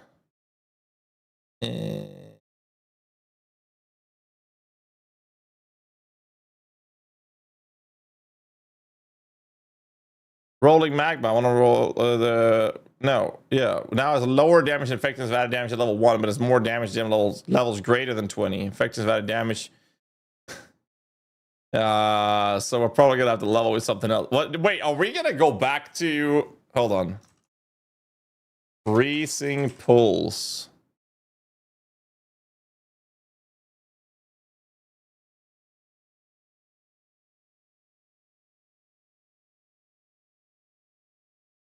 Are we gonna go back? Are we gonna go back to using Freezing Pulse when leveling to level 8 instead? Is that the answer? It might be. Just level with EK. True. No, actually, EK. Wait, do we even get the EK as a witch? Or some lightning shields like Arc or something? True, true, true. Rune Blast, no. Shock Nova, no. Solren, don't give a fuck. Don't give a fuck. Don't give a fuck. Don't give a fuck. Unearth. Don't give a fuck. Don't give a fuck. Winter Orb. Winter Orb now fires 2 to 3 projectiles, gem level 1 to 20. Previously 1 on all gem levels. 25% chance of freeze. The crit strike chance went up by 1.5%. Damage went up. Winter Orb might. I'm not sure if that's enough though. Or Shawnee, thanks so much, man. Appreciate the sub, dude. Ball gem changes. Similar treatment on these things. Okay. Support gem changes. Archmage, Barrage, Blast Chain. Mine. Companionship. No longer has minions to support skills have 46% more life if they are your only minion. Now, as minions to support a skill take less damage if they're the only minion. Okay. Minion pact has been reworked. It's now called Communion Support. It supports spell skills that hit enemies and cannot modify the skills of minions. Support skill spells deals flat fist damage for each permanent minion at gem level 3. Has a cost and reservation multiplier at 150, previously 100. Okay. Aberrath's Horn. Its series rule. Breath of the Council. Integrated Oriana's Delusion. Dust on Emberwake. Replica. Foulborn. Grace Bargain, Wind Gull, Foulborn, Heartbound. Whatever. Hate Forge, Foulborn, Glycolinas, Mask, Archer. Nebulous, Namus, Praxis. Don't like it. It's shit. Just whatever. It's just minor changes. Basis, Stormheart, Range. Oh, Tidebreaker, Tugama, Replica, Tugama, Zvalica Sign, Vertex. Matter. Void Matter, Void Fletcher, Rim Sign, Yomak. Okay. Item changes. Brother, it's almost over already. Since the bill's doing so much damage. All right. Wait, did I miss Mask of the Stitch Demon? Did I scroll too fast? Oh, I did. Regen 1% life per second per 500 energy shield. Oh. Oh. So what they changed here is that previously, the one if you wore Mask of Stitch Demon, you would regen 1% life per second based of 500 max of energy shield that you have. If you put this on your Animate Guardian, it would be 1% life regen per 500 energy shield that the Animate Guardian has. Now it says per 500 player maximum energy shield, which breaks this entirely to be used for Animate Guardians. Not that we use it that often. Kind of rare. Non-unique synthesized items can no longer be obtained except through corrupting synthesis unique items that be rare items. Currency items like fracturing orbs, fractured fossils, and reflected mist no longer explicitly state that they don't work on synthesized items. These items still cannot be applied to existing synthesized items instantly. The harvest crafting option to synthesize an item has been removed. The Beastier Craft to reroll synth items can only be applied. Let me read that. The Beastier Craft to reroll a synthesized implicit modifier on an item can now only be applied to unique items. Fractured fossils now fracture a random modifier and cannot be used on a fractured or influenced item. Beastcraft option to split an item into two has been replaced with a new option that fractures a modifier on a rare item, rare talisman with at least 4 modifiers. The beast crafting option to split an item into 3 has been replaced with a new option that fractures 2 modifiers on a rare talisman with at least 6. Ancient orbs can no longer re-roll unique items into a unique item of the same name, which was possible with some unique items such as Beacon of Madness and Volker's Guidance. Volatile Volors can now be used on items that have no modifiers that can scale outside of a range to be more consistent with Divine Orbs. Volatile Volors can now be used on items that have no modifiers that can scale outside of range. Mana and reduced mana cost can no longer be unveiled or crafted on rings. Wait! You can now unveil or craft mana and increase mana cost efficiency on rings. Interesting. Interesting. Reduced mana cost of attacks can no longer roll as a searing extract implicit modifiers and helmets. This has been replaced with mana cost efficiency. Very interesting change. The openness cluster jewel notable additionally has 50% increased mana cost efficiency. Yeah, this like kind of removes a lot of zero cost builds. Well, they have to do it through other means, but it prevents. I'm not sure what other sources you'd have to do, but it does prevent mana cost reductions on cost quite noticeably. Daring Ideas cluster jewel notable additionally now has 25% increased cost efficiency of attacks. Add a new modifier that can roll on jewels, providing 10 to 15% mana cost efficiency. Implicit block modifiers on staves no longer explicit state that they require a staff. Chance to block attack damage and chance to block spell damage modifiers can roll on staves. Corresponding crafting bench modifiers can also be added. Elder influenced staves can no longer roll chance to block attack damage while wielding a staff alongside chance to block spell damage. Redeemer influenced staves can now roll up to 22% chance to block spell damage if you were damaged recently, or hit recently rather. Redeemer has the same process. Implicit modifiers on Moonstone Rings has 7 to 10% increased cast speed instead of increased max energy shield. This range is not fixed. Okay, so Moonstone Rings is a cast speed ring now, not an energy shield ring. Demon's Horn, Opal 1, and Tornado 1 base tabs now increase spell damage and implicit modifiers instead of added damage. Okay. Modifiers to the level of all spell skill gems and all spell skill gems of specific damage types and staves now all have an additional modifier tier. Lower tier, the modifier appears much more commonly, can roll on saves at earlier levels. Modifiers to the level of all spell skills of a specific damage type goes from +4 to a maximum modifier tier, previously +3. Interesting. Increased spell, fire, cold, lightning damage prefix modifiers on saves have been increased at all modifiers up to 200% increase the maximum tiers instead of 164. Relevant crafting bench, essence, veil, influence, incursion, temple modifiers have been also increased accordingly. This extends to increase trap damage, mind damage, burning damage, poison damage, and bleeding damage previous modifiers on staves. All of the highest tier increased spell damage, fire damage, cold damage, and lightning damage previous modifiers on caster weapons are now more common, except for the very highest tier. Hybrid spell, minion damage, and mana previous modifiers on caster weapons have been increased at all modifier tiers. Giga +1 ones. Okay. That's pretty cool. Added damage to spells prefix modifiers on cast weapons have been buffed with larger buffs at higher modifier tiers and on staves. The highest tier modifier on one-handed cast weapons now adds significantly more damage. The highest tier modifier on staves is even better. Similar buffs have occurred to add a cold, lightning, physical, and chaos. Relevant crafting benches, SS, veil, influence, incursion, temple modifiers have also been increased accordingly. Caster weapons no longer roll increased fire, cold, lightning damage suffix, nor can these modifiers be crafted on the crafting bench anymore. Oh! So they show us the cake, and then they take away the cake and give us an empty plate. Oh, I see how it is.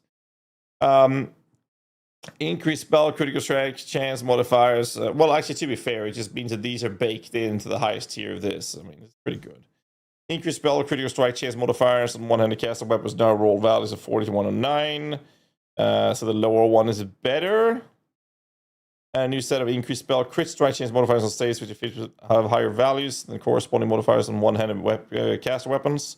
Relevant essence and crafting bench modifiers have been increased accordingly. Reduce enemy stun threshold modifiers no longer rolls on scepters or caster staves.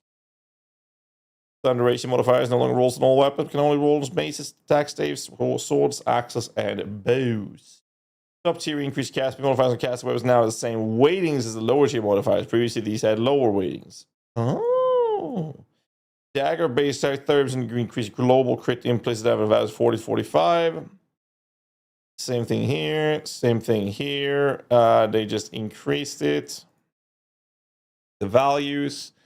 Corruption implicit modifiers, aura effects, purity of elements on amulets. Mana reservation efficiency of specific auras on rings. Corruptions, by the way. Max fancy power endurance on rings, shields, and amulets. Max rest on shields and boots. Cold for fire. Cold on shield and gloves. Lightning and... Okay, this is the synth mods kicking over. Got it.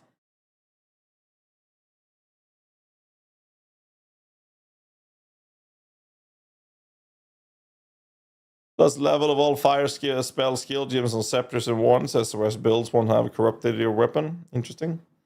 But we have scepter, we have wands for plus level cold, lightning, and fire skills as well. Physical as well. Enemies you kill have a chance to explode, dealing a tenth of their maximum life as physical damage of wands.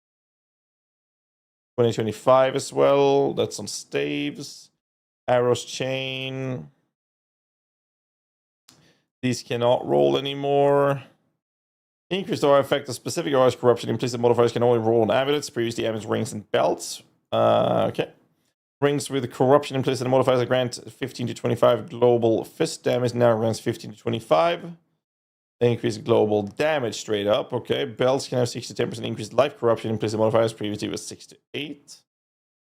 Cast speed, Giga above. The local adds physical damage corruption. Implicit modifier can roll on war staves. Locally increased physical damage corruption. Implicit modifier can roll on war staves. 2 and an X can now roll in meters of weapon range corruption, which is twice as big on both low and high end.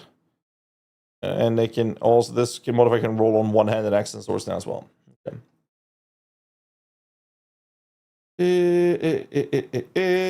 Divination card changes. The following divination cards have been temporarily disabled. That's because of the map stuff, right? I guess. No, not really, actually. I take it back. The Apocalypse, because they're going to shift those. State of War is corrupt. There's period descriptive change. Call to the First one, divination card now awards a rare talisman. Catch and Matryoshka Div card can no longer be incubated. Home divination card no awards an exceptional support gem. Ruthless, nobody cares. Actually, let me read this. Ruthless specific changes. Blah blah blah blah blah blah blah blah blah blah blah blah. Okay, next one. Monster changes. This one we care about. Rare monsters reward modifiers for transforming all items to armor or all items to weapons have been. Sorry, I'm getting tired. The rare monster reward modifiers for transforming all items to armor or all items to weapons have been removed. The reward modifier transmutations still have the same chance to occur as before, although Hornscared of Tradition is more powerful as a result of this change. Soul Eater now expires faster on non-players. An Eden Soul is lost every 0.2 seconds if a soul has not been gained in the last 2 seconds, previously every 0.5 in the last 4 seconds. Thank fuck. Like, honestly, thank fuck for this. The exploding orbs and the minions fire, cold, lightning, explode on death. The rare monster modifiers will now always explode after this duration, even if you are not in the area. Quest reward changes. All classes are now able to purchase fast attack to nest upon completing the Cage Brute.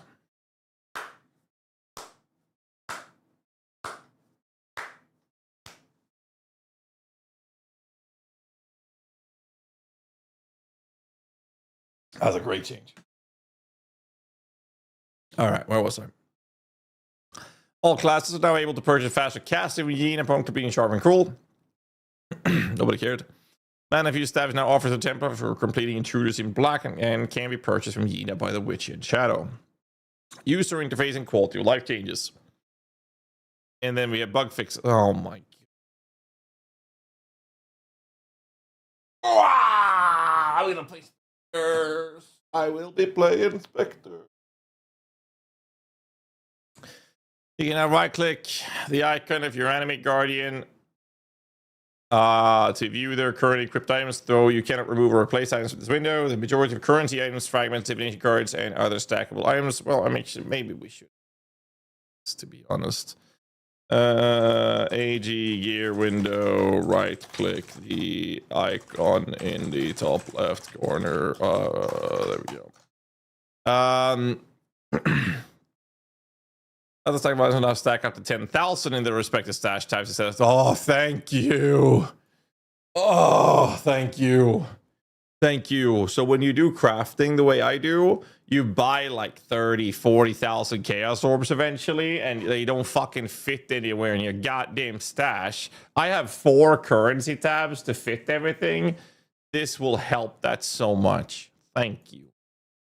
Repeat applying currency items no longer drains each stack in your inventory at one time. It will now instead drain stacks fully before moving on to the next stack. Thank you. Oh, my OCD is kicking in so hard to fix stacks all the time. In reverse order that they were added into the inventory. Thank you. Oh God, these changes are so good.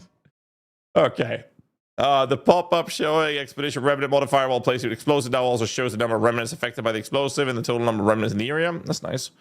Confirmation window for releasing Immortal Syndicate members can now be skipped with Control click. Quality of life for the 1%. Yeah, it's 0.1. Yeah, stop bitching about it, man. You got enough quality of life, man. We want some, dude. Yeah, you can't have everything. Can I use the instance manager to create or join hideout area without changing your selected hideout type? Okay. Increase the number of characters visible on the character selection screen when there are no events or private leagues. The total effect of the Wither debuff is now displayed in the debuff bar of affected targets. Copying an item's text now also applies, always copies the advanced description format. Thank you. Searching by an item's text will now match the advanced description formats. Improved search highlighting of the passive skill tree and atlas skill trees. Bug fixes. Fix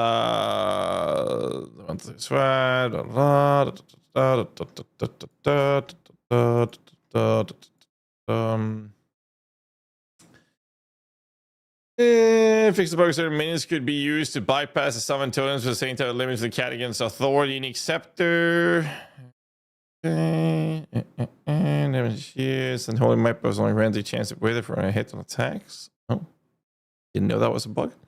It's a bug where minions could break their AI when stealing the fleeing monster modifier. Fuck Grandmasters. Fuck Grandmasters. Whoever runs that shit, dude. Hall of the Grandmaster. Who the fuck does that? You don't get anything for it. Not a requirement anymore. Thank God for that. And we're done. Wait, patch notes in like an hour of reading? The fuck kind of picture is this? What the fuck? Where's all the Rue is a cat? Rue 2 is a cat posts?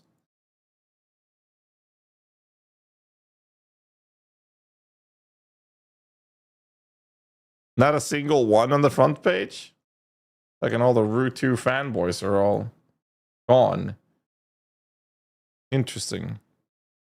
Triad gloves. Right, I should mention Triad gloves. You mentioned that. Okay, I'm going to do a little quick TLDR, a little yap about the patch notes. You guys get my TLDR take. That's the plan right now. 8 totems. Evidently. All right, let me do this real quick for those of you who missed it. I'm going to give you a quick TLDR and let me just do this yapping and then I'm done yapping. Hey guys, GHAZZY TV here with another Path of Exile 1 video. In this one, I'm going to give you a bit of a TLDR based on the 3.29 Curse of the Allflame patch notes and reveal and Q&A, but I'm going to try to keep this as short as possible. If you happen to like this type of content, hit the like button, subscribe for more content, and let's move on with the video to avoid wasting anyone's time. So a couple of major things that stood out is obviously the Mercenaries from Mercenary Triarthus League is now coming back to be a core league mechanic. However, not what we hoped for. You will have a handful of zones in the campaign here where they are guaranteed that you'll engage with. However, they are going to be random. And once you have one fighting with you, they will actually continue to scale passive or stat-wise with the zone level they're in, at least for the campaign up to 68, I believe it was. However, Mercenaries are not permanent unless you're playing the new Scion Ascendancy, which I already forgot the name of. It was something along the lines with Luminary. There, Luminary Ascendancy class. If you have this specific Ascendancy, which is from the Scion, that one allows you to have a permanently hired Mercenary, which is what everybody had access to back in the Mercenary League. But everyone else will not have this. So it's the same process where you levy some gold and you basically challenge the Mercenary to choose one of their items or currency in their little rucksack pockets. And you get that reward if you kill it. If you die, you don't get shit. However, that Mercenary, if you win, will actually fight for you for a couple of zones. I don't know how many zones that is, but it will fight for you for a little bit, and they're pretty cool. But if you want them to be an actual Mercenary fighting alongside you, you have to be a Luminary Scion Ascendant. Another little quick tidbit here is that they don't count as a player in the party, so they don't scale quantity or rarity for drops anymore, like they did back in Mercenary League. So there's a little quick info. Anyways, the league mechanic for the Curse of the Allflame is basically the closest we've ever gotten to a proper boat league, which we've been begging for the past 10 years. But it feels very much like Heist 2.0. You basically can, the TLDR is you map out a bit of a zone, if you will, through similar to how you do heists, to be honest. It's just that there's no doors. And there are some nice quality of life changes. Check out the video, link to the description below for more details on this. But it really feels like a Heist 2.0 scenario. I'm not sure how fun that will be to play, because the main idea is you explore out in the ocean, that you're underneath the ocean, and you have this all-flame thingy that's going to prevent you from drowning. And then as you progress, you only have a set few of these flames that you put down that will make you not drown. And once you place the last one, what's going to happen is that last flame is going to shrink and you will die if you stay in there. So now you have to backtrack through these zones. And when you're backtracking, monsters will spawn and attack you. Similar to how it is when you're doing heist and you pick up the reward at the end, the alarm goes off. Now you have to get out with the rewards whilst enemies are spawning. So it's basically Heist 2.0. I hate Heist. Most of the reasons, or the biggest reason I hate Heist is because of the doors. This is Heist without doors, so maybe I'll enjoy it. We'll see. I will say this, I'm a little on the fence when it comes to the League mechanic of the gameplay approach to it. However, the League mechanic is also introducing some absolutely insane crafting mechanics. And I mean like absolutely insane. There's this function where you use the currency that you get, or the juice that you get from doing the mechanic, to utilize as for crafting as well. And there's one system that stands out the most when it comes to the crafting changes that's happening in this league, which is quite a lot. You can, for example, put an item in a window and then say, hey, I want to use an Exalted Orb on this. Then put an Exalted Orb on it and pay this currency. And what's going to happen is the item is then going to be, the Exalted Orb will be used on the item, but you get to choose from, I believe it was 2 in some cases and 3 in others, different outcomes. So let's say you have a weapon, or you have an item, you will want to put an Exalted Orb on it, but instead of just using the Exalted Orb and pray that you get what you want, you instead get to choose out of 3 different outcomes that Exalted Orb added. Now, you can be unlucky, astronomically unlucky, and all 3 options are basically the same modifier, but that should never happen. But basically, it's you having 3 different outcomes. It's like a veiled version. When you do Desecration in PoE 2, you unveil the item, and there's 3 different modifiers to choose from. You could do this with almost every orb in the game. So if you want to do an annul orb, you can put that in and do this with this crafting mechanic, and you could choose which of these options you wanted, which will be the annul orb took away 3 different modifiers, or one modifier on 3 different versions. So you can choose which one you want out of it. So it's some crazy crafting from this. Either way, there's some other cool changes. Legion and Abyss mechanic changes for the better across the board. And it's just absolutely nutty with the changes that they're doing. Abyss is going to feel considerably better to play. The combat to combat gameplay moment in maps is going to feel much better. You're not going to be chasing down these snake running away pits that's going to take you for a world tour in your map and then go back to the start again. That's not going to happen again. They will be open when you enter there, and you'll fight monsters around these already open pits. Legion will break out and start fighting the encounters before when you've killed 90% or more of the monsters. No pesky little side monsters that's not going to be there. So a lot of changes in Legion.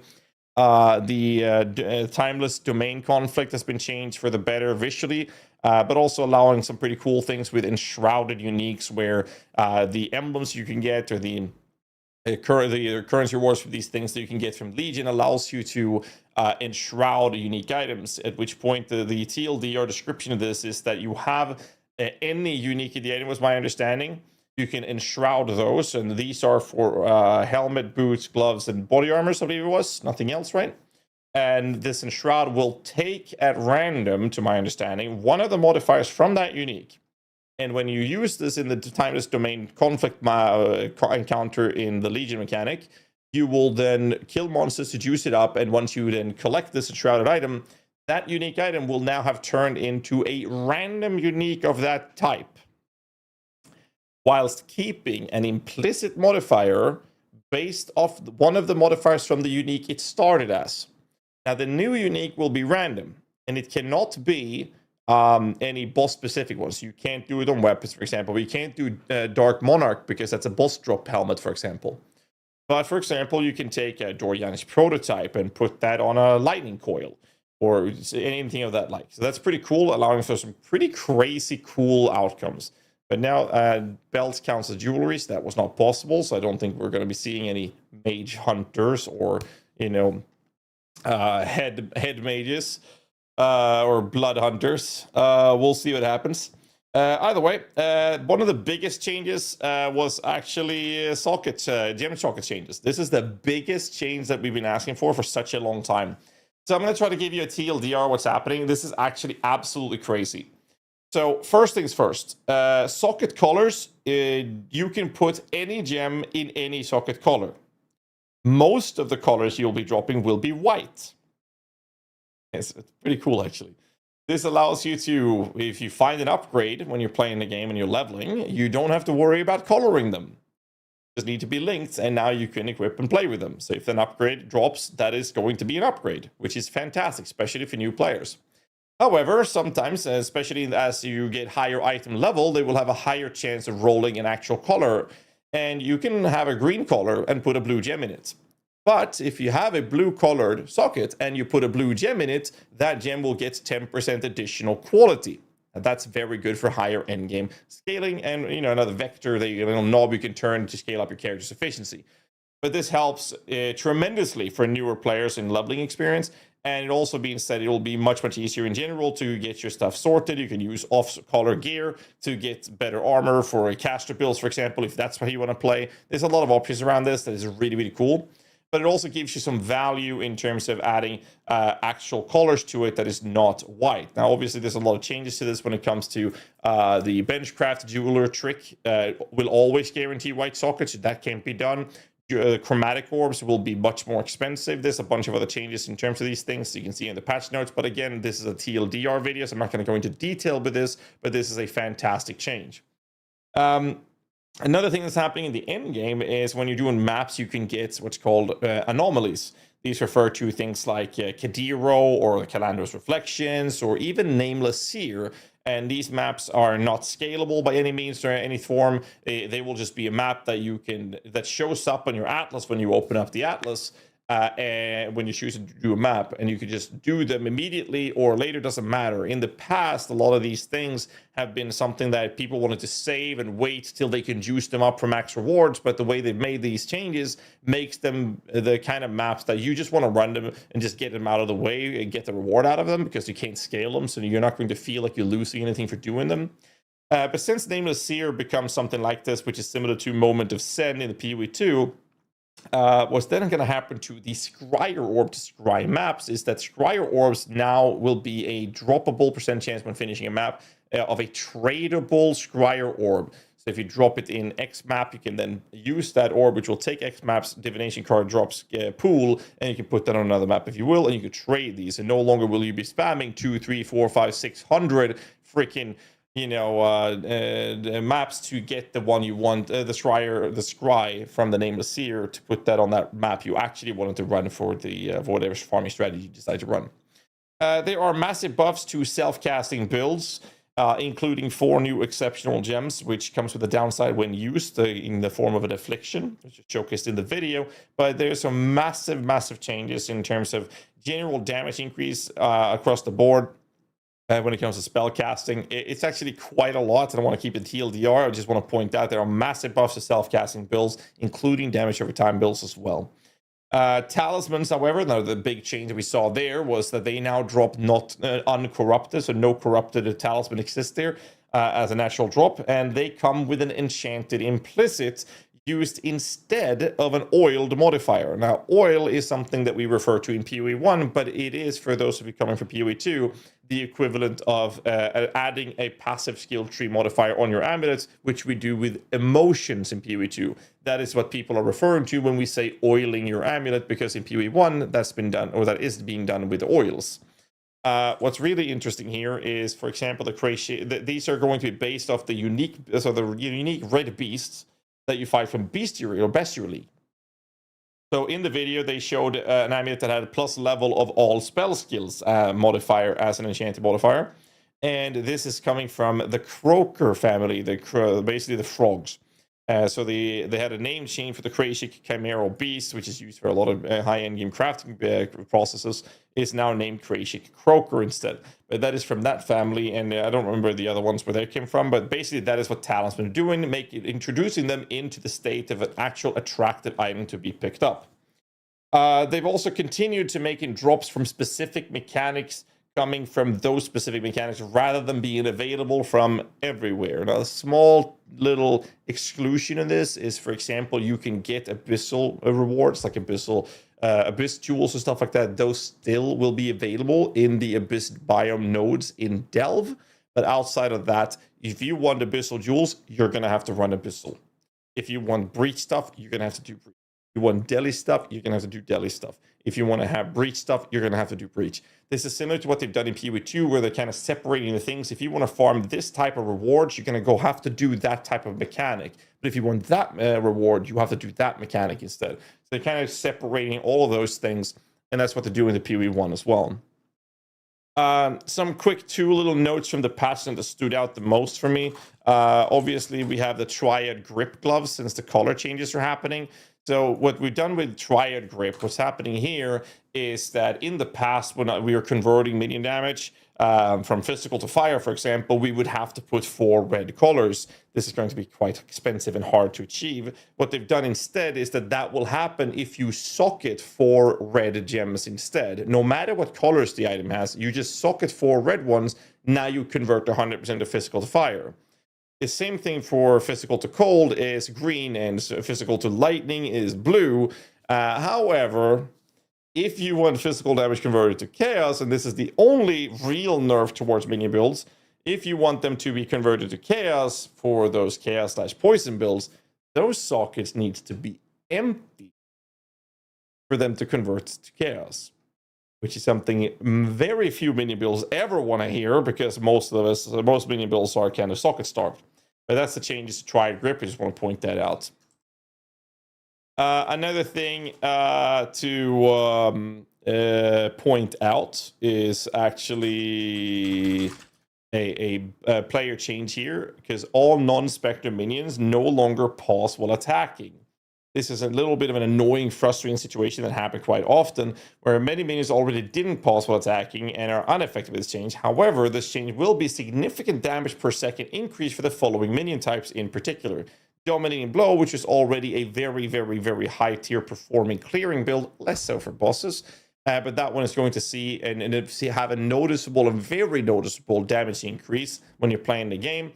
And luckily, Dominating Blow builds were already competitive in PUB numbers, so the numbers were already showing this. This just means that the damage you see in-game will be more true to the PUB numbers.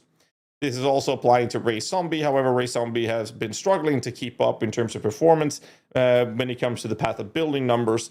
But Stone, Ice, Flame, Chaos, and Lightning almost had the same treatment. Raining Spirits, however, is a quite noticeable buff, because Raining Spirits have actually been something you can play quite often and is somewhat competitive in the higher end tier of builds.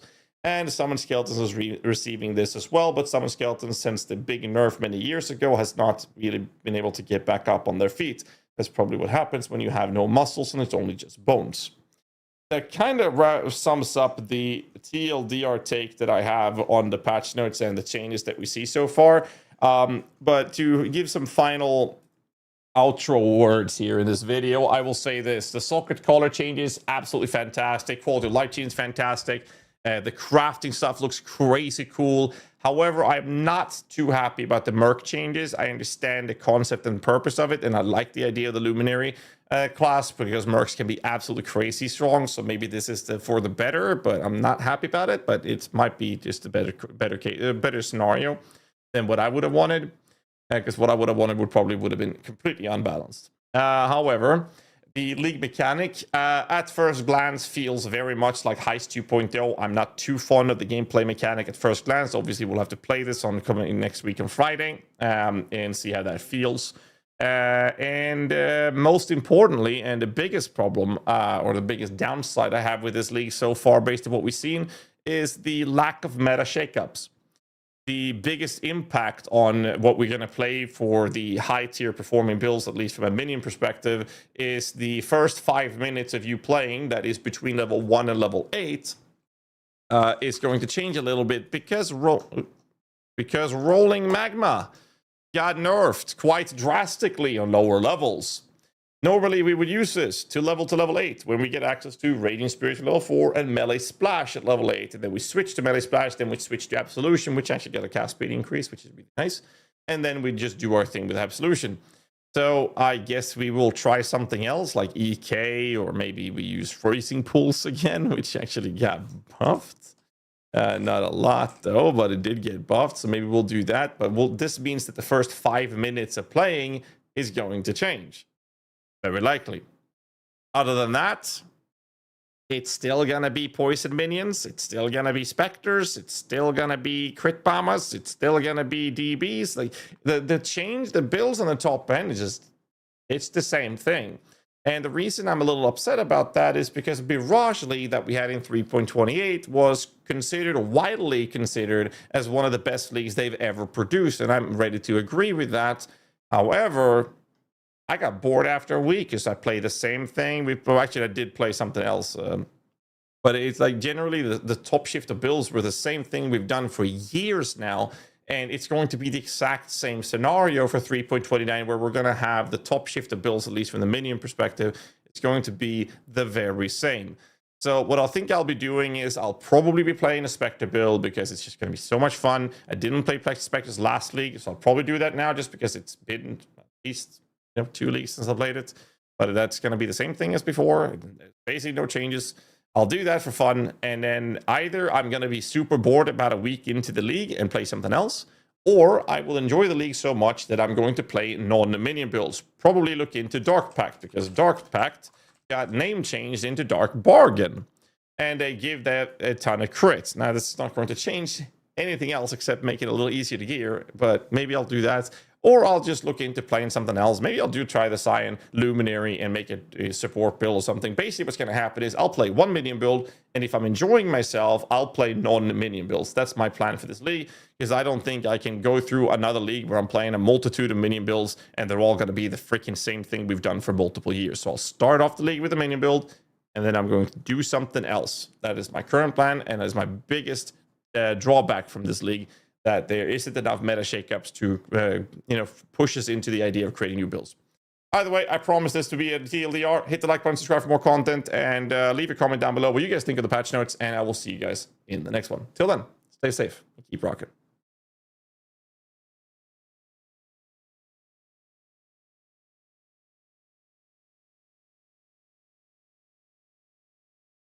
That's the TLDR. I'm done. Fuck my voice, dude. Woo!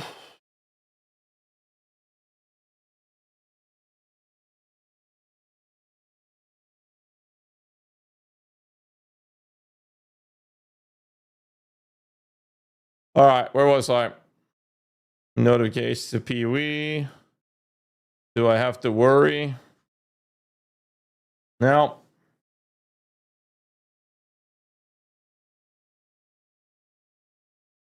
All right. Looks fine. All right. That's about it. Tomorrow, by the way, I will be doing the challenge warm-up thing. For those of you who haven't checked it out, if you watch it on Twitch, not YouTube, only works on Twitch, you can type exclamation mark Samsung and have a chance of winning a pretty sick monitor. Because in there, tomorrow I will be doing a warm-up challenge in PoE 2. And there's a bunch of creators fighting there as well. If DM wakes up in time, he will be doing it at the same time as me, and we're going to do that little friendly competition. And then we have a Samsung Odyssey competition event in PoE 2 on Saturday with this, which is going to be very interesting. It's going to be fun to do. So I'll do that tomorrow, and when I'm done with that, I'll be playing Torchlight Infinite because of a sponsorship. It's going to be fun to do that and see, check out what they've done. And I'm going to be honest, I'll probably do my things in Torchlight Infinite till I hit like time mark 8 or something. And then I will very likely just be weaving my streams between PoE, new stuff, and I'm honestly going to play Palworld. I'm so fucking addicted to Palworld. And DM me and Karn, we've been talking about making a hardcore server for us to engage with in Palworld. So we'll see if we set that up this week or if we do that, a couple weeks after the league launch. I'm not sure. But that's the current plan. Till tomorrow, I'm going to send you guys over to Karn because I'm way too tired to stay up right now. And I will see you guys tomorrow. I appreciate all the support. Give Karn a big warm welcome. Hope you guys enjoyed the reveal stream. I'll see you guys tomorrow. Till then, stay safe. Keep rocking. Have a great night, everybody. GG's.